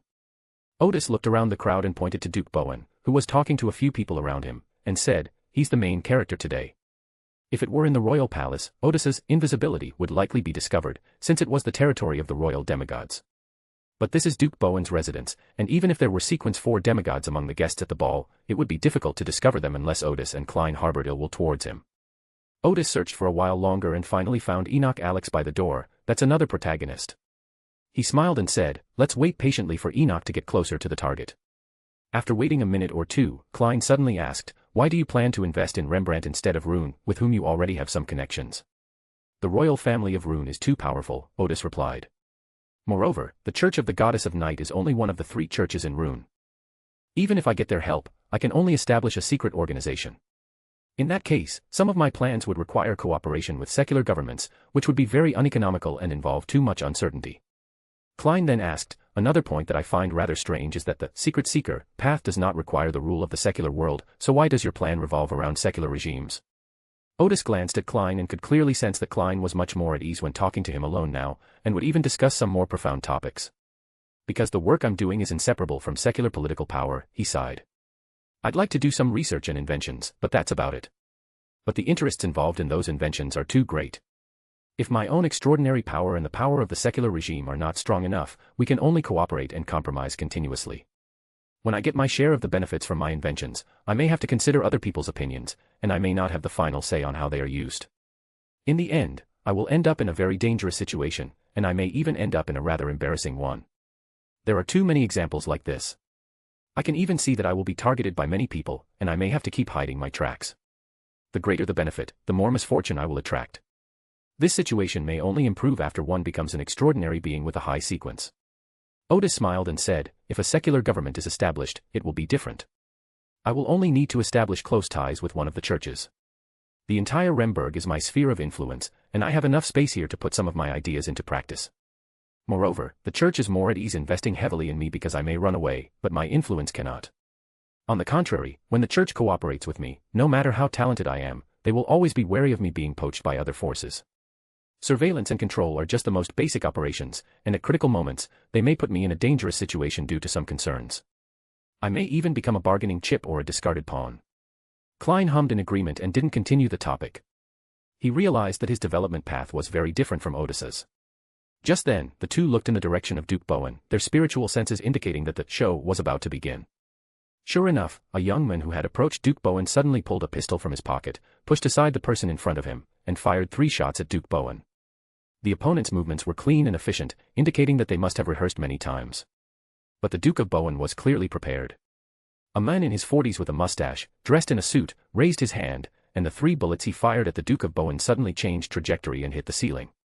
Odis and Klein quickly concluded that it should be a sequence 5, and most likely a lawyer pathway. The sudden gunshot threw the guests into chaos. Some of Duke Bowen's bodyguards escorted the Duke away, while others pushed aside the panicked dignitaries and nobles to capture the young assassin. Suddenly, a young nobleman who looked like he was fleeing in a panic threw an explosive scroll in that direction when he was not far from Duke Bowen and his group. That's right, it's the exploding scroll designed by Odis. This surprised Odis, who never expected to see his masterpiece here. Boom. Although the trajectory of the scroll was distorted again, the violent explosion still blew many people away, including Duke Bowen. The massive shockwave knocked dozens of people down, and even those who didn't fall were left with ringing ears and dizzy. In an instant, screams echoed throughout the dance hall, creating utter chaos. Odis blew a breath, using the explosive scroll in a crowd is utter slaughter. As he spoke, he shook his head. They didn't do this well enough. This will make many politicians and nobles resent them. Klein made no comment and continued to observe how things developed. Then he seemed to suddenly realize that the advancement to demigod and the resulting increase in his level allowed him to face some of the things around him with equanimity. For example, if he were at sequence 5, he would definitely need to turn one of the participants into a puppet to get in if he wanted to watch such an assassination show. Even after the assassination begins, one must pretend to flee in panic while watching the show. At this moment, he only needs to stand here. Even without Odis's abilities, he doesn't need to fight desperately like he did in sequence 5. Instead, he can stand 500 meters away and observe everything using a mysterious puppet that is difficult to detect. At this moment, Klein saw that although Duke Bowen had been blown away, he seemed to have only suffered minor injuries. Obviously the sequence 5 bodyguard had provided him with sufficient protection. Most of his bodyguards were rendered incapacitated, and several were killed. Only the sequence 5 bodyguard was still able to fight. There was no time to catch the assassins now, so the sequence 5 immediately covered Duke Bowen and helped him leave the ballroom as quickly as possible. Just then, a nobleman who was lying on the ground clutching his stomach and howling suddenly grabbed the legs of the sequence 5. The Chaos Mentor staggered, and although he didn't fall, he was still somewhat disheveled. His attention immediately shifted to his feet. Enoch Alex then made his move, producing a metal crossbow slightly larger than an adult's hand, with a metal arrow emitting a green glow on it. The next instant, he aimed at Duke Bowen and immediately pulled the trigger of the crossbow. This is a sealed artifact that can hit the target 100% of the time. The metal arrows on the crossbow are extraordinary weapons. Once they hit their target, the opponent will die within 3 seconds. The previous 3 assassins were there to create opportunities for Enoch. By the time that Chaos Mentor realized what was happening, it was too late. Just as the arrow was about to hit Duke Bowen, the air around the Duke seemed to suddenly become viscous. Ding! The arrow seemed to have hit metal, bouncing off to the ground. Odis and Klein looked toward the window facing the garden. Outside that window was a demigod. Although he was hiding in the shadows, Odis and Klein could sense his approximate location after he made his move. Enoch was stunned. He had been preparing for this strike for months, and now he was just a little bit short. Duke Bowen seemed relieved at first, and instead of fleeing, he looked at Enoch and smiled, saying, "I helped your Alex family when they faced a financial crisis back then. I didn't expect you to repay me like this." Enoch's disappointment quickly faded. "In your hands, this country will become nothing more than a plaything of the great powers." "Remberg has long been a plaything of the great powers and the church," Duke Bowen said, shrugging. "Your radical ideas will only make Remberg's situation worse." The 4 assassins, including Enoch, quickly gathered together. Enoch said coldly, "There's no need to say anything more to you." As he spoke, he waved his hand and used another sealing artifact, which could summon a special spirit creature and take them 50 kilometers away. However, each time they ask for the help of that spirit creature, they must sacrifice 50 cows and 50 sheep, otherwise it will devour Enoch and the others. Enoch had already performed the sacrifice before the operation began. But this time, the sealed artifact did not react at all. Enoch paused for a moment, then quickly waved his hand again, but there was still no response.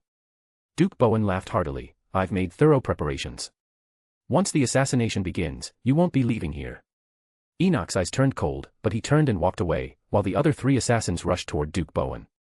Clearly, they had rehearsed their current situation, but this rehearsal involved sacrificing 3 assassins to create an opportunity for Enoch to escape. Enoch had only taken a few steps when the air around him suddenly became viscous, rendering him unable to move. The other 3 assassins were also captured. Just when Odis thought the show was about to end, he suddenly saw another leader of the radical faction, the governor of Salathu, Selt, stride in and say with a smile, "Prince Berg, your daughter is in our hands." The demigod who had been hiding outside the window immediately appeared in the ballroom. Chapter 398, Chapter 397 Advancement to Prophecy Master. Lenberg, Sarah. Remember the original website domain. The scene of the radical assassination. The demigod responsible for protecting Duke Bowen tonight is none other than Prince Berg of the royal family. Of the 4 assassins, only Enoch was a sequence 6, while the other 3 were sequence 7 and sequence 8. With this demigod around, they had absolutely no chance of succeeding. The assassins had already been captured, but at that moment, another leader of the radical faction, Kelt, walked into the ballroom as if walking into a trap. Before Duke Bowen could say anything, he spoke first, "Prince Berg, your daughter is in our hands. If we don't leave Ashara within half an hour, my men will kill her." Duke Bowen immediately realized something was wrong. Prince Berg doted on his daughter, a fact known throughout Ashara. Sure enough, Prince Berg appeared in the ballroom immediately after hearing what the other party said. This was a nobleman who looked to be around 50 years old, with some graying temples. Although his expression was relatively calm, there was a clear sense of urgency in his eyes. Odis, who had been invisible, whispered, "This assassination drama is even more exciting than I expected." Klein smiled but said nothing. At this moment, Kelt said again, let us go. After we leave Azhara, we will release your daughter. Duke Bowen asked, how did you know it was Prince Berg who would come to stop your assassination? Selt smiled before saying, just as you knew about our assassination plan long ago, we also knew about yours. As he spoke, he glanced at a somewhat disheveled nobleman in the corner of the ballroom. The nobleman immediately flew into a rage, shouting, Selter. Don't frame me. The Dominic family has no traitor like you. The person Selt was looking at was his own second uncle, currently the highest-ranking official in their family. Duke Bowen's face was grim, and he said nothing, but those who knew him well knew that his second uncle, Selt, was definitely out of a job and might even face imprisonment. As for the Dominic family, due to the long-standing intermarriages among nobles and the mediation of other nobles, they should not suffer too serious a blow. Prince Berg then said in a somewhat hoarse voice, you may leave. But if I catch you next time, I won't be so polite. Selt gave Prince Berg a standard noble salute, then waved to Enoch and the others who had regained their freedom. The group immediately left, boarded the carriage that had been prepared in advance, and sped away. Odis and Klein immediately gave chase, realizing that the play was not over yet. Inside the spacious carriage, Selt poured a glass of wine for each of the other 4 men, then gave a wry smile and said, the radicals are finished. The people in the carriage, along with those controlling Prince Berg's daughter outside the city, were key members of 2 factions within the radical faction. At this point, they had to leave Remberg as soon as possible and go into exile in other countries, and were essentially no longer able to interfere in Remberg's affairs. Enoch and the others also had gloomy faces, holding their drinks but not drinking them for a long time. Just a little bit short, Enoch said in a slightly hoarse voice. Just a tiny bit short. Selt coldly replied, don't you understand? That little bit is the difference between sequence 6 and sequence 4. Enoch opened his mouth, but said nothing more. The other 3 were also somewhat disappointed with their leader and the operation he had planned. They had come prepared to die for this assassination, but once the assassination began, they realized the gap between themselves and demigods. Enoch, as the leader, failed to make a clear judgment on this crucial issue. It's not entirely Enoch's fault, after all, he's only a sequence 6. If he had met a demigod as an opponent before, he would have been dead long ago. If they weren't enemies, he wouldn't be able to directly feel the terror of the demigod. After that, the group said nothing more, and the carriage quickly left Azhara without encountering any obstacles. On the eastern outskirts of Azhara, a radical's carriage was parked. Upon seeing Kelt and his group, the carriage door opened, and 3 young nobles and a richly dressed girl of about 16 or 17 years old stepped out. A young nobleman with a scar on his face smiled and said to another handsome nobleman, Francis, say goodbye to your fiancée. The handsome nobleman said apologetically to the young woman, I'm sorry, Monica, although I love you very much, I love our country even more. Monica, Prince Berg's beloved daughter, said somewhat indignantly, Francis, I never expected you to be a radical. Just as Francis was about to say something, Selt rolled down the car window and said, Francis, now is not the time to say goodbye. We need Miss Monica to take us to the border. After saying that, he got out of the car and bowed to Monica, I'm sorry, Miss Monica, for dragging you into this. We had no other choice. Take your anger out on me. I'm the one who forced Francis to do this. Not far away, Odis, who was still invisible, said to Klein, this Celt is more mature. The radicals should make him their leader, instead of having 3 factions with inconsistent ideologies as they are now. Klein, who was wearing Gehrman Sparrow's face, said, people like Enoch are at an age where no one admires anyone else. The fact that there are 3 leaders shows that these 3 leaders are all quite capable. Odis nodded, you're right. Then he said, it's a pity that Selt is still too naive. If you were Selt, what would you do? Klein thought for a moment and said, I will flee to my own territory, rather than prepare to leave Lenberg. Then he asked, and you? Odis had just introduced Kelt to Klein, and Klein knew that he was the governor of the state of Sharath. Odis replied, I will escape alone as soon as possible. He smiled and said, they are still too young, or rather, they are still too low level to understand what a demigod means. Klein paused for a moment before saying, you are a qualified politician. Odis smiled again and continued watching the show. The 2 carriages continued on their way, and after traveling for more than half an hour, they had reached the wilderness without encountering any obstacles. Just as they lowered their guard, the carriages of the 2 horses suddenly fell apart without warning. The wooden planks of the carriage even flew quite a distance. Before the 9 people in the carriage could react, they were thrown out by a tremendous force. In midair, Kelt and Enoch seemed to understand something and tried desperately to grab Monica, but unfortunately they weren't in the same carriage and couldn't reach her at all. Soon, 8 radical members were forcefully pinned to 8 trees by the roadside. Prince Berg appeared from the other side of the road, followed by a squad of armed soldiers. They seemed to have appeared out of nowhere, neither the coachman nor Kelt and the others had noticed them beforehand. Monica was also thrown out, but only suffered minor injuries. Upon seeing Prince Berg, Selt, Enoch, and the others turned ashen-faced. After Prince Berg saw that his daughter was all right, he gave her a reassuring hug and, seeing that she was calm, asked, "Shall we keep Francis?" Monica glanced at the young nobleman named Francis, and seeing that Francis showed no sign of pleading, she said, "I hate betrayal the most." Prince Berg nodded to indicate that he understood, and then had his servants take his daughter away. His expression turned grim. "I will only kill 4 people, and leave 4 to complete the mission. Generally speaking, they are all noble children, and even if Prince Berg captures them, he will try not to kill them. But this time is different. He will definitely kill a few people, since they kidnapped Monica." Selt sighed and said, "Enoch and I were the instigators. Kill us first." At this moment, he was utterly despondent, and death was a kind of relief for him. Prince Berg sneered, "You are the masterminds, of course you can't die." As he spoke, he looked at Francis. Selt replied, "If I were alive, I would make Monica commit suicide for Francis." Prince Berg laughed and said, "Although you may survive, I can guarantee that you will spend the rest of your life in prison and under house arrest." As he spoke, he waved his hand at Francis, whose face looked as if it had been hit hard, and several of Francis's teeth were knocked out. But he clearly didn't intend to kill Francis immediately. Instead, he planned to torture him. Francis's screams echoed through the night streets. Prince Berg said to the others, "You can beg for mercy at any time. Whoever begs for mercy or confesses first will live." Although the others looked fearful, some even closing their eyes, none of them confessed. Not far away, Odis took out a mask, put it on, and said, "After this test, they can put away their last bit of innocence." Klein asked, "Do you need any help?" "It shouldn't be necessary." Odis took out the 1-86 iron blood gauntlets from the wilderness of knowledge.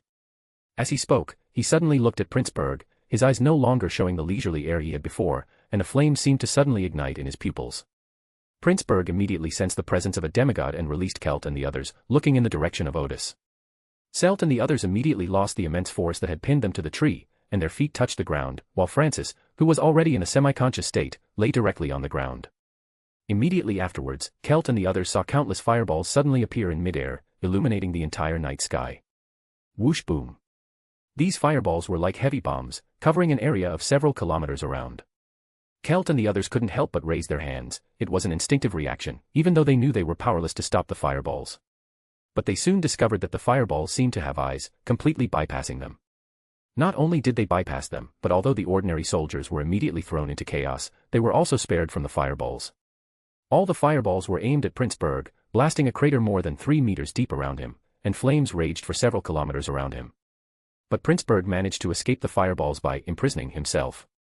Emerging from the flames was a masked man in a rune-style trench coat, seemingly devoid of any expression. Prince Berg said, "Your Excellency, this is Remenberg's internal affair."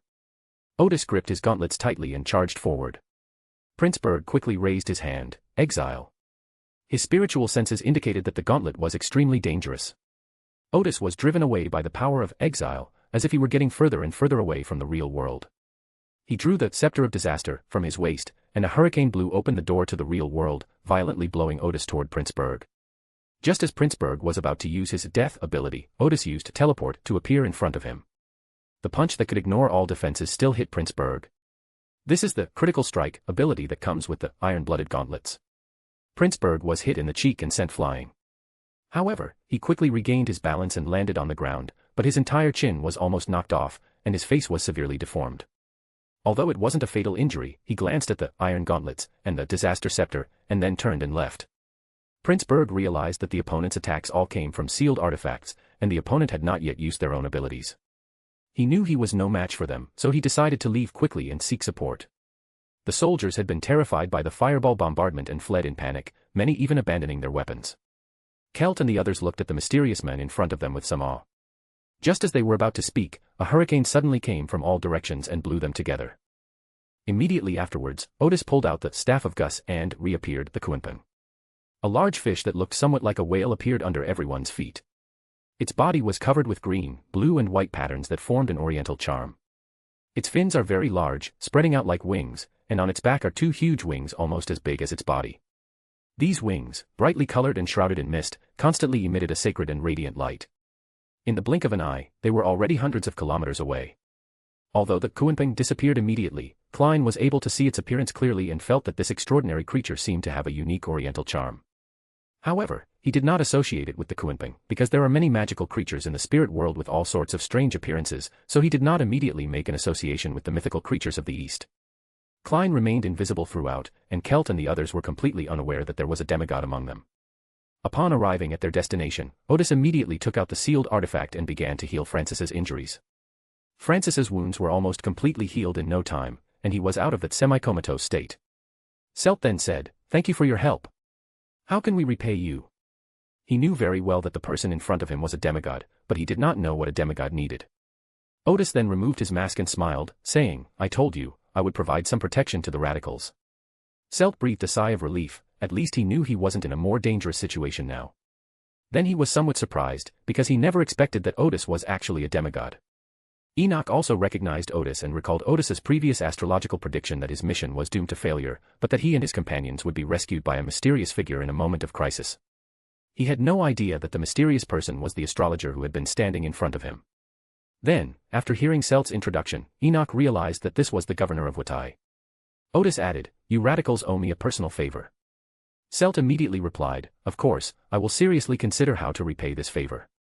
At the same time, he was already thinking about how to completely win over Odis and make him a backer of the radicals.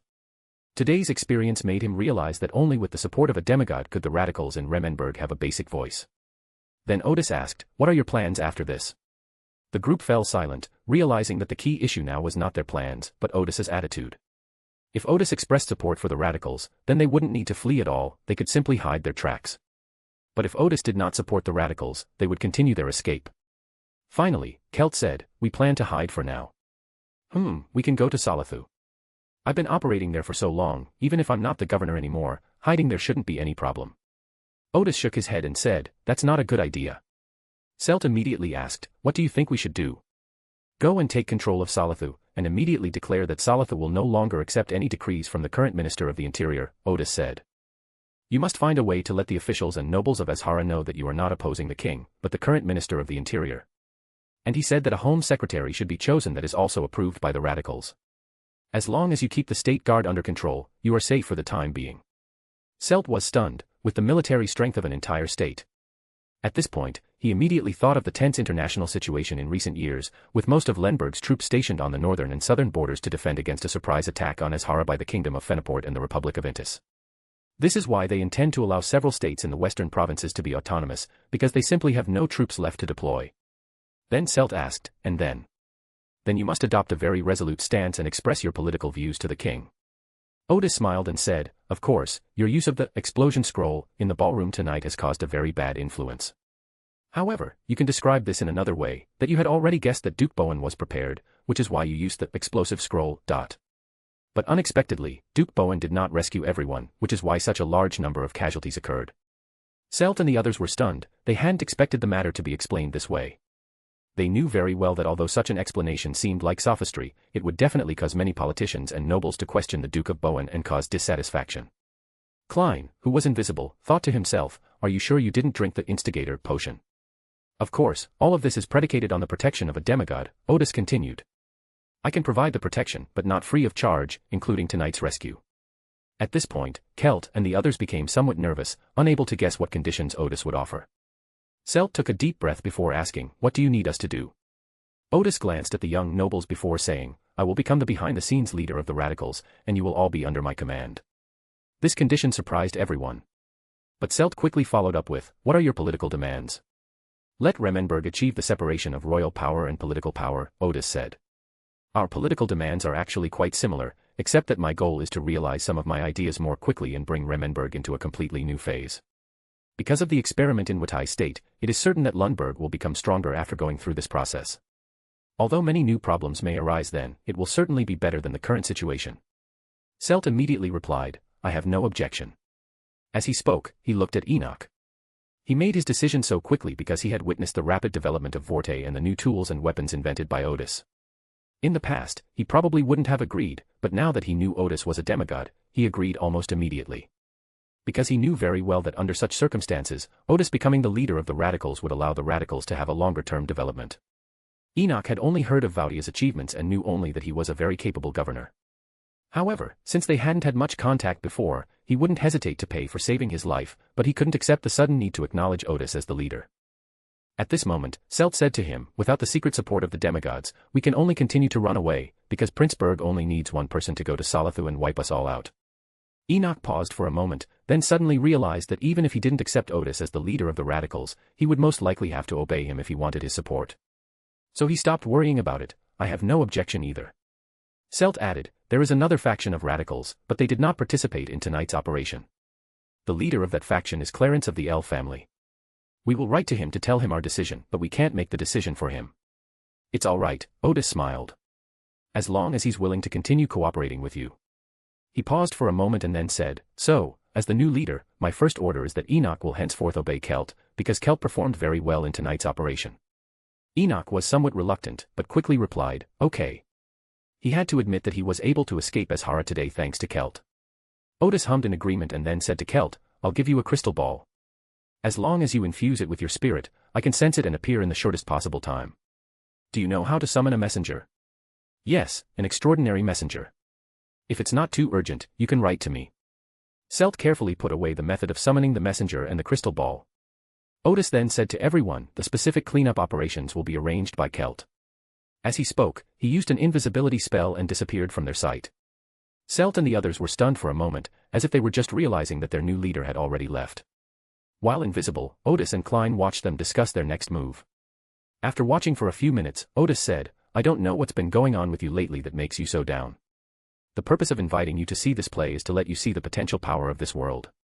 He paused slightly and then said, before I came to Lombardy, my impression of this country was that it was a small country, with a decent industrial sector, but politically it was practically a vassal state of ruin.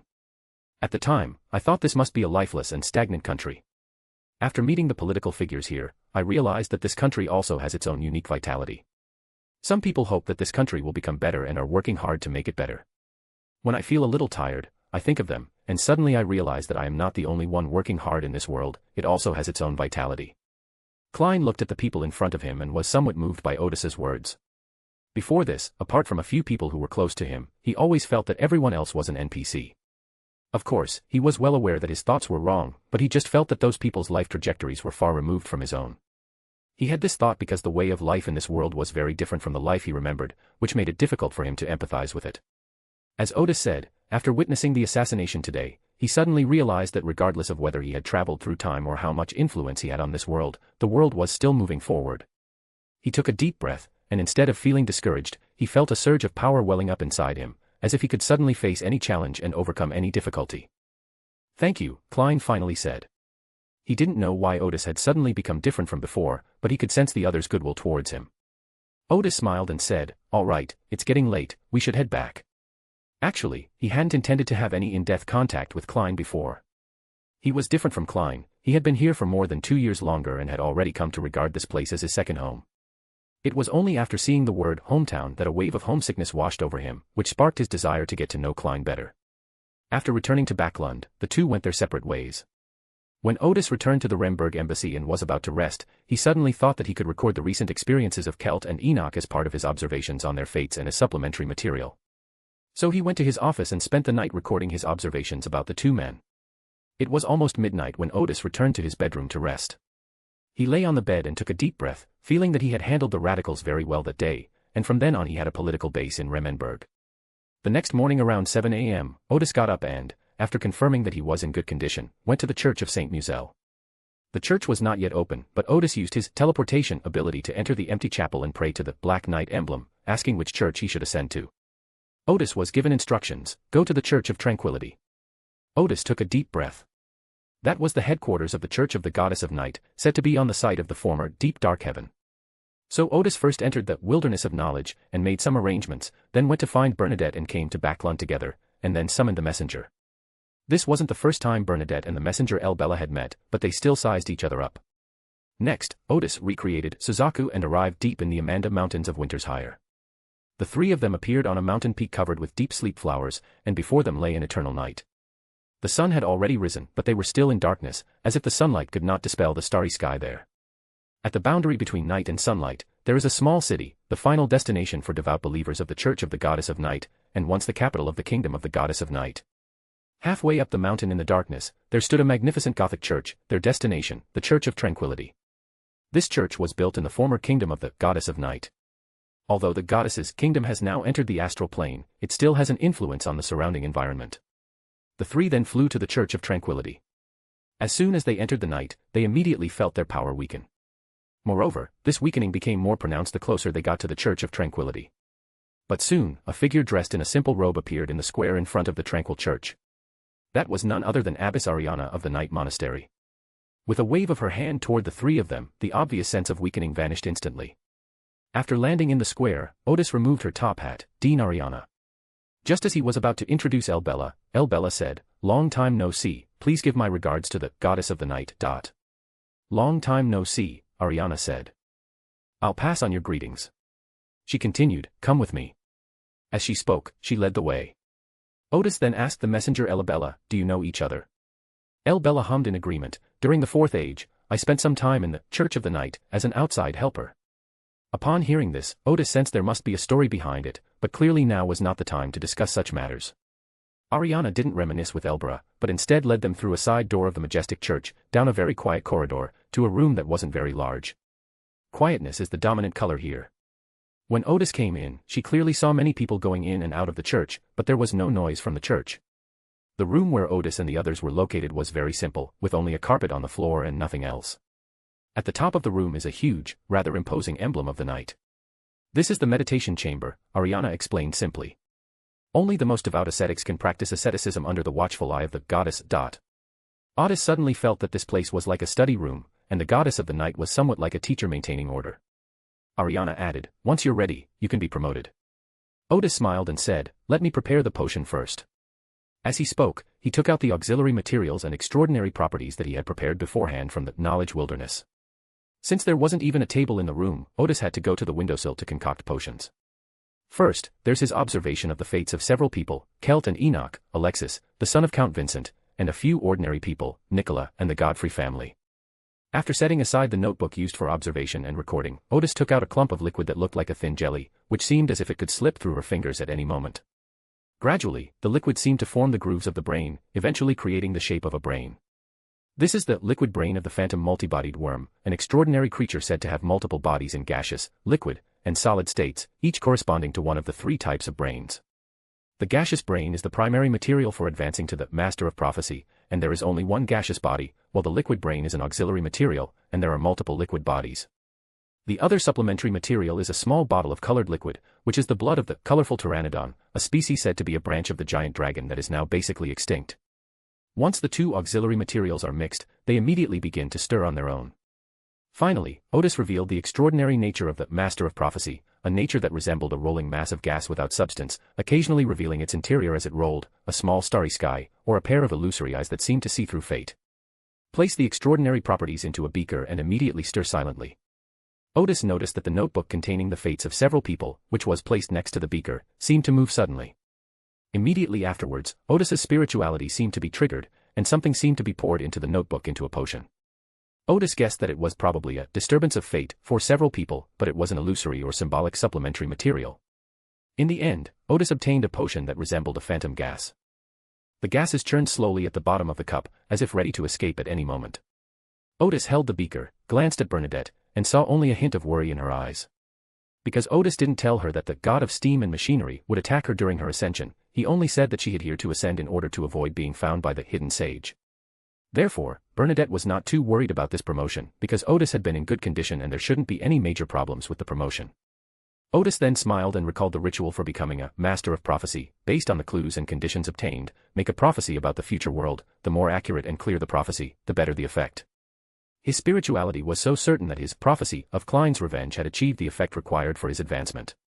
So Odis picked up the beaker, ready to drink the potion.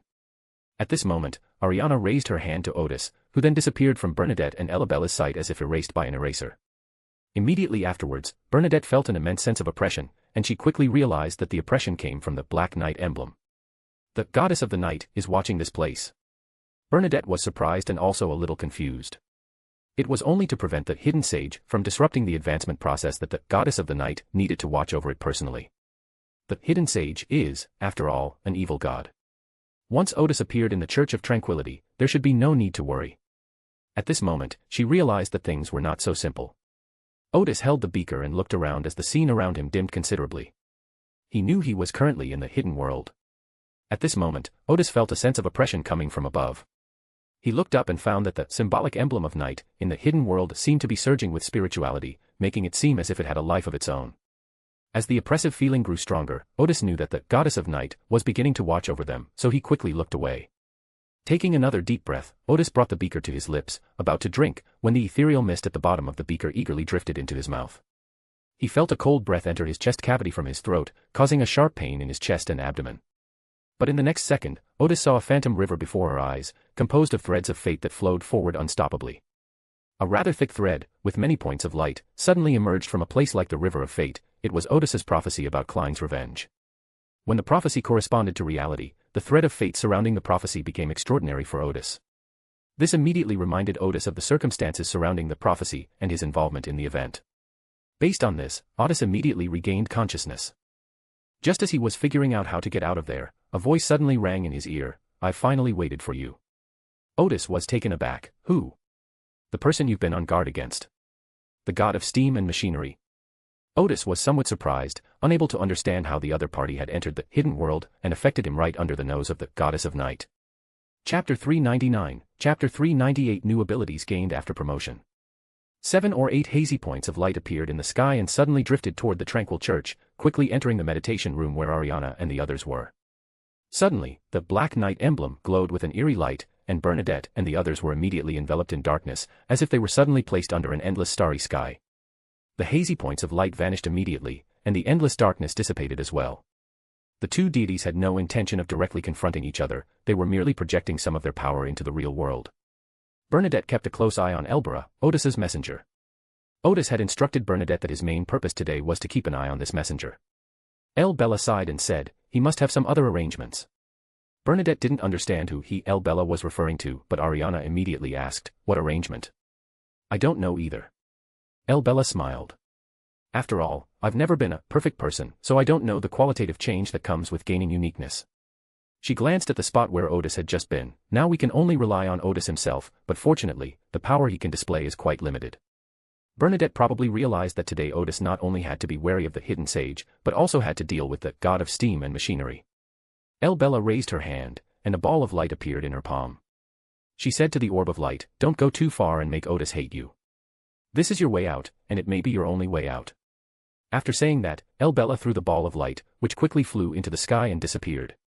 Bernadette hesitated for a moment before saying to Ariana, "Madam Dean, please send me into the hidden world. I wish to stay by his side." Ariana thought for a moment before saying, "Perhaps you could indeed be of help inside." As he spoke, he raised his hand, and Bernadette vanished from the spot as if erased by an eraser. Almost at the same time, Bernadette's figure appeared in the hidden world. She saw Odis shrouded in a colorful mist, staring straight ahead, standing there motionless.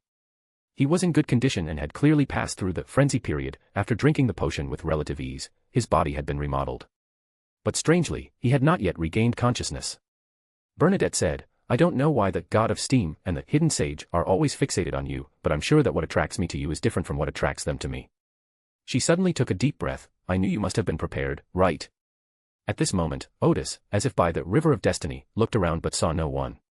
"Don't bother looking, you can't see me," the voice said. Odis seemed completely unfazed. "In other words, your influence is extremely weak. It is indeed faint, but it is enough, because the moment you appeared on the river of destiny, you were without the protection of the wilderness of knowledge." The voice also seemed unhurried. "Let me see, where should we begin? From here, change it to this." All the inspiration for the research on Gar runes came from the hints and help of the god of steam and machinery. Odis felt as if his memories were a book being turned over. He calmly replied, "Before I traveled through time, I read a novel about the battle between Earthlings and the Trisolarans. The thoughts of the Trisolarans are public and can be viewed by others."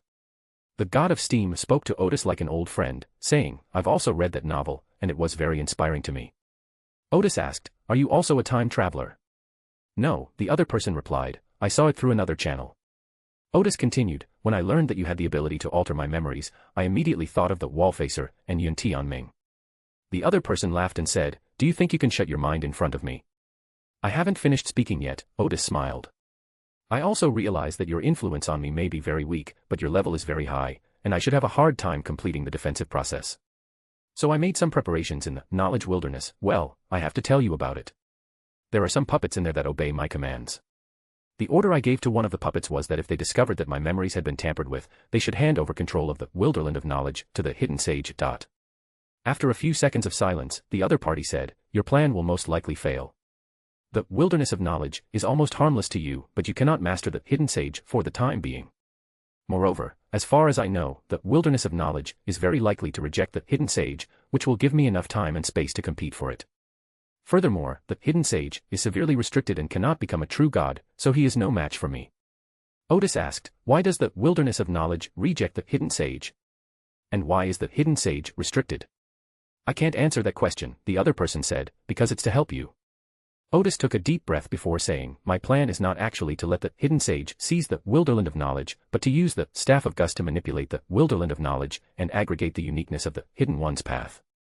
I am certain that this can be accomplished, because according to the information I learned from the Fool, the properties of Sequence 1 can be forcibly aggregated using the source material, and there is no problem with the uniqueness of the aggregation.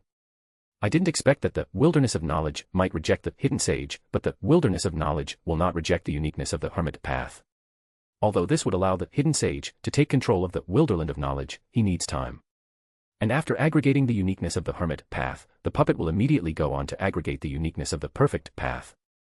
Odis laughed and said, let me guess, if you intend to give up the uniqueness of the Perfect One path, then you will no longer be a true god. If you are unwilling to give it up, then you can only compete with the Hidden Sage for the Wilderness of Knowledge in the form of uniqueness.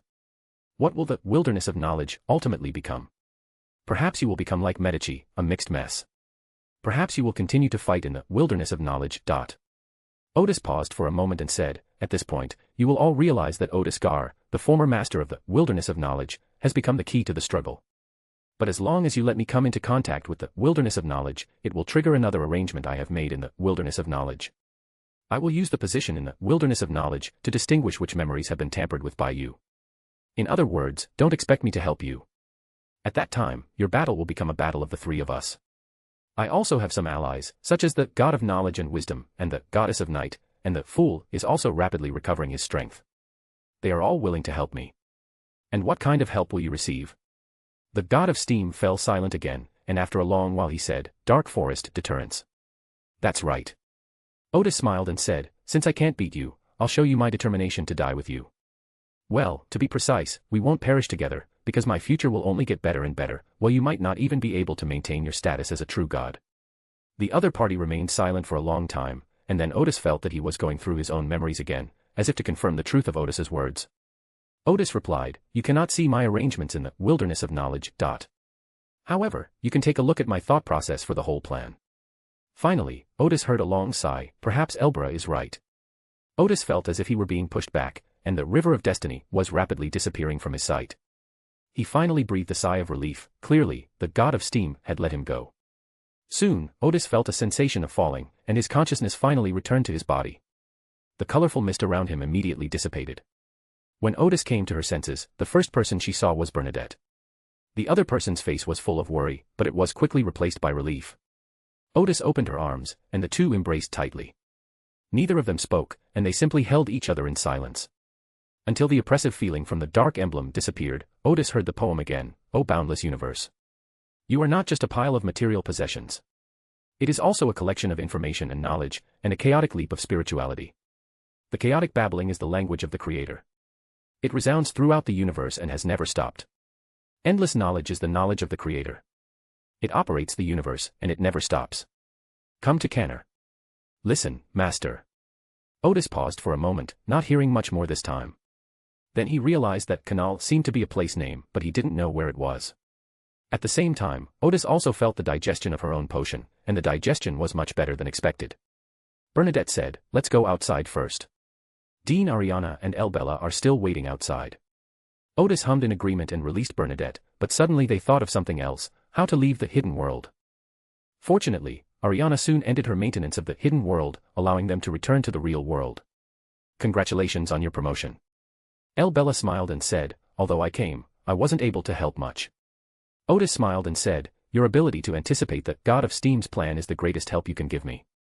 He then thanked Ariana and left the Serene Church. Because Odis had just ascended to enlightenment and his spirituality was still unstable, they traveled away in Bernadette's pumpkin carriage. Upon returning to Backlund, Elbra took her leave. In the Remberg ambassador's office, Odis and Bernadette were silent for a second or two before Odis smiled and said, "It's not that I want to hide it from you, but I don't want you to worry." "I don't blame you for this," Bernadette said, sitting on the sofa. "Tell me what really happened." "I have mastered something that is extremely important to both the Hermit and Perfect pathways," Odis explained. "So these two gods have been watching my every move closely, and will try to interfere with me whenever they have the chance. The god of steam planned to alter my memories when I was promoted to angel.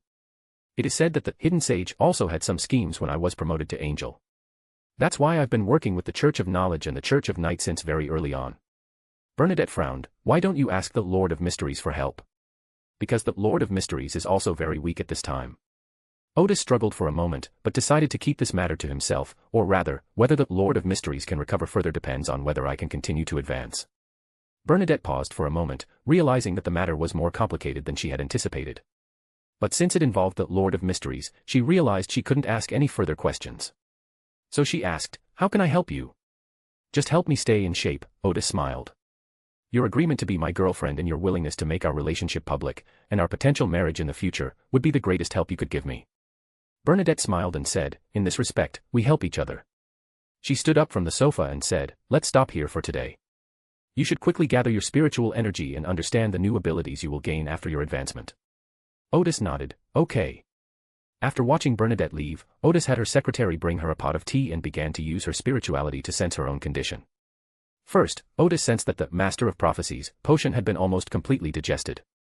Perhaps making 5 or 6 more prophecies would be enough to completely digest the potion. This greatly surprised Odis, because the Master of Prophecy is completely different from the Mystic Scholar. The Master of Prophecy needs to make a prophecy in order to digest the potion, but Odis had no possibility of digesting it in advance. But the truth is, even without making many predictions, the prophet's potion was digested ahead of schedule. Odis pondered for a moment and suddenly remembered what Adam had said to him in the Resurrection Square: "The light of knowledge will return to the earth, and what he prophesied will eventually come to pass." Since ancient times, he has been a Master of Prophecy. At the time, Odis thought that the other party was helping her solidify the ritual, but now she realized that it was actually helping her digest the potion in advance. Odis sensed the digestion of the potion again, and his spiritual ability clearly felt the connection between himself and the spirit world as he digested the potion. In other words, this is not an illusion, there really is a corresponding prophecy that allows the potion to be digested. Unfortunately, Odis was unable to inquire about what those prophecies were. He then made a connection, wondering if this meant Adam had strengthened his connection with the wise men. In other words, were the prophecies not made by Odysseus, but by the wise men? Could this be a significant step in the revival of the wise men? Thinking of this, Odis quickly sensed her own thoughts and her own state. But he eventually discovered that his thinking was perfectly normal, and he did not feel invaded by any unknown force. He also discovered that he still couldn't sense the divine part of his own spiritual body. Theoretically, after reaching sequence 3, one should be able to clearly feel the cold, unmelting part of one's spirit, like solid ice. Recalling her previous conversation with Elbella made Odis increasingly uneasy. He immediately thought, "I must find Elbella and ask her about this as soon as possible. If that doesn't work, I'll try to ask Adam." But then, Odis felt somewhat helpless. If Elbera didn't tell the truth, there was nothing he could do. As for Adam, although Odis has now advanced to sequence 3 and is considered a figure in the current extraordinary world, he is still as weak as an ant when facing Adam. After a silent sigh, Odis felt that he should advance to sequence 2 as soon as possible. Once he became an angel, his spirit and mental body would undergo a qualitative change. Even if the sage has some kind of resurrection plan, he will still be able to put up a fight. As for now, we can only take it one step at a time. Otherwise, we could wait until the fool becomes half of the old one before choosing to continue our promotion. However, Odis realized that Adam, or rather the ancient sun god, was likely deeply involved in the process of the sage's resurrection. When the fool became stronger, the union of Adam and the true creator also began, and the two sides were probably still evenly matched. Then it's better to be promoted according to the normal plan. What's meant to be will be. Then, Odis began to use her spirituality to examine the new abilities she had acquired. The most core ability gained after promotion is prophecy. The underlying theory of this ability is that after becoming a Master of Prophecy, the Eye of Mystery is further enhanced, and one can see the flow of the River of Destiny. Using this as a clue, we can see some related scenes in the future. At that time, it was only the part of the River of Destiny, concerning the people and events that Odis wanted to prophesy, that was visible, and the direction of the entire River of Destiny could not be seen. Therefore, the predictions made by prophet masters may contain some errors, because no one can be sure that the part they see is the most crucial part of the whole event. The most direct application of the prophecy ability is to give yourself a prophecy before doing something, to determine whether your actions will go smoothly. In addition, making predictions about the future development of major events helps one make relatively correct choices and at least avoid some dangers. Overall, this ability is quite practical, at least allowing Odis to avoid most dangers. As for some unavoidable dangers, it must be due to interference from higher levels. Whether one can escape such danger depends on one's character. Another function of the prophetic ability is that even without making a prophecy, Odis's own spirituality can make a mystical judgment about what is happening. For example, you are fighting an enemy and things are going very smoothly, but suddenly you sense danger. Odis can adjust his next tactic based on the level of danger he senses. For example, if his sense of danger is not very strong, then his opponent is very likely to use some trump cards or a tactic of mutual destruction, so he can prepare in advance. If you sense a strong sense of danger, do not hesitate to flee immediately. It is very likely that enemy reinforcements are about to arrive, or you may have accidentally fallen into an enemy ambush during the battle. However, it can be said that Odis's ability to save his life was significantly enhanced after he gained the ability to prophesy. It's not that their own vitality has become stronger, but rather that they've learned when to back down and when to retreat. The second new ability Odis gained after his promotion was the ability granted to him by the Sequence 3 level, which allowed him to establish close mystical connections with others through honorific names. In simpler terms, it means that when others recite the name of Odis, Odis can sense it as long as he is within a certain range, and after establishing a mystical connection, he can hear it and respond. The current range is approximately 300 kilometers. Most Sequence 3 responses may only have a range of less than 200 kilometers, but the knowledge wilderness provides some enhancement. Odis felt that this was the best means of communication in many situations. However, there is also a problem. If others learn of your name, they may try to find out by following this esoteric connection. 300 kilometers is not a very long distance for an angel. If Odis responds to the other party's prayer, the other party may appear in front of him within a second or two. Therefore, the fewer people who know his name, the better. If it is not needed, Odis does not even plan to design his own Sequence 3 name. He will do so after he reaches the level of angels. The third ability gained after the promotion is information analysis, which is the second additional ability Odis obtained when he used the blood of a mythical creature from this path to promote. The first ability, Divine Tide, has also been enhanced. After using this ability, Odis can use Mystic Reappearance, which is close to the level of an angel, 5 times in a row. Because Odis's divinity has only increased, but he has not yet gained the corresponding authority, his attacks may injure an angel, but they are unlikely to cause fatal damage to a target at the angel level. However, this is already quite good. There should be very few enemies at Sequence 3 level who can withstand such a 5-hit combo. The newly acquired ability of information analysis mainly means that Odis can obtain more information about objects, people, or events. For example, a stone that was just a stone in Odis's eyes before, but now if Odis uses this ability, information such as weight, mass, and hardness will appear on the stone. It can be used not only on objects, but also on individuals to instantly see their health, occupation, habits, age, and other information. In the realm of mysticism, it can reveal the person's zodiac sequence. This ability is somewhat similar to the observational ability of an audience, but the underlying theory is different. An audience summarizes through their own observations. In the extraordinary world, every individual has corresponding information in the spirit world. Odis's newly acquired ability is to use her spirituality to see information that already exists in the spirit world. This is the core ability of the Sequence 2 Angel of the Hypegger pathway. In the eyes of the Sequence 2 Angel, everything in this world, including people, objects, and events, is composed of clusters of information. The moment you see these information streams, you can understand the basic information about those people, things, and events. What Odis currently possesses is a simplified version of this ability. However, this ability has different levels. For extraordinary beings below the saint level and sealed artifacts, Odis can obtain very accurate and comprehensive information. For extraordinary beings and sealed artifacts at the saint level, Odis can only obtain partial information, and which part is obtained depends entirely on luck. You might get very important information, or you might get less useful information like what the saint ate that morning. As for the angelic level, they can only obtain very basic information. However, for Odis, this ability was already quite good, because in battles with saints, the outcome was usually decided in a very short time, and the more information one had, the better the chance of winning. The fourth new ability is to summon invisible servants. These invisible servants are servants created by the Master of Prophecy, using spirituality. They are composed entirely of spirituality and are somewhat like some spiritual beings with a relatively low level of intelligence. Although it is not a clone, it can clearly understand the Master of Prophecy's intentions, help the Master of Prophecy complete many trivial matters, and even ward off some dangers. The most common use is to have invisible servants perform surveillance tasks, because they are purely spiritual and therefore difficult to detect. In addition to the 3 new abilities gained, the other abilities have been strengthened again. The core offensive ability remains mysterious reappearance, but its power has doubled. Moreover, things that couldn't be reproduced before can now be attempted to be reproduced. For example, he could recreate more mythological stories, and Odis's knowledge of some occult history could also be transformed into extraordinary abilities. The Eye of Secrets has also been enhanced. In addition to seeing the River of Destiny, seeing the corresponding future, and making prophecies, it can also be attached to an invisible servant, allowing it to help the Master of Prophecy make observations from a distance. The ability to astrology has also been further enhanced. Without a crystal ball, one can complete astrology simply by looking at the sky, even during the day. However, this ability overlaps with the ability of prophecy, so it's actually somewhat useless. The fighting ability, which is acquired at sequence 8, undergoes a qualitative change, allowing the user to use extraordinary fighting techniques. For example, if someone throws a punch at you, you can turn their fist into a pigeon and let it fly away. The ability to turn your own punch into steel is an example of such a thing. However, in Odis's view, this ability was somewhat like a simplified application of mysterious reappearance, which reappears the target's attack as another object. However, this ability is not very effective against saints, so it is rarely used. At least, Odis rarely saw Bernadette use it. However, this ability is quite useful for pretending to be a ghost or something, and for creating an air of mystery. The above describes the new abilities gained through promotion, as well as the qualitative changes to existing abilities. Overall, their strength has increased significantly.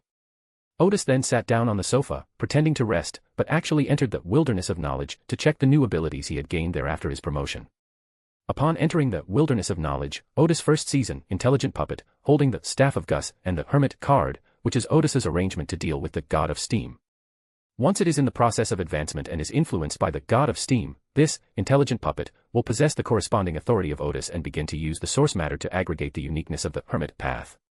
The reason for prioritizing the uniqueness of the Hidden Sage approach is primarily because the Hidden Sage is currently at the level of the Angel King, making them relatively easy to gather. Once the uniqueness of the Hermit path is aggregated, it becomes relatively simple to aggregate the uniqueness of the Perfector path. The first thing Odis did upon entering the wilderness of knowledge was to revoke the corresponding permissions of the intelligent puppet, as well as the Gus staff and the Hermit card. Immediately afterwards, some memories appeared in Odis's mind. Upon receiving these memories, his first reaction was one of relief. It was somewhat fortunate that their desperate measures, which forced the God of Steam and Machinery to back down, were actually a last resort. Because even Odis himself didn't know if he could succeed, there was a crucial step in his plan, forcibly aggregating uniqueness using source matter. Although Odis claimed that he received the information from the Fool, he actually remembered that Klein's corresponding action was to immediately use the extraordinary property aggregation law to instantly aggregate the sequence 1 properties within Zarathustra's body after advancing to sequence 1. One prerequisite for this operation is that the person has just been promoted. At this point, the aggregation of extraordinary traits is at its strongest. After that, extraordinary traits become part of the extraordinary individual, and the aggregation ability is no longer as strong as it was at the beginning. Therefore, Odis was not certain whether the uniqueness of the wilderness of knowledge could be used to aggregate the hermits. However, in order to deceive the God of Steam, he hypnotized himself in the wilderness of knowledge, making himself believe that after Klein's sequence 1, he could use the source matter to aggregate the sequence 1 characteristics and uniqueness of this path at any time. Before deceiving the God of Steam, deceive yourself first. Although risky, this was a decision Odis made after a long period of deliberation. Because the God of Steam has never mastered the source matter, he lacks accurate judgment of this type of information. The perfect one is also a way of dealing with knowledge, and the God of Steam, as a deity, should have a basic understanding of this type of information. This requires Odis to demonstrate his determination and create success stories to distract the other side. Furthermore, as long as the God of Steam senses that Odis truly intends to fight him to the death, then the God of Steam, as a deity, will certainly not take risks due to some uncertain factors. This is called, the barefoot are not afraid of those wearing shoes. In fact, this was a psychological battle. Odis had actually read the three-body problem, and knew that being willing to go all out was the most crucial thing at this moment. In addition, Odis also has the card, Wilderness of Knowledge, in his hand.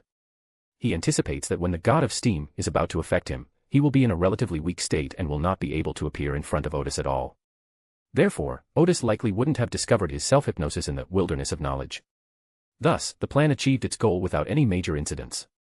Just as Odis was about to check the new abilities he had gained in the Wilderness of Knowledge, he suddenly noticed a figure sitting cross-legged in the central processing unit, in the center of the room.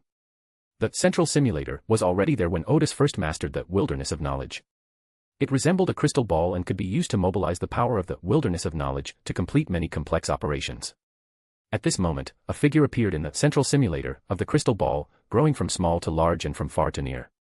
The figure was dressed in clothing with an oriental charm, but it was more ancient in style, with long robes and wide sleeves, a long beard, and long black hair tied up with a jade hairpin. It's very much like the ethereal and otherworldly immortals that Odis imagined. What's really strange is that the other person looks very similar to Odis, except that he doesn't have Odis's Western facial features.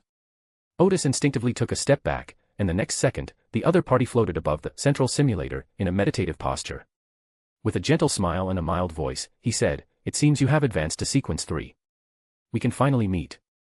Odis took a deep breath, quickly calming herself down. "You are the sage." He realized that he had not died at the hands of the god of steam, but that his consciousness might be replaced by the Hermit today. The other person seemed to think for a moment before saying, "It's been a long time since anyone has called me that." Odis then asked, "You did not perish?" "Obviously," the other replied.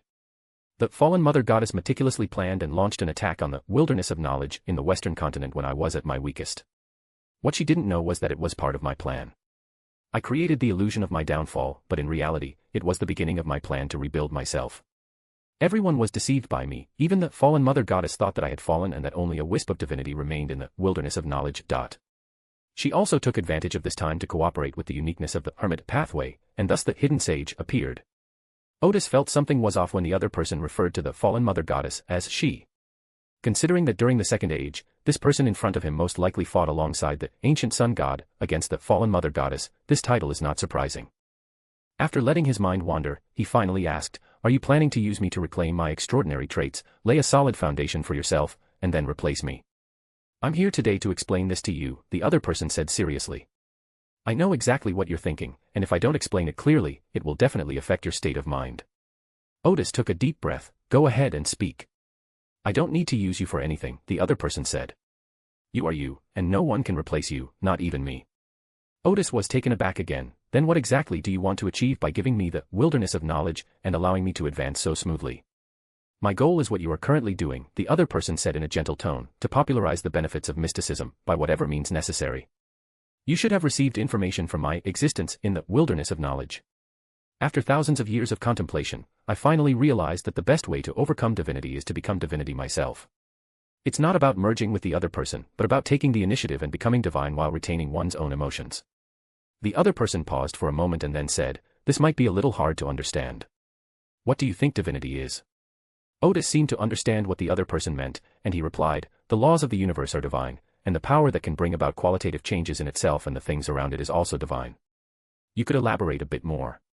"Divinity may be a power possessed by the original creator, transcending all natural laws and human imagination," Odis said, recounting some of his ideas. "The reason why one can gain divinity after becoming a demigod is probably because the potion reshapes the body of the extraordinary, making the state of the extraordinary slightly similar to the original creator. It is precisely because of this slight similarity that it gains the approval of divinity, and thus can invoke a very weak degree of divinity." The other person stroked his beard and said, "I have a similar understanding. Once the divinity within the body reaches a certain dosage, one can clearly feel the original consciousness. The operation of the universe and the laws of nature are all rules determined by the original word, or rather, the entire universe is developing according to the original conception. And, the beginning, is currently asleep, and the consciousness of God and the celestial venerable is also relatively weak at present." Odis listened intently, knowing that the other person had touched on the most crucial point. The other party paused for a moment and then continued, "Then a way to break the deadlock has emerged. Take advantage of their relatively weak awareness. Within the framework of the original rules, one can make one's own unique expression, and theoretically, the part that one expresses can become a part of divinity.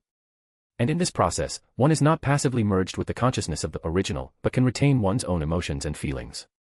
Those who complete this process before the first awakening will be a unique part of divinity, and after the first awakening, they will also be able to occupy a part of the first consciousness." Odis opened his mouth and exclaimed, "This theory is really amazing." But then he asked, "Then why did you make me do these things?" Odis believed that the other party's goal was still to reap the benefits without sowing. The other party smiled and said, "To put your mind at ease, let me tell you another truth. I am no longer a sage, people call me the Celestial Master." Chapter 400, Chapter 399. The sage became a Celestial Master. Odis was slightly taken aback by the other person's words, "Celestial Master." This is clearly a name that leans towards the Western continent style. That's right. The Celestial Master stroked his long beard naturally and said, I have already separated from the North and South continents where you are, and the Sage no longer has much to do with me. You don't need to worry about me waking up on you when you become a hermit, because I was never asleep in the first place. Of course, I support your promotion, and I do have my own reasons, but it's not to replace you or make you lose yourself. Odis quickly asked, why is that? After the Celestial Master's explanation, Odis did indeed notice that her state with the Celestial Master was different from that of Klein and the Celestial Venerable. First, he could sense that he and the Celestial Master were two different individuals, and that the Celestial Master was not awakening within him and trying to replace him. I can't tell you now, the Celestial Master said. Or rather, you'll understand my purpose once you become Sequence 2. Odis replied, that explanation sounds rather far-fetched. The Celestial Master laughed and said, the reason I didn't tell you is to avoid letting some beings notice you and know my plan. The topic of how to become part of divinity is fine if there is only a theoretical part, but if there is a detailed plan, it will be immediately noticed by the outer gods. The outer gods' arrangements in the real world are more powerful than you imagine. Normally, those powers are dormant and will only be used at crucial moments. You, a Sequence 3, are no match for them at all. Odis was taken aback. Why is this happening? The Celestial Master said unhurriedly, when you were preparing to kill a god, the god could sense your malice. Odis realized, if you're at a high enough level, you can sense that someone is planning to change the fundamental rules of this world. The Celestial Master hummed in agreement and said, that's right, because the power they wield is the symbol of the rules. When the rules feel threatened, it's as if they feel threatened as well. But once you reach Sequence 2, you can hide this malice. Odis pondered for a moment and then asked, could we talk more about the benefits of popularizing mysticism? No, the Celestial Master said solemnly. That's your idea and practice to let people enjoy the convenience of this world and to realize their self-worth. There's no other purpose. Or you can think about it yourself, but we can't discuss it right now, even with the protection of the knowledge wilderness. I understand, Odis said. He knew very well that the wilderness of knowledge was once part of the original and that planning how to change the rules of the original within a limited scope in the wilderness of knowledge was tantamount to discussing how to rebel in front of the Emperor. Then Odis realized, this problem is not difficult to understand. A series of inventions and research based on mystical knowledge, as well as the popularization of these inventions, are different from the original ones and belong to their own expression. At this point, the Celestial Master said, let's get back to the main topic. If I were to use your promotion to eventually be reborn by replacing you, then I wouldn't need to explain this to you at all. Just like the Celestial Venerable never explained it to Klein. Odis nodded slowly. The other party's words had indeed moved him. These once high and mighty beings, if awakened in someone else's body, would indeed be unlikely to discuss or explain to that person. Moreover, the Celestial Master gave Odis the impression of being an independent individual, not a Frankenstein's monster of different spiritual imprints. He was also not aloof like other gods, and would patiently answer Odis's questions. So he stopped worrying about the problem, because if the other party was telling the truth, then everything would be fine. If the other party was lying, then Odis wouldn't have much power to resist. So there's no need to dwell on it. Odis then began to inquire about some questions he hadn't quite figured out. You also know about the special nature of the transmigrators and Klein. Of course I know. The Celestial Master smiled gently. I once represented all the knowledge of the entire universe, so of course I am familiar with Klein's book. Why? Odis still couldn't understand. That book shouldn't have existed in the Common Era, so how did I come across it? You think you saw it in the Common Era, but that's not actually the case. The Celestial Master stroked his long beard and said, this involves the game between the Celestial Venerable and Klein, as well as the special nature of the wilderness of knowledge. I can't tell you the truth right now either, but once you become an angel, you'll be able to recall the whole story. The Celestial Master smiled gently and said, it's not that I'm deliberately hiding it, but when you become an angel, it's crucial that you recall those things, which will further strengthen your humanity. It would be such a waste to have used up this process earlier. Then let me ask you something else, Odis said. What is your current condition? You can think of me as a wilderness of knowledge. Odis was taken aback. I'm not the master of the wilderness of knowledge. The angel pointed to the crystal ball below. This is what I left for you, to control the wilderness of knowledge. Aren't you curious? Why didn't the source matter cause you any harm? Why do you possess source matter, but have so few uses for it? Odis realized, because we are sharing the wilderness of knowledge. He seemed to suddenly realize something. You plan to merge with me again when I become the old ones. Don't you understand? The Celestial Master said. I am going to walk a path that has never been walked before. All your current knowledge about the past and the pillars cannot explain my actions. Odis opened her mouth. This is possible. Why not? The Celestial Master said solemnly. The knowledge you possess is the conclusion formed by God and the ancient sun god through extraordinary observations. Those were the original rules about the extraordinary, and I know them very well. In fact, I would say no one knows those rules better than me. Odis understood. That's why you found the loophole and exploited it. So he changed his approach and asked, why was the wilderness of knowledge able to break through the celestial venerable seal on the western continent? The Celestial Master then smiled gently and said, you must understand this fact. The source essence is not the same as the old days, but the source essence and the old days are roughly at the same level. Although the celestial venerable is a complete pillar, his seal on the source matter cannot be completely airtight. Just as the old ones cannot defeat the pillars, they can escape from battles with the pillars most of the time. The source also has symbolic meaning, which makes it even more difficult to seal. The Phoenix Ancestor was the first to break the seal on a part of the River of Eternal Darkness because unless there is no death in the world, the Grim Reaper can try to use the symbolic meaning to find the River of Eternal Darkness. Afterwards, some of the other source substances seeped out of the seal due to their aggregation with extraordinary properties. The Celestial Master paused for a moment and then continued to explain, of course, there is another very important reason why the wilderness of knowledge was able to break through the seal. I had a certain grasp of the wilderness of knowledge at a very early stage, so early that God and the celestial venerables had not yet grasped the source of multiple pluralities. Later, when God took control of the wilderness of knowledge, the special nature of this source allowed me to always have independent thinking. At that time, I often chatted with God and asked him to use his authority to give me the ability to reproduce him completely once again. By using his reappearance, I broke the celestial venerable's seal and found a way to travel between the real world and the western continent. However, this method can only be used at my level. Odis recalled that the first thing he saw when he was promoted to Mystic Scholar was two people with blurred faces talking about the pillar. He guessed that it must have been a conversation between God and the Taoist master. Odis nodded and then asked, what is the situation in the western continent now? Using special characteristics to enhance strength is a method used only by the demonic sect, the celestial master replied. People use the concept of harmony between heaven and men to cultivate with source matter, and have found a more harmonious way for humans and extraordinary beings to coexist. What is right there is to follow the way of heaven, and what is correct to use the source matter to bestow gifts is the way to obtain power. Odis touched his hair, finding it hard to imagine what that situation must have been like. I have no other questions for now. There is something I need you to remember. Odis nodded and looked at the Taoist priest. The celestial master said earnestly, you can completely trust Adam and Ammonizes. Odis paused for a moment before asking, so you really do have some secret plans with the ancient sun god? It's not the ancient sun god, it's Adam, the Taoist priest said. Odis seemed to understand what the other person meant, to avoid that part of human nature. The celestial master smiled gently and said, with your current level of understanding, you still can't figure out this problem, even though you already know almost all the known conditions.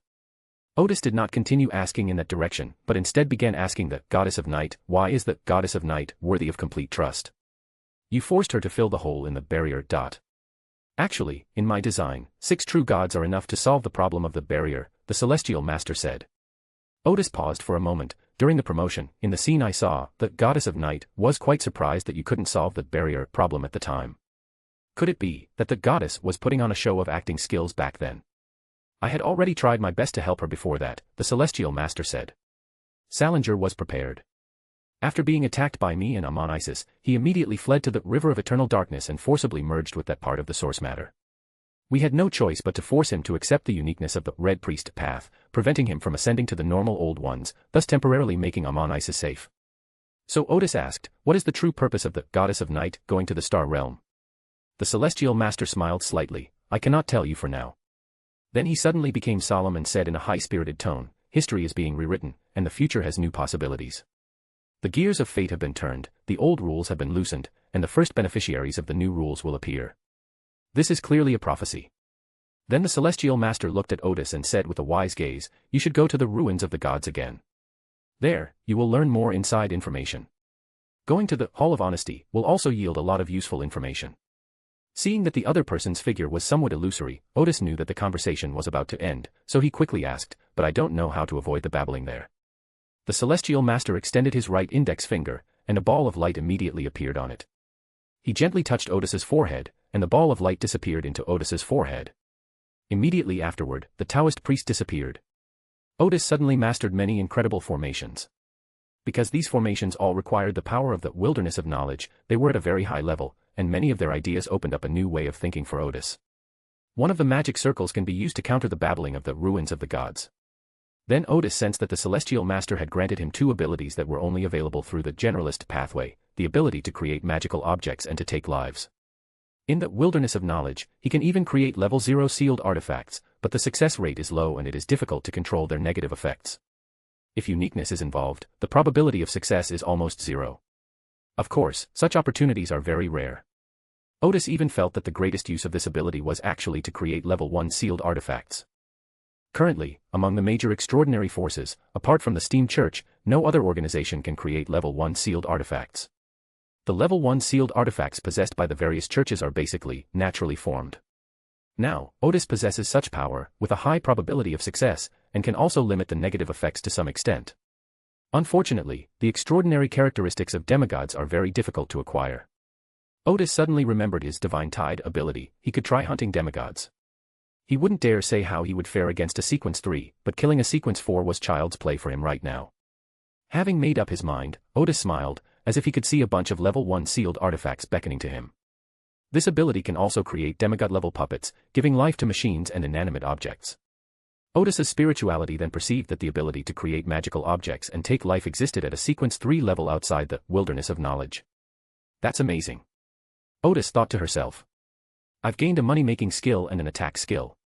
Overjoyed, Odis used her spiritual touch to access the central processing unit and perceived the new ability she had acquired in the Wilderness of Knowledge. At this point, Odis, in the Wilderness of Knowledge, could already impersonate an archangel, or even the king of angels. Of course, such a level was basically just for deception. In reality, their strength can reach the level of Sequence 2 in many aspects, and their core abilities, such as reproduction, can even reach a level slightly higher than Sequence 2. This gave Odis even more confidence in hunting demigods. Moreover, Odis can not only use the Staff of Gus to unleash power, but also locate anyone who utters the common name of Wilderness of Knowledge and Lord of Mysteries in ancient Hermes and unleash power upon them. As for other abilities, they can control more intelligent puppets and manipulate more of the knowledge wilderness. It's basically possible to open a factory with hundreds of employees in the knowledge wilderness. This left Odis somewhat helpless, because with these hundreds of intelligent puppets, Odis's production capacity far exceeded its sales volume. Odis then realized that he could have several intelligent puppets respond to the prayers of the future. For example, if an extraordinary individual wants to use the power of the Lord of Mysteries to complete some rituals, then the intelligent puppet can respond accordingly. In any case, the power used in ordinary rituals is negligible to the Wilderness of Knowledge, and it can be replenished immediately after use without any loss. With 24/7 responsive operation, the Lord of Mysteries is more like a god, or even an evil god. That's all the changes from this promotion to Knowledge Wilderness. To be precise, some of my previous abilities have been enhanced. Having learned about all the current abilities, Odis beckoned to the Hermit card, and the Blasphemy card flew into his hand. He flipped to Sequence 2, which depicted Roselle wearing a simple robe and with wise eyes. The text above reads, Sequence 2, the Sage. Main material, the brain of the knowledge jade scale ancient beast, or other Sequence 2 characteristics. Supporting materials, 3 jade scales of the knowledge jade scale ancient beast or 5 complete leaves of the tree of wisdom, 15 grams of the liver of the blue charm multi-handed golden thread monkey or 50 milliliters of the blood of the knowledge mentor, and 3 multi-eyed bookworms. Ritual, preventing a disaster involving high-level forces. Odis sighed softly. He had never even heard of the knowledge jade scale ancient beast, but he had seen 2 Sequence 2 sages. One is the president of the Moss Ascetic Order, and the other is Teresa, who guards the library in the ruins of the Gods' War. The Gus staff that Odis is currently using was given to him by Teresa. The former is hard to find, and even harder to kill. Without seeking help from other gods, the strongest fighting force that Odis can think of right now is Bernadette wearing Pale Death, while Odis logs into the larger version. This is basically equivalent to the fighting power of 2 angels. If you're lucky, you can take down the guild leader. The problem is that it's hard to find the other party, and if it really comes down to a fight to the death, even if the hidden sage can't directly attack Odis, he can still help the other party escape. Moreover, the Moor's Penitentiary also has an angel. In a 2-on-2 situation, Odis and Bernadette would only have a slight advantage and would find it difficult to complete the hunt. Clearly, this path is difficult to take. Even if the messenger were to return to Sequence 2 ahead of time, it would be difficult to prevent the hidden sage from rescuing the guild leader if the 3 of them ganged up on one of the angels. After all, he was the king of angels, a being who was only half a step away from being a god.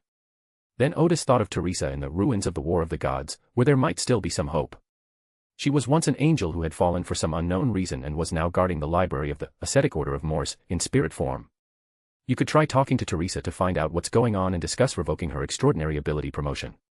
However, that would most likely involve facing enemies at the angel level, since Teresa is an angel and it's impossible for her to trip and fall and have her special abilities destroyed. Odis thought of the Celestial Master's last words. It seems that he really should go to the ruins of the War of the Gods again. However, some preparations need to be made beforehand. First, we need to help the messenger return to the Sequence 2 level. It would also be best if Bernadette could be promoted to an angel. Then, with Odis's larger form, we could even try to fight against enemies at the Sequence 1 level. Odis then remembered that the Celestial Master had also asked him to go to the Hall of Honesty, which he remembered was located deep within the ocean of consciousness in Grosser's Travels, in the City of Miracles, Lividry, a place imagined by the Dragon of Imagination. He scratched his head, wondering what useful information he could get there. But if he remembered correctly, it was a place where a small mistake could lead to a major social disaster. Then Odis recalled another statement from the Celestial Master, which allowed him to completely trust Adam and the Goddess of Night. This made Odis think that he could ask the Goddess of Night if she had any clues about the wise man's characteristics. It's just asking, it doesn't cost any money. After making some plans for the near future, Odis returned to the real world and earnestly restrained her spirituality. Because he was in good condition, his spirituality had basically completed the process of closing in by noon. So after lunch, Odis used his invisibility ability to go to the Church of St. Samuel and silently prayed to the dark emblem in a corner, inquiring about clues about the Goddess of the Night and the sage traits. After several prayers, a sense of tranquility suddenly descended upon the chapel, and then 3 images appeared in Odis's mind. The first scene is an isolated island made of jagged rocks in a vast sea. Streams of information flow continuously through the cracks in the rocks, sometimes penetrating into the jagged rocks and sometimes emerging from them. Deep within the stone island, there seems to be some terrifying creature. The second scene is set in a somewhat surreal environment, where there is a sacred temple. The hall was very tall and magnificent, as if it were the residence of some great being. In the third scene, Odis seems to have a first-person perspective, appearing in a stone corridor.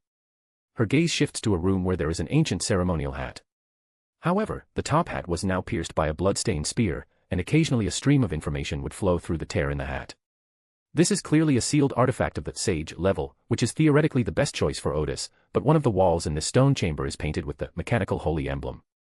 This must be a level 0 sealed artifact sealed at the headquarters of the Steam Church, which is very dangerous. Even if the god of steam cannot face Odis directly, the angels stationed at the headquarters can. Moreover, there is definitely more than one level 0 sealed artifact there, and even if Odis tries his best, it is unlikely that he can seize the sealed artifact. After thanking the Goddess of the Night, Odis suddenly thought of the Archbishop in the Steam Church who held the staff of Gus and was in charge of personnel affairs. Odis had been observing him occasionally when she had time recently. Since I can learn a lot about the personnel appointments and dismissals of the Steam Church from them, I wonder if I can sway them to find an opportunity to steal that sealed artifact. However, the chances of this idea succeeding were very slim, and they couldn't just focus on this one direction. Odis then began to analyze the isolated island made of jumbled rocks and the sacred temple. That isolated island was also at sea, and it might be the ruins of the Gods' War that I planned to visit. As for the sacred temple, Odis had no clue at the moment, but guessed that it might be related to the Ascetic Order of Moors. After a moment's thought, Odis returned to the embassy. In the end, he decided to focus on his plan to go to the ruins of the Gods' War, and if the opportunity arose, he would try to seduce the Archbishop of the Steam Church. In addition, while making preparations, you can try to completely digest the potion. As for how to digest the potion, of course, you can pretend to be a charlatan and make a prophecy. After thinking about it for a while, Odis had some ideas. Thinking of this, Odis checked the calendar again. There were only 3 days left until the wedding of Shadas and Mobert, which was the most important thing recently. Odis pondered for a moment and wrote a letter to Shadas to confirm some details. Deep within the misty sea lies Elf Island. This is a large tropical island, and the surrounding sea is shrouded in thick fog all year round, which is a magic circle that hides the island. This magic circle was designed to suit the local conditions, utilizing the mist that drifted from the depths of the misty sea, which effectively concealed the island. Ships would lose their way in this fog, and even demigod-level sailors of extraordinary abilities would be unable to find the island through the fog. The entrance to the island is over 100 kilometers away, and there are multiple entrances and exits that are frequently switched, allowing people to land on the island from different locations. The island is rich in resources, and many adult elves hide their pointed ears and disguise their faces to go out into the world disguised as pirates. Therefore, the island is not lacking in modern industrial products, making it a wonderful paradise. After arriving here, Shadas fell in love with the place. Many of the buildings here retain the architectural style of the ancient elven people, with gentle, long eaves and beautifully designed doors and windows, which is quite different from the architectural style of Cruise Island. There are also many descendants of ancient elves here, with long black hair and exotic faces. However, most of the elves here are somewhat mixed race, which is reflected in their pupils or the bridge of their noses. That afternoon, Prince Constantine suddenly summoned Shadas. Shadas was surprised and excited to be summoned by the prince. Mobert was somewhat worried. Did the prince's summons to Shadas indicate his opposition to their wedding?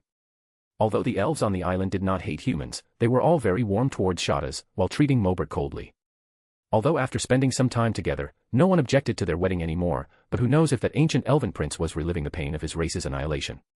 But on this island, Mobert was outnumbered and outmatched, and the prince had not summoned him. He could only give Shadas some earnest instructions before watching his fiancée leave with Prince Constantine's maid with some unease. Shadas followed her maid to the prince's palace, the palace where the prince lived. Upon entering the palace gates, Shadas first saw a pond, gardens, and trees, a feature quite different from the architectural styles of the north and south continents. Larger official residences like this wouldn't be planted with grass, but rather with colorful flowers that bloom in all seasons. There are also covered bridges and pavilions over the ponds, and colorful tropical fish swimming in them. The prince's main hall faces the main entrance and is very tall and spacious. Once inside, one even feels a little small. Prince Constantine, who looks to be only 27 or 28 years old, with pointed ears and long hair, is sitting on a chair on a high platform, as if he is deep in thought. After Shadas entered, Prince Constantine waved to her, indicating that she should not stand on ceremony. The prince first inquired about their wedding preparations and whether Shadas was adapting to life here. After chatting for a while, Prince Constantine frankly said, "I called you here today to inquire about the situation of the Lord of Mysteries and Odis. Do you know where the staff of Gus in Odis's hand came from?" Shadas stood there respectfully, bowing her head slightly, and said, "I have inquired about it many times, but I have not been able to find out the specific source. I only know that someone gave it to him, and the person who gave him the staff seems to have been one of the 10 pillars of the Moss Ascetic Order. She had long realized that her fellow elves would most likely ask about the Staff of Goose, and she had indeed inquired about it on Crus Island, only recently making a summary of her findings. Prince Constantine remarked that 10 pillars actually gifted him the staff. It should be noted that this is not only a high-level and extraordinary weapon, but also a symbol of status for the 10 pillars. The prince paused for a moment and then asked, "Tell me your impression of the Lord of Mysteries." "I've only seen him once, and he seemed incredibly powerful, emanating a tremendous sense of oppression," Shadas replied. "Even more oppressive than His Highness the Prince." Constantine grunted in agreement, as if talking to himself. Where did his characteristics come from? Just then, the prince seemed to sense something and immediately rose, looking warily at the center of the hall. Suddenly, a woman dressed in hunting attire emerged from the void. Constantine could hardly believe his eyes. Elbera Stiano. Elbella handed the letter to Shadas, then smiled towards the high platform in the hall and said, "Hey, Constantine, long time no see." Chapter 401, Chapter 400, Bernadette's first public appearance. Looking at the scene before her, Shadas was unsure whether she should remind Odis's messenger that the person in front of her was the prince of the elven race, and that he should not speak so casually. But in the end she said nothing, because if she wasn't mistaken, Odis's messenger knew the prince. This did not surprise Shadas, because when she first summoned Odis's messenger, she sensed that this messenger was not simple. The simplest way to tell was that very few spirit beings had human appearances. Or rather, spirit beings that generally have human-like appearances are not simple. Prince Constantine of the elf race looked Elbera Stiano up and down, then asked somewhat warily, "How did you get onto Elf Island?" This island is not only protected by mist, but also by many isolation arrays, which has kept it hidden for over 1,000 years. Elbella smiled and replied, "Have you forgotten? I also participated in the design of the magic circle on Elf Island back then." Constantine took a deep breath. "I heard you're dead, killed by your own brother." He certainly remembered that Elbella had participated in the design of the island's magic array. He had asked that question just now simply to confirm her identity and condition. At this moment, Shadas stepped aside, now certain that the two of them did indeed know each other. "Yes, my traits have indeed been taken away," Elbella said. "But that doesn't mean I'm dead." She smiled and said, "Haven't you made any arrangements to save your life all these years?" Constantine smiled.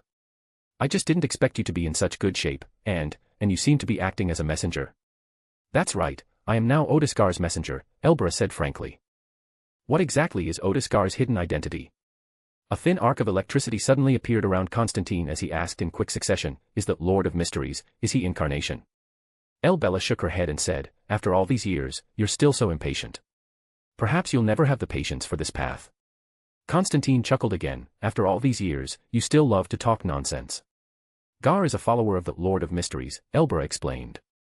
"As for whether he has concealed his identity, you'll find out once you meet him. I'm not entirely clear on the specifics of the Lord of Mysteries either. But there's something I need to tell you. Odis Gard is currently lacking in extraordinary power, and some members of the Stiano family have not yet joined the Steam Church. I intend to hand them over to Odis. Also, don't let your momentary excitement ruin the plan that we don't understand. Constantine took a deep breath. I knew it, he couldn't possibly fall. The thin arcs of electricity around him disappeared. Thank you for reminding me. Shadas was curious about who the prince was referring to, but it didn't sound like the elf king. At this moment, Elbera smiled slightly and disappeared into the palace. Constantine sat back down in his chair, suddenly lost in thought. After a good half-minute, he seemed to come back to his senses and said to Shadas, "You should go back now." "Your Highness," Shadas asked. "Would you like to see Odis's letter?" "No need," Constantine said. "I have enough trust in Odis." In fact, he knew his old colleague Elbella very well and was also very clear about her position. There must have been a reason for her current decision. Wojciech, Remberg Institute. Bivis, the third mate of Dawnbreaker Sword, stared blankly at the blueprints that Captain Odis's messenger had just delivered. 2 or 3 minutes later, he seemed to suddenly remember something, jumped up, went to the filing cabinet, and found the book, Rubbings of the Ingenious Ideas of Emperor Russell. With a quick flip, he found the section he was looking for. This is a sketch of a weapon, a metal-hulled vehicle with a turret, which Emperor Roselle called a chariot. However, this is just a very rough concept drawing because the tank lacks sufficient power to drive it. If a steam engine were used, the tank would be too large to be used on the battlefield. Furthermore, modern designers would find it hard to imagine why a cannon would be mounted on this metal shell. Was it for more mobile targeting? But wouldn't it be more mobile to use horses to pull a cannon? Bevis casually placed the book on a corner of the workbench before looking at the blueprints provided by Captain Odis. That was a detailed drawing of a tank, its internal structure was very detailed, and it could accommodate 4 people to fight in a small space. The captain had even figured out the duties and titles of the 4 crew members, a driver, a vehicle commander, a gunner, and a loader. The captain called this weapon a tank. There are also detailed diagrams of other systems, such as the weapon system, which consists of a portable spirit wave cannon and an extraordinary machine gun. Because the spirit wave cannon requires a lot of spiritual energy after each firing, it needs to rest for 1 minute after each firing. If you want to fire continuously, you must use a spirit storage crystal. Therefore, the loader loads spirit storage crystals. The captain designed the spirit storage crystals as a not very tall cylinder, which is covered by a metal shell. After firing, the loader immediately removes the used spirit storage crystal and replaces it with a new one, allowing for continuous firing. The power system has 2 designs. One is a spiritually driven spiritual engine invented by the captain, which consumes spiritual energy to propel the tracks forward. Another option is to use spiritual energy to drive a levitation array so that the tank can move forward by levitation at low altitude. Meanwhile, a spirit gathering array must be engraved on the inner wall of the tank to provide sufficient spiritual energy for the tank's power system. However, the spirit gathering array takes time to gather spiritual energy, usually 8 hours, which can support the tank's operation for 4 hours. For extended endurance, tanks should carry large, energy storage crystals, ideally with an 8-hour energy storage crystal, allowing them to fight continuously for over 20 hours without resupply. Looking at the mature and detailed designs before him, Bivis fell into deep thought again. After a while, he remembered the task the captain had given him in the letter, to select a few trustworthy researchers and produce 2 prototypes according to the blueprints. After a moment's thought, Bivis had a few candidates in mind. He was about to call them over for a chat when suddenly, his ears rang, and that nightmarish voice appeared again. "Come save me. I'm in the ruins of God's war." It was a hoarse, unpleasant voice that Bivis had heard since childhood, but after becoming an extraordinary individual through the generalist pathway, the voice became very clear. The hoarse voice said the exact same thing as before, "It's that monastery. They've locked me up here. If someone can save me, I'll give them an extraordinary treasure." Bevis remembered the captain saying that if he heard that hoarse sound again, he should report it to him.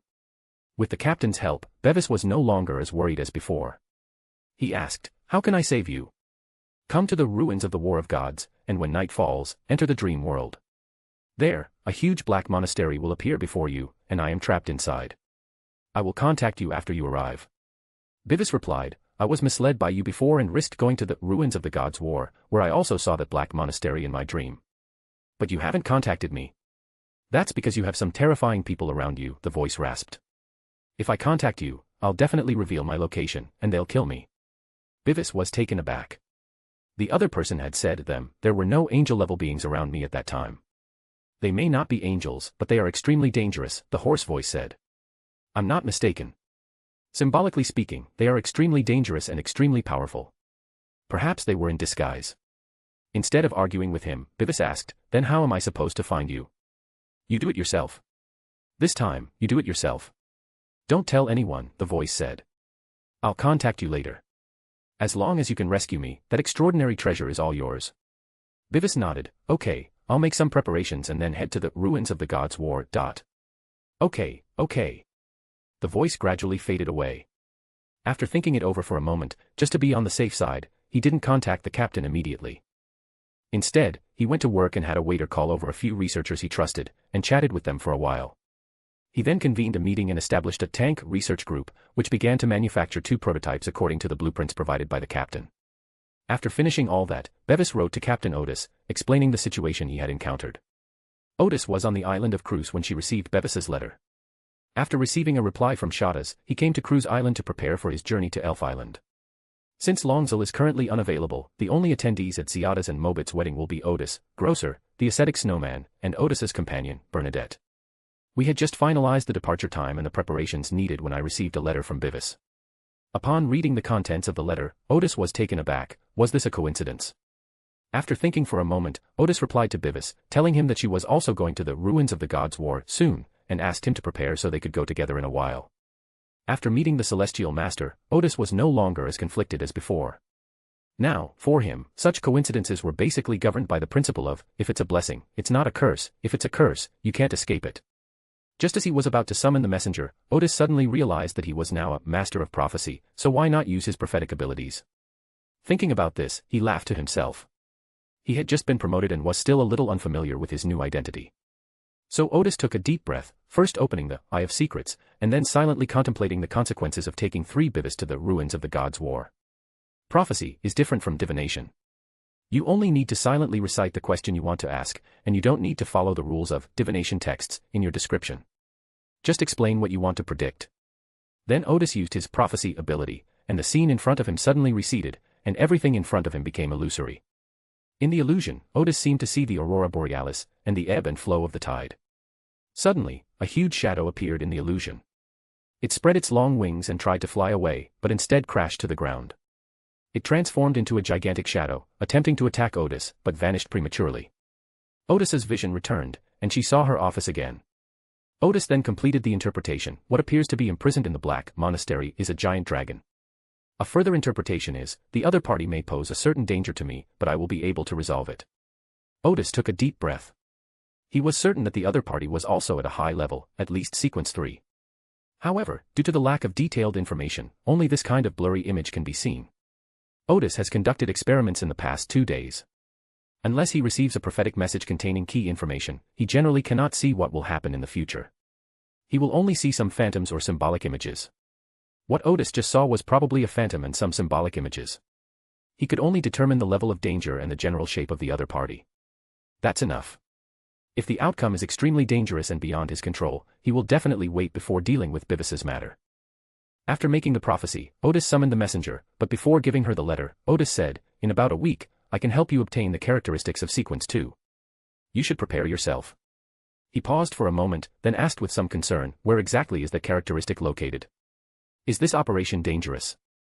"In the southern part of the Suanya Sea," the messenger said, "near the polar seas. It's somewhat dangerous, as we'll need to deal with the puppets created by that sealed artifact, but the 2 of us should be able to handle it." Odis nodded. "Okay. As long as it's not about stealing from the steam church, it's all fine."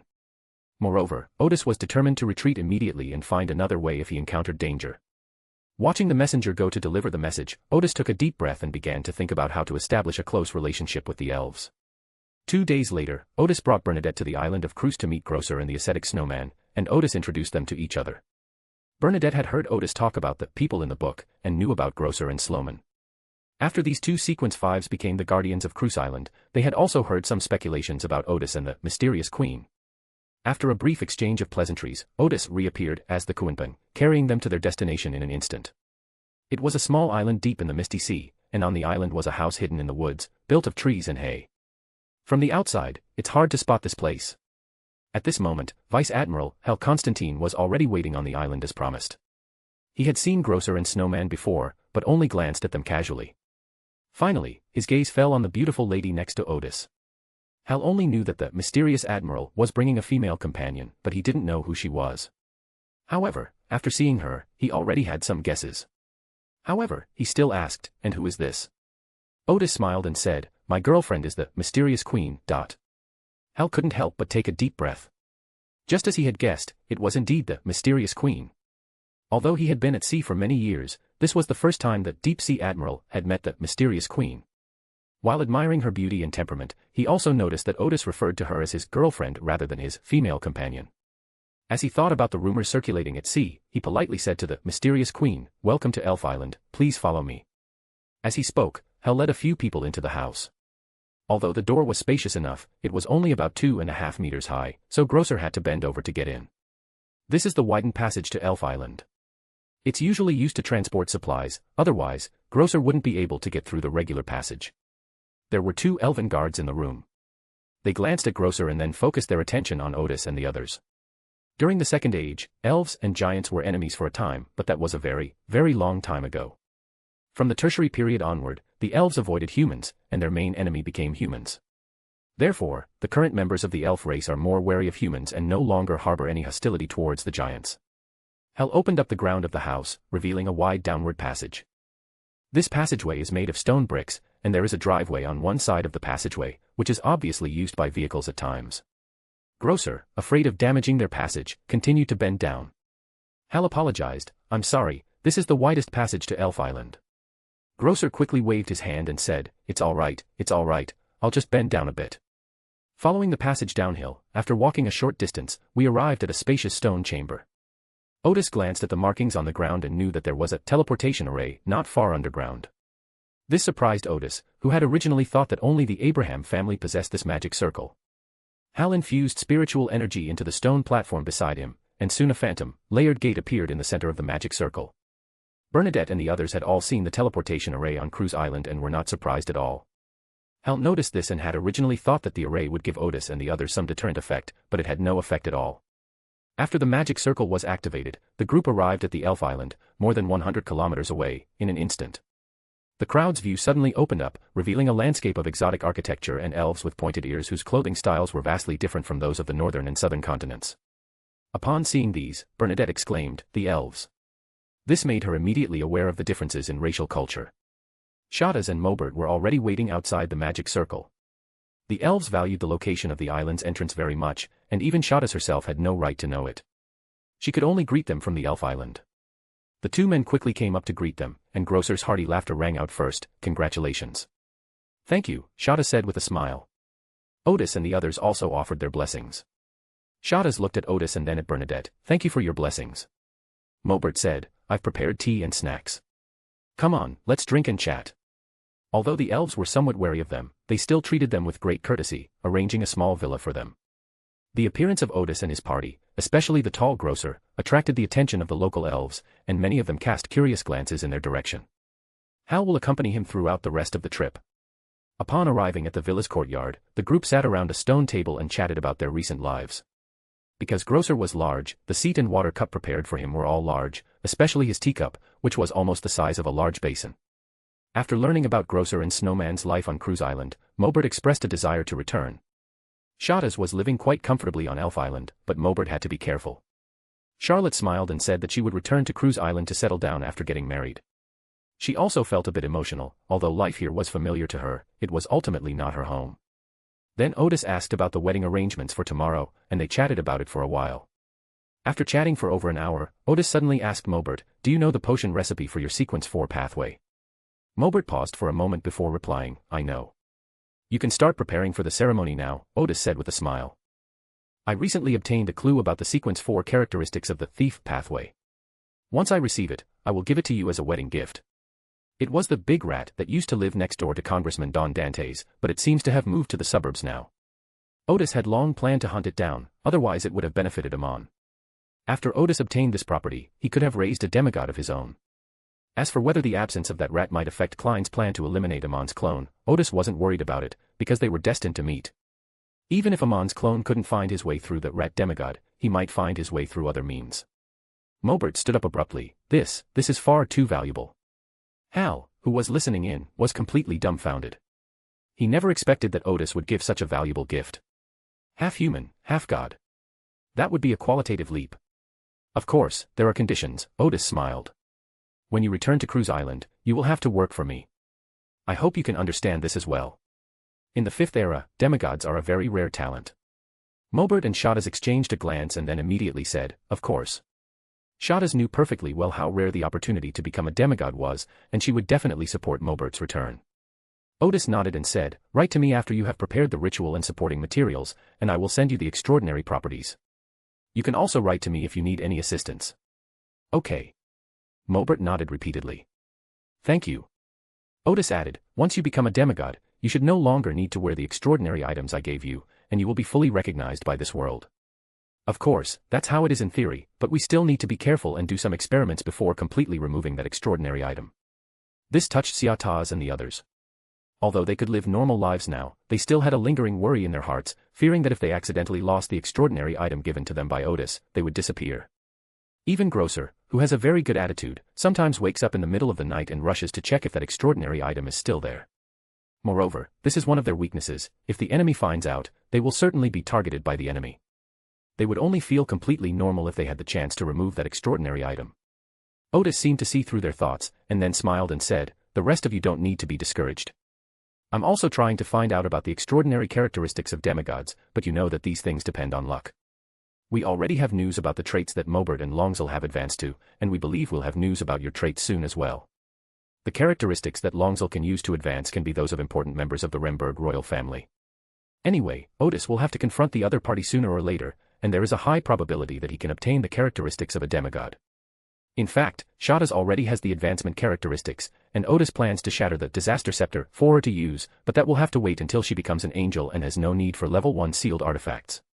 Grosser's characteristics are also easy to exploit. Once the war begins, Odis can go to the battlefield and ambush the demigods of the Church of Ares. Even if it's difficult to obtain the corresponding traits on the battlefield, after the god war ends, the traits available through the warrior path will suddenly increase, and Odis will definitely be able to obtain the corresponding traits at that time. The only problem is the characteristics of the ascetic snowman. Currently, the demigod characteristics of the sun pathway are mainly concentrated in the Church of the Eternal Sun. We can't just go to the church to steal them, can we? However, we'll talk about that later. Perhaps we'll suddenly find the relevant clues. After chatting for a while, Odis asked Hal, who was standing nearby, may we take a walk around this island? Yes, you can, Hal said. Shada smiled and said, I'll show you around, and at noon I'll treat you to some elven cuisine.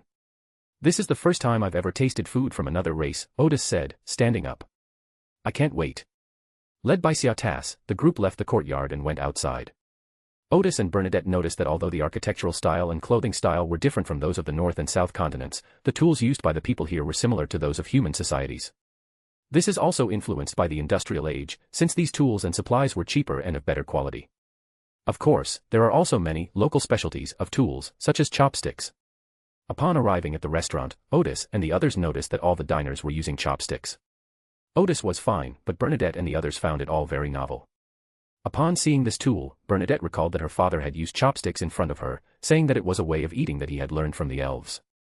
Because Grosser was there, the restaurant rooms were too small, so the group had to eat under the pergola in the courtyard. Before the meal, Mobert picked up chopsticks and briefly explained the tool to everyone. At first, I also felt very uncomfortable, but after getting used to it, I found that chopsticks are easier to use than knives and forks. There are several types of knives and forks, such as those for cutting meat and those for cutting pudding, but chopsticks are only one type. Of course, the food is prepared more meticulously. Meats like beef and lamb are just the right amount for one bite, so we don't need to cut or process them after they're served. Bernadette was very curious about this way of dining, and since everyone was an extraordinary being, they would soon start using it after Charlotte and Mobert demonstrated it. This also conceals the fact that Odis also knew how to use chopsticks, although he still had to learn from them before he finally learned them. When the food was served, everyone said it tasted great, except for Odis, who was very disappointed because it didn't taste as delicious as the food at Tokyo University that she remembered. Fortunately, what was served wasn't pickled vegetables or sashimi, otherwise Odis would have wondered if the Elf King was actually from the same hometown. After taking a few bites, Odis realized that the Elf King, influenced by his extraordinary abilities, must have forgotten how to make the food from his hometown, or perhaps this guy wasn't good at cooking. Before Odis traveled through time, he felt that eating was one of the pleasures of his life, and that food easily brought him satisfaction, which is why he studied cooking. But not everyone has the same idea. Bernadette also noticed that the way the elven cuisine was prepared seemed somewhat similar to how Odis handled some of the food, but the taste was not as delicious as Odis's. Fortunately, when the blood curd was served, Odis finally began to enjoy the exotic cuisine. That afternoon, they strolled around the streets again, but there wasn't much to see. After all, the scenery on the islands is pretty much the same. What attracted them most were the local architecture and clothing. The wedding was to begin early the next morning, and many elves arrived early to help. However, the local customs were very similar to those of weddings in the northern continent, except that the wedding was not held in a church, and the officiant was not a priest, but a professional host. The witnesses to their marriage were respected people, not gods. As for the rest, it's pretty much the same. The bride and groom vow to be faithful to the marriage and accept everyone's blessings. The dining style is somewhat like the grand banquet in the countryside that Odis remembers, which is different from the buffet style currently popular in the northern continent. While chatting with the elves attending the wedding, Odis discovered that the elves also had the concept of family members on the bride's side, which finally made Odis feel a sense of familiarity. When the wedding began and it was time to offer blessings, the elves suddenly fell silent, for Prince Constantine had come personally to give the newlyweds his blessings. Constantine spotted Odis immediately in the crowd. Chapter 402, Chapter 401 The Easy-Talking Elf Prince. When the elf prince Constantine first met Odis, he thought she was just a young man in her 20s, nothing special. But soon, as one of the founders of the Moss Ascetic Order, he found Odis's appearance somewhat familiar. Constantine had seen a portrait of Odis before, but at that time his attention was drawn to the staff of Gus in the other's hand, and he did not carefully examine Odis's appearance, nor did he give any spiritual guidance. Only after seeing the real person did she realize something was amiss and suddenly understand why Elbera would be willing to be a messenger of a demigod. This elven prince is an angel on the path of tyrant, but thousands of years of trials have made him mostly free from the impulse of tyrant. He then calmly withdrew his gaze, offered his blessings to Shadas and Mobit, and then welcomed Odis and the other foreigners. Odis also remained quite restrained, praising the local cuisine and the hospitality of the elves, but said nothing more. Prince Constantine then left, but with the prince's blessing, the wedding became even more lively, and everyone was less wary of Odis and the others. In the afternoon, the last step of the wedding was ancestor worship. However, since neither the bride nor the groom's ancestors were buried on Elf Island, the two of them went together to worship the Elf King, and the entire wedding ceremony was over. That night, no one disturbed Kalta's and Mobert's wedding night. Odis and the others also went to rest in the small courtyard next door. They hadn't rested much last night either. Although the new house was all set up, they realized that there seemed to be a lot of things to do as the wedding approached. Then everyone played cards for a while, chatted for a bit, and it got to midnight. When they arrived at the courtyard prepared for them, Odis found that a room had been prepared for him and Bernadette. He complained that he hadn't thought of such a detail and explained it to Chateau, but he was secretly overjoyed. Bernadette didn't say anything, and since they had shared a room before, the two of them went in together.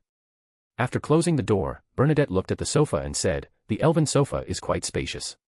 Odis immediately understood what the other person meant, and quickly lay down on the bed to ask, "You want to sleep on the sofa?" Bernadette was speechless for a moment. "I don't want to be intimate with you in an unfamiliar place." "You're overthinking it." Odis yawned.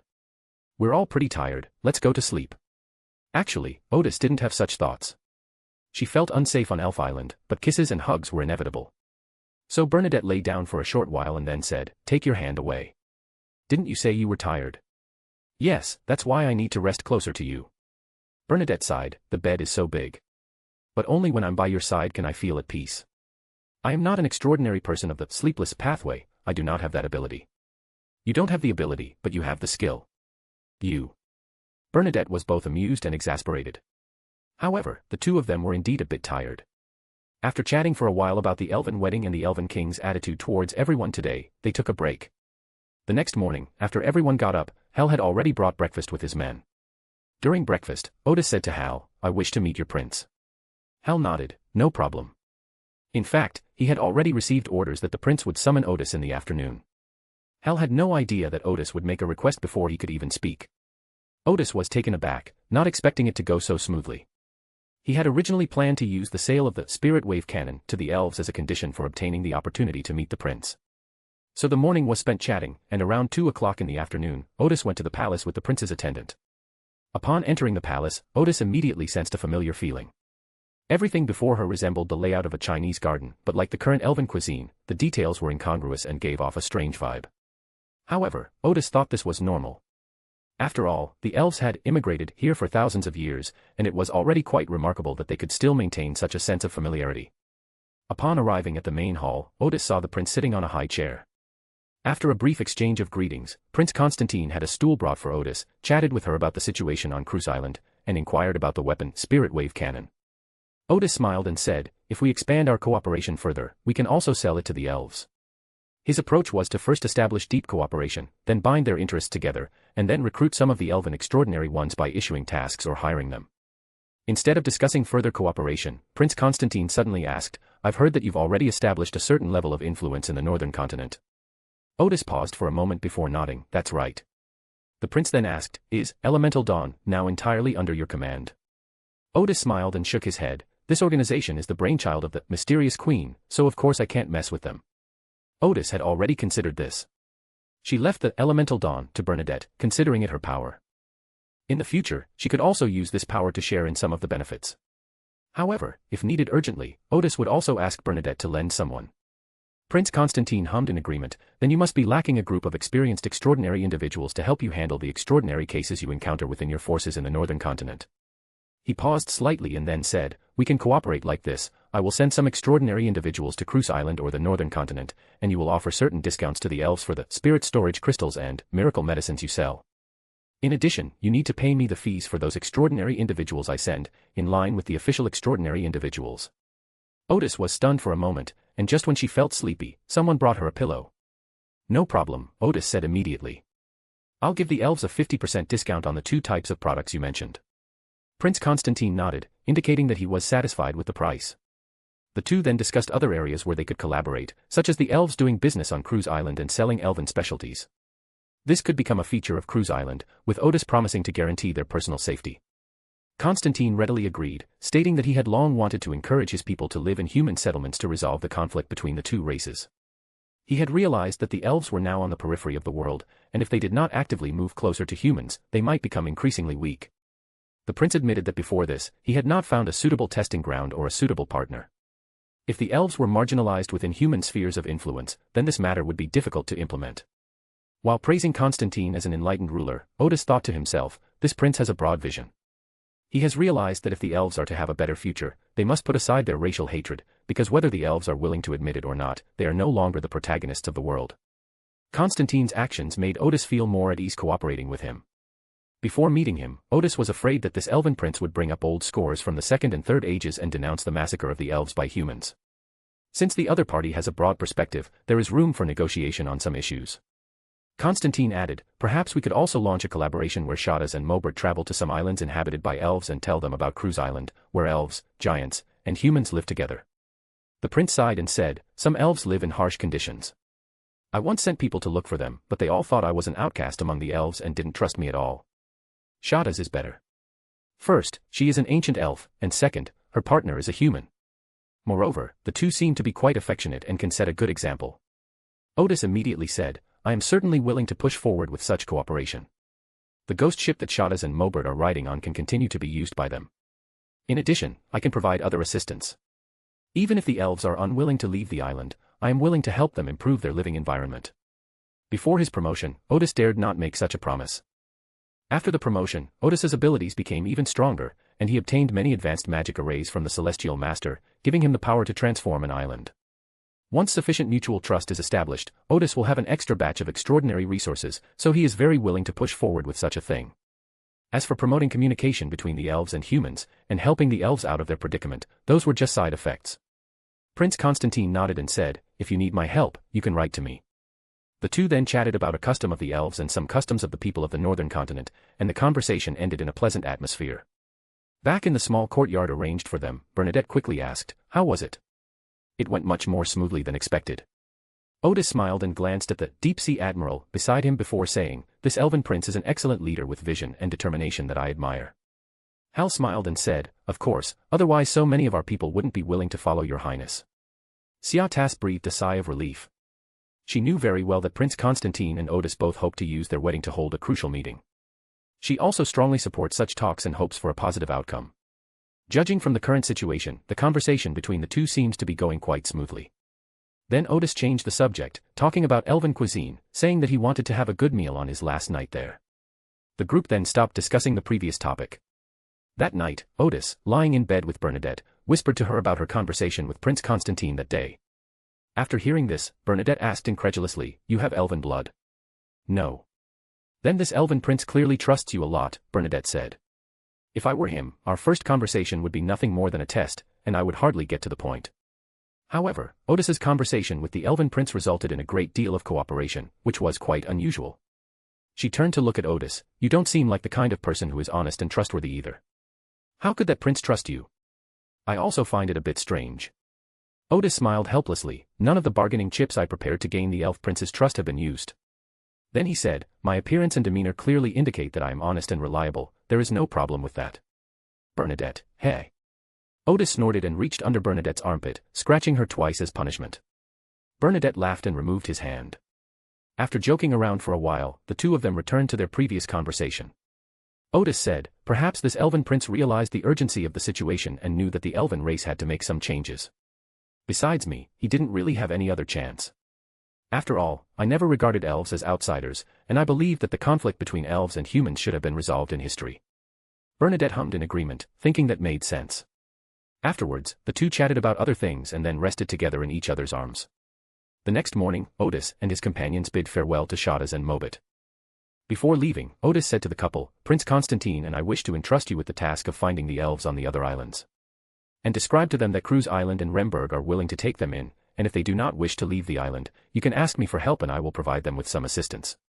This includes helping them improve their living conditions and providing them with some medicine, etc. The agreed-upon compensation is that Prince Constantine will help you to prepare the demigod ritual and auxiliary materials, and I will provide extraordinary attributes. Whoever prepares the ritual and attributes first will be promoted first. Mobert laughed and said, with such a generous reward, I have no reason to refuse. I also want to do something for my fellow countrymen, said Shadas. You can continue using the ghost, Odis said with a smile. Once you've finished your honeymoon, you can start working immediately. The couple said together, no problem. After chatting for a few more minutes, Hel led Odis and the others out of the teleportation array and back to the entrance they had visited a few days earlier. Back on the ground, Odis looked around and asked, where are your elven hypnotists? As Shadas had previously mentioned in her letter, after Odis and the others attended the wedding, they would need to undergo hypnosis through the elven spectator process before they could leave. Odis and Bernadette had made some preparations to prevent the elves from tampering with the hypnosis process. Hal smiled and said, this morning, the prince just ordered the hypnosis on you to be lifted. However, you must promise not to reveal the location of Elf Island. Odis was taken aback, why didn't you say so earlier? I wasted so many high-grade spiritual materials. He smiled and said, please thank Prince Constantine for me. Hal said, I will convey your gratitude. After bidding farewell to the deep-sea admiral, Odis reappeared as the Quimping and flew away instantly with Bernadette and the others. After seeing the other person leave, Hal quickly touched the golden button on his chest, then ran swiftly to the teleportation array. After returning to the Elf Island, he flew towards the prince's palace. That gold button is a sealed object, allowing observation of all details within a specified 2-second time frame. On the fairy island, there are many extraordinary individuals who have reached the sailor level, but they cannot fly unless they have urgent official business. Hal had an urgent matter personally assigned to him by the prince. The prince was already waiting in the side hall and immediately asked Hal, did you see it? I saw it. Hal quickly took off the button. Prince Constantine raised his hand, and a gust of wind blew into the hall, blowing the button into his hand. Immediately afterward, the scene of Odis leaving appeared before his eyes. What appeared beneath their feet was a large fish that resembled a whale, with green, blue, and white patterns forming a design with an oriental charm. Its fins are very large, spreading out like wings, and on its back are 2 huge wings almost as big as its body. These wings, brightly colored and shrouded in mist, constantly emitted a sacred and radiant light. Constantine took a deep breath, there can't be any mistake. Odis and the others returned to Cruz Island, dropped off Grosser and the ascetic snowman, and then went back to Backlund together. Bernadette immediately returned to Rembrandt. Odis, seeing her empty office, felt as if she had suddenly returned from a bustling market to a closed room. He then began preparing to hunt the rat demigod, first determining if the time was suitable for the hunt. Odis remembered that Amon's clone found that rat demigod, some time after Klein returned from the southern continent. If Amon had hunted it down before that and then destroyed its extraordinary properties in the wilderness of knowledge, then Amon's clone would not have been able to use its arrangements in the Jacob family's treasure to find that rat demigod. Odis thought carefully about the Jacob family's treasure, which was located beneath the street near Don Dante's residence. But it was actually a trap left by Amon's clone, because that rat demigod had once searched for that treasure and was seriously injured. Later, after Klein moved there, the rat demigod had to parasitize a rat. However, Amon's clone, still using the treasure as a clue, found Klein just as he was about to defeat the rat demigod, and stole his fate, life, and extraordinary traits. This was easy to confirm. Odis immediately wrote a letter to Hugh, asking her to investigate whether Don Dantes had returned from the southern continent and when.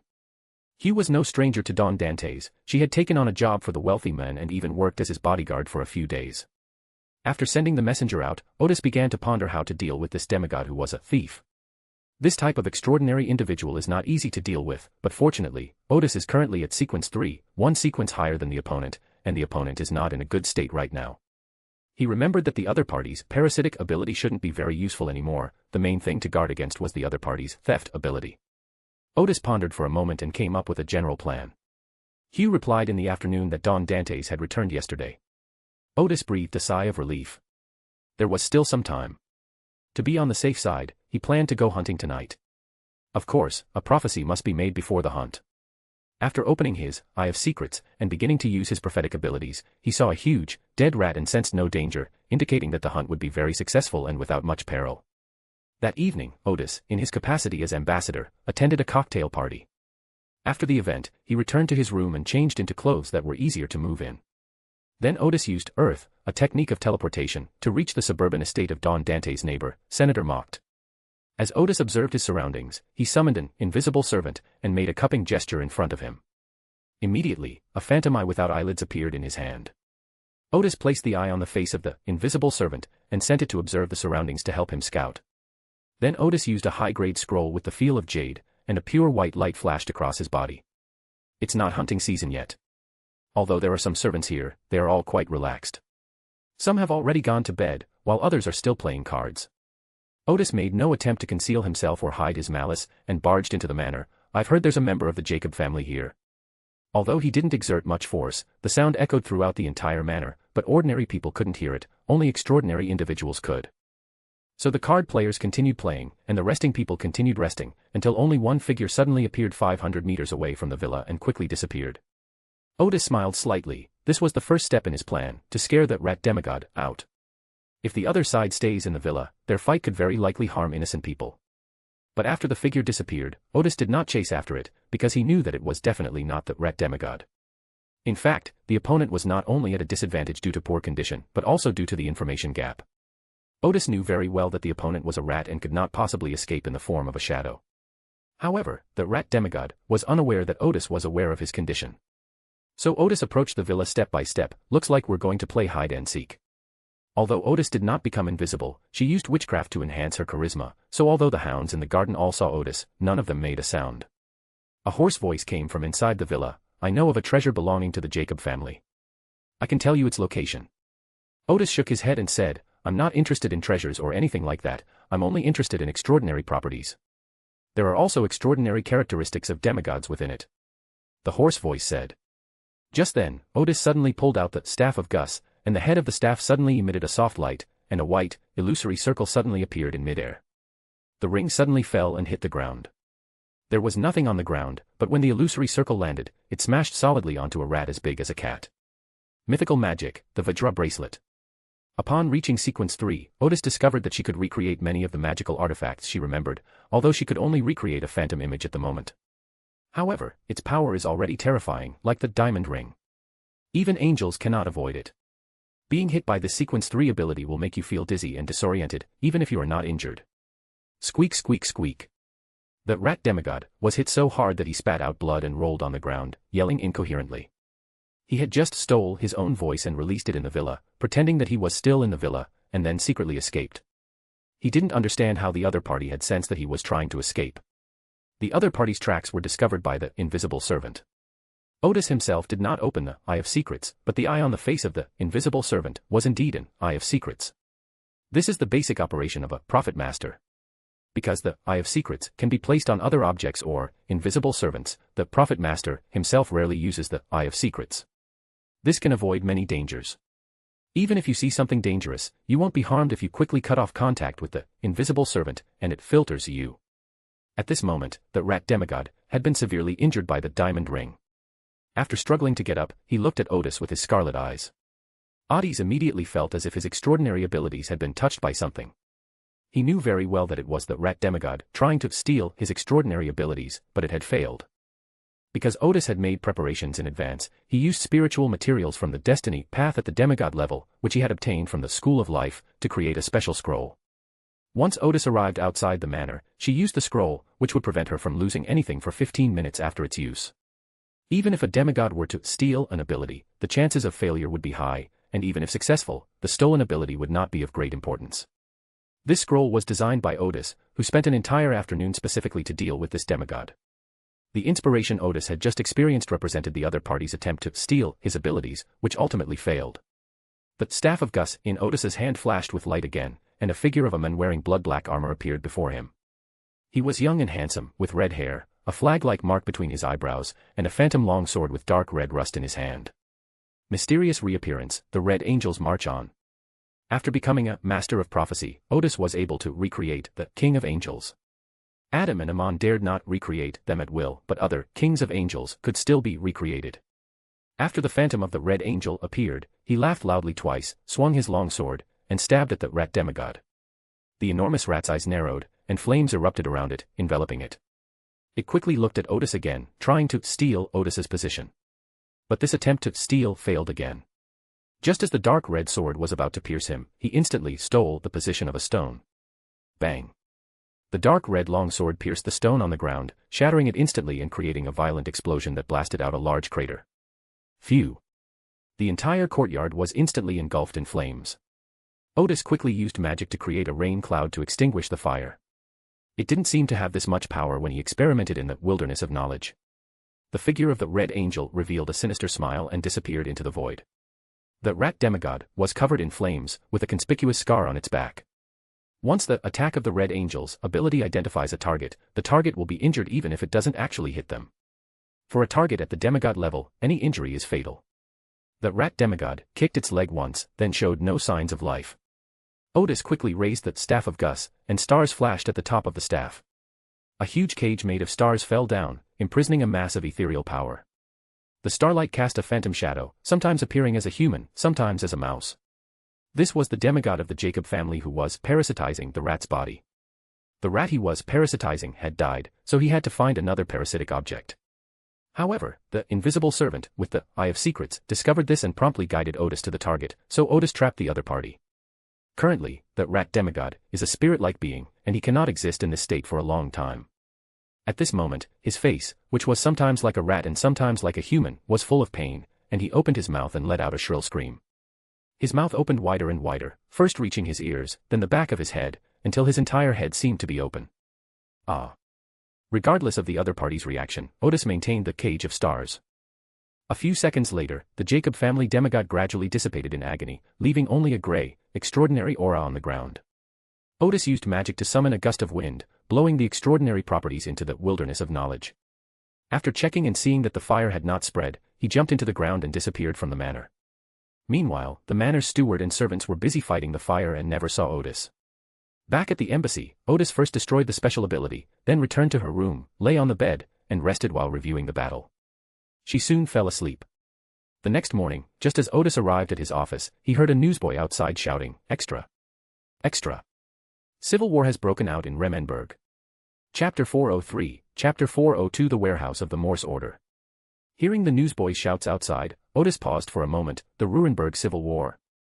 Just as he was about to write a letter to ask about what was going on in Basel, Viscount Dana Arthur, the deputy ambassador of the embassy, rushed in with a newspaper in a fluster. "Mr. Ambassador, Remberg, there has been a civil war in Remberg. Don't worry." Odis took the newspaper from his hand and looked at it, then breathed a slight sigh of relief. It turned out that the governor of the Lundberg-Solothurn region, Selt, had rebelled. That's not surprising at all. At this moment, another deputy envoy, Karen Sidri, and several other key embassy officials arrived at the ambassador's office. Remember this website's domain, TaiwanNovelNetwork. Odis put down his newspaper and said, "Gentlemen, even if it is necessary to quell the rebellion, that is the Minister of Defense's business, not our responsibility. In my opinion, it's just one state rebelling, nothing serious. However, our embassy needs to be prepared immediately. It is estimated that Remberg businessmen who have seen the newspaper, Rune businessmen who have invested in Remberg, Rune dignitaries, and ambassadors from other countries will all send people to inquire about the situation. You must answer their questions calmly and tell them that the embassy has not received any emergency notices, nor has it received any notice that Remberg is in a state of combat." Odis's composure immediately inspired the embassy staff, and she then methodically assigned tasks, quickly putting the entire embassy to work. Odis instructed his secretary to stand guard in front of the telegraph machine, so that any telegrams from Rembrandt would be sent there immediately. He then wrote letters to Bernadette, Basil, and Sergei respectively, inquiring about the current situation. Bernadette's reply arrived first. She was unaware that the Remberg government had declared the Solothurn region a rebellion, but in Solothurn, people felt that the current actions were a resistance against the tyranny of the Minister of the Interior. The people of this state are generally unwilling to let Celt be transferred away, thus returning to the era of rampant bandits, so they are relatively supportive of Celt's actions. Bernadette also said that the demigods of the Remberg royal family had visited the Solothurn region, and upon discovering that Celt was protected by demigods, they left immediately. Next came Celt's reply, in which he stated that the Solothurst region was currently under his control. Although some people opposed his confrontation with the Remberg government, the opposition was not strong because he had sworn allegiance to the king. He heard from his companions in Azhara that public opinion in the capital was currently favorable to the radicals, and the Duke of Bohun hoped to define the radical assassinations and the independence of Solothurn as treason as soon as possible, but the king did not seem to have made up his mind yet. The king's failure to support the Duke of Bohun at this time was tantamount to expressing his dissatisfaction. As a result, under the covert lobbying of radicals, many people opposed defining this matter as a rebellion. In particular, the Duke of Bohun's rivals were eager to take this opportunity to bring him down.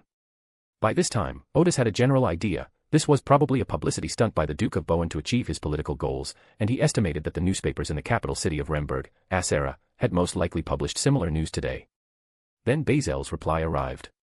He was in Azhara at the time, and just as Odis had predicted, it was indeed under the leadership of Duke Bohun that the Lemberg government was vigorously spreading the news that Solothurn was a rebellion. As for the claim of a civil war, it is likely that the journalists exaggerated. Even if the actions of Solothurn at this time were declared as a rebellion, theoretically, a civil war should not have been formed. After all, Celt only has the power of one state. Even with the support of Votat and Châteauneuf-du-Chapelle, it is still only 3 states. On the surface, it is far weaker than the Remberg government. Odis smiled, feeling that the Duke of Bohun was courting death, because according to Odis's observation, the current king of Rembrandt, Conrad I, was a man who was extremely obsessed with power. The Duke of Bohun declared the rebellion a treason while the king was still considering how to use it, effectively forcing the king to make a decision.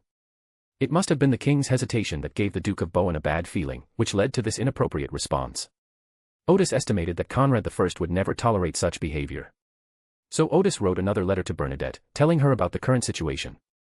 He then wrote back to Celt and Basil, instructing them to spread the word that the Duke of Bohun was very dissatisfied with the king's failure to immediately support him. At the same time, it is also necessary to spread the news that the king is very dissatisfied with the Duke of Bohun's unauthorized actions. Finally, Odis analyzed the current situation for them. It seems that the king's obsession with power has done us a great favor. Conrad I's hesitation was actually a question of whether to abandon the radicals, or whether to use this opportunity to suppress the conservatives.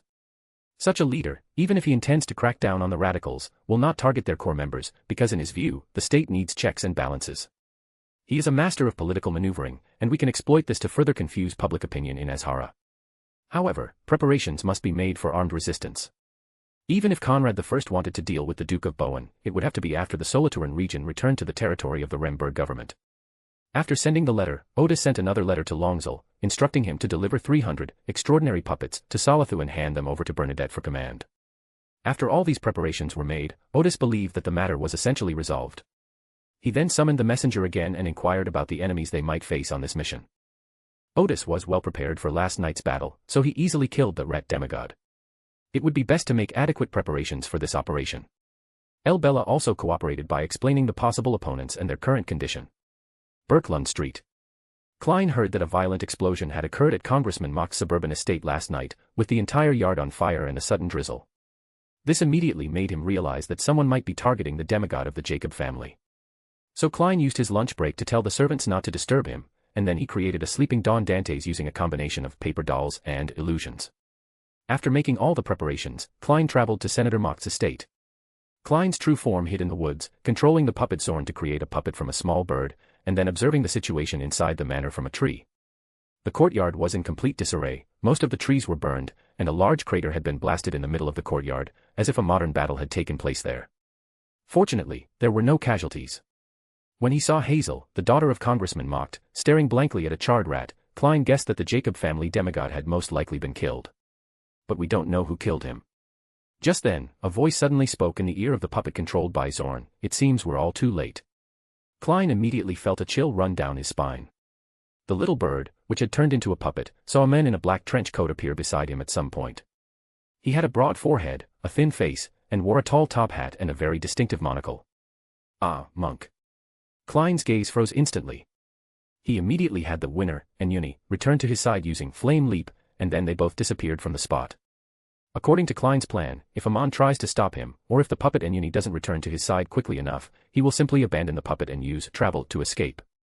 Amon's clone looked at the spot where Klein had disappeared and remarked, "A fortune teller, he's really fast." Odis, who was serving as the ambassador to Remberg, suddenly received many invitations to balls, and everyone was eager to inquire about Remberg. Odis declined all the invitations, intending to wait for the right time to answer everyone's questions in one go. By evening, Odis had not yet received any explanation from the Remberg government regarding the matter, so he went back to rest. In his view, the fact that the king had not yet made a statement was an expression of his dissatisfaction. However, to avoid the impact of civil war rhetoric on Remnantburg's economy, Odis estimated that Conrad I would declare Salathu's actions as an act of rebellion early tomorrow morning. It is estimated that the soldiers quelling the rebellion are already on their way to Salathu. Once the king declares Kelt a traitor, the army quelling the rebellion will soon enter Salathu. Odis's next task was to help the radicals hold on to Salathu. Odis, who had now risen to the rank of Master of Prophecy, was fully confident in this battle. When Conrad I sees that the rebels are difficult to eliminate in a short time, he will definitely send an envoy to negotiate with the radicals.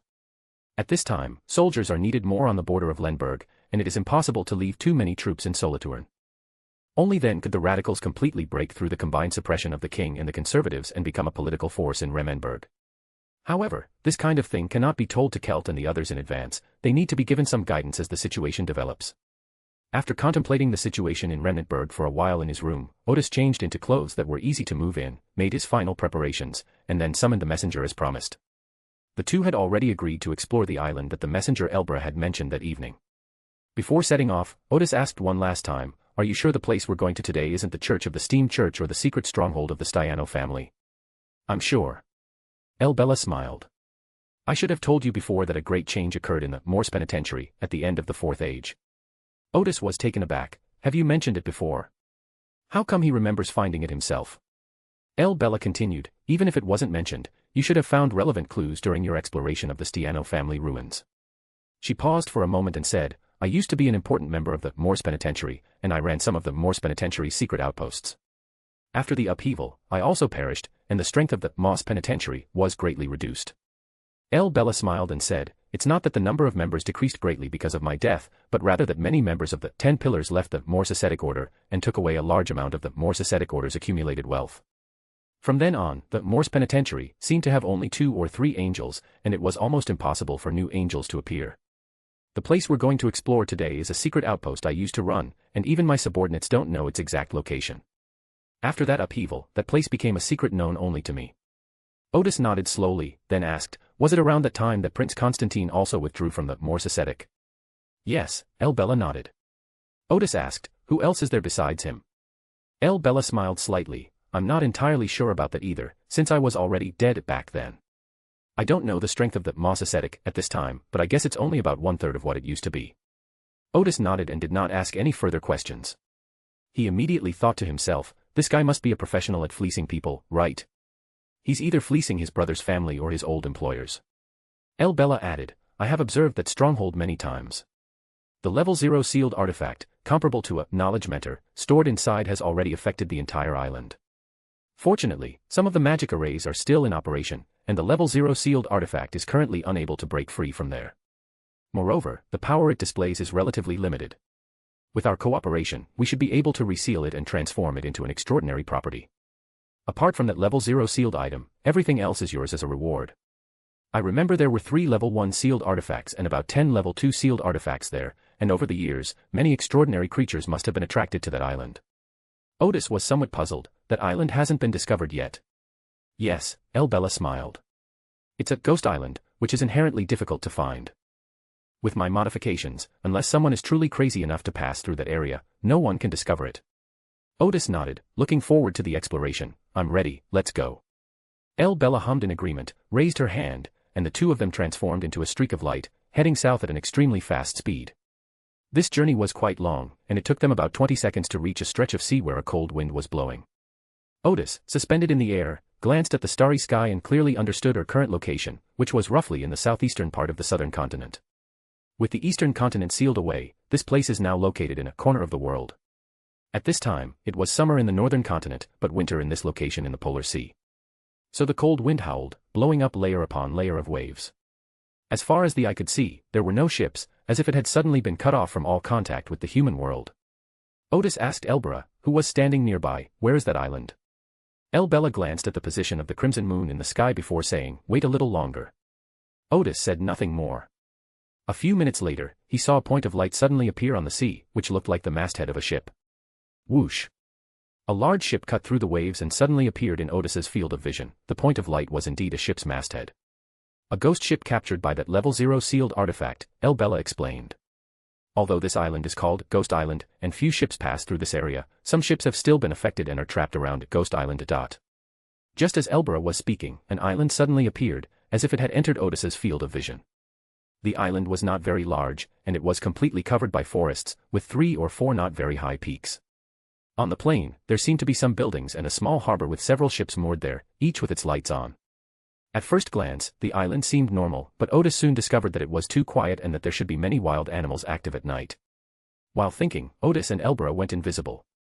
Elbera said, "During the previous observations, I was afraid of disturbing the sealed object, so I didn't go ashore. I only observed it from midair. Based on my observation, these ghost ships are somewhat dangerous. The level 0 sealed artifact has given them a certain life force, and they have been trying to break through the constraints of the island's magic array. The creatures on the island are relatively quiet at night, but that's only if they don't discover us. Once the level 0 sealed creature finds us, we'll definitely be besieged. Besides the extraordinary creatures on the island, there must be some powerful puppets as well." She paused for a moment and then said, "I have 2 plans for the specific actions. The first is that you attract the attention of that level 0 sealed artifact, and I will take the opportunity to sneak into the central location of the magic array to check the situation of the magic array. Then strengthen and improve the magic array, and reseal that level 0 sealed item. The second option is for us to split up and deplete the life force accumulated by that level 0 sealed artifact. Yes, the generalist path is different from the cultivator path, which can transform spirituality into life force. The former's alchemy mainly gives life to objects, but this life is not created by the extraordinary person of this path, but is absorbed from elsewhere and then given life to the object. This hasn't changed much even with the angels, so as long as those puppets are defeated a few more times, the life force stored in the level 0 sealed artifact will be used up. Although it will still absorb new life force, that's only when its puppet is weak. We also have a high probability of finding its true form and resealing it." Odis said, "Theoretically speaking, these 2 actions can be carried out simultaneously." "That's right," Elbera said. "But the problem is that sealed artifact is highly intelligent, and I don't know its exact location right now. However, we also have an advantage. That level 0 sealed artifact doesn't know where the key to the magic circle is. Otherwise, it would have shut down the magic circle completely long ago." Odis nodded slowly. "What other characteristics does that level 0 sealed artifact have?" "First, they possess high intelligence," Elbera said. "Secondly, they have the ability to create puppets. Without a wielder, their other abilities are not particularly outstanding. However, there is one downside to be aware of. If a voice asks you a question during battle, you must answer it carefully. If you answer incorrectly, all the knowledge in your mind will disappear for 10 seconds, during which time you will be targeted by the puppets. If you answer correctly, you will encounter an application question related to that question. For example, a level 0 sealed artifact may ask you how to use fire-type magic. If you answer correctly, you will immediately be attacked by fire-type magic. And you must be careful not to make any remarks that disparage the Moss Ascetic, or any remarks that denigrate knowledge when answering questions. Otherwise, in the next 10 seconds, your memory and knowledge will become confused, and you will almost lose all judgment and cognitive abilities." Odis laughed. "The negative effects are even more powerful than the abilities." "You could say that," Elbera smiled. "The negative effects of seals at this level are also an important means of attack." She paused for a moment and then said, "As long as I can see the true form of the sealed object, with your cooperation, I can seal it." Odis hummed in agreement, pondered for a moment, and said, "I've thought of a way. We can go to the center of the magic circle and use that to lure the other party out. If a level 0 sealed object is lured out, we will seal it. If it is very cautious and does not fall for the trick, we can reseal it by completing the magic circle." Elbera smiled and said, "That's a good idea, but the only problem is that it destroys the magic circle faster than we can repair it." "That's true," Odis smiled. "Let's stick to your plan." Elbera pointed to the mountainside. "The core of the magic circle is probably there. I'll briefly explain the theory of the magic circle to you. If you have the chance, you can use invisibility to get close to it and enter the core of the magic circle. But we have to wait until the level 0 sealed object's attention is drawn, or when it is weakened, otherwise, as I just said, we will definitely not be as fast as it. Bella raised her hand, and a projection appeared before their eyes, the complete diagram of the magic circle. Odis was also an expert in magic arrays. After glancing at the entire diagram and hearing the other party's explanation, he roughly understood the theory behind it. Then Elbera had Odis pull out the staff of Gus, and she touched the staff, granting Odis access to the area. After finalizing their code words for communication and their strategy of first landing on the island to scout the situation before revealing their presence and launching their plan, the two landed on the island from opposite directions. Odis was very careful, not only hiding himself but also using whistles and magic to erase traces, so that even if he walked on the beach, he would not leave any footprints. Then he summoned an invisible servant that presented a peeping eye to the other's face and had it lead the way, with Odis following far behind, a few dozen meters behind. Entering the woods from the beach, Odis saw fallen leaves scattered on the ground in a sparsely wooded forest.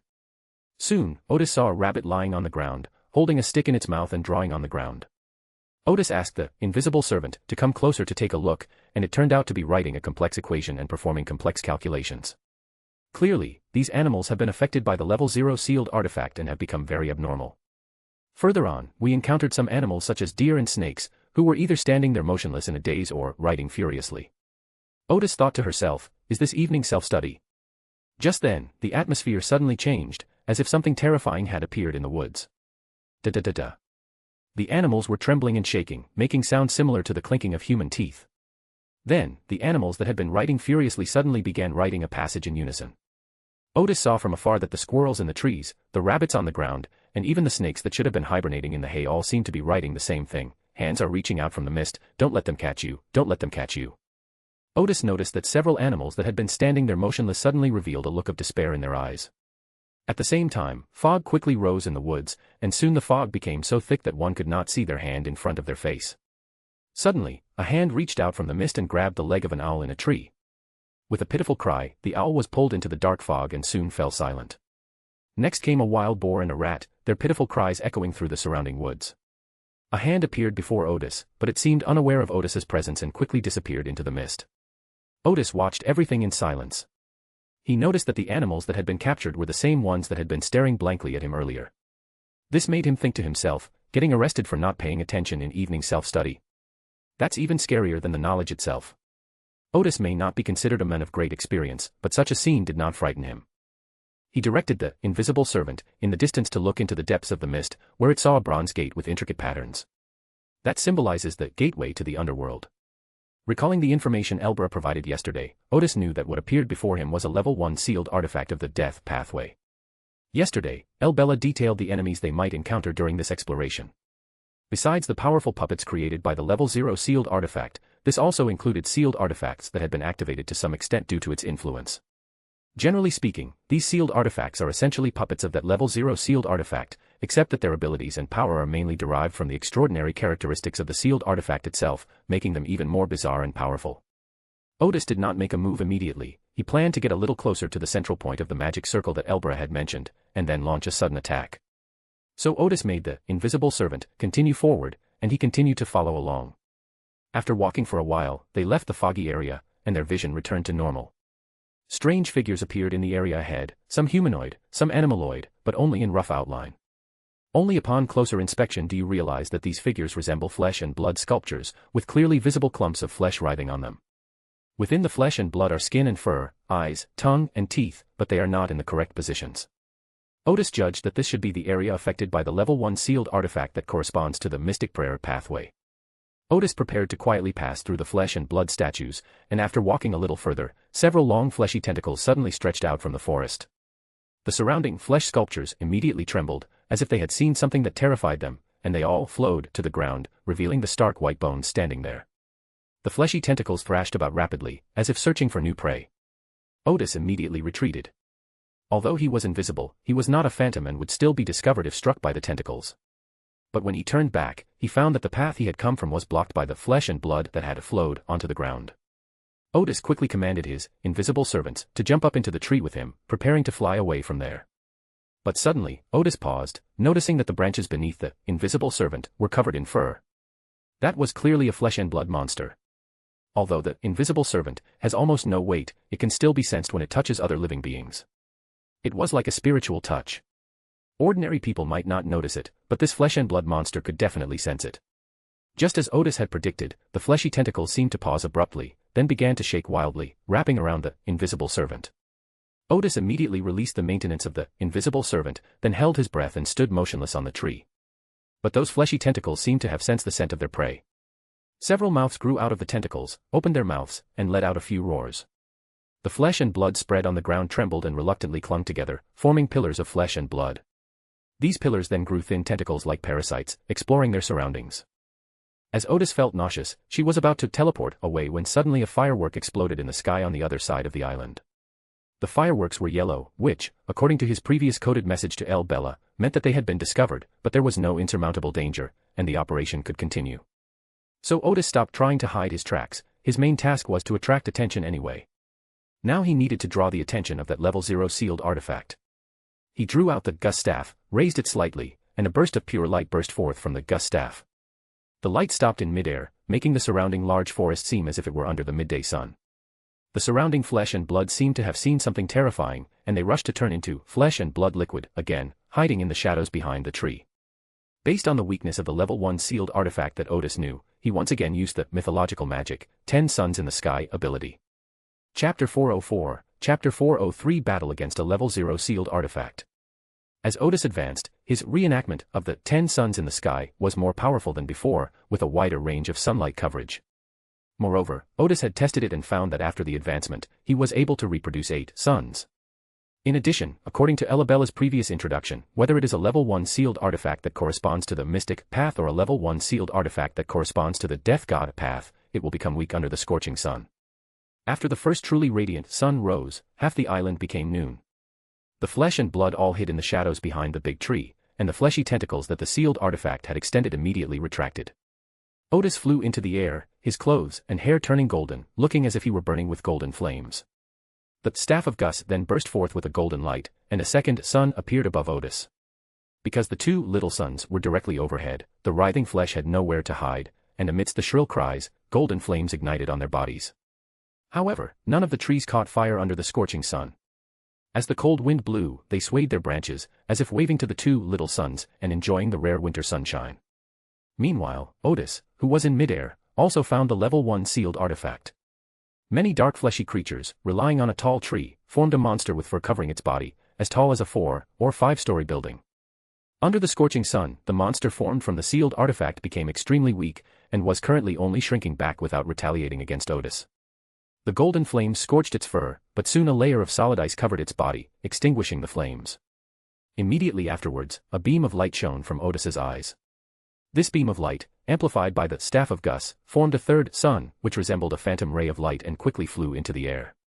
Then beams of light with purifying power fell down, shining on the scattered flesh and blood on the ground. They struggled to escape amidst screams, but under the illumination of the purifying light and the burning of the golden flames, they oozed some black grease. Their movements became slower and slower, and they soon turned into pieces of charred, rotting flesh. The enormous fleshy monster surrounding the seal, though covered in frost, was unable to block the purifying light, and sizzled under its heat. At this moment, as Odis breathed, bursts of light also shot out, and the head of the Gus staff shone brightly once again, forming a 4th sun, a blazing white sphere of light that spun rapidly above Odis's head. As it rotated, clusters of blazing white flames fell, which immediately dispersed upon hitting the ground, igniting a white inferno. The flesh and blood that had been burned to a point of carbonization were ignited again, and the entire earth became scorching hot, instantly softening the previously frozen ground. Under the sun, the island seemed to have suddenly entered the sweltering heat of midsummer. The blazing sunlight left no place for any living creature to hide. Odis's main target, the enormous fleshy monster, was finally ignited by the blazing white flames. Just then, Odis sensed a gaze coming from afar. Odis smiled slightly. The attention of the level 0 sealed artifact was finally drawn to it. The other party's reaction speed was much slower than Odis had expected. This is also why Odis chose this ability. The appearance of several suns in the night sky is such an eye-catching thing. Unless that level 0 sealed artifact is blind, it will definitely be attracted to it. Odis's attack continued, his gaze replaced by sunlight. A huge pale yellow orb emerged from the Gus staff, forming the 5th sun, a huge pale yellow orb. It was like a giant eye, indifferently watching the enormous fleshy monster. The the flesh seemed to lose its life, stiffening for a moment before falling to the ground. The fifth round of sun can suppress all extraordinary qualities under sunlight, as if to dispel extraordinary characteristics from the body of an extraordinary person. As soon as the dark red flesh and blood fell to the ground, it was immediately scorched by the golden and blazing white flames, and under the purifying light, it quickly lost all its vitality, turning into ordinary pieces of rotten flesh. Without the protection of this flesh and blood, on a branch of that big tree, there was a hideous flesh and blood monster. It looked like a big ball of flesh, with agile, constantly wriggling tentacles. This image is somewhat similar to the picture of a virus that Odis had seen. This big fleshy ball is surrounded by a spiritual barrier-like structure. With that spiritual protection, it still bared its teeth and claws at Odis even when exposed to the light of the 5 suns. Odis's hand suddenly emitted a blazing white light, and a white ball of light shot out from the Gus staff. This was the 6th sun. After reaching the top of everyone's heads, it fired 3 blazing white javelins at the big flesh ball. While dodging, the big fleshy ball swung its tentacles violently, concentrating the faint shadows under the surrounding branches onto its tentacles and quickly positioning them above it. One of the blazing white javelins was instantly swallowed by the shadows and disappeared without a trace. But then, the shadow disappeared. Or rather, the shadow could only contain a blazing white javelin. The trajectory of the other blazing white javelin was suddenly twisted by the big flesh ball, failing to pierce it, but exploding not far from it, severing several of the big flesh ball's tentacles. Then the third blazing white javelin arrived in front of the big flesh ball and pierced into the flesh. The blazing white javelin exploded instantly, shattering most of the big flesh ball into pieces, revealing a classical bracelet wrapped in red flesh. At this moment, the level 0 sealed artifact finally made its move, forming a layer of illusory light between the big meatball and Odis, helping the big meatball escape from there. However, it underestimated the ability that Odis was using. One characteristic of the 10 suns in the sky ability is that the ability becomes stronger with each new sun. At this point, they were so powerful that even if the opponent possessed a level 0 sealed artifact, they would still have to take them seriously. After all, possessing a level 0 sealed artifact is different from being a true angel. At this moment, a red light suddenly appeared on Odis's chest and abdomen, and this light quickly entered the Gus staff. Immediately afterward, a 7th sun sprang from the head of the Gus staff. It was entirely red, staining the entire island crimson, and then a series of red fireballs fell down. Boom. Boom. Fireballs exploded one after another, knocking down and shattering large trees, with wood chips even flying into the sea. Large craters were blown into the ground, and the bombed land quickly dried up, as if all the moisture around the craters had been lost in an instant. The illusory light protecting the big meatball quickly dimmed and eventually disappeared under the successive illumination of the 7 suns, and the red fireball blasted the fleeing big meatball into the air. After the explosion, the big fleshy ball quickly shrank, as if it had lost all its vitality. It wasn't that the level 0 sealed artifact was too weak, but rather that its light of enlightenment was simply insufficient in the realm of light.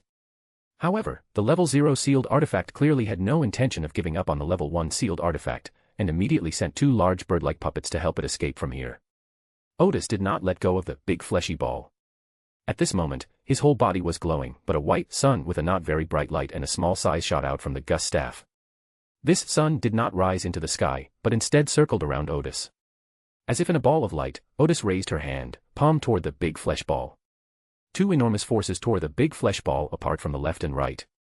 The classical bracelet in the middle, without any support, was exposed in midair and quickly flew toward Odis. Then Odis's palms were aimed at the 2 giant bird-shaped puppets, and they immediately felt a gravitational pull dozens of times stronger than the ground, crashing to the ground and shattering into pieces. The 8th sun's ability is gravity, which can make the gravity in a certain area around it extremely abnormal. At the same time, a faint light suddenly enveloped the classical bracelet that was flying toward Odis. That level 0 sealed artifact was preparing to use the bracelet to attack Odis. If Odis touched the bracelet, his life force would be absorbed and immediately attached to the classical bracelet, allowing the classical bracelet to continue its attack. If Odis sensed the harm those lights would cause her and avoided the bracelet, then the bracelet could escape. But Odis's actions completely exceeded the expectations of the level 0 sealed artifact. He raised his hand and set up an array with a single thought, sending the classical bracelet into the wilderness of knowledge. Odis didn't know where the level 0 sealed artifact was, but the other party seemed to be in a daze at the moment and didn't make any new response. Odis immediately turned around, and 7 suns of different sizes and colors spun in midair, while a small white sun followed closely behind, floating beside Odis. Carrying 8 suns, he returned to the location of the sealed artifact from the Death God pathway. After a barrage of bombardment and tearing, he successfully found the true form of the sealed artifact, a white necklace made from a very small spine. Just as Odis was about to capture the sealed artifact, the two suns floating above Odis's head suddenly became unstable and quickly disappeared as if they had evaporated. This is a high-level ability of the Perfect One pathway, capable of disintegrating all objects, even causing light to dissipate rapidly. Those two suns were affected and completely dissipated. Immediately afterwards, Odis felt an immense pressure coming towards her. The sealed artifact was completely drawn to her, and it was definitely not far away from her. He suddenly felt as if he was about to be disintegrated, so he quickly spun that sun he had been maintaining toward the level 0 sealed object, and took the opportunity to fly to the sea. The suns were quickly disintegrated and dissipated. As the light on Odis disappeared, the island became dark again, as if the summer just now was an illusion. Only a few burning flames proved that the blazing sun was real. Odis, who was in midair, turned around and saw a figure radiating an ethereal light walking out from the depths of the forest. The figure sometimes resembled an elderly man with a white beard, and other times a middle-aged man wearing asymmetrical clothing. These appearances were likely considered by the sealed artifact to be those of a knowledgeable person. Odis raised the Staff of Gus and was about to launch a new attack when he suddenly felt the life force around him being rapidly drained away, as if even the microorganisms in the air were dying. Odis quickly teleported to a more distant place.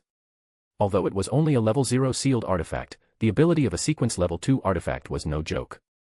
The immense pressure only subsided when Odis was far from the island. This allowed Odis to roughly determine the attack range of the level 0 sealed artifact and to ascertain that the opponent could only stay on the island and could not leave it. Odis then donned the iron-blooded gauntlets, and one after another, enormous fireballs rained down, crashing into the ghost ship that was circling the island. He always remembered his mission, to attract the attention of the level 0 sealed artifact, rather than to fight it head-on. So Odis continued his offensive, but instead of targeting the level 0 sealed artifact, he targeted the ghost ship that the other party had created. The ghost ship was quickly dismantled and sank under repeated bombings. Then Odis focused on the puppet that appeared on the beach and was about to fly towards him. Suddenly, Odis's vision was covered by a ball of light. He immediately put a starlight cage on himself to block the sudden attack. Odis felt a blur before his eyes, and the next instant, he found himself in a dilapidated town. With the ability of information analysis, although the clues he obtained were limited, he immediately realized that he had been deceived by the level 0 sealed artifact. After moving away from the island, he thought he had left the attack range of the level 0 sealed artifact. But that was probably a level 0 sealed artifact creating the illusion of limited attack range because it was afraid Odis would escape. In fact, after making thorough preparations, it launched a sudden attack, moving Odis from the sea to a dilapidated town on an island. Odis was both amused and exasperated. This was the first time he had ever fallen for a sealed artifact's trick. Upon arriving in town, Odis immediately concealed himself and quietly slipped into a small alley. He knew very well that no matter what method he used to escape the island, he would be blocked by the level 0 sealed artifact, so he might as well hide himself and continue to stall the opponent. Odis had this idea primarily because after the level 0 sealed artifact moved him to the town, he did not immediately launch a new attack. He could understand it as follows: a level 0 sealed artifact is, after all, a sealed artifact, and cannot be compared with a real angel. Its reaction speed and the connection between its abilities have significant problems. Therefore, Odis concealed his whereabouts and used his special status as a dark favorite to make the level 0 sealed artifact unable to find him for a while. As long as he remains in this town, he can continue to hold off the level 0 sealed artifact. There's no need to fight it head-on. It is estimated that Elbella should have already infiltrated the central position of the magic circle by now, so we just need to stall for a while. Soon Odis saw the ever-changing ball of light arrive on the streets of the small town. When Ghost Island first appeared, Odis saw this town that looked like a ruin. After entering it, Odis realized that it was not a ruin at all. The collapsed houses did not collapse because they were built too long ago, but because they were built crookedly and of poor quality. The level 0 sealed artifact did not notice Odis's hiding place and strolled past him on the street. Odis planned to make some noise later and play hide-and-seek with the other party. Just then, Odis suddenly heard a voice inside the house say, "Someone is waving at me from inside the fog. Why is there another version of myself in the mirror?" Odis was startled and looked inside through the crooked window. There were people inside the house. The other person was a middle-aged man with messy hair and beard, and his clothes looked dirty. He slowly got up, looked at the level 0 sealed artifact outside, and kept muttering to himself, "Why is there another me in the mirror?" The rope suddenly moved. The sea is full of all kinds of monsters. When can we set sail again? Using clues obtained through information analysis, Odis deduced that this must be a crew member from one of the ships in the port. Elbella said that although this place is very remote and is a ghost island, ships occasionally pass by and are captured by that level 0 sealed artifact. Sailing on the high seas is still very risky, especially long-distance voyages, where shipwrecks are common. So, the occasional disappearance of a ship does not attract much attention. Those ships were transformed into ghost ships, and the crew members were not wasted. They were organized by the Level 0 sealed artifacts and built a town full of dilapidated buildings. The Level 0 sealed artifact led these people to believe that the sea was extremely dangerous, which is why they had not set sail again. They have been affected for too long, which is why they have become such a grotesque, inhuman creature. As for why they were left behind, Odis could probably guess. It was a sealed artifact that corresponded to a knowledge mentor. Since it was a mentor, it must have students. These people are the students of the knowledge mentors, including the animals on the island, who are also students. These students are quite pitiful. They are tormented by their mentors to the point of being mentally ill, and they even find it strange that there is another version of themselves in the mirror. Those animals are even worse off, they're still doing math problems in the middle of the night. At this moment, the other person's voice suddenly grew louder, the rope suddenly moved, they're alive, they've come to life. Odis thought to himself, if it were an ordinary person, hearing such shouts in a small town that looked like a ruin, they would probably be so frightened that they would turn around and run away. Plop plop. A pebble on the street suddenly started rolling on its own. Odis was taken aback, and after confirming that there was no strong wind on the street outside, he quickly became alert. Then more and more pebbles and dead branches, as if they came to life, covered the entire street and rolled around, like they were patrolling the town. At that moment, Odis suddenly felt the ground beneath his feet move, and he immediately realized that this was the way the Level 0 sealed artifact was searching for him. It gave life to those pebbles, and even to the ground. When Odis realized this and quickly jumped up, it was too late. The ground had obviously sensed Odis's presence, and the constantly changing ball of light immediately appeared on the rooftop next to Odis, staring at him. Odis knew very well that the other party did not know its exact location, but its gaze was still very oppressive. Moreover, it obviously didn't need to know its exact location. The life force in the entire alley was quickly drained away. The rats, insects, and even the muttering crew member in the house collapsed to the ground, showing no signs of life. Although Odis, as a demigod, had a vitality far exceeding that of ordinary people, he also felt his heart skip a few beats and suddenly became extremely tired. Odis didn't have time to use defensive magic. Instead, a pair of wings sprouted from his back, smashed through a wall, and flew out of the alley. Odis knew very well that what she needed to do most right now was to escape from here and get as far away from the Level 0 sealed artifact as possible. Just as he flew into the grove, a deep voice suddenly rang in his ears, asking, "How can I improve the flexibility of the puppet's joints?" If this had happened last month, Odis wouldn't have been able to answer such a question, but at the tarot meeting 3 weeks ago, he traded for Archbishop Hermit Hayden's puppet. Through the continuous research of the intelligent puppets in the wilderness of knowledge, a complete set of information about the alchemist puppets has been compiled. Odis intended to use this information to create the second generation of extraordinary puppets, but unexpectedly, the new generation of extraordinary puppets was used here before it was even designed. Odis replied, "Use concentric pulleys of different sizes to control the force, and use shuttle-shaped pulleys to lock and save effort." Odis did not feel that his knowledge had been taken away, which meant that he had answered correctly. In the next instant, 7 or 8 enormous puppets rushed forward and surrounded Odis. He smiled, realizing that these 7 or 8 puppets were the application problem of the question from earlier. Odis gripped the iron blood gauntlets tightly, and one after another, huge fireballs fell, covering an area of 5 kilometers around, blasting wood chips into the air, and immediately large swaths of flames ignited on the ground. However, these puppets were all very advanced. Some had rocks on their heads, while others had solid ice or steel on their heads to block the flames. There was also a small puppet that moved very nimbly, dodging one large fireball after another. A barrage of fireballs only injured 2 of the puppets, the majority of them continued their charge towards Odis. Odis glanced at the Level 0 sealed artifact in the distance out of the corner of his eye, which made him secretly breathe a sigh of relief. The second difference between a Level 0 sealed artifact and a true angel had emerged. True angels can manipulate puppets to attack targets while simultaneously providing support from the sidelines, and can also become the main attackers at any time.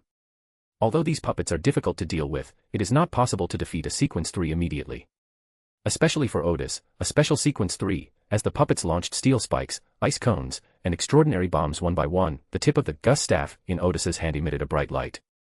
A scene appeared before him, a young man emitting light, an old man with a long beard, and a middle-aged man surrounded by lightning, all devouring the humanoid figures of light and shadow. Mystery reappears, a banquet of betrayal.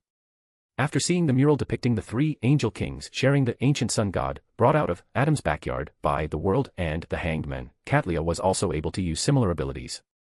However, it is quite different from Odis's abilities. Because Katlia reproduces the power of the murals, while Odis reproduces real events.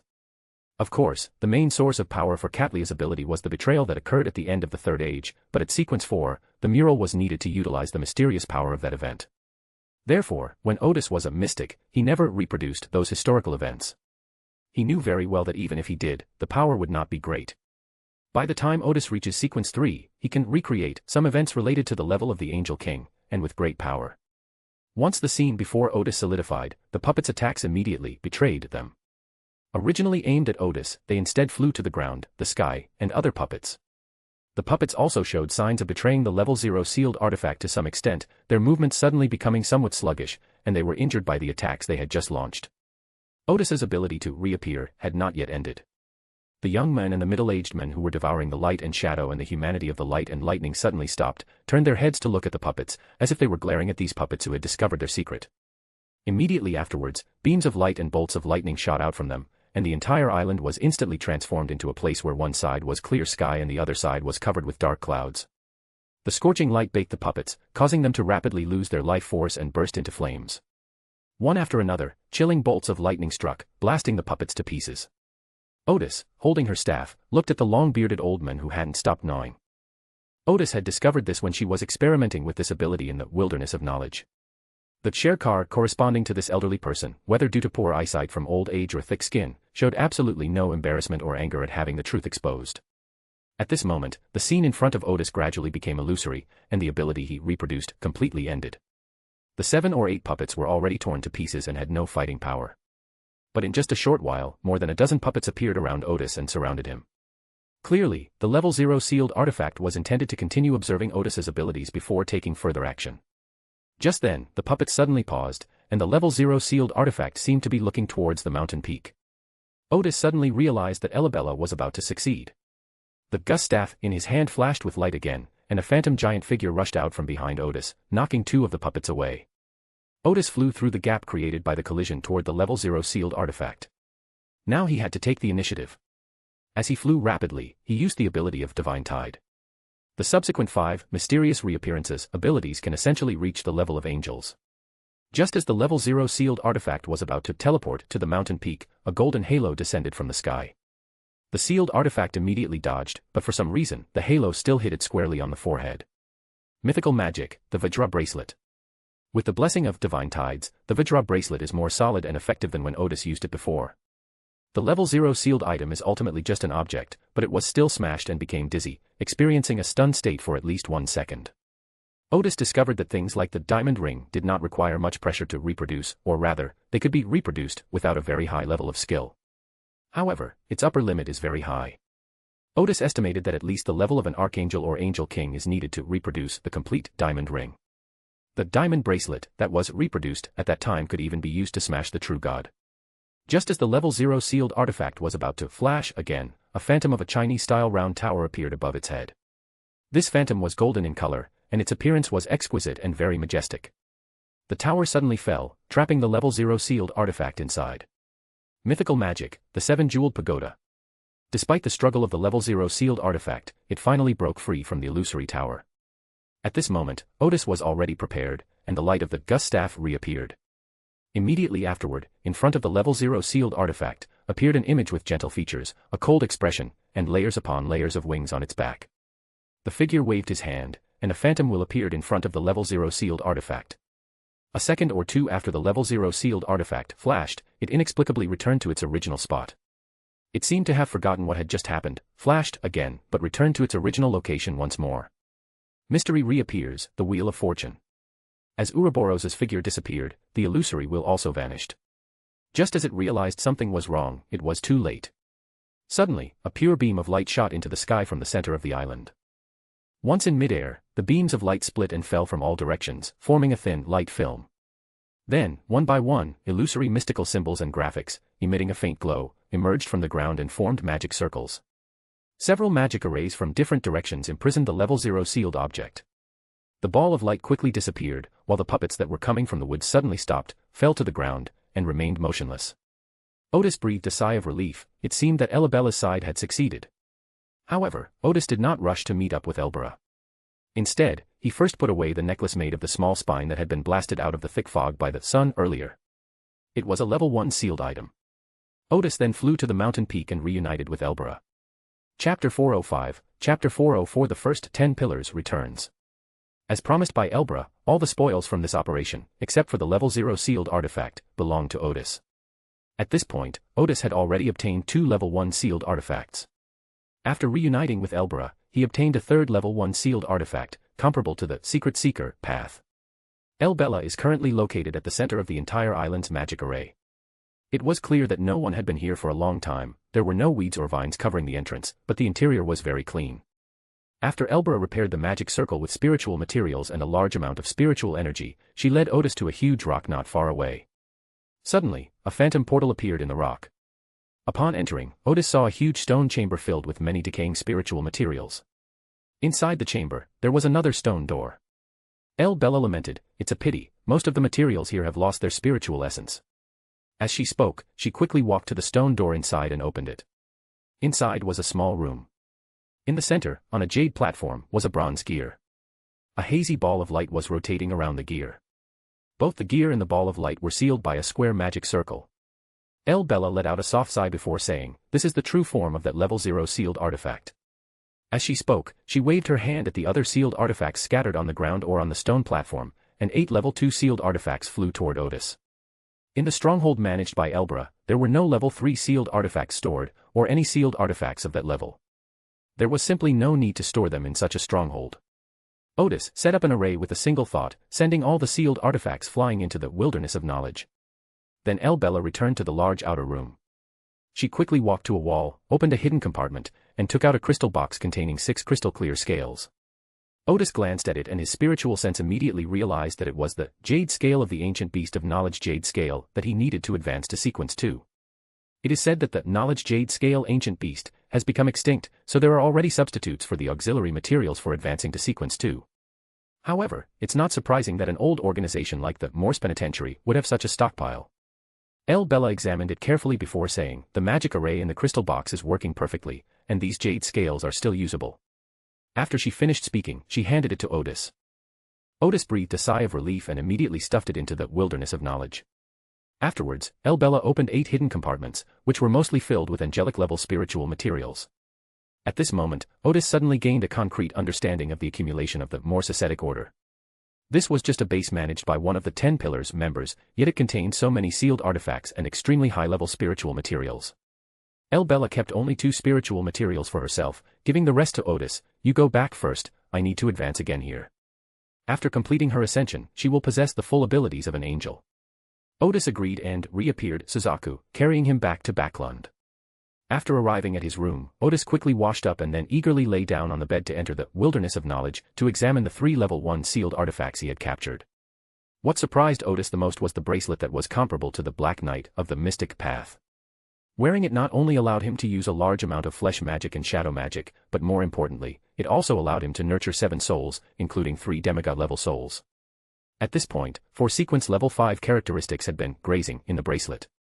The reason it is called characteristics rather than soul is because Odis noticed that the 2 growing grooves contained only characteristics and no soul.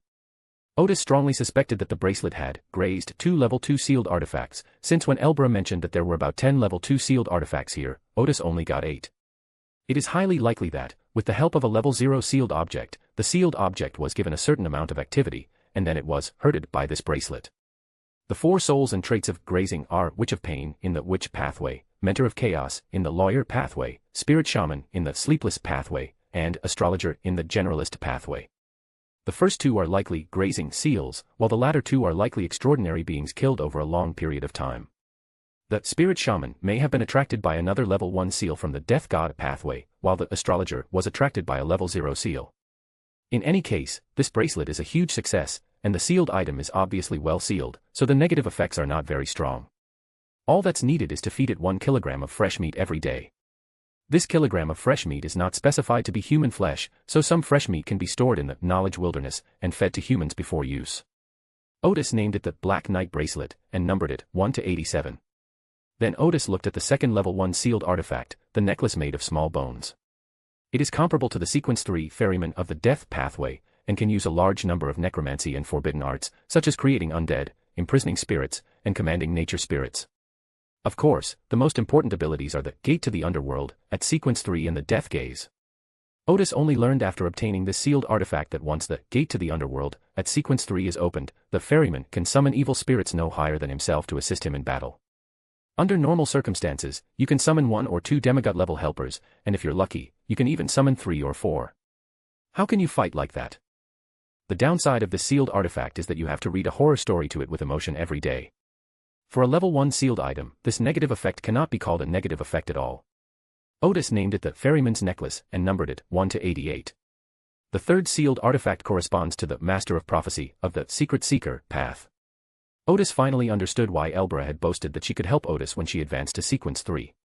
It turns out that she was able to obtain the seal artifact comparable to the Master of Prophecy from her former employer's warehouse and auxiliary materials from her younger brother's warehouse. Odis smiled and continued to ponder the issue of the sealed artifact. Since most of the sealed artifact's abilities overlapped with Odis's current abilities, he only briefly looked at the sealing method. It should be placed in the center of a bookshelf, with bookshelves filled with books in front and behind it. After naming it the Prophecy Crystal and numbering it 1 to 89, Odis remarked, the negative effects of these 3 sealed items are not very strong.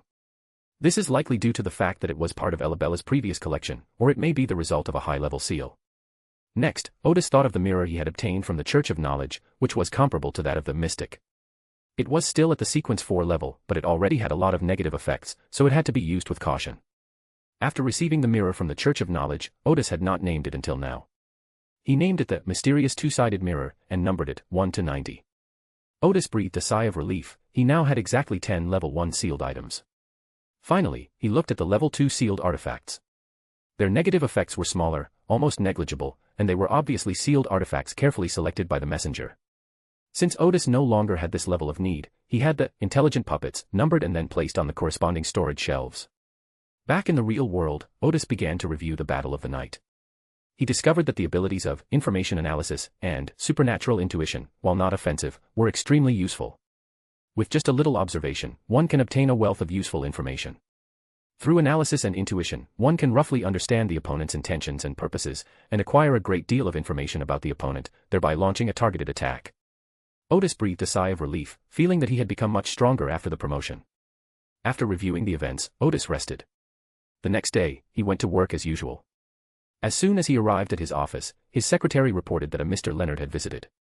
In fact, many people have come to visit these past 2 days because of the news of the war in Remberg, but Odis has sent his 2 deputy envoys and staff to receive them. Leonard's invitation featured the Black Knight emblem, and stated that he absolutely had to see the ambassador. The reception staff dared not refuse and thus took the invitation to the ambassador. Odis probably knew why the other party had come to see him, so he said, "Please invite him in and make us a pot of tea." The strikingly handsome Leonard Mitchell, with his poetic air, entered the room and exchanged a few pleasantries with Odis. After the secretary served tea and closed the door, the poet immediately said, "Our conversation will be monitored from now on." Odis nodded, indicating that he understood.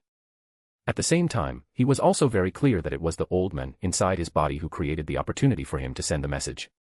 Leonard cleared his throat to signal that the listening session had begun. He sat there somewhat awkwardly and smiled, saying, "I didn't expect to run into you while dealing with Insangwell." "I didn't expect to meet you either," Odis smiled. "Or rather, when I received the commission, I only knew that I was going to deal with a demigod, but I didn't expect him to be a traitor of the Church of the Night." Leonard then asked, "Was it a request from Klein Moretti?" Odis pretended to be stunned for a moment before saying, "I don't know Klein Moretti. I've never even seen his face. When I met him, he called himself Sherlock Moriarty." He pretended to be stunned for a moment because he was wondering if the Church of the Goddess of Night knew that Sherlock detective was Klein. After thinking for a moment, Odis realized that the other party most likely knew, and it was probably not Leonard's report. Each member of the Red Gloves was once an elite member of the Night Watch with extensive experience in solving cases. When they learned that Klein was still alive, they would naturally connect it to the previous Lanius case and the Backlund Smog case. When Klein first arrived in Backlund, he only disguised himself to a certain extent, making him easily recognizable. So Odis simply helped the Church of the Goddess of Night confirm the matter, since the other party's identity as the great detective was no longer needed. Leonard then asked, "How did you two meet? Do you remember the serial murder case that attracted attention in Backlund last year?" Odis said, half-jokingly, "I accidentally got involved in that case and met Moriarty." Odis commented, "He is a detective with a strong sense of justice." At this point, he smiled and said, "After returning from the southern continent, I did some research and found out that Klein, whom you mentioned, was once a member of the Night Watch team in Tingen City, and was also your colleague. Leonard took a deep breath, yes. But then he disappeared for some unknown reason, Odis continued, and around that time, a serious and extraordinary case occurred in Tingen. I think Klein left the Night Watch around that time, right? He became a lone avenger. In fact, he knew the whole story very well, but he couldn't reveal everything he knew. Otherwise, in the eyes of the Church of the Night, his problems would be no less serious than Klein's. Leonard greatly admired Odis's intelligence-gathering ability and was completely relieved. With these words from Odis, Archbishop Anthony and others who were eavesdropping at St. Muselle Church would not have any doubts about the conversation between the two. He thought for a moment before saying, at that time, he died. Odis responded with an, "Oh. You don't seem surprised." "We live in an extraordinary world," Odis said, shrugging. "I've also seen one or two people who have come back from the dead, or rather, they never really died at all." He took a sip of tea and continued, "That day we sensed your desire for revenge. In order to rise from the dead and complete your revenge, would you be willing to sell something you cherish?" Leonard paused for a moment before saying, "I'm willing." Odis put down his teacup and smiled, "That's right. As a Red Glove, you should investigate this matter thoroughly, but from a personal perspective, there's nothing to investigate." Leonard smiled and said, "You're right." He paused for a moment and then said, "But the necessary investigations still need to be done. Can you contact him now?" "Yes, but I won't help you contact him," Odis said. "As I just said, I think he's a detective with a strong sense of justice and has always been benevolent toward the Church of the Goddess of Night. There's no need to investigate him thoroughly." Leonard was taken aback, not expecting Mr. Gard to give such an answer. At the same time, he realized, this is what a demigod is like, he can be completely capricious in this kind of thing. Moreover, Archbishop Anthony couldn't do anything to him, after all, he was the favored one of the night. Then Leonard asked the most crucial question, in the Insangwell incident, someone also saw German Sparrow around there. "Have you seen him?" "No," Odis said truthfully, "I was only a few seconds earlier than you." "Do you know German Sparrow?" "I know him," Odis said. "I've met him a few times on the Raging Sea." He smiled and said, "After all, we are all well-known figures in the Raging Sea." Leonard smiled and asked further, "What do you know about him?" "I don't have a deep understanding of them," Odis said. "People who travel the high seas generally don't have very deep friendships." Leonard secretly breathed a sigh of relief. The Church was not yet aware that German Sparrow was Sherlock Moriarty, but he was unsure whether Mr. Gard knew. Whether the other party knows it or not, this crucial information has not been exposed. Having finished his mission at the church, Leonard relaxed, leaned back in his chair, crossed his legs, chatted with Odis for a while, and then got up to take his leave. After seeing Leonard off, Odis knew that the matter of Insangwell was completely over. Currently, Odis's intelligence cooperation with the Church of the Goddess of Night gives them access to a wider range of information than other churches. Even the Church of Storms has to go to the Church of Tranquility to inquire about news from the sea. Furthermore, Odis has already instructed Alan to discuss the collaboration between the scroll and the spirit storage crystal with Bishop Dean. Given these collaborations, the Church of the Goddess of Night would not force him to contact Klein, they would most likely pretend the matter never happened. After considering the matter again, Odis, as if sensing something, looked towards the front of her desk. Suddenly, a standing rabbit appeared out of the illusion, carrying a letter in its mouth, and placed it on the desk. Odis was taken aback, this was Bazel's messenger. However, if Bazel needs anything, he always summons Odis's messenger, because it might only take a few seconds for Elbra to travel from Azhara to Beekland, while it would take Bazel's messenger 1 or 2 hours. After watching the standing rabbit disappear, Odis opened the letter. Bazel had an urgent matter to report to Odis. King Conrad I of Remberg announced this morning that Kelt of Salathu had betrayed Remberg and would be severely punished. Odis smiled. Just as he had predicted, the next step should be a small-scale conflict in the state of Salathu. As long as we hold on to this state, we can simply wait for the right opportunity. In his letter, Bazel concluded by saying that he did not know why he could no longer summon Odis's messenger. Odis paused for a moment, guessing that the messenger was still advancing or in a stable state, so she did not respond to the summons. Because of occult agreement, Odis's spirit could sense if Elbra died or was severely injured. However, Odis has not had a similar feeling so far, which suggests that the messenger's promotion has been relatively smooth overall. After thinking it over, Odis decided to go to Salathu in person. After changing into a remnant-style outfit, he recreated Suzaku and quickly arrived at Salathu city. Upon landing, Odis immediately went invisible, entered the state government building, and found Kelt. Meanwhile, Kelt and the others had also received intelligence that they had become traitors and were discussing countermeasures in the governor's office. After the previous assassination attempt, they were noticeably more composed. After gathering information from all sides, they came to a general conclusion. First, the Central Army of Remenberg could only send a brigade, nearly 3,000 men, to Salathu Oblast. They are not like the ragtag army or state guard, their weapons, military system, and command are all a level above. Meanwhile, Kelt and others realized that as long as they could stop the brigade's attack, even if it led to a stalemate, they could make the king feel the radicals' determination. The problem is that Kelt currently has less than 2,000 men, their equipment is inferior to the enemy's, and the quality of their junior commanders is also poor. If they were to defend head-on, they would definitely lose. After listening for a while, Odis smiled and said, in a direct confrontation, we really can't win. The sudden sound startled many people, but they were relieved when they saw Odis. Most of the people in the governor's office at this time were involved in the assassination attempt. The rest knew that Governor Odis was the mastermind behind the radicals and that he was a demigod. So everyone bowed to Odis, who waved his hand and asked them, which of you has participated in actual combat? Everyone raised their hands, having all participated in the anti-banditry battles in Salathu Oblast. Odis was somewhat relieved, and then he said to everyone, I have transferred 300 extraordinary puppets to Salathu State.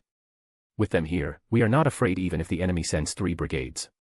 The problem now is that I need a commander. Everyone looked at Kelt, who took a deep breath and said, I have witnessed the combat power of the extraordinary puppets. If the number reaches 300, it will be no problem to deal with the enemy's 3,000 or so people. He then said, I hope to be their commander. Selt realized that he had to win over this commander. If Odis brought Longzil back, it would be a one-sided massacre. This is not an exaggeration at all. Selt had inquired and found out that 10 extraordinary puppets form a squad, and each squad is equipped with 1 machine gun or 2 machine guns. 3 squads make up a platoon, each equipped with a portable spirit wave cannon. In other words, a force of 300 people would be equipped with 10 portable lingbow cannons, no fewer than 15 machine guns and 30 machine guns. Even an enemy brigade wouldn't have that many heavy weapons. At night, when the enemy is resting, those 10 portable lingbow cannons could at most fire a single salvo at the camp, and no soldier in that brigade would survive. Odis nodded, all right, time is of the essence. I will use the Helmet of Wisdom to instill the relevant knowledge in you, giving you detailed information on the extraordinary puppet. Selt paused for a moment before replying, okay. He had heard of this magical item, many people in Watai and Shattel had used it and acquired a great deal of knowledge in a short period of time. So far, there haven't been any major side effects, so Selt isn't too opposed to it. Odis then took out the Helmet of Wisdom and performed the operation in front of the radicals and others. After removing his helmet, Selt took a deep breath and exclaimed, from now on, acquiring knowledge will become incredibly easy. Odis smiled and said, this can only be used in emergency situations. If there is room for maneuver, you should still learn the knowledge yourself. Yes, after this battle, the radicals will be sent to Cruz Island in batches to visit and learn about the latest developments of these new inventions. Odis did not stay long. After saying a few more words to boost morale, he left. He then found Bernadette and asked her to hand over command of the extraordinary puppet to Selt, and informed her of some of the latest developments. Bernadette never imagined that a civil war would break out like this. At the same time, she was also somewhat excited, because she realized that Odis's political power would officially step onto the political stage of Remberg through this battle. However, Odis guessed that in addition to sending a brigade, the Remnantburg royal family should also have sent a group of extraordinary beings led by a demigod. Following the previous assassination attempt, they learned that a strange demigod was currently supporting the radical faction. To prevent that brigade of soldiers from being utterly defeated by a demigod, they will definitely send a demigod. Then the task of deterring the opposing demigod will be left to Bernadette. As long as there is no interference from the demigod, Kelt and his companions will soon achieve victory in the war. Then it will be Conrad I's turn to be in a difficult position. If he continues to send more troops to Salathu, the border forces will be stretched thin. Without additional troops, Salathu State would be a state within a state. At the same time, Odis's support for the radicals was no longer a secret. After all, weapons such as the lingbow cannon and machine guns were quite recognizable. However, Conrad I probably doesn't know about the weapons Odis possesses yet, otherwise he would have already demanded them from him. Odis estimated that his term as ambassador was coming to an end. After chatting with Bernadette for a while, Odis returned to Backlund.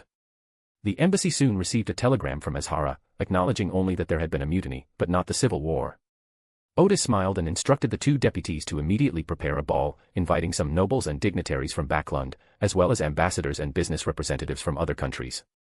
Press conferences are not popular now, dances are basically the only way to announce such things. After finishing this task, Odis had some free time, so he continued to slack off. In the afternoon, Odis was lying on the sofa in his office reading when the messenger suddenly appeared in the center of the office. Odis sat up abruptly. The other person didn't seem to have changed much, he was still dressed in hunting attire and had a rather gentle demeanor. If I had to point out a change, there is one, his eyes seem brighter. He asked, did it work? Bella smiled and said, it's a success.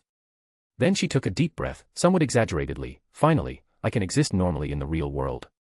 Before Odis could say anything, Bella's smile faded, and she said earnestly to Odis, as I said before, you helped me regain my angelic status, and I formally pledge my allegiance to you.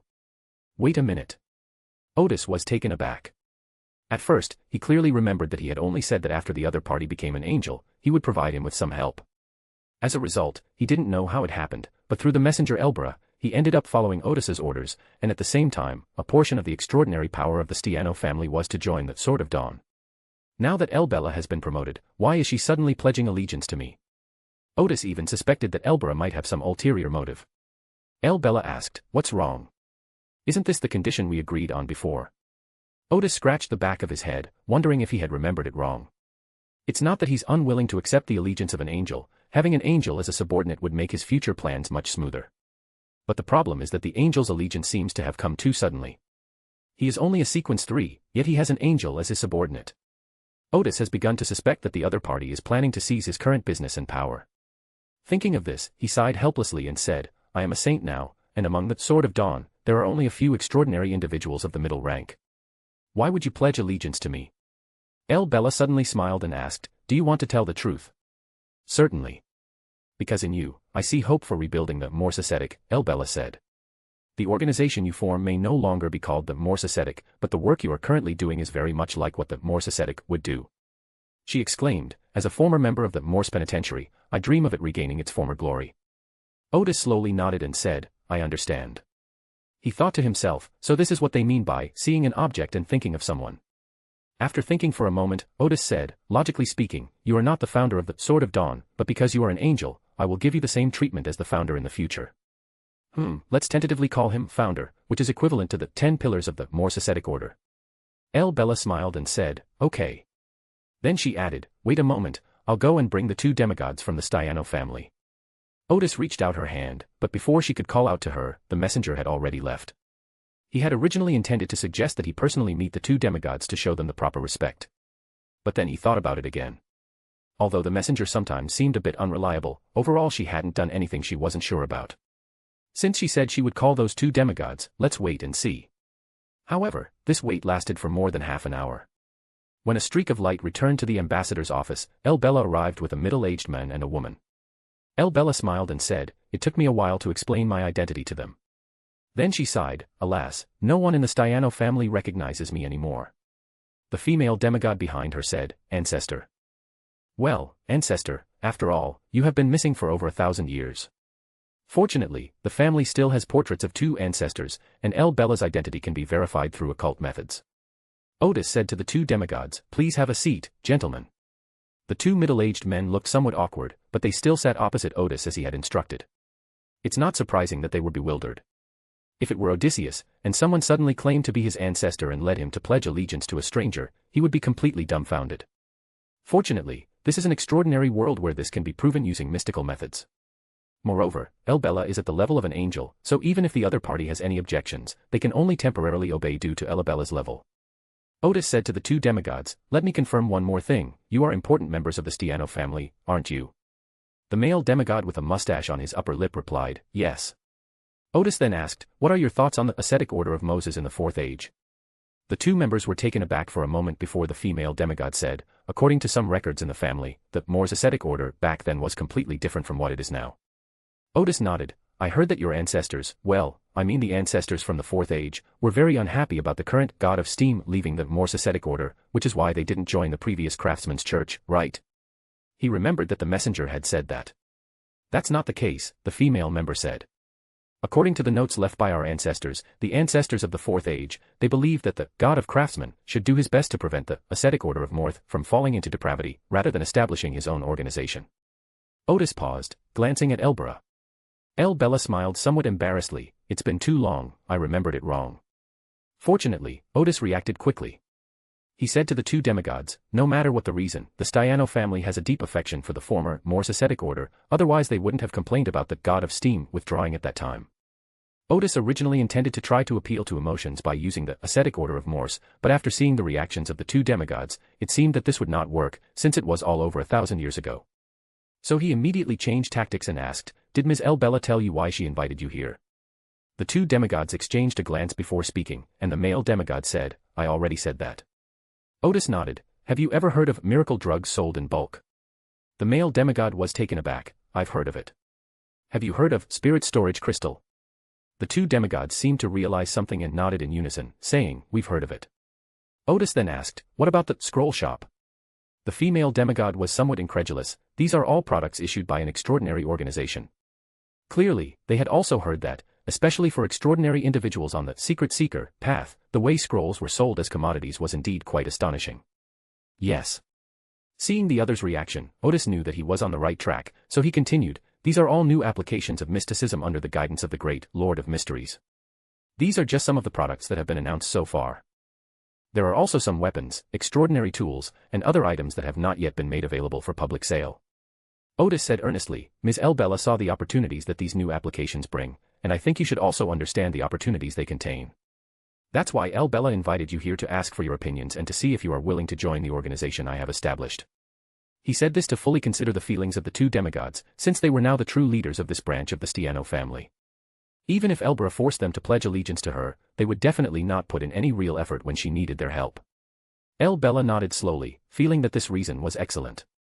The two demigods exchanged another glance, both seeing surprise in each other's eyes. After a brief exchange of glances, the male demigod asked, what responsibilities should we bear? You should be aware that the new applications of mysticism I just mentioned contain enormous benefits, Odis said. Although we cooperate with the Church and have the protection of the Lord of Mysteries, we cannot leave everything to the Church and the great Lord of Mysteries. Therefore, after you join, your first priority is to protect these interests. At the same time, our power will enter a period of rapid expansion, and you will also become an official extraordinary being of a country. The two demigods took a slight breath. They didn't quite know what kind of god the Lord of Mysteries was, but the official status of an extraordinary being was quite attractive to them. They weren't doing it for the sake of official positions, but rather because it meant they wouldn't have to hide and constantly be on guard against investigations by official extraordinary individuals. As for the benefits you will receive, Odis knew very well that explaining the stakes was essential to establishing a solid relationship. He said, first, you will receive the protection of the Lord of Mysteries. To be more specific, now you are using ritual magic to pray to which deity for power. Both demigods remained silent, for they were unwilling to ask the god of steam for power, and they also harbored strong suspicions of the hidden sage. Therefore, when using ritual magic, they could only ask for power from the level 0 sealed artifact they still possessed. However, that sealed artifact corresponds to sequence 2 of the Black Emperor pathway, which was a spoil of war obtained by the Stiano family during the Battle of the Four Emperors. This level 0 sealed artifact has only a certain probability of responding to their prayers, and there is also a certain probability that it will cause the ritual magic to become extremely distorted and dangerous. Fortunately, they have a sequence 3 member who can respond to the prayers of family members within a certain range. But in that case, it would be more convenient to just give that family member a scroll. The key issue is the limited scope, that sequence 3 member may not always be able to provide assistance to family members.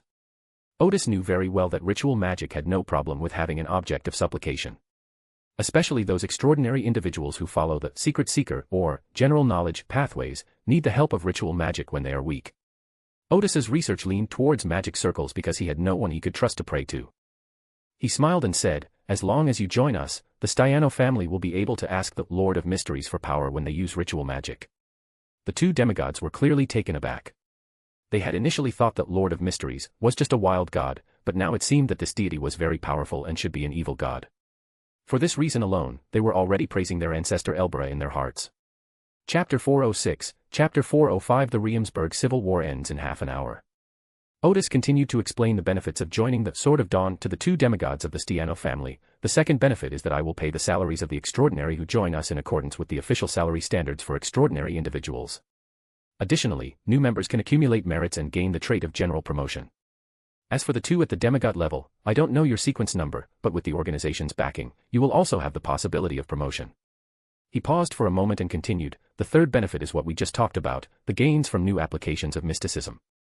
These gains are not merely monetary or status-based, they are also very likely a dividend of an era. The two demigods were silent for a moment, and then the male demigod said, our ancestor Elbra brought us here to join your organization. We hope you will accept us. They were certainly aware that joining Odis's organization carried certain risks. But that's how things are in this world, there's always a risk involved.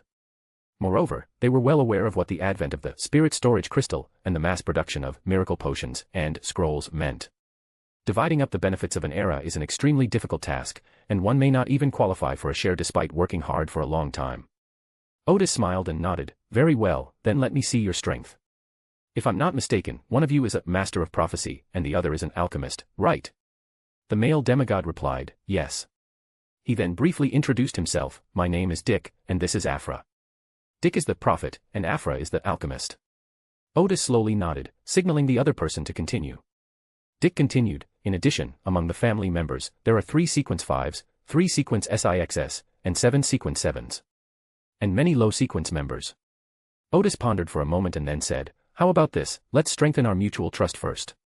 One of you two will lead a group of extraordinary individuals from 10 families to form an observation team. Let me first show you our new technology and sphere of influence. After everyone has gotten to know each other a bit better, I'll assign tasks. What do you guys think? The 2 demigods said in unison, okay. They then discussed the specific time and details of the visit, and the 2 demigods left in their own way. El Bella smiled and said, the final result is good. Indeed. Odis could only smile and say, let's talk about your matter again. He paused for a moment and then asked, are we partners? Or are we superiors and subordinates? El Bella said, I will follow your orders. She hummed in agreement and then added, within my capabilities. Odis nodded, then how should I pay you? He knew very well that even if the other party was an angel, he still had to be compensated. Otherwise, no one would be willing to work without being paid. El Bella said, give me a sequence 1 property in the future. Odis paused for a moment before saying, I've been wanting to ask you this for a while, are you aware of the sage's plan? I don't know. Then why are you so certain that I can become an ancient being? Odis asked directly. Do you believe that at some point that sage can be resurrected? I don't know, El Bella replied. I only know that you are the one chosen by the sage. The choice of the wise is never wrong. Odis took a deep breath, didn't you ever question my abilities? No, El Bella replied firmly. Your achievements so far are the best proof. All right. Odis smiled helplessly and said, I can promise you that if conditions permit, I will give you a sequence 1 trait, but I can't guarantee whether I can win the final battle. El Bella smiled and said, you can do it. I know Yugs very well. When he feels he has no chance of winning, he gives up faster than you think. But once you become a true god, he will have no chance of winning. Odis said, oh, and made a mental note of it. The information from her older sister might become crucial intelligence in the future for defeating the god of steam. Then he asked, I'm curious, what era do you and the god of steam come from? Odis recalled that some people had suspected that the god of steam came from the common era, but Odis did not think so. If he came from the common era and held the power of civilization, enlightenment and technology, then it was unlikely that he would need Roselle to help him digest the potion. But since they were going to be in a superior-subordinate relationship, Odis definitely wanted to find out their backgrounds. El Bella thought for a moment before saying, that was during the first age. I don't remember the specifics, but that sage once told us that we came from a special fruit tree. That fruit tree was very peculiar. It produced 2 fruits that looked like babies and had souls and consciousness. I was slightly larger and was the older sister, while Yugas was slightly smaller and was the younger brother. Odis paused for a moment before thinking, that old man must be lying, right? Isn't this the ginseng fruit tree from Wuzhuang Temple? However, it cannot be ruled out that it was a monster in the shape of a tree. After all, it was the chaotic and dark first age, and anything could happen. Elabella said, it was the sage who gave us the light of enlightenment, and in the second age, we became archangels and joined the ascetic order of Moth. Odis nodded, I see. He smiled and said, I have no other questions. I wish myself final victory in the battles to come, and I also wish you success in obtaining the properties of that sequence. After a brief chat, Elbella took her leave. Now that I can stay in the real world indefinitely, I plan to modify that ghost island and use it as my base. Odis then began to ponder how to arrange the members of the Stiano family. While the former Wat and Châteauneuf Duderia regions lack some exceptional strength, the gap is not very large. The gap will only widen if their territories expand rapidly in the future. However, we need to start training a group of extraordinary individuals now in preparation for the future establishment of an official organization of extraordinary individuals. Therefore, the most important thing after they officially joined Dawnbreaker was to give them sufficient training. East District, Matchbox Street. Hugh Dear Cha was wearing a faded jacket, patched trousers, and a pair of dirty, old shoes. Her outfit was mainly to blend into her surroundings. If she dressed even slightly more respectably, she would either frequently be robbed by gangsters or harassed by children who couldn't tell if they were thieves or beggars. Looking around, the narrow streets and filthy environment make it a place even homeless people wouldn't frequent. Everything seemed normal in the area as a whole, but she received a report from an informant that cultists who collect the bodies of homeless people frequently appeared there. To avoid alerting the enemy, Hugh conducted the investigation himself. Just as Hugh was about to leave after finding no clues, he suddenly saw two people stick their heads out from the second floor and glance at him. Hugh looked back at them. They were two teenagers. One of them arrogantly asked, "Hey kid, which gang are you from?" Hugh realized that he was being mistaken for a member of another gang who had come to scout the location. So she said in her roughest voice, "I was just passing by." They quickly left the area. The arrogant member laughed, "Who would pass by here? Get lost. If I see you again, I'll kill you." Hugh quickened his pace, but after only a few steps, he turned back and sneered, "Humph, do you think we, the Viper Gang, are afraid of cowards like you?" After saying that, she turned and ran away. The Viper Gang is a local gang, and Hugh frequently comes to the East District, so he knows the gang's sphere of influence very well. "It really is those scum from the Viper Gang," the young man who had spoken earlier shouted, and immediately jumped down to chase after Hugh. Hugh nimbly turned into a small alley, and the two young men couldn't help but smile, because it was a dead end. But when they chased him into the alley, there was no trace of Shio. The two men paused for a moment, then quickly entered the alley to investigate. Hugh jumped down from the rooftop and blocked the two men. "Who was it that said they were going to kill me?" The reason she stopped running just now was because she suddenly thought of asking these gang members for information about the surrounding streets. A dozen seconds later, Hugh said to the two young men sitting on the ground with bruises and swelling on their faces, "Answer my questions seriously, or you won't be leaving this alley." The arrogant young man quickly replied, "Yes, please ask." Hugh asked, "Has a man in his 40s, of medium build, with brown hair, come here recently?" The two young men thought about it seriously for a moment before shaking their heads and saying, "No. Of course not, because this is a character that Hugh made up." Then Hugh's expression softened a bit as he said, "Someone asked me to investigate this guy's whereabouts, and my informant saw him here yesterday. Keep an eye out. If you see this man, you will receive a reward of no less than £5. The two gangsters breathed a sigh of relief. They were used to private investigators frequently coming to the East District looking for people. It's not that they're looking for friends or family. Some gentlemen, after making enemies or having a bounty on their head, will hide in the East District. Therefore, private investigators are either hired by enemies or come for a reward. Seeing that the two gang members had already fallen for the trick, Shio casually asked, "Have any outsiders moved into this neighborhood recently?" They eagerly named several people, but Hugh couldn't tell that those people were bankrupt middle-class or small business owners who couldn't afford their original rent and had to move to the East District. Hugh then asked, "Has anything strange happened here recently?" The two gang members didn't suspect anything. As private investigators, intelligence was the most important thing. Since they had already beaten someone up, they would definitely take the opportunity to ask about the situation in the vicinity. Just as the arrogant gang member was about to shake his head, another member seemed to have thought of something. "Recently, in the middle of the night, we've been hearing strange noises coming from underground." Hugh was taken aback. "Underground?" The arrogant gang member asked, "I didn't hear that." "It's probably because you live on the third floor," the gang member said. "When I get up in the middle of the night, I often hear noises coming from downstairs." "Don't ask, where do you live?" The gang member pointed in a direction and explained that his house was on the right side of the first floor. Hugh pretended not to be very interested and asked, "Anything else?" The two gang members shook their heads in unison, "No more." Hugh gave them a lecture, then pretended not to have found any clues and left somewhat disappointed.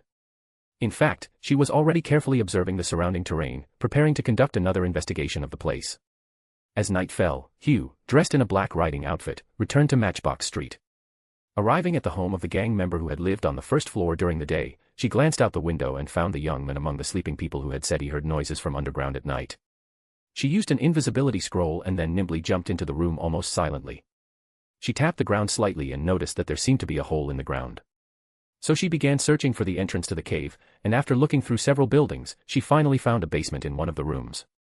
After opening the basement, Hugh found it empty and knew he had found the right place. Because the basement in the East District was either full of people or piled with things, it was impossible for it to be empty. However, Hugh did not act immediately. Instead, he made sure that there were no residents in the room and that there was no danger in the surrounding area before entering the basement. This is to avoid being trapped in the basement. Upon entering the basement, Hugh immediately smelled a faint stench of decay. Following the source of the smell, she found a wooden door on the wall that looked exactly like the wall. After trying for a while, she finally opened it, but at that moment, a swarm of flies flew out, carrying a foul stench.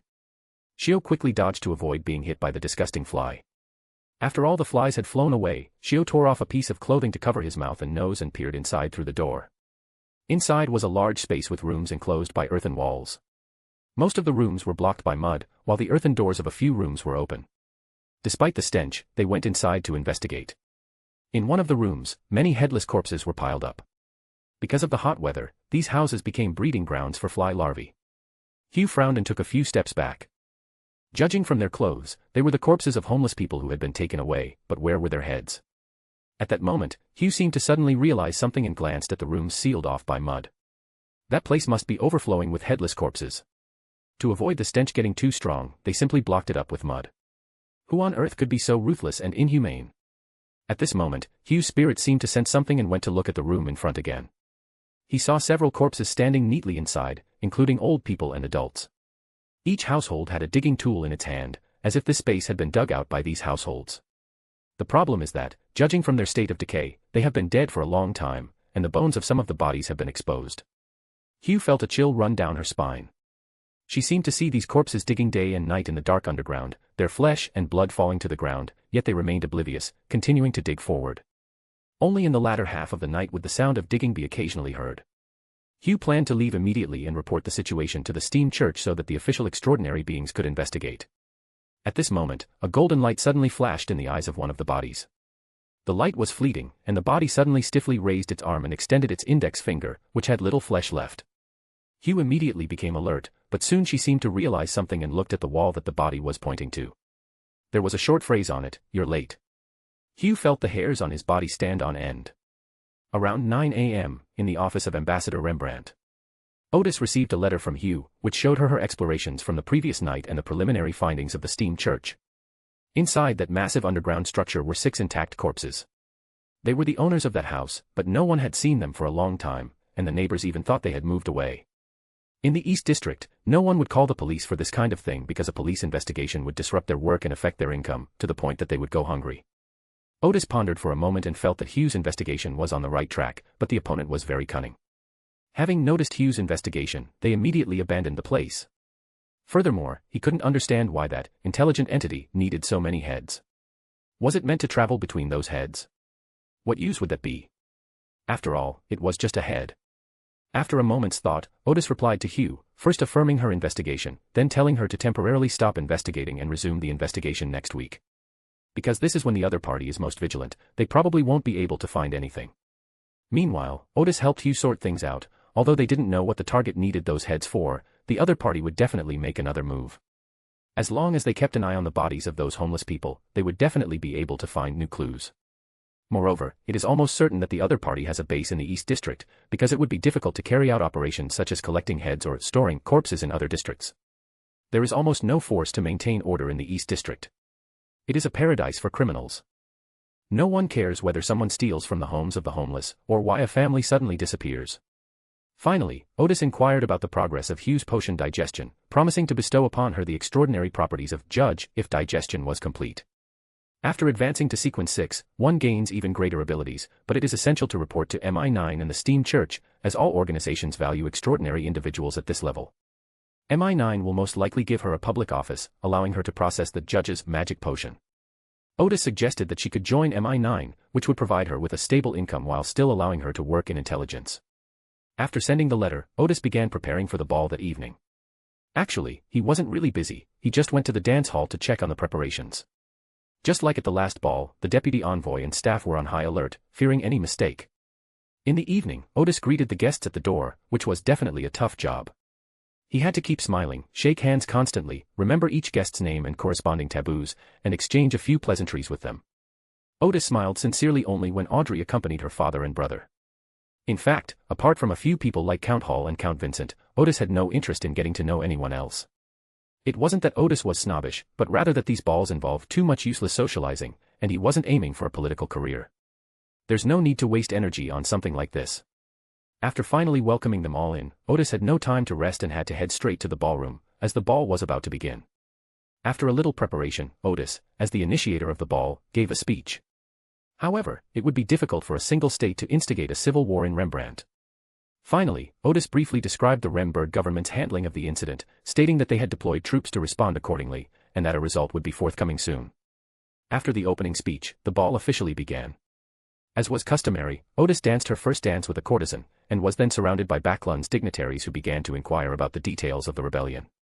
Because Odis knew very well that his position as ambassador would not last long, he took advantage of his position. The rebellion was fueled by attacks on conservative officials who were accused of ignoring domestic problems and preventing those who genuinely wanted to build the country from taking power. Everyone was very surprised when they heard Odis's remarks, because according to normal logic, an ambassador would not usually make such a statement with a clear stance. Most of the time, these kinds of things are handled vaguely. After all, it's not something to be proud of, and there's no need to publicize it to the world. But the scandal in Lenberg soon had little to do with Odis. Upon hearing these words, Ambassadors Intis and Fenipot paid close attention and expressed their willingness to help if Remberg was unable to quell the rebellion. Odis smiled and said, "Lombard has the ability to annihilate any invading enemy." These words drew a smile from the foreign ambassador. Odis ignored them and continued to answer the politicians' questions, subtly expressing his dissatisfaction with the current Remberg government. Some Run politicians astutely realized that the rebellion that occurred in Remberg might not be as simple as it seemed on the surface. Odysseus didn't have time to drink a glass of champagne until the ball was almost over. At this moment, Audrey finally had a chance to lean over and whisper, what were the underlying reasons for this betrayal? She didn't pay much attention to the news when she first saw it in the newspaper, until she saw on the map that Salith Estate and Vote State were adjacent. Audrey immediately realized that this was probably related to the Hermit. Audrey had wanted to ask what was going on for a long time, but she hadn't had the chance. Odis didn't hide anything and whispered, the radicals in Remberg were dissatisfied with the conservatives' political policies. They first attempted to assassinate the Minister of the Interior. After the assassination failed, the radicals retreated to Salathu and declared that they would no longer carry out any orders from the Minister of the Interior. Audrey was somewhat surprised, because this was far more serious than the problem Odis had just mentioned in his speech. If not handled properly, it could very well trigger a civil war. At this moment, another person came over, intending to chat with Odis. Just as Odis was about to excuse herself from Audrey, she noticed that the person suddenly turned and left. At that moment, he heard Audrey say, "It seems he's not in a hurry to ask you any questions." Odis smiled. Hypnosis works very well. He hadn't even sensed that the other party was affected by extraordinary abilities. "This isn't hypnosis," Audrey explained. "It's just psychological manipulation, making the other person feel that interrupting someone else's conversation is impolite." Audrey rarely demonstrated abilities beyond observation in public. At most, she would use psychological guidance. Because this ability is almost impossible to detect, the target will also believe that it is their own idea. She frequently used this ability when she was promoting the civil service examination system. Time was limited, so Audrey quickly followed up in a low voice, "You support the radicals?" "Yes," Odis said. Audrey smiled slightly. It was similar to her guess, only a little more complicated than she had imagined. Then she asked, "Do you want to start a civil war in that country?" "It shouldn't come to that," Odis replied. "The radicals just want some say. They have no intention of starting a civil war. After the initial battle, we will return to the negotiating table." Audrey said, "Oh," and her doubts were probably answered. Finally, she said, "Won't your public statement supporting radicals have some negative consequences?" "That's for sure," Odis said with a smile. "I may soon no longer be the ambassador to Remberg." Audrey was somewhat disappointed. "Will you leave Backlund?" "Not for the foreseeable future," Odis replied truthfully. "A good time is needed for a formal return to Remberg." Since Odis is the star of the ball today, continuing the conversation would attract attention, so Audrey had to stop here. Even after the ball ended, Odis remained busy. Around 10 p.m., the ball finally came to a close and the guests were seen off. Just as Odis sat down to rest, Viscount Dana Arthur, the deputy envoy, brought her a telegram from the king. In the telegram, the king severely criticized Odis for some of his presumptuous remarks. Odis glanced at it only, then, yawning, shoved the telegram into Viscount Dana Arthur's hand. Let him handle it. There was no intention whatsoever to investigate who tipped him off. The Viscount paused for a moment. You should reply with a telegram yourself."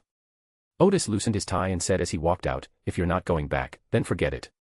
With Elbera in her hand, Odis didn't even bother to pretend anymore.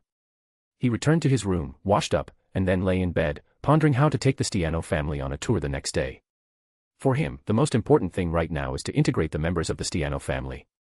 The matter of digesting the magic potion also needs to be put on the agenda. We should find an opportunity to make a prophecy as soon as possible. The next morning, the first thing Odis did upon arriving at his office was to have his secretary buy him a newspaper. He glanced at the newspaper. Because of Odis's remarks yesterday, there was some speculation about Remberg's rebellion. Odis was satisfied with the results, as they put pressure on the remnant government. If the rebels were not quelled quickly, it would certainly arouse further suspicion. At that time, the reporters from Rune will probably take the initiative to go to Azhara to find out the whole story. After slacking off until a little after 1 p.m., Odis arrived in the outskirts of Backlund and met up with the observation group led by the demigod Afra. They first went to Cruise Island to visit this prosperous island. At this time last year, this was a very remote island. In just over half a year, it has become the most prosperous place in the western part of the Stormy Sea.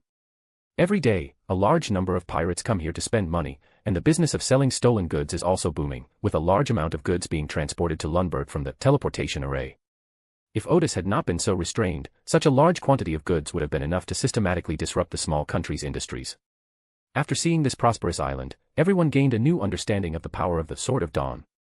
Before this, they all thought it was just a small but extraordinary organization, but having a base made all the difference, allowing them to continuously accumulate wealth.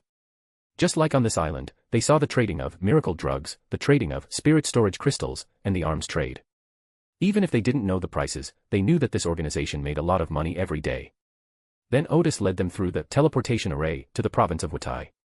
Odis arranged for professional guides to tell them about the process of Odis's reconquest of Watai and Chattel. As for the governor sent by the king later, he was practically a figurehead. From government agencies to industry, agriculture, and commerce, no one obeyed his orders.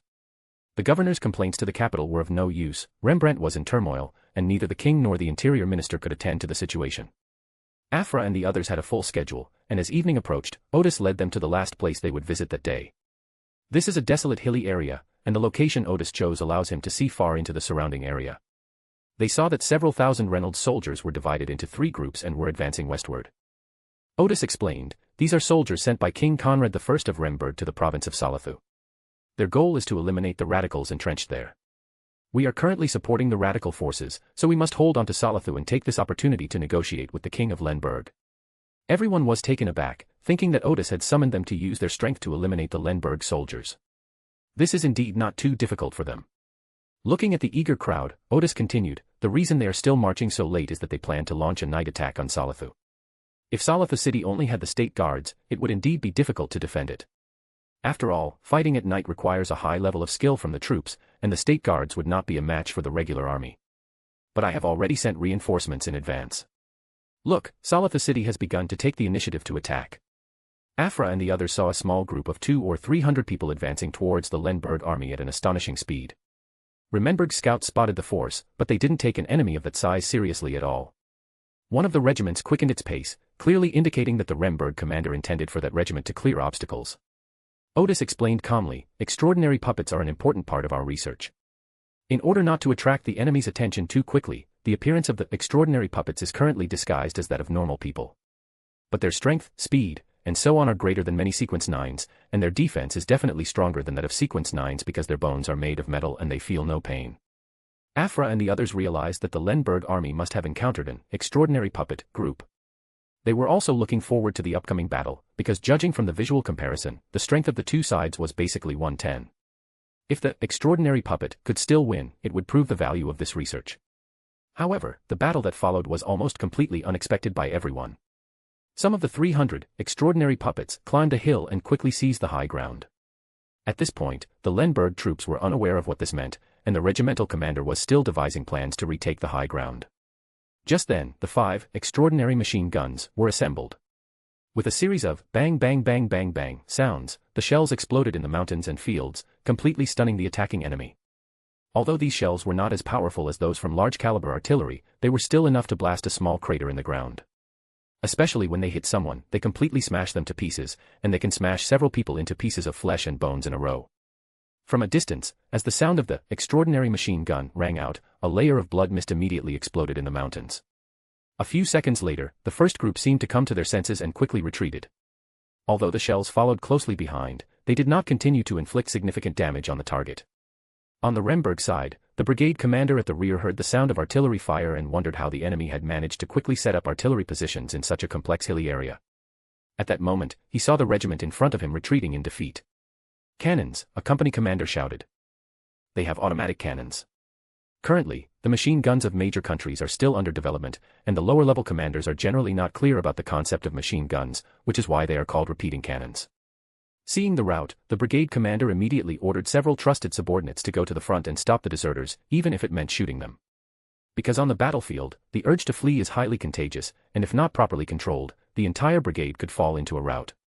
At that moment, the extraordinary officers among the brigade commanders of the Remberg army suddenly had the illusion that the entire noisy battlefield had fallen silent. Immediately afterwards, they saw 3 points of light being launched toward the main force. With a deafening roar, almost 3 points of light exploded simultaneously, and the massive shockwave stunned many people, with some soldiers even being blown away by the shockwave. Afra and the others, who were watching from a distance, were also startled. They had seen cannons before, but they had never seen one with such power. Even though all 3 shells exploded at the edge of the crowd, they still caused many casualties, and many soldiers were buried by the blasting debris. Ah! Among the Remberg soldiers, someone cried out helplessly first, and then the rout began. After 2 rounds of attacks, their casualties had exceeded 20%. For a typical army, such a casualty rate would essentially lead to collapse. At this moment, the brigade commander and other commanders fired shots into the air and shouted loudly, trying to maintain order. However, in the face of such a rout, their methods of maintaining order only triggered a small-scale stampede. The extraordinary commanders of the Remnantburg army were also somewhat desperate, because the enemy was still far away and they couldn't even see what kind of weapons the enemy was using. As an extraordinary individual, although one possesses far superior mental fortitude, even in the face of such a battle, one is unable to properly command one's subordinates and can only retreat with the troops, seeking an opportunity to stabilize the rout of the soldiers. Soon, Kelt commanded the extraordinary puppets to launch a pursuit, because in addition to these regular troops, there were more than 2,000 State Guard soldiers responsible for transporting supplies and weights not far behind. We must continue to apply pressure until they all collapse. In the distance, Bernadette and the demigods of the Remnantburg royal family, who were facing off in the shadows, were also quite surprised by the unexpected outcome of the battle. Even Bernadette, who had witnessed the combat power of the extraordinary puppet, did not expect that the extraordinary puppet would have such strong combat power in military conflicts. On the hill, Odis quietly observed everything before her. He was very dissatisfied with the results, not because he was unhappy with Kelt's deliberate leniency in not inflicting large-scale casualties on the enemy. When Kelt hoped to become the commander of this battle, Odis understood that the other party was unwilling to cause heavy casualties among his compatriots. Odis's handing over command to him indicates that he tacitly approved of such leniency. Odis was dissatisfied because Kelt had not brought out the full fighting power of these 300 extraordinary puppets. The battle just now could have been completed by about 100 extraordinary puppets, with most of them essentially having nothing to do. This made Odis realize that he needed to find an excellent military commander. Because the tanks will be completed soon, and in the future, airplanes and aircraft carriers will be built. At that time, the new war concepts will keep these commanders busy. To avoid the tactic of tanks holding positions, preparations need to be made now. Thinking of this, Odis asked Afra and the others who were still staring in disbelief, what you are seeing is the future mode of warfare. Chapter 407, Chapter 406 The Lord of Mysteries, Moment of Showing Off. The extraordinary individuals of the Stiano family, including Afra, considered themselves well informed. They found new inventions such as miracle potions and spirit-storing crystals novel but did not perceive them as exceeding their understanding. However, the extraordinary puppets' fighting style left them speechless with astonishment on the hill. After hearing Odis's words, Afra realized, those weapons are also a new application of mysticism. Yes, Odis smiled. This is not the first time they have been tested in actual combat, but it is the first time they have been used against a regular army. Unfortunately, the battle could have been much more exciting, and perhaps even resulted in the capture of most of the enemy troops. However, judging from the current situation, at most it can only cause the enemy to collapse. Although Odis was very dissatisfied, the Stiano family was quite shocked by the battle just now. It only took about half an hour to defeat an enemy 10 times its size. Afra lamented, the way war is waged will be rewritten. Odis replied, not in the short term. Normally, this battle was indeed surprising, but those in high positions who did not witness it firsthand would assume that the radicals had won by sheer luck.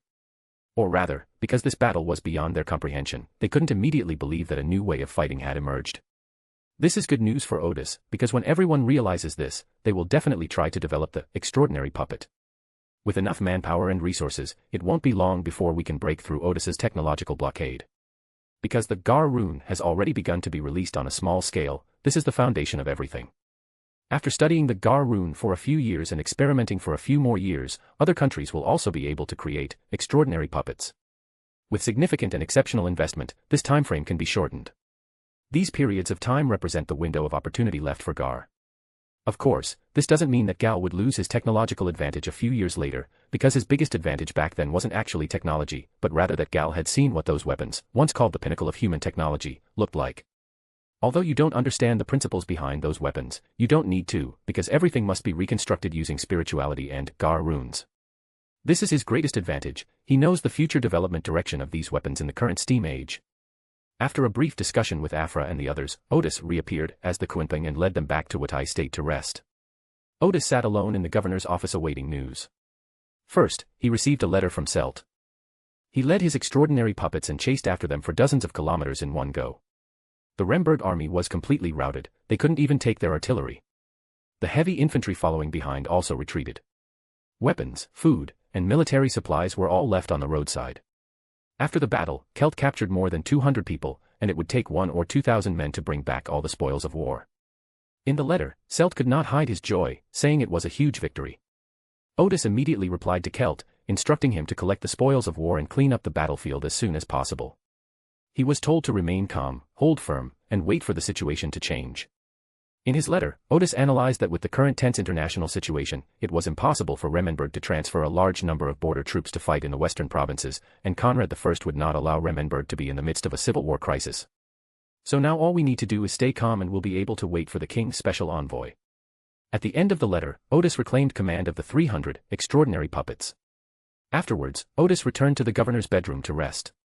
At this time, although the state of Wutai had a governor sent by the king, his residence and office were. These are all the dilapidated buildings that Odis had built when he first came to Wutai State. The governor's office and bedroom that Odis is currently using are properties he seized from the self-governing council.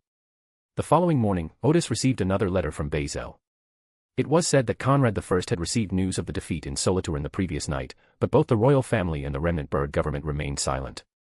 It seemed like they didn't react for a moment. Odis smiled. In fact, this was still a matter of information asymmetry. Conrad I realized that Odis was the one who supported the radicals. He thought that Odis's side had 2 demigods and a certain amount of military power. In fact, Odis's current strength is enough to take over the Remnantberg palace.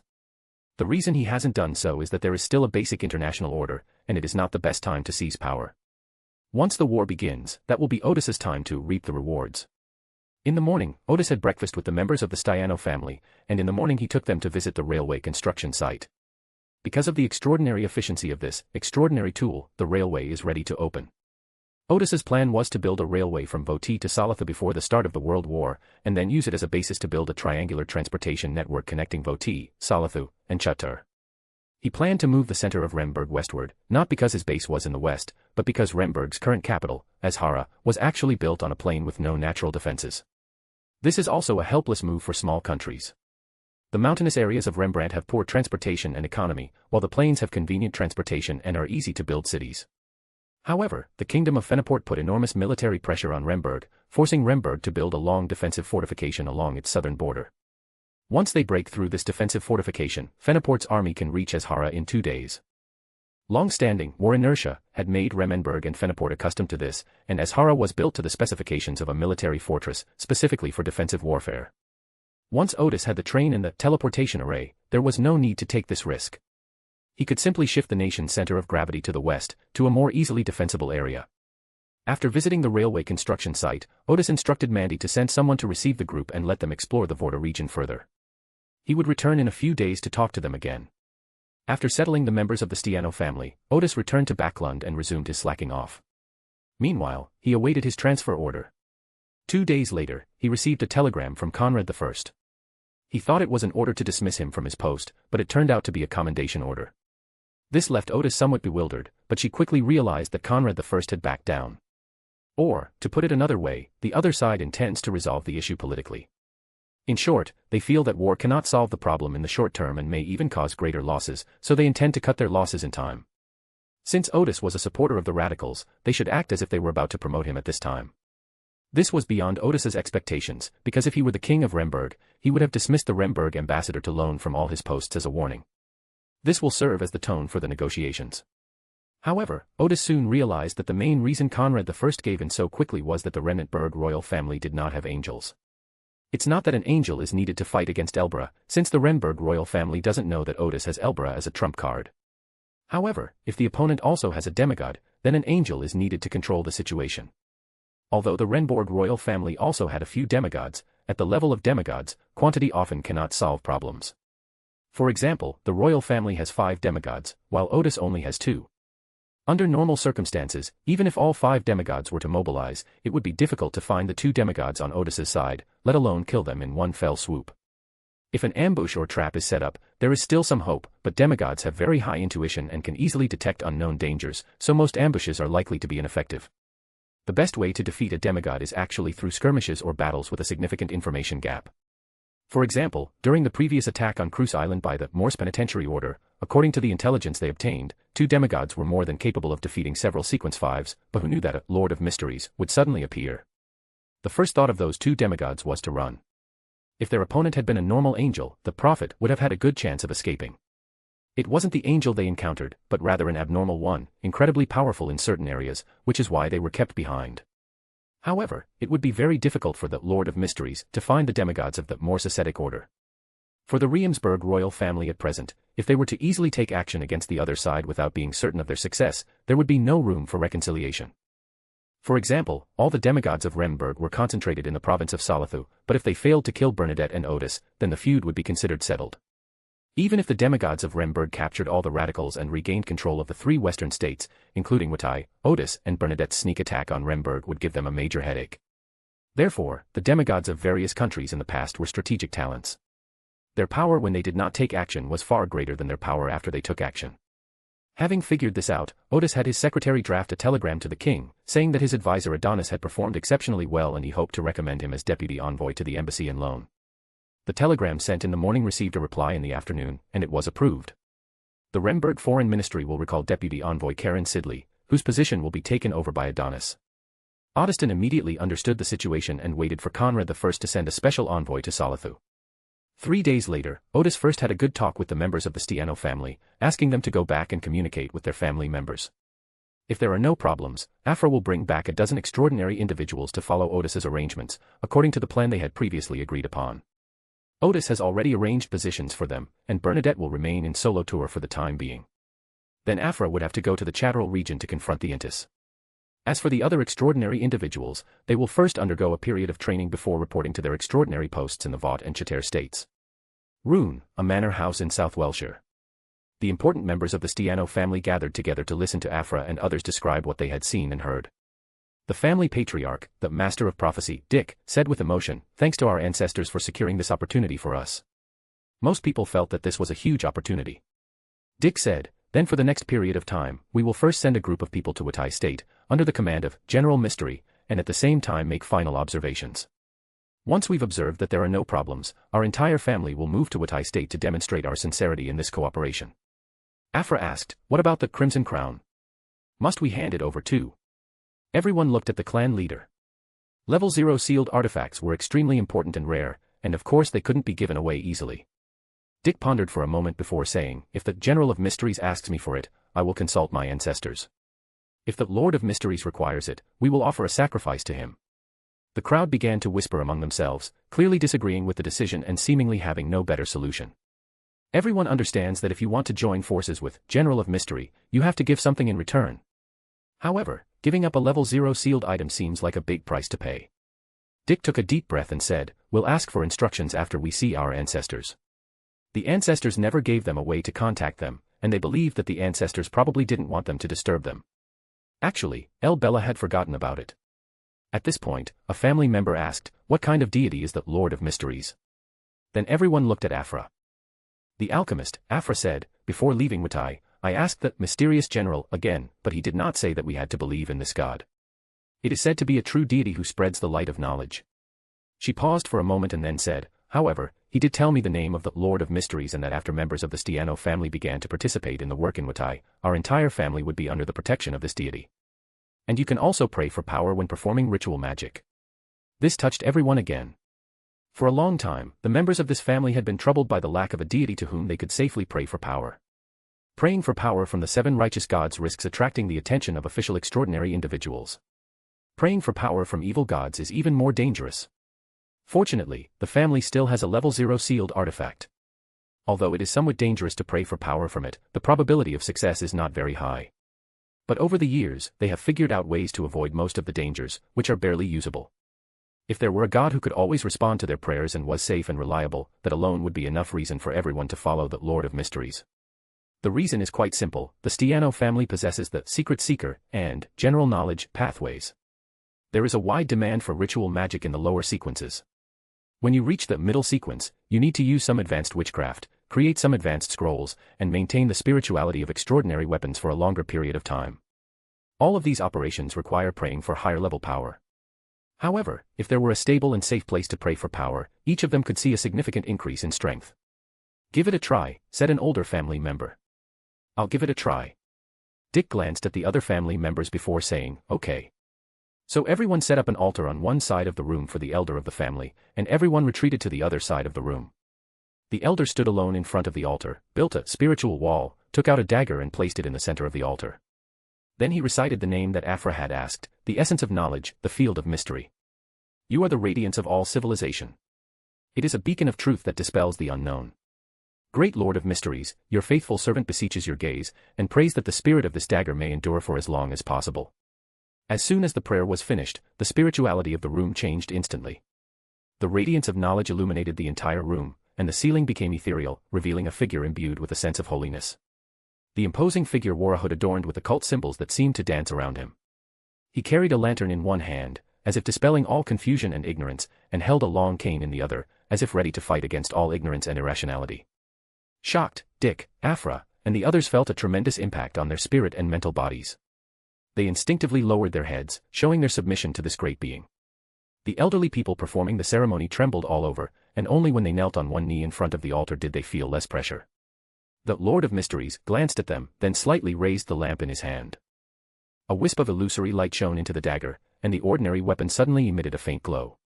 Immediately, that towering figure vanished, and the brilliance of knowledge also quickly disappeared. A few seconds later, everyone came to their senses from the shock. They then realized that the old man who was performing the ceremony was still kneeling on the ground and had not gotten up. Everyone rushed over to check on him and found the old man crying. Dick quickly asked, "What's wrong? Are you feeling unwell?" "He knows everything." The old man, his cheeks still wet with tears, laughed again and said, "This great being actually knew about my problems and guided me like a kind teacher instructing a student." The old man wasn't old, rather, he had encountered danger while praying for power from the Crimson Crown, and his prayer was severely distorted. He himself was also distorted, turning from a young man into an old man. It wasn't that his lifespan was stolen or disappeared, but rather that the seal distorted the concepts of young man and old man, so a young man in his late 20s became an old man with a full head of white hair. With his real vision, Odis immediately noticed the inconsistency in the other person's appearance, and he had plenty of ways to resolve the issue. So Odis instilled in him a simple and easy solution, because the amount of information was minimal. Moreover, it is highly targeted and fundamentally different from the hidden sage or forced indoctrination. Such indoctrination will not cause any negative effects. On the contrary, the old man suddenly gained new knowledge that could solve his own problems, and he had a feeling similar to enlightenment. After the old man explained, everyone was amazed by the Lord of Mysteries' love and mercy. At the same time, they recalled that he was a god in good condition, without any distortion. Smiles appeared on everyone's faces one after another. This was definitely a huge surprise. They had originally thought that the god worshipped by this secret organization was most likely an evil god. Everyone was even prepared to have a faith, as long as it didn't significantly affect their own well-being. But the reality was much better than they had expected. Then, everyone turned their attention to the dagger on the altar. Their spirituality made them realize that the dagger had undergone a qualitative change. The old man picked up the dagger, gently stroked it, and then said with some surprise, the spirituality within this dagger is almost fixed, it can actually be used for 10 years. Moreover, when dealing with targets below the level of demigod, there is a 1 in 5 chance that it can ignore any defense, deliver a critical hit, and cause fatal damage. Everyone gaped, and after a long while, Aphra exclaimed, "This is an extraordinary weapon. This is almost as powerful as a level 2 sealed artifact." Odis, in the wilderness of knowledge, looked at them with surprise and smiled knowingly. For the modification of that dagger, Odis used the level 1 sealed artifact, Iron Blood Gauntlets, to provide power support for the modification process. Things modified in this way are certainly extraordinary. As for the probabilistic nature of extraordinary weapons, even the god of steam and machinery cannot change that. The so-called 1 in 5 probability does not mean that after 4 thrusts, the 5th thrust will definitely be a critical hit. Instead, each stab has a 1 in 5 chance of triggering a critical hit ability. It's possible to trigger 2 consecutive critical hits, or it's possible to trigger 7 or 8 times without triggering a single critical hit. But overall, there is a 1 in 5 probability. Because it was the first time someone had asked her for power, Odis responded with great care. But over the next 2 days, the members of the Stiano family kept praying to the Lord of Mysteries for power. The key point is that people also pray for power at night, which gave Odis a sense of revenge spending. After more than 1,000 years, they finally encountered a stable object of their prayers for power. Odis simply arranged a smart response mode in advance, granting the 3 smart puppets certain permissions to respond to their requests. If there's something that the intelligent response mode can't handle, then report it to Odis. However, because the 3 intelligent puppets have limited power, they cannot manifest the form of the Lord of Mysteries and can only display a phantom symbol with an eyeless eye and light. Odis felt that this image was just right. If the Lord of Mysteries answered every time they prayed for power, it would make the god seem too idle. In the following days, Odis had some free time, so he went to chat with Klein again and realized that Klein was going to deal with Amon's clone. So he made a prophecy that the clone of the Son of God will be severely injured in Backlund. Actually, this wasn't a prophecy for Odis, it was just a description. However, after Amon's clone was attacked, the potion in Odis's body was indeed digested again. It was Monday. Inside the Remberg embassy, Odis sat in his office, looking at the newspaper his secretary had brought him. Recently, several authoritative newspapers in Lone have been reporting on the civil war in Loneberg. Just as Odis had predicted more than half a month ago, the counterinsurgency in Lenberg had no follow-up, prompting many journalists to rush to Azhara to learn about the latest situation. The gentlemen of Backlund only then realized that this was a struggle between the radicals and conservatives in Remberg. After the initial armed conflict and the defeat of the Remberg army, the 2 sides had now entered into a negotiation phase. Odis, however, knew more details. The agreed-upon part was that the Duke of Bowen, as the representative of the conservatives, would resign as a result, and Conrad I would recognize the political status of the radicals. At this point, the negotiations had reached a critical stage. Conrad I was still unwilling to reorganize the government, so Odis asked Kelt to back down and give the radicals more say. The Remmenberg government currently holds 5 key positions of real power: Minister of the Interior, Minister of Defense, Minister of Finance, Minister of Personnel, and Minister of Education and Religious Affairs. Other positions, such as Foreign Minister and Industry Minister, are not as important as these 5. Odis instructed Kelt to win over 2 of the 5 ministers, as well as 2 other ministers who were not particularly important. In short, let's first give the radicals a certain voice. When Conrad I saw that the radicals were no longer insisting on a reorganization of the government, he also backed down, or rather, he was willing to compromise as long as he wasn't stripped of his powers as king. At this moment, the 2 sides are negotiating the specific positions to be obtained by the radicals, and it is estimated that there will be a result in 1 or 2 weeks. Putting down the newspaper, Odis made a simple plan for the next trip. The most important thing at present is to digest the magic potion and obtain the extraordinary characteristics of the general. He plans to digest the potion soon, and his trip to the ruins of the gods should also be put on the agenda. Odis then ordered 3rd Officer Bevis and Bosun Selina to sail the Argo to the Sea of Sunia ahead of him. He planned to board the Argo once it reached the vicinity of the ruins of the War of the Gods, just as he had done before. Time quickly passed and it was afternoon. Odis returned to the lounge and lay down on a recliner. At exactly 3 o'clock, his vision was covered by grey fog, and in the blink of an eye he arrived in the magnificent hall, to one side of the mottled bronze table. As usual, Audrey, the Justice, rose and bowed, saying, "Good afternoon, Mr. Fool." The Fool, Klein nodded slightly in response.